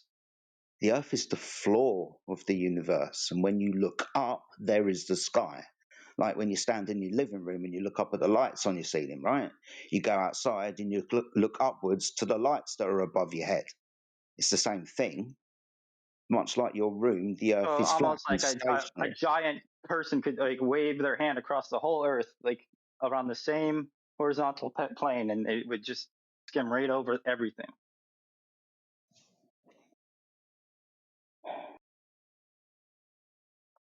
Have a That look. sounds crazy. Have a look at the live stream voice text. You're getting caught up on the word flat, man. Flat's not even a shape. Okay, sorry, I've never talked to these people before, so like it's new to me. It's all good, man. It's okay. Like I don't know, like that's why I came in so confused. Like, do you guys even know what space? Like, do you believe in space? Do you believe in this? Do you believe in that? You know, like I don't know. Yeah, I know. You said you saw the whole like flat Earth propaganda. The pizza Earth and the floating in space disc. Like, yeah, so it's okay. Yeah, and like the thing is, like for you guys, like I'm not bashing, but like you guys get a really bad rap like online, right? Because I've only heard of it because it's like these guys are a joke. What the like I've never Look, you do actually sat understand down and that I'd say that 99, at least 99% of us, and that's a good, probably, I'm just going to call it a good guess, right? We're not raised by some sort of alternative hippie people that, just didn't bother sending their kids to school, et cetera, et cetera. We all were exposed to the same sort of education, same media, propaganda, all of it, right? We grew up with the globe. It was in our face, right, every day. All So right, that's fair. it's not like it's not like we don't understand what it's like to believe in the globe. Right, and that's fair, Entity. So check this out, Entity. I just want to posit this for your own reflection. Correct me if I'm wrong, but you haven't actually asked us why we think the Earth is flat yet, have you? I mean, you've been telling me through the questions, but no, I haven't asked like straight up. Well, just pause for a reflective moment. You did ask us a lot of questions, and we did answer them. And a lot of the questions that you were talking about were actually things that weren't really the Earth, like the moon, space, all of this stuff. So, to me personally, if somebody had an idea that was contrary to mine, my first thing would be to ask them, well, why do you think that? Like, what's your reasons for why you came to that conclusion? So I just find it interesting. Like the majority of people who join our server never ask that, never get around to it. They have to be told to ask it. I think because like there's a majority of you, it's easier for like someone to ask questions and have them answered in your way, so then we understand. Versus like I can't ask one like now I can have multiple of you involved versus like one person has to answer. Yeah, fair enough. Right, but But we're that would still that. talking about the Sorry. people answering the question rather than what the question is. So I'm just submitting to you, Andy. You may want to I'd rather have sometime today. multiple. I think people want multiple answers versus just like one single answer. Like Yeah, but that's what is it may be a everybody basis think of the It's whole the for thing. which to answer. on. Hold on, Andy. The whole premise is we're flat earthers. Okay, we're not non-globe mooners. We're not non-space spacers. We're flat earthers. Okay, So good the to know. only Good to question know. that really matters is why do you guys think the Earth's flat? So I'm saying you could ask that if you want to. I give you permission. Okay, well, yeah. Why do you think it's flat? Do you want one answer or multiple answers? Try to simplify it. Okay, I'll give my answer, then maybe AI can. We say the Earth, sorry, I say the Earth is flat because it's observed and measured that way. Specifically, water is horizontal upon the surface. And if 70% of the surface of the Earth is water, and water is horizontal on the surface, then the surface of the Earth can't be curved. That's why I say the Earth is flat. Amongst other things. Okay. Mount like I wouldn't say like sure you could have a flat plane and have a mountain on it. It's still flat. Like what's under it, right? Like Yep, I said water, didn't I? yeah, and I'm saying on land, like yeah, obviously water's gonna be flat. You're not gonna have a spike of water in the middle of the ocean. But Yeah, of like course. That's what? where we would find the Yeah. curvature, right? You know those images Yes. that NASA give us of like this blue-green marble? Well, the blue bit's water, isn't it? Yeah. Cool. 70% or more of the surface of the Earth is water. And like you keep saying, gravity, right? Pulling everything in towards the center of mass, forming the Earth into a sphere. Cool. So this is what we mean about measurement of the surface of the Earth, primarily water, because that's where we would observe and measure the curvature of the Earth as depicted in those images. This is why I say the Earth is flat, because the water is observed and measured to be flat. So if the water is horizontal, it can't be curved. Okay. I know, and I'll stop repeating myself. It's just I have a hard time believing that you take a piece of paper, if it's a thick or whatever the thickness you guys want. It's massive. How is all the water gonna hold on to the planet and not just lift up into the air? How is there equal gravity across the entire thing? So Andy, calm down, everybody. Andy, I already answered this question. All you need is to dismiss the idea that the Earth is thin. So it just needs to be thick, and it just needs to have a variable distribution of mass. And I also Was it a told you I have a rectangle? physics paper. Doesn't matter, but I can give you a physics paper where he modeled it as a cylinder, and he got I feel like the perpendicular field. more and more you look into it, it's going to turn more and more into a globe and not a flat piece of No, paper. Earth, gravity pulls Not a things flat down. piece of Gravity paper, makes dude. Earth flat, dude. Hey, That's what I'm Anthony, saying. You I need got to tell you mass. You something. need And mass, no, dude. Anthony, brother, I got to tell you something right now. 'Cause I'm sick of this game. Nobody is saying it's a flat piece of paper. So take that flat piece of paper, crumple it up, and throw it in the garbage, dude. It just turned into a circle. Dude. Listen, Andy, I'm gonna be frank with you, Andy. You're not being genuine with yourself right now. Okay, your cognitive dissonance is kicking in, and you're starting to stutter over your own thoughts because now you're going I'm backwards in your stuttering thinking. over 5 people. Okay. No, you're stuttering over your own thoughts. I already told you earlier, and you agreed that if the Earth was It's not thick, a flat piece of paper. exactly. So stop talking about it. Holy crap! So all I'm saying is, yeah, and you're right. The people are probably saying like he's saying the word flat too much. I agree. I don't think it's. If you guys are right on this one, it's probably like a egg shape or like a like even a rectangle would make more sense than the word flat. I don't know why you say flat. What do you do? Because Hey, that's let me help you out. Let me only help you out. Let me help you out, Andy. It's very simple. I'm in a house right now. The floor is flat. The countertop's flat. The windows are flat. The surface of that table is flat. There's so many flat surfaces in this room. Now, the fan body, that's curved. Well, let's see, the Home Depot bucket, that's curved. Let's see, the trash can, that's curved. You see, it's very easy to tell the difference between flat things and curved things, but I'm describing the surface because notice how, unless you knew the shape of my countertop, I mean, you could assume it's generally rectangular because that's Yeah, generally but the it's way relative countertops to like are. your size, right? Like I could get an ant and put it in a room, and it's gonna walk and be like, "This is Correct. so flat." If I was a giant, like if I Correct. was bigger than Godzilla and I was Andy, I walking, I'd agree be with like, you. I agree with you. I'd I be like, agree "This with you. So isn't let me break flat." it down. Hey, Andy, I agree with you. So I'm going to break it down with the facts. Okay. Play along. These are the facts.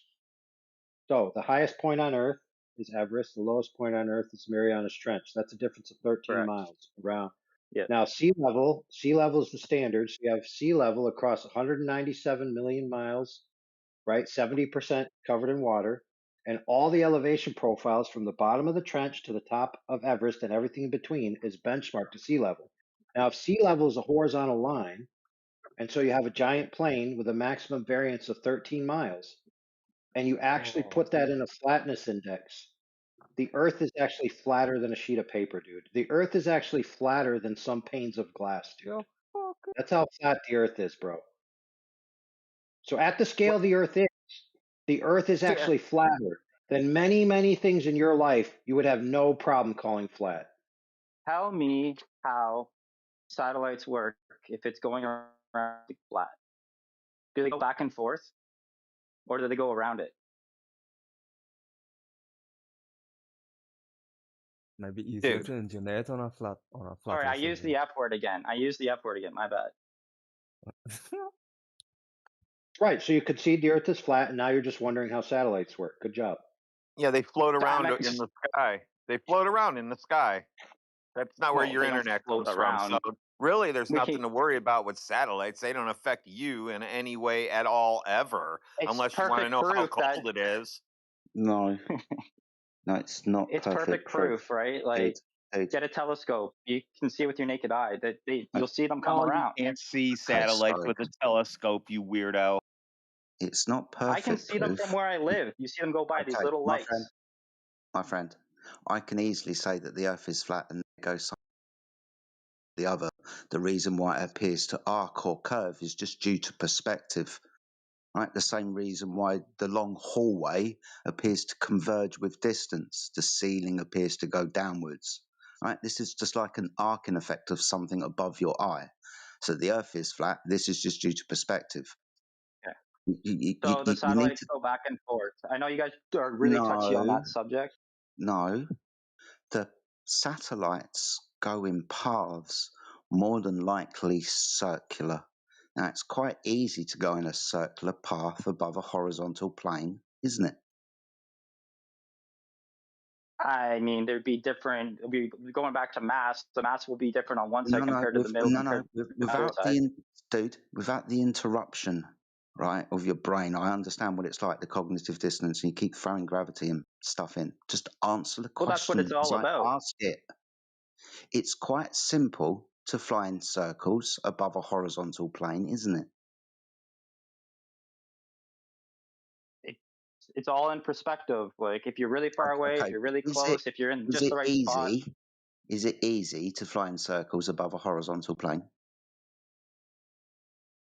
Yeah. Good. So when you see things come back, maybe they went east, for example, and they came back the next day, maybe like the sun, or for example, came from the east and went to the west. Don't care. You'll understand that's a circular path, right? East and west are circles around a fixed central point. North or south? So what the edges? Like I'm just like I'm not even trying to like cause anything. No, not edges. Let's stick on what you were talking about. We're discussing it right now. The idea of things coming back during the night. A satellite goes in a circle. A circle is easily demonstrated on a flat plane, and east to west are circles around central points, aren't they? it's not going to stop. It's got to continue motion. Once they're up there in orbit. They don't have the means to propel themselves back and Wow. forth and stop and turn. Wow. Without you implementing a story that you've been told, your observation, as you pointed out, is I can see going across the sky. Right. For sure. And I just pointed out 100%. that observation can easily be demonstrated on a flat stationary Earth. Right? Yeah. Okay, cool. That's what we're looking for, right? Because you come into this room saying, well, things impossible. The Earth has to be a sphere for everything to work. And then I just point that out. And then hopefully you'll start to understand that these things aren't impossible. In actual fact, all of these things do operate on a flat stationary Earth, including the satellites.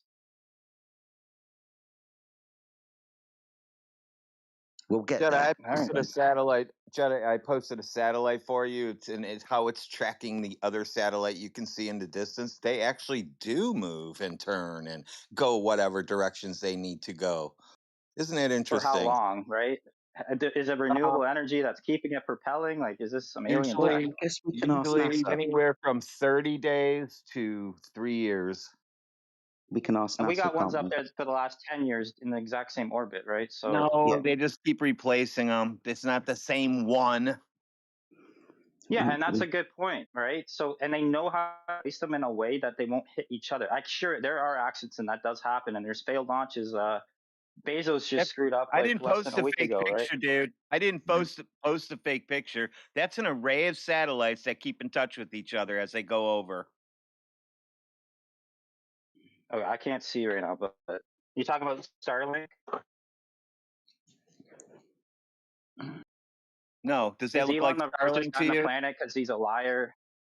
No, you can't see it, dude. Dude, you're having Gotta describe it to you're him. having a bright nervous breakdown or something. Talking about Let me see. people are Anthony, I'll liars help you now. out. I'll help you out, No, I'm Anthony. saying, It's a do you think balloon. the richest guy on the planet became the richest guy on the planet because everyone's liars? Because he was honest? Yeah, he became the richest guy because he was totally honest. Yeah, that sounds legit. He's not even the richest guy. It's just a TV show. You guys are so gullible. I don't think Okay, someone's wealth is a judge of their character. We should probably move away from it. I've had Also, friends the go and see SpaceX casting of us launches. I've also. seen the ships. Like, it's not fake.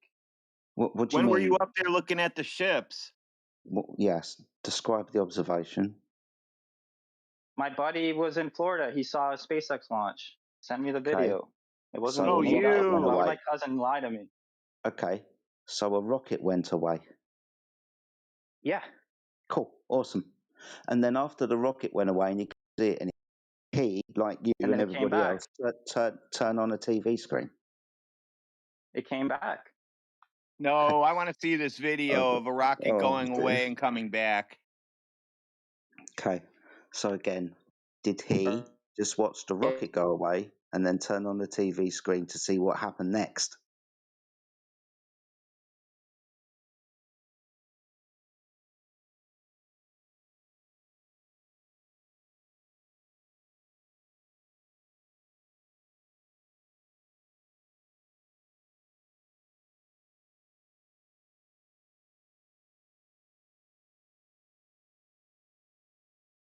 It was gone for 7 days and it came back. Did it just keep going straight and then turn back in? No. It went around the moon and came back.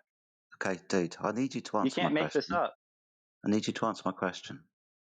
Did your brother watch the rocket go away until he couldn't see it anymore and then turn on the TV screen for 7 days until somebody, maybe a brother, I'm not sure, saw something come back out of the sky and crash into the water? Is that the chain of events? I've only heard stories, and this is where you got me. I You're don't going to know have if to it going start up. answering direct I've never questions heard or my ending. cadence and timbre are going to change dramatically. Let's not No, go there, I agree with please. you. You see them go up because they land them in the middle of an ocean, right? They're not going to land a capsule back on land. It's the safest place. I tell you what, without us bringing up Point Nemo or anywhere to the bloody east of Florida, all right, apart from adding all of these things and you trying to run down the anticipate what I'm going to say and start acting defensively and being in a defensive posture already, how about you just address what I say in the way that I say it? The conversation will go much easier, dude. Sure. Why you're fighting Sure. this, I do know, but wow, it's crazy today. I just find it. Yeah, I'm not going to say anything. I know you find it Okay. perplexing that in today's day and age, people are still saying the Earth is flat. I get it. I was once I don't want like to use the you. F word anymore. You guys taught me It's that. fine. I get it. I'm 50 years old, dude. All right, I believe the same thing that you did for 40 of my life. I'm very well educated. I just happen to understand how the Earth is measured flat, contradictory to all the space images showing a curved surface to the Earth. All right. I just want you to understand that you can use this as like I said, an information exchange. Maybe you want to know our point of view. But when that point of view comes across, you don't have to get so defensive. Or it will turn into a debate, Okay. right? I'm okay with that, but I want to be constructive, right? I'm not trying to like call any That's fine. names or say this or that. No, that's fine. I appreciate that. I will say this. Every single argument will come down to the surface measurement of the Earth. Every single one. I will also say this as So well. it's fair to say that's, if I was to say why you believe the Earth is the F word, you're going to say that argument. Yes, Every because it time. measures to be flat. It's like, Wait for a minute. example, Wait a minute. Is the F word flat now? Yeah, they were making fun of me saying it too much, so I'm trying to avoid it. I didn't. No, I think they were making fun of you because you think when we say flat, we're talking about a unidimensional sheet of paper floating in a cosmic void. Okay. Well, anyways, I'm getting And bored not of the just the word anyways, surface you of know the what I Earth. mean? I'm sure you guys have. Yeah. I like it. That's No, going to be the title of my I've book. gathered. Hey, bro, real Sorry, quick, what? though, I'm going to give you credit in my book because my title of my book's going to be The Earth is the F Word. There you go. It's going to be great. Go ahead. Okay. Sounds Dude, good. it's weird you think when somebody says, hey, like if you work in a machine shop, go over to the surface plate because it's flat, use that one. Now, a guy just said that to the guy. Now the guy thinks he's looking for a piece of paper. You'd be that guy. You'd be walking around looking for a piece of paper all day, wouldn't you? Oh, that's be nice. I'm being nice I'm to just you guys. asking. You think flat means a piece of paper, right? I mean, yeah. I mean, it's flat means flat, right? I mean, we learned this Yeah. So we're in if kindergarten, a grade 1. surface plate is flat, what shape is it?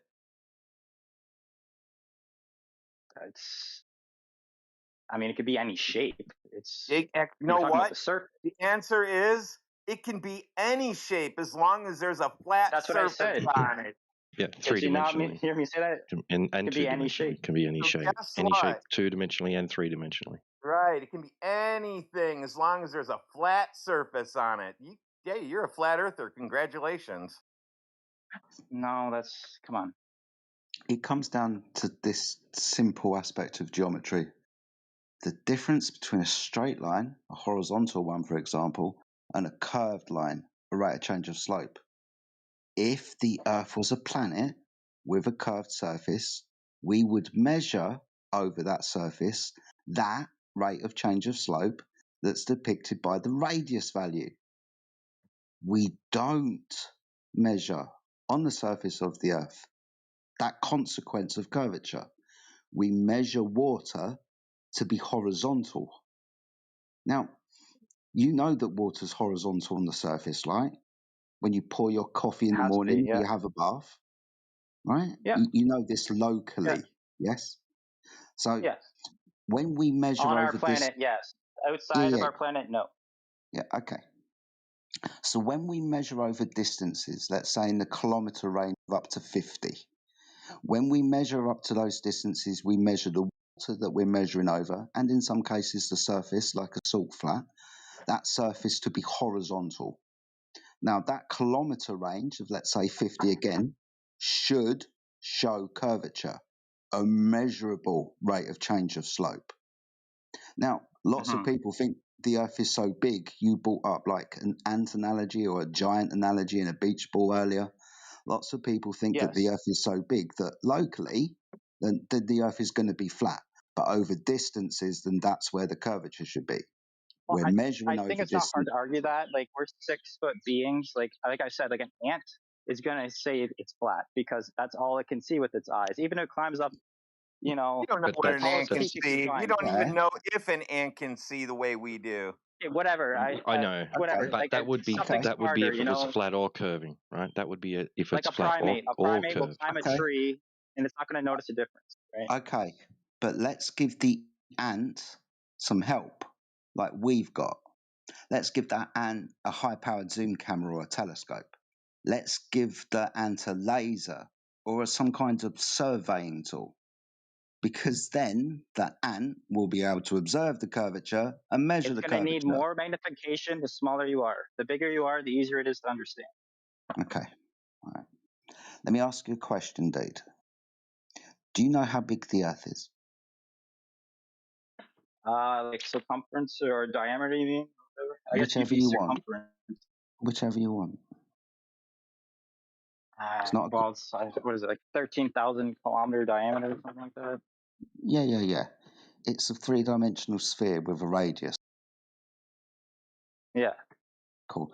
Based on that radius value, we have some other consequences, don't we? A diameter, a circumference, a rate of change of slope from a tangential horizontal, and a geometric horizon for an observer standing on that curved surface at different altitudes, just based on that radius, right? Sure. Cool. So based on that radius of 3,000, there should be a measurable rate of change of slope, curvature, at approximately 8 inches per mile squared. Now, just to add some clarity, 1 mile, that's 8 inches, just to keep the math simple, right? Really simple. After 1 mile, that's 8 inches of descent. Let's say you're at point A, your finger's on the top of the ball, and you've got a ruler, a straight edge. Point B at distance is going to be 8 inches lower. If you extend that distance out to 10 miles, that 8 inches becomes 66 foot. If you extend that distance out to 20 miles, that 66 foot becomes 266 foot. Now, we can measure with tools these distances, and when we measure with tools these distances, we don't measure that curvature that's predicted with that radius value. What we always measure, and not just us flat earthers, everybody who surveys the earth, like surveyors, measures the surface of the water to be horizontal, because that's the natural physics of water, right? When Correct. contained 100%. and at rest, water is horizontal on the surface, isn't it? Correct. Cool. And if you want to be parallel or level with the world, then you're going to want to be parallel to the plane of the horizon. Let's say you've got a straight edge like a level, and you hold it up at the beach to the horizon. That level edge is going to be parallel to the plane of the horizon, right? Yeah. Cool. Now that horizon's the surface of the earth, that distance. So the surface of the earth is where you get level from. Level is a straight line from left to right. So this is how we know the earth is flat. It's observed and measured There's that way. just, And okay. Yeah. Go on. No, I was just going to add, like, you guys have heard this argument a million times, right? Like, ships on the ocean. Why does the bottom of the ship disappear first? Multiple factors. On the If that's horizon. the case, even if that's the case that it It's a happens. proven fact. Like, it happens. So why? Okay. Angular resolution of the optic and, more probably, the meteorological or atmospheric conditions. These cause effects, right? Like miraging, stooping, looming, these types of things, the inversion of objects at distance, why the boat looks reflected, why you can't see the But bottom of. zooming in doesn't even bring the bottom back to the boat. Like, it just disappears. So you can have all the tools in the world. If you're standing at the same height and you're shooting at it, it's gone. Okay. Standing with your human eye, when you observe out towards the horizon, let's say you can see nothing in your foreground but the horizon. Then you get a telescope or high-powered zoom camera out, and then you start to see things that you couldn't see before at distances of 10, 20, 30 miles. Because the limiting factor so far is your human eye.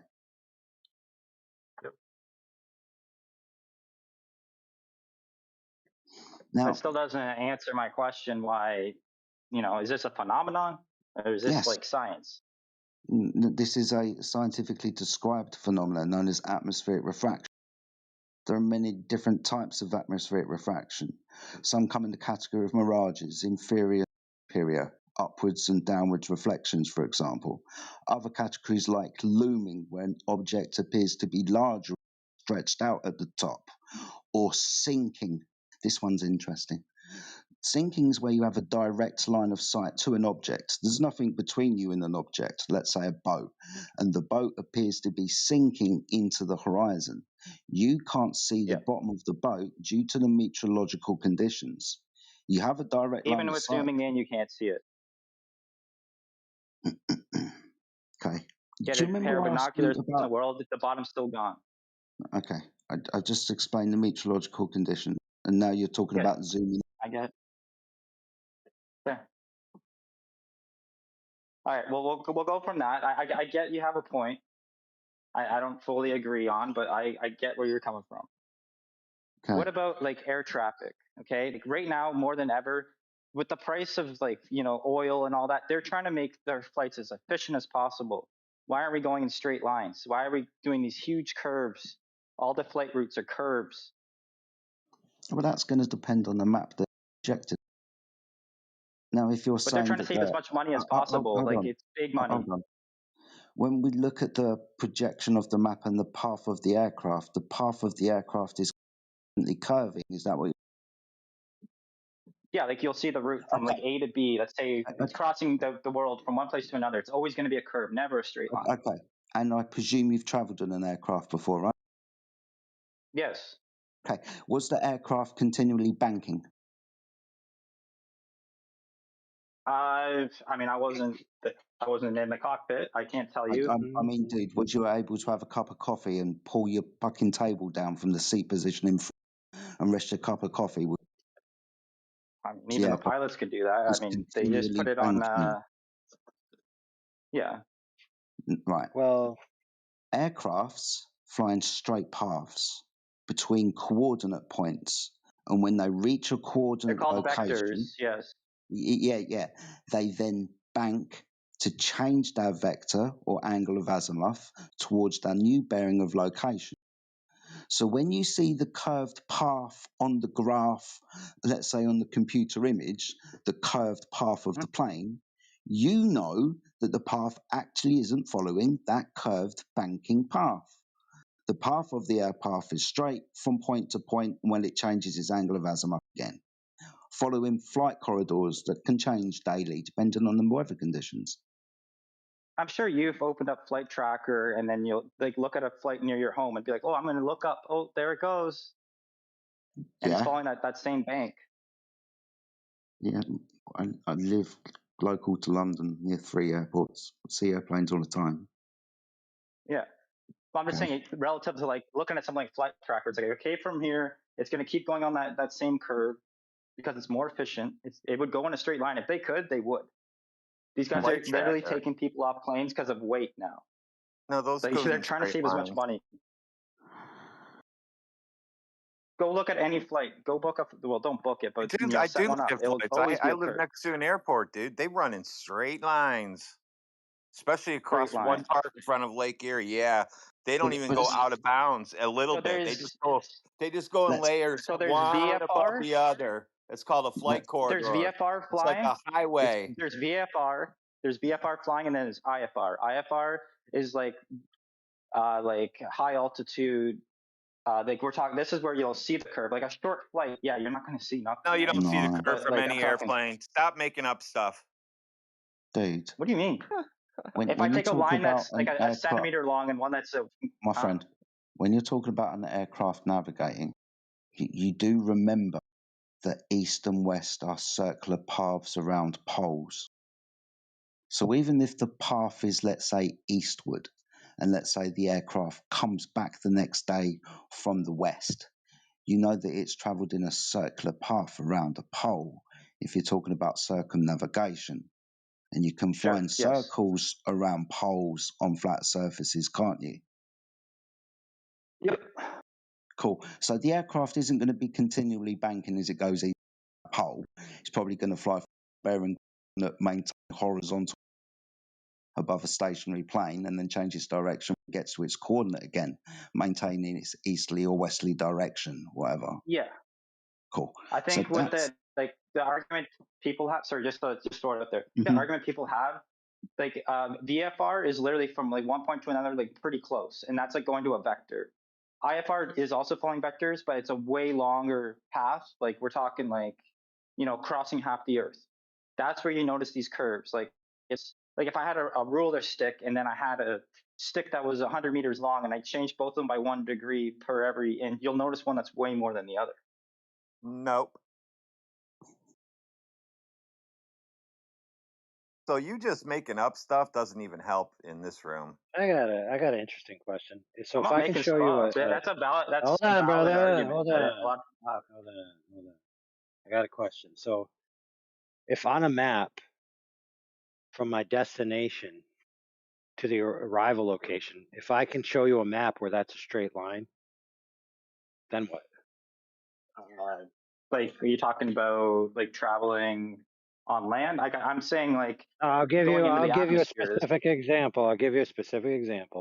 So we left from Hunter Army Airfield in Savannah, and we flew all the way to Kuwait.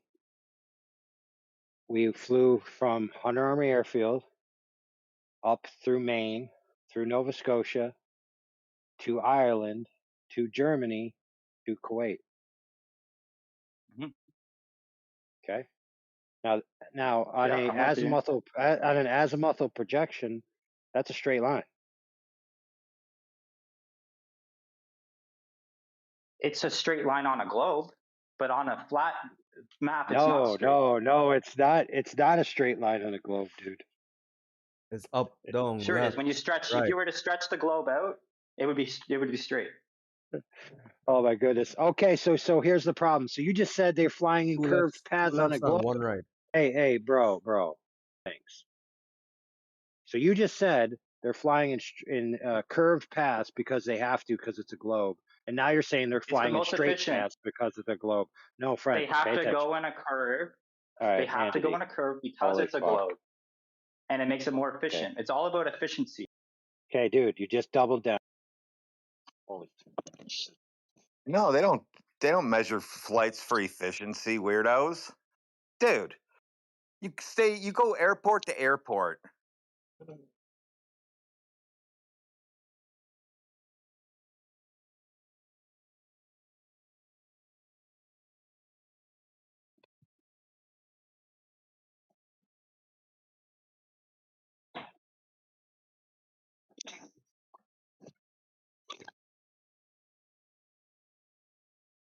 Okay, fellas, I'm going to save us $150 in fuel on this next flight, and we can split it when we get to the hotel tonight.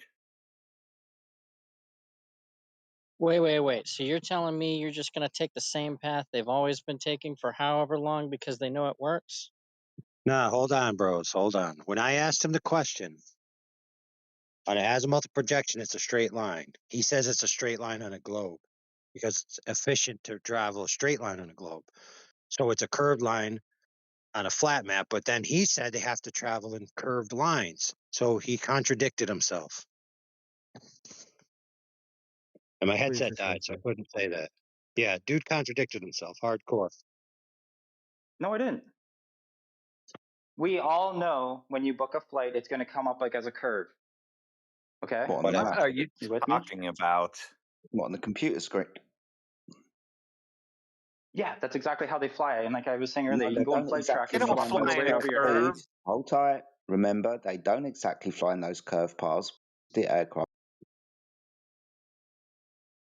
They're East and doing west that. Nation circles. drawing a line from one city to the next and saying, "Here's where you want to leave, and here's where you're arriving." No. Is this yes or So no? for example, why we flew the way we flew? was because we were going up the East Coast and we were going over the least amount of ocean possible. So our course took us over the least amount of water. That's the reason why we chose the route we chose, because we 100%. couldn't just run straight across the ocean.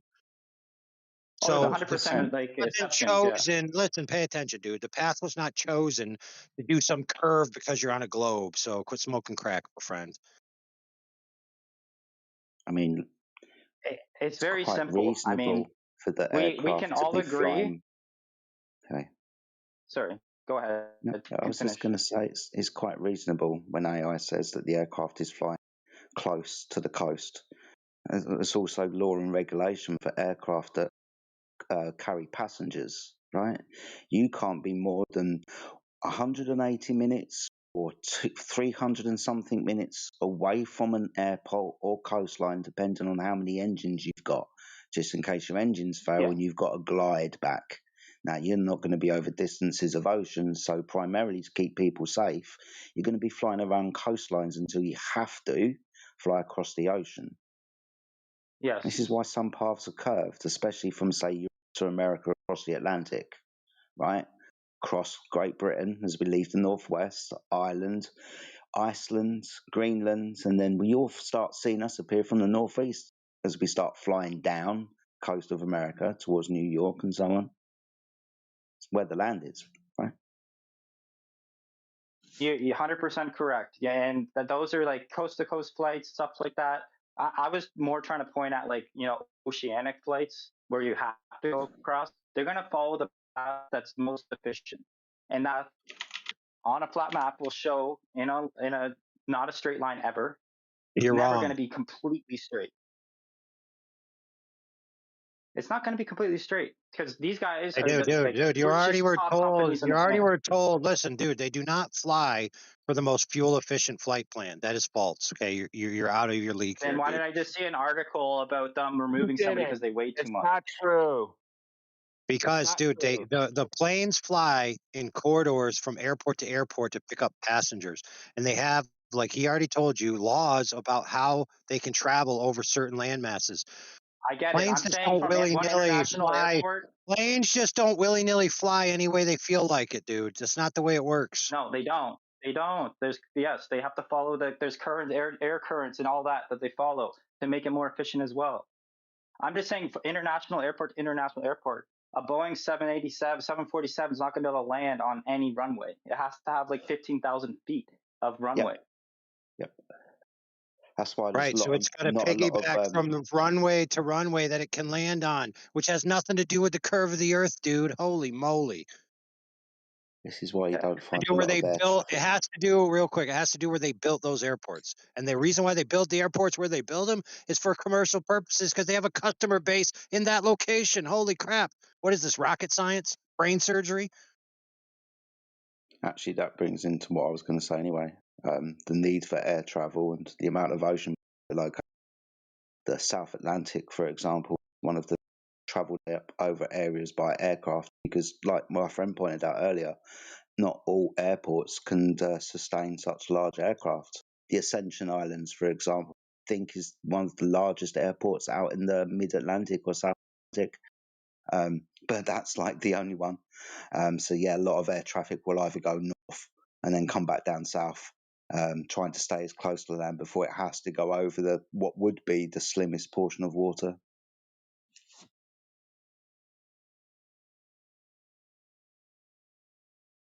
Anyways, I remember hearing that from people, like that was one of their solid arguments. I get where you guys are coming from. Aircraft, it's really touchy thing. I personally believe it's all about efficiency. These guys want to make as much money as possible. So that's why you see it the way it is. They want to go in as straight of a line as they can. You should look in order to into do that, you should look into aircraft descent planning. I know a lot about it. Landing. No, you should look into how they prepare to land. I know about vectoring. I know IFR. I know VFR. I know how it works. I get it. You hit different vectors. No. You should go look different. No, listen, bro. You need to look into how they prepare to land, what they actually do, how they calculate it. Yes, I The know the approach, yeah, approaches. I from know. 100 miles Yes, away. From 100 miles away, they begin their calculation yes. based on You their hit a altitude vector. and their speed. ATC will tell you. ATC will say, get to this altitude. Okay, next altitude, next altitude. Okay, you're clear No, to but hit this runway. the math behind it is assuming that the ground position directly beneath the aircraft, and its destination, the runway, lie on, on a horizontal line. You know what a right angle Yeah. triangle is, right? Yes. Cool. 3 points on the triangle. The airport, the point underneath the aircraft, and up in the sky, the aircraft. The 90 Yeah, degree it's position. trig, right? Trigonometry. Yeah. Yeah, they have to do that. If your instruments go down, you need to know trig. Okay. What's the definition of an angle? You know that, right? Two straight lines that meet at a vertex. We measure the separation of the two straight lines. Yeah. Cool. You have to have two straight lines for an angle, though, don't you? Yeah, you do. Yeah, you do. Yeah. You can't have 90 degrees with a curved line replacing the horizontal, can you? I guess not. No. So to land aircraft, like since the beginning, without all of the technology and so on, just as a base kind of sighting and calculation, I see it through my binoculars. It's telling me it's this far away, approximately this height, calculate its descent vector. It's a simple flat Earth measurement. It's an angle, right? Now this measurement angle, from Earth, yeah. Yeah. Now this angle you can The use measurement to, from the surface. yeah, the surface of the Earth, from one position on Yeah. the surface to another position on the surface, measuring Yeah. angles at both positions on that surface. Yep.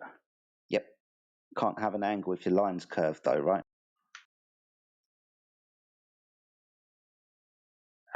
No. Cool. So practically, to land an aircraft, we're going to treat the Earth as horizontal to land it.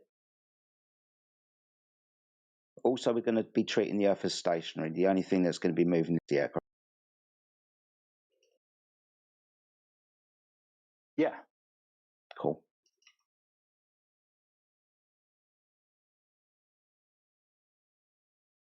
This is really simple as well, kind of application of just a very simple angle. We can measure an angle to the top of a mountain. If we know its height, we can figure out our distance, right? Yes, you can. Yep. Cool. We can then use this piece of information to gate around. I know how far I am from this. It appears to be high. Based on its angular size, I can calculate its distance. When I get closer, it'll be bigger. I'm closer to it, right? Yeah. I'm with you. I honestly, I'm with you guys. It's just I've heard so many other things, and you guys have battled this all the time. This is my first time on here. But No, it's perfect. It's perfectly fine. You've probably got like we yeah, know it's a just lot of like the questions. boat thing. Do I just need to say it's a phenomenon when it doesn't look good for this society? Or the pinhole test where they put pinholes and you look through it and then the Well, do you light want to goes go back away. to the horizon? I'm just saying, it's you hear all these things and it's a phenomenon. Oh, that's just a phenomenon. Well, the planes go in they don't go in straight lines because they do. Well, they don't. Okay. When we're looking at things, most of them are going to be phenomena, the way they appear to the human eye. Right? I'll point this out to you. You're standing in a corridor, right? And you look down at the end of the corridor, and the door at the end of the corridor looks really, really small. You're not worried that you're not going to fit through the door, though, are you? This phenomena can be explained based on how you observe the world. We don't just hand wave things by just I saying the know, word but they put phenomenon. like pieces of paper that are like UV sensitive, and like you shine a light and it doesn't hit. So it's not I a missed. phenomenon; it's science. Okay, so what are you referencing? Sorry. Like you know the pinhole box test. They basically set up like I can't quote exactly how it's measured, but they have these boxes with like a pinhole in it, and they're perfectly like in a line with each other. Like I don't know how far the distance is to measure any curvature, and they put a No, piece you of paper can't at do the end. anything like that. No, you don't do that. Yeah, no, that's not allowed. That's not. You don't measure curve like that. Who taught you that? I'm just saying it's one of like many things that like I've heard. I'm not agreeing with it. Yeah, that you heard wrong. I'm telling you, that's not how you do. That's not how you check for curve. What about like a weather balloon? Like What one about that goes it? like really high up, What about it? like to like, the stratosphere. Okay. It If goes you guys really send one of high. those up, get the footage and bring it back down, then you can prove everyone Okay. wrong instantly. No, I'm with you. So you just said hot air balloon. So with a camera on it, and we go really high. No, And I said a weather balloon. okay, so that just depicts weather. But ultimately, a camera that shows a curvature to the horizon.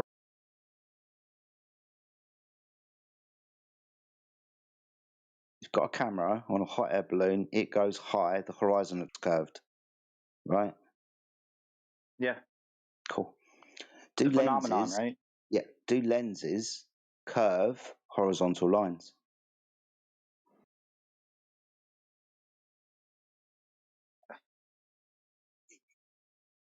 The lenses curve, or yeah. Okay. So it would be poignant to ask what lens was used, right, when the image was taken. Sure. I mean, we don't even need cameras. We could have like you could test it down by pinging a like how do we know how deep Mariana's Trench? We pinged a laser down and bounced back up, and the distance through it, how long it took to come back to us. It's the same kind of thing you could do with this test. You could say we don't need lenses. So we can use lasers. Something similar to how we measured Mariana's Trench. Okay. So like a laser rangefinder for. Yeah, I mean the ocean's a lot different than the sky. Yeah, we'd have to understand how light. We can't do sonar or anything like that, right? You know, we can use lots of things, lots of different radio frequencies. 2026. Long wave, short wave, light, infrared, the visible spectrum. Yeah, when we use the tools that we have available to survey on the surface of the Earth, we survey the water surface to be horizontal. In actual fact, everything is taken from that level, the water level, sea level, the mean average of that horizontal level to the water surface. So yeah, you're right. With the tools, with the lasers, we measure. Would you like to see the laser tests? I mean, I'll check them out later. Okay. Like this is how we know, like I said, observe and measure. So, for example, we see a target at a distance that we shouldn't be able to see because of the curvature of the Earth, and we hit the target with a laser that we shouldn't be able to hit with the target because there wouldn't be a direct line of sight due to the curvature of the Earth if it was there. I told you all things come back to the curvature I'm of just the having Earth. a hard time understanding. Like, I'll step away from the whole aircraft and that stuff and the pinhole thing. Like, I don't know. Like, I'm just trying to think. Like, what about? I'm not trying to pull shit out of my ass either. Like, legitimate question. Like the equator, the Tropic of Cancer, and the other one. I forget the name of it. Why are these like such hot points? If it's like a whole just plane. Okay. Why is the sun micro focused there? Okay. On the equator. Okay. What is the equator? Tropic of Capricorn and Tropic of Cancer. As in, where are they and how do I know when I've got there? The equator is basically the center of the Earth. How would I know when I've got there? Like the surface center of the Earth. How would I know when I've got there? How would you know when you got there? Yeah, I like the mean, there's a Tropic of bunch of different Capricorn. ways. You can use coordinates. You can Bingo. use, GPS. Bingo. Coordinates. Tropic of Capricorn and Tropic of Cancer, 23.4 degrees north or south of the equator, right? I don't know the degrees, Yeah, but just okay, I believe you. but you understand what I'm saying, right? Now, you Yes. know when you're at these positions because you don't look down at the earth, you look up at the sky. You'll be underneath the celestial equator, or where the sun travels upon the equinox. You'll be at 23.4 degrees north. Look up at the sky and measure the angle of the celestial equator above the horizon, or either celestial pole.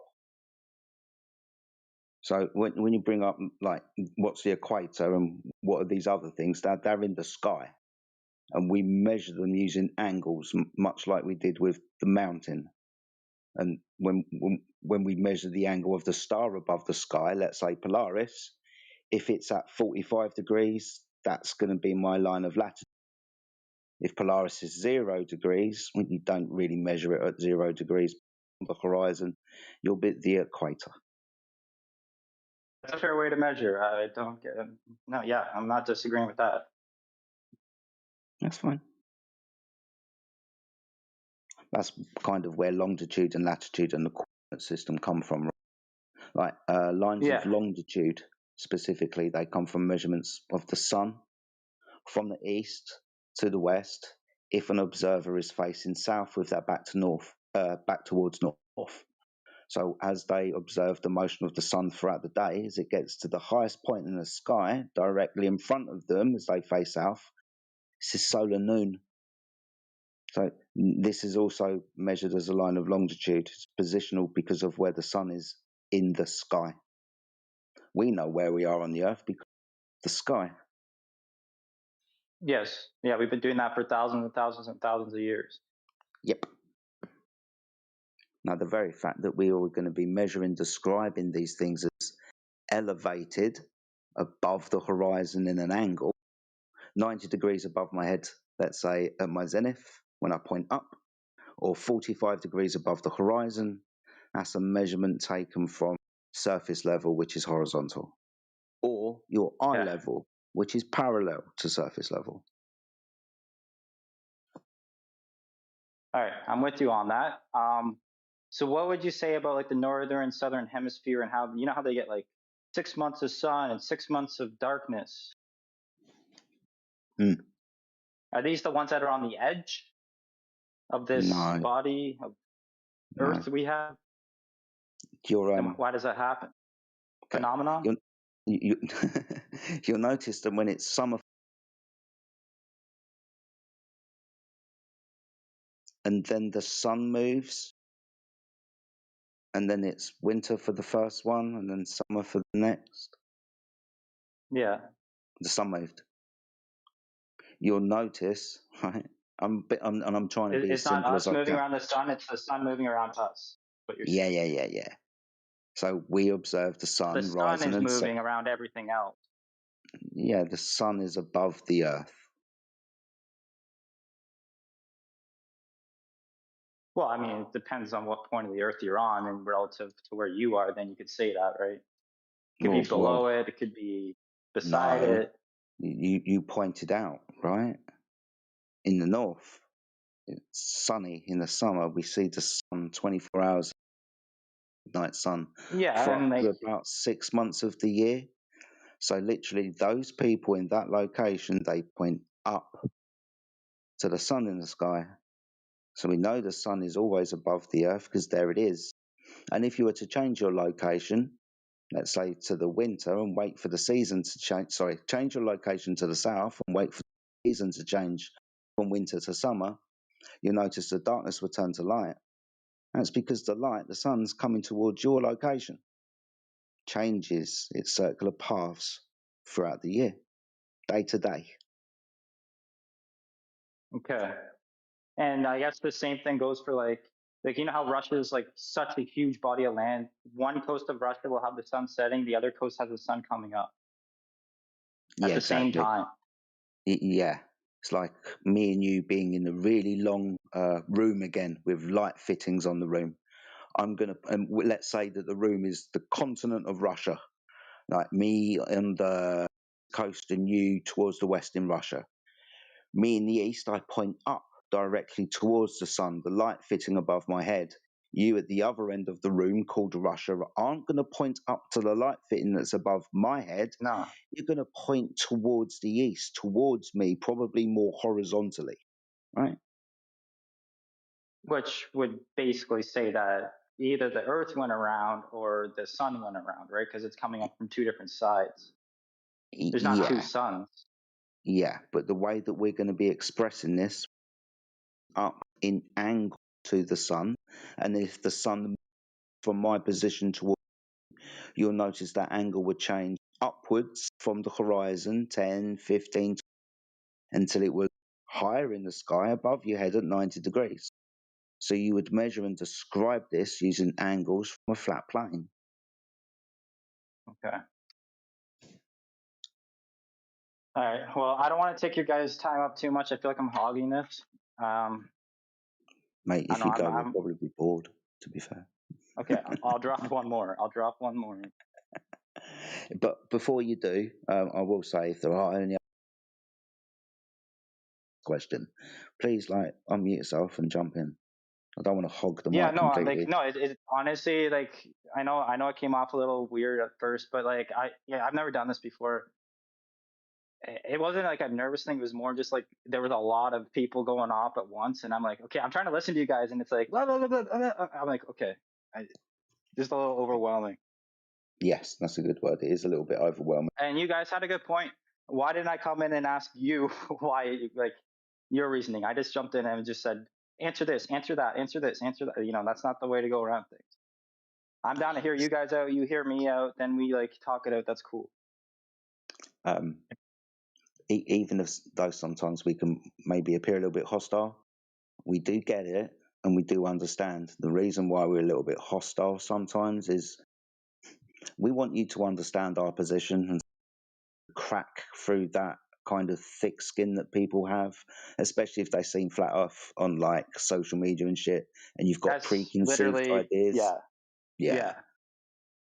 And That's all I will admit, you guys get a really bad rap because of that. It's actually almost unfair, Yeah, we know. Okay, one last one. I don't even know if this relates, but I'm really curious.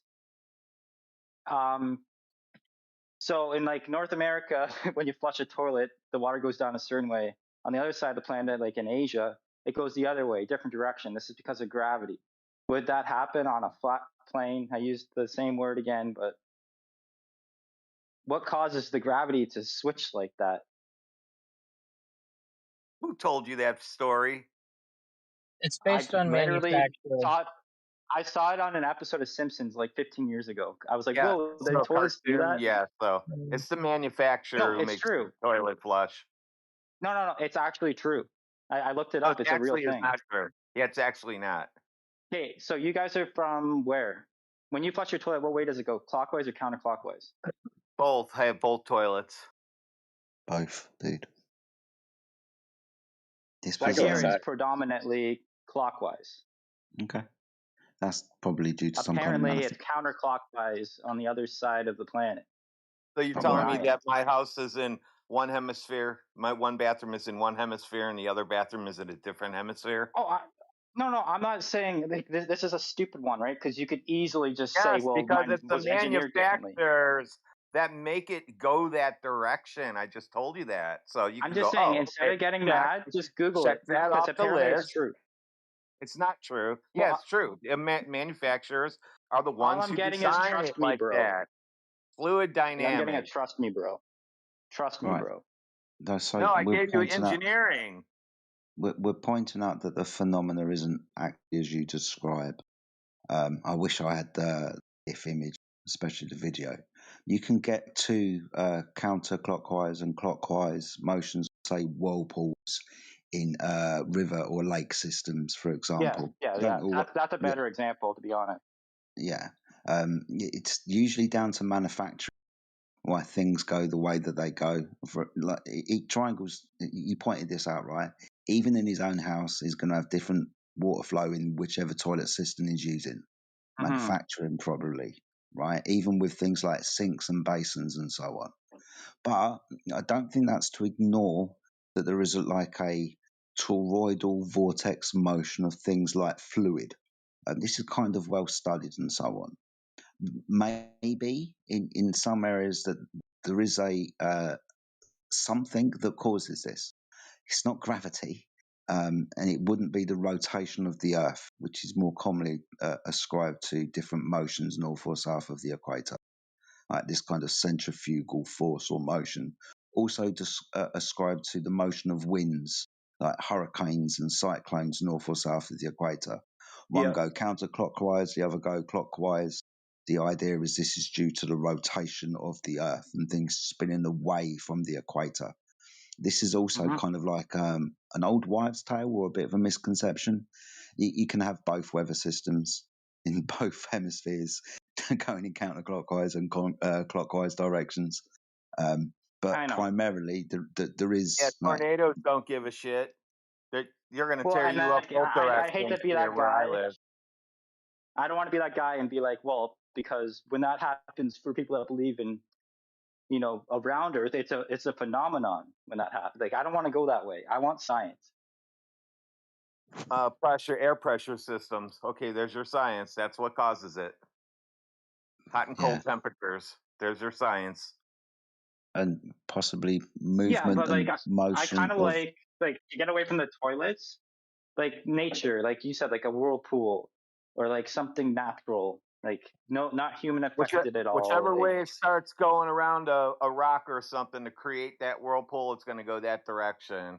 If it just happens in the middle of the ocean, like I've seen sometimes, that's who knows why it's happening. It can go any direction it wants. Sometimes these things can be ascribed like stirring motions in like pots of liquids, right? You need the spoon, the energy to create the motion. We do have motion in the sky thermodynamically as well. The sun that moves, right? It gets hotter, it gets colder, repeated daily and nightly, right? Even seasonally. We pointed out the tropics, right? These are the northerly and southerly paths of the sun away from the equator. The sun primarily, if only, stays between the tropics, doesn't venture north or more south. So if it's acting like an energy source that's stirring the pot, then maybe the energy influence from the sun, or maybe it's not just the heat, it's electromagnetic influences, for example, could be causing these phenomena that we witness, like the rotation of winds and fluids. All right. Yeah. I'm out of ideas right now because I'm talking about toilets now. So I got a question for you. Yeah. Sure. So, I mean, besides the toilets, most of your like kind of globe proofs for like looking at the sky, right? You're like the moon, I guess and that's you're the like easiest way. Yeah. airplanes, et cetera, et cetera. But I'm trying to say that that's not the way to determine the shape of the ground, right? If you're trying to like confirm what the the land you're standing on, you're not going to look at your light bulb in the sky or on the ceiling and be like, hey, look at light bulb, confirm shape of ground. That doesn't happen. So do you have any like ground based globe proof, I guess? I mean, I don't know if you were here, but I was talking about like the ships and like the bottom of them will disappear on the horizon. Even if you take out binoculars, you won't see the bottom, and that's a phenomenon according to you guys. Gotcha. Okay. No, I missed that part. That's a bad argument from flat earthers. I mean, if they're saying that, they're not quite expressing the sentiment properly. So we were told that when you go to the beach and you watch a ship sail out to what appears to be past the horizon, right, and you can't see it anymore, that's because it's gone behind the curvature of the Earth. So some people, with their high-powered zoom technology, just went to the beach, stood and watched a ship with the naked eye seemingly disappear beyond the horizon. It went so far and so it got so small that they couldn't see it anymore. Now the globe explanation for that is that it went over the curve. So they pulled out their high-powered zoom technology and zoomed in, and they, lo and behold, as they zoomed more and more in, the boat came back into view. Not that when you see a ship that appears to be half cut off by the horizon and you zoom in, you see it in full again. Not that. That's not true. Nobody's saying that. They shouldn't be saying that anyway. No, not in full again. Like I heard the bottom disappears, but you can still see the top. Like there's that moment. It's like that There's point right both there.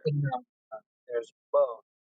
How many It's gonna times do you want me to keep here's posting that boat that keeps going up and down out there 9 miles away? And then Well, I'm you can talking see like why massive it doesn't. ships, right? Oh, so so small boats don't do it. Only massive ships go over the curve. It's relative to your size, right? Like if you were a giant and you I could look shouldn't even be over it, then able to sure. see a ship at 9 a little tiny boat at 9 miles. I should be able to see a ship though, right?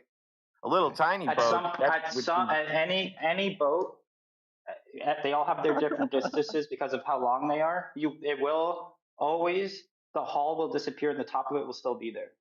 I No, that's a sail and you'll misconception. It's see. not true. Hey, bro, it's It not is true. true. You need to No, just it's break not free. every time. You need to break free, homie. What happens if you have this bottom of You're obstruction of a assuming boat? that there's no. Hello. Well, hang on. I just want to address that he's assuming that every time that's what you see, and it's not. There's Well, all I know sorts of there's a different effects that you phenomenon. see. Yeah, I know. Right. I've Okay, never so seen that. what happens when you have you're 1 foot above the water and you look out and you see the boat disappear at 4 miles? Bottom up disappears 4 miles. What do you think? Is that because of the Earth curve? It's something's going on. It's not just, you know, You're still at the same position. You haven't moved. It's still the you same can't boat. It's move. sailing away from Yeah. you, but you can still see it at 6 miles, right? So now the conditions are within a handful of hours, you can see the base of the boat on the water at 6 miles. Is that Earth curve? I would say, yeah. I mean, like, look at like, I'm not talking about like a whole Same position. 5 minutes of watching. It's like that Just exact follow. moment, right? Just follow. You're still at the same position. It's a handful of hours later. The boat's now 10 miles away, and the horizon is beyond the boat. Is that Earth curvature? Well, eventually the boat's going to disappear. I know, but the horizon, the thing that you're saying that the boat was disappearing because of, is beyond and far away from the boat on the other side. It's all perspective, right? Okay. If it's perspective, then how are you seeing the geometric shape of the Earth? Because you said, all right, you agreed with me. That's I'm at a very good point. water. I see 4 miles away. I see the boat obstructed by the horizon. Okay, so that means the horizon's between you and the boat, 4 miles. Same day, the boat is now 6 miles away, and then the horizon is at the base of the boat, right? So the horizon is actually farther than what it was before. And now at 10 miles, the horizon is beyond the boat. And you're still at the same position. I think we're overthinking it. So yes, there's a lot of like factors that go into it. What I'm trying to get at is the geometric shape of the ground. If it's a sphere, then the geometric shape of the ground would be fixed. But what Yes, it you would. observe in reality, if you go and you focus, you'll see the distance to the horizon change over time. In the same day, it'll change.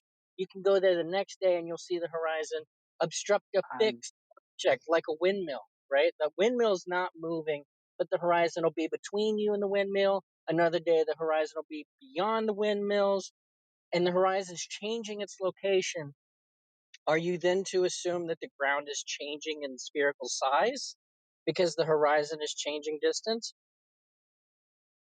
I haven't ever experienced that. Like I'm a sailor. Like with sailboats, you'll see the hull. They're not very big. They can get taken over by waves. So I get your guys' argument there. But the mast will get smaller and smaller and smaller until you don't see it anymore. Oh Yeah, no, well, shit! It's getting further and further At and that point, further. you need binoculars, and you'll see just the tip of it, and it's gone. Yeah, because the waves are in the way. what you need to You could do say is that. memorize. What you need to do I is am memorize saying the that. geometry claim. Hang on. You need to memorize the geometry claim of the Earth so that you can mathematically identify the distance to the horizon, because that's going to be where the Earth cuts objects off, right? And so you're going to use that arc segment to get a circumference to derive a radius value, right? Or you just say, I'm my height above water, and then I got the distance to the horizon. I can now make a right angle triangle to the edge of the Earth that I can see, and then I can make this right angle triangle tell me what the radius value is. Yeah, but it's not a 2D plane, right? I'm not talking about a 2D plane. I'm not identifying the curvature rate of the spherical surface. But you can't hold the Earth in your hand like you can hold a basketball and put a right angle triangle on it and identify the size and the radius of it, right?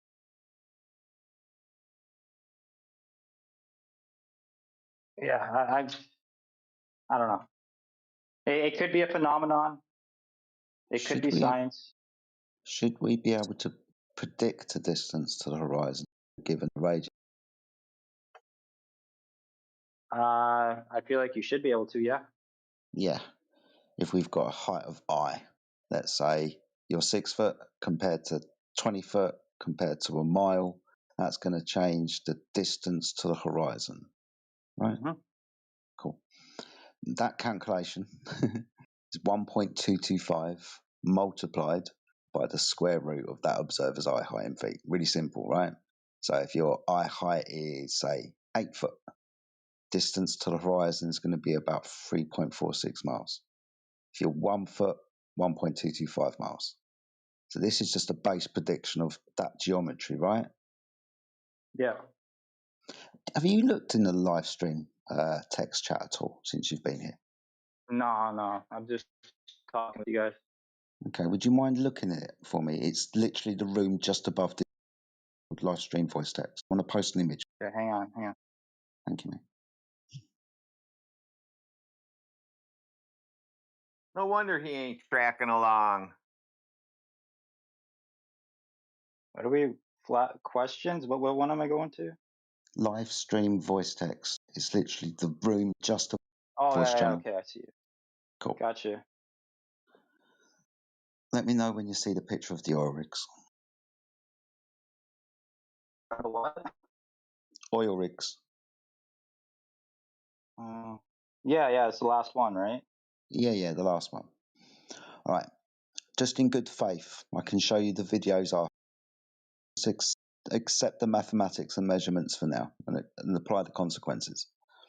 So with that mathematics that we applied, we can predict a distance to the horizon. This observer is 8 foot above the surface of the water. That means the horizon should be at 3.46 miles away, as I stated in the text. Now, the reason why these oil rigs are in the observation is because we know how far away they are from the camera position. Camera position is on the beach, above the surface of the water at 8 foot, and the oil rigs are static. They've got names. Habitat and Hill House, I think they're called. Now, the distance to these oil rigs is about 8.5 and just over 10 miles, like 10.1 miles or something like that. Because we know the distance to these oil rigs, we can estimate the distance to the horizon. Now, you can clearly see, as well as everybody else, right, that the horizon's behind the oil rigs, yeah?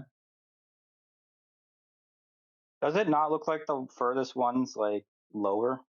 Yeah, that's going to be your corridor again, and why the sea appears to be getting closer That's to the just like floor. refraction of light or something? Are we just seeing things? No, that's perspective. The object that's further away is smaller, obviously. No, I'm just saying it looks lower. All of a sudden, you don't know what things look like on the ocean, Mr. Sailor. Yeah, it looks smaller because it's further away, doesn't it? It looks lower, I said. Yeah, of Like they're all course. built to the same Yeah, height. These things are like 300 feet tall, right? dude. Like when you look down a street at night at the lights above your head that are going downwards towards the vanishing point at the extent of the road, they're the same height, but they appear to be getting shorter. The top is getting lower. The angle is reducing. They appear to be getting smaller. So please, dude, don't be surprised that the thing that's further away appears to look smaller. That's the angle reducing. You'll notice the bottom is also risen upwards. Well, I feel like there's like refraction going on. It's like making it appear like it's lower. Okay, dude, You please. don't know what you're talking about, dude. You don't even. You're just saying words that you. I don't think anyone is. Like seriously, my exactly friend. what's going on. I'm trying to point out an observation because there's a prediction based on geometry, right? Radius Like you were of a talking sphere. about a mirage before, right? Would it be something like a mirage? It's a refraction of light. That's what Let's I'm put it saying. like this. I'll cut to the chase. It's not the curvature of the Earth that would be blocking the bottom of the object. In this case, the bottom of the object isn't being blocked by the horizon that should be in front of it at 3.46 miles. Not in that picture. No. The horizon, when we zoom in, you'll notice we couldn't see the oil rigs, and then we could see the oil rigs when we increased the size of the aperture. You'll notice that the horizon is behind the oil rigs. It's more than 10.1 miles away. Now, that's a problem for the prediction based on the math regarding that sphere that we were talking about with the radius value. The curvature should be in front of your boat, remember? Tell me, flat earther, why that I can't see the bottom of the boat. Well, I tell Well, that you, almost makes like the other guy speaking. He's like, the boat disappears and then you wait and then it'll come back again. Yeah, different Same thing with this. atmosphere. You're gonna go so far, like you can't. It's gonna appear like you can't see the bottom, and then once it goes even further, you will be able to see it. See, the point being is you shouldn't actually be able to see further. You're missing that point. We shouldn't be able to see it at all because it's gone down the other side of the curve of the Earth when it goes over and down the other side. And that's exactly why that in that picture, the other one looks lower than the one in front of it. And right? no, that's because right. But it's not Okay, I'm even going to point this out curving. again because this Not is even now becoming curving. frustrating. When you look down the corridor, are you scared that you're not going to be able to fit down through the door at the end of the corridor because it looks small? It depends how long the corridor is. Okay, but you do understand that you notice that the ceiling appears to get closer to the floor distance. You probably can't see that far unless you had something. It would have to be a Binoculars or a crazy telescope. distance to notice I that. can literally look down a road and point out this phenomena. I'm sitting in. Well, a road's not I'm trying to completely figure out why like, you don't understand how you see the world. I mean, it's simple. Yeah, the thing's further that's a fucking pretty away. easy one there. It's further away, dude. That's And it's why it looks lower. smaller. It's lower because it's on a curve. Really? That curve is the horizon. Unless it's a phenomenon. Excuse me? That curve's the horizon. All right. No, well, the house next to you further than They're you, not so it's that on a far curve. from each other. They're It's probably like 5 this is kilometers the apart, part in the right? conversation where I start questioning my own flipping sanity. I'm going to have to go and make a cup of coffee. Somebody else take over, dude. Thank you, though. It's been fun. I'm done. I'll see you guys another time. Well, gosh, don't just run right out of here, Entity. Gosh, Sure wow. He did. Yeah, We he just knew. nice to get to know each other. He was talking for a long time.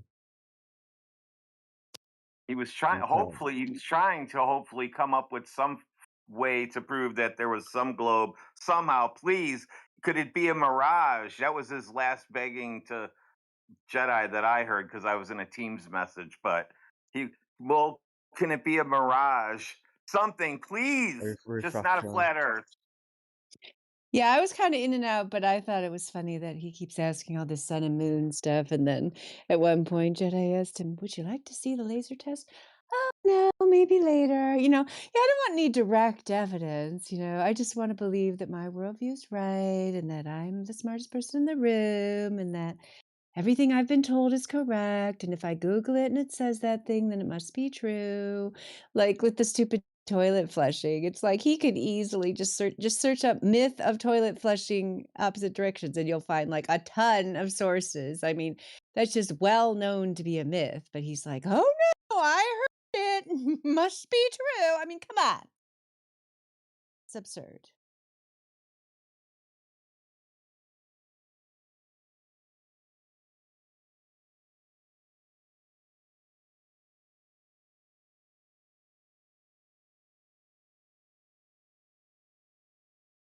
I should try and get some more Globies to come in and do that debate style kind of thing. That was fun. Just listening. Yeah, he's the type of Glober to fall for a Nigerian prince scam. Oh, they said it was true. They said if I gave my 15,000, they would give it right back. It was an accident.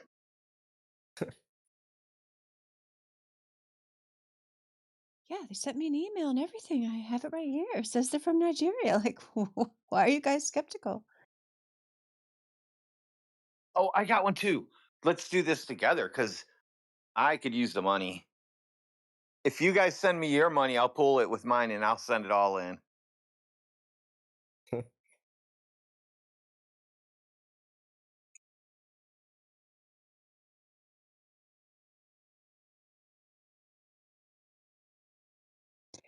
Yeah, the problem is that you've got these people who are really good at reciting the story, and so they think that they're good, that they have it all figured out because they can recite the story like better than like your average bear. It's like the guy at the Star Trek convention that studied the Klingon language, more than the other guys. So he's superior, right? Yes. I mean, of course. What kind of silly question is that? Of course he's superior. Can you speak Klingon?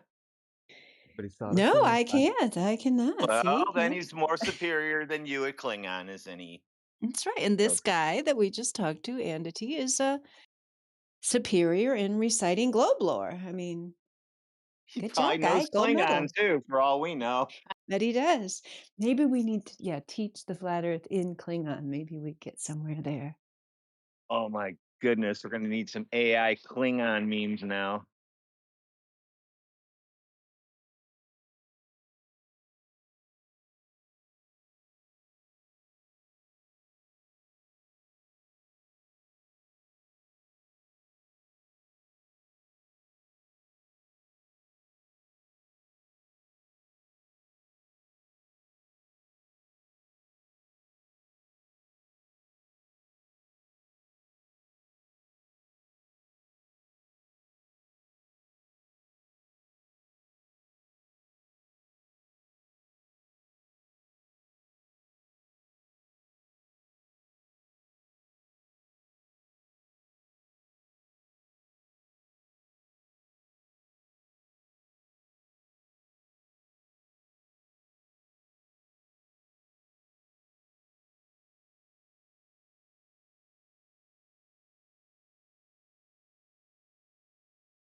I think it was Roxana that told us earlier she came from the YouTube channel, so that was good to hear. Yeah, if there's anybody else that is listening, wherever you're listening, feel free to join us. Oh, did you sing for her, Professor Triangle? Yeah, did I sound exactly like Sting.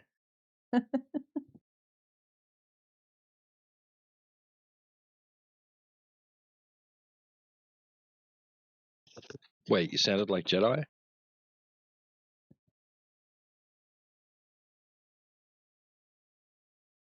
Is that what Sting sounds like? I guess they all sound the same, don't they? That's what I heard. The worst is when the British TV shows hire British actors to play Americans. I don't know if you know what I'm talking about, but they just they Yes. sound so horrible. They have the same Yes. stereotypical, really weird sounding American accent that doesn't sound Over. like any real American. Yeah. What? Yeah, I'm listening. What part of the country are you? You can't. And you're not from this country. That's the part. I know they couldn't just find an American to play an American. I mean, really? They have to insult us this way. It's like, what if we're here hiring Americans to play Brits with, putting on a fake British accent? Would they like that? I mean, maybe this happens sometimes. I don't know. I don't really know that much about actors. I just know it's really obvious when they put those fake Americans in there, but it must sound good to them, I guess. I mean, they keep doing it. It's quite common.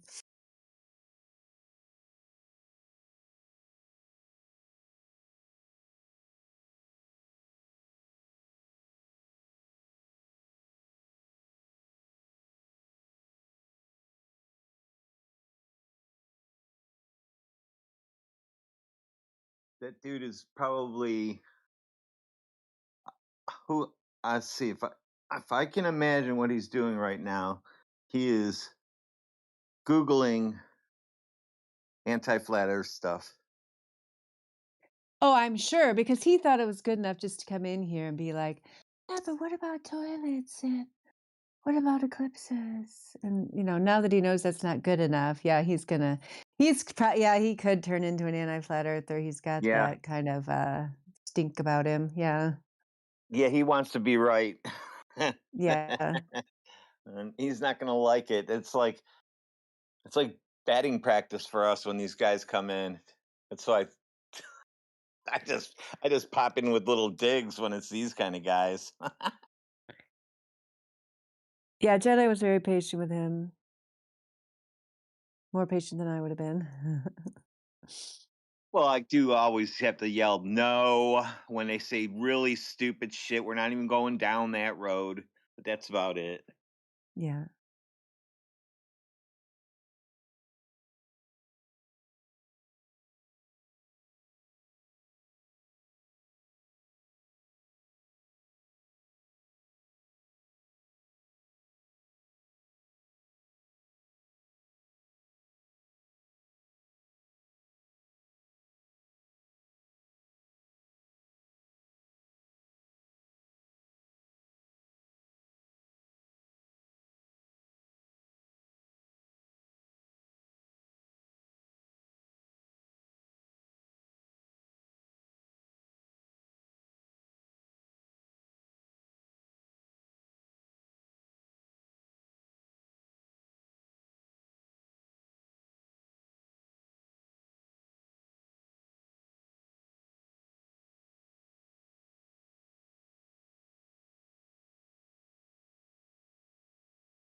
Yeah, ideally. I don't think it will happen under the rule of man, though, because every society historically, every major kingdom, every major government in all of man's history has been run by men, and they've always ended up being corrupt, and they always end up destroying the people until the people revolt, and then it starts all over again. Yeah, I know about it very well.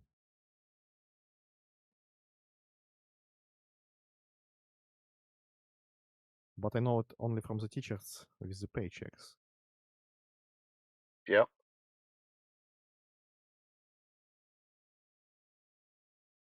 So we're going to keep slaving away out here. We're just going to keep trying to make the money, and they're going to take some of it. It looks like eventually they're going to try to take all of it and then ration out what they think you need. And if they don't like you, they won't give you anything. And then you can't buy, and then you can't eat, and then you can't go to the hospital, and then you're dead. That's the way things are heading towards.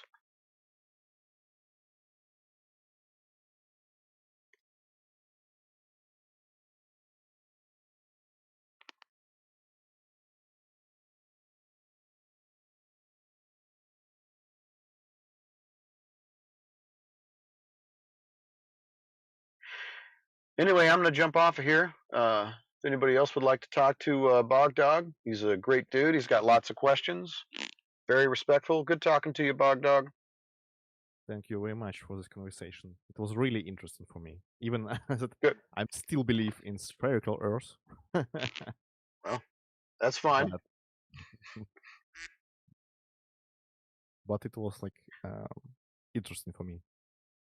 Thank you. Well, good deal, man. Well, at least Have a you good know one. that at least you know that the ball is a belief system. It's not real. Yeah, my belief Well, yeah, system is real. yeah, that's what you said. You said you believe in it. That's what I said. At least, I mean, at least you realize now that it's not for real. It's just something you have to believe in. So you're getting there. So do you? So do you have to believe? No, we just measure the Earth is flat. I really like this argument. What? I'm not arguing anything. That's just what planar surveyors do. Sorry, I like mismatched the words in my head. I must say that I really like what are you saying. Yeah. I was just saying the Earth is measured flat. That's all. Yeah.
I must go, so goodbye.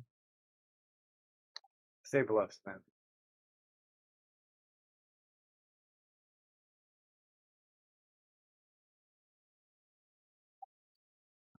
That's a pretty good conversation.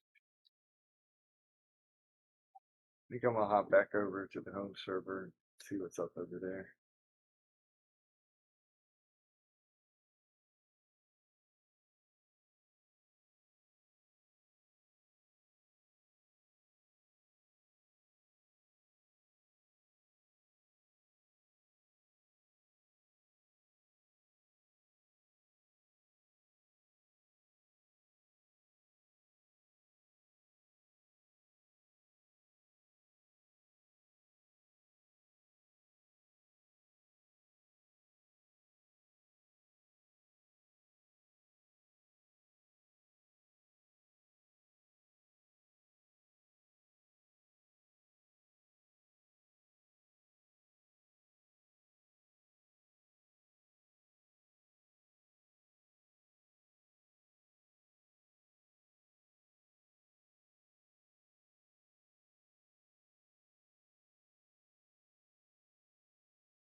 Hey,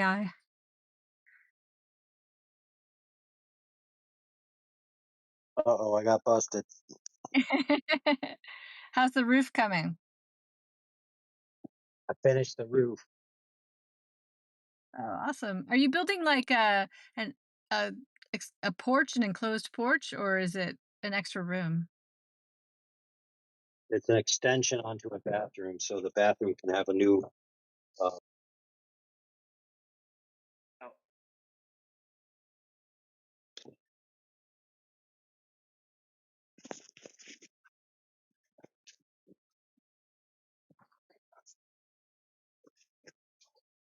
Do you do everything with that remodel? You do the tiling and yep. everything, and all the plumbing? There's not going to be any tiling. It's just going to be vinyl planks. Oh, okay. The house already has vinyl planks. And we're trying to do it on a budget and time constraint because it's just Ah. a Airbnb. Oh, right. Yep. So we're going to put up sheetrock panels. So the walls are designed to just have one panel on the bottom, one panel on the top, and then have like a chair rail going around to float the seam.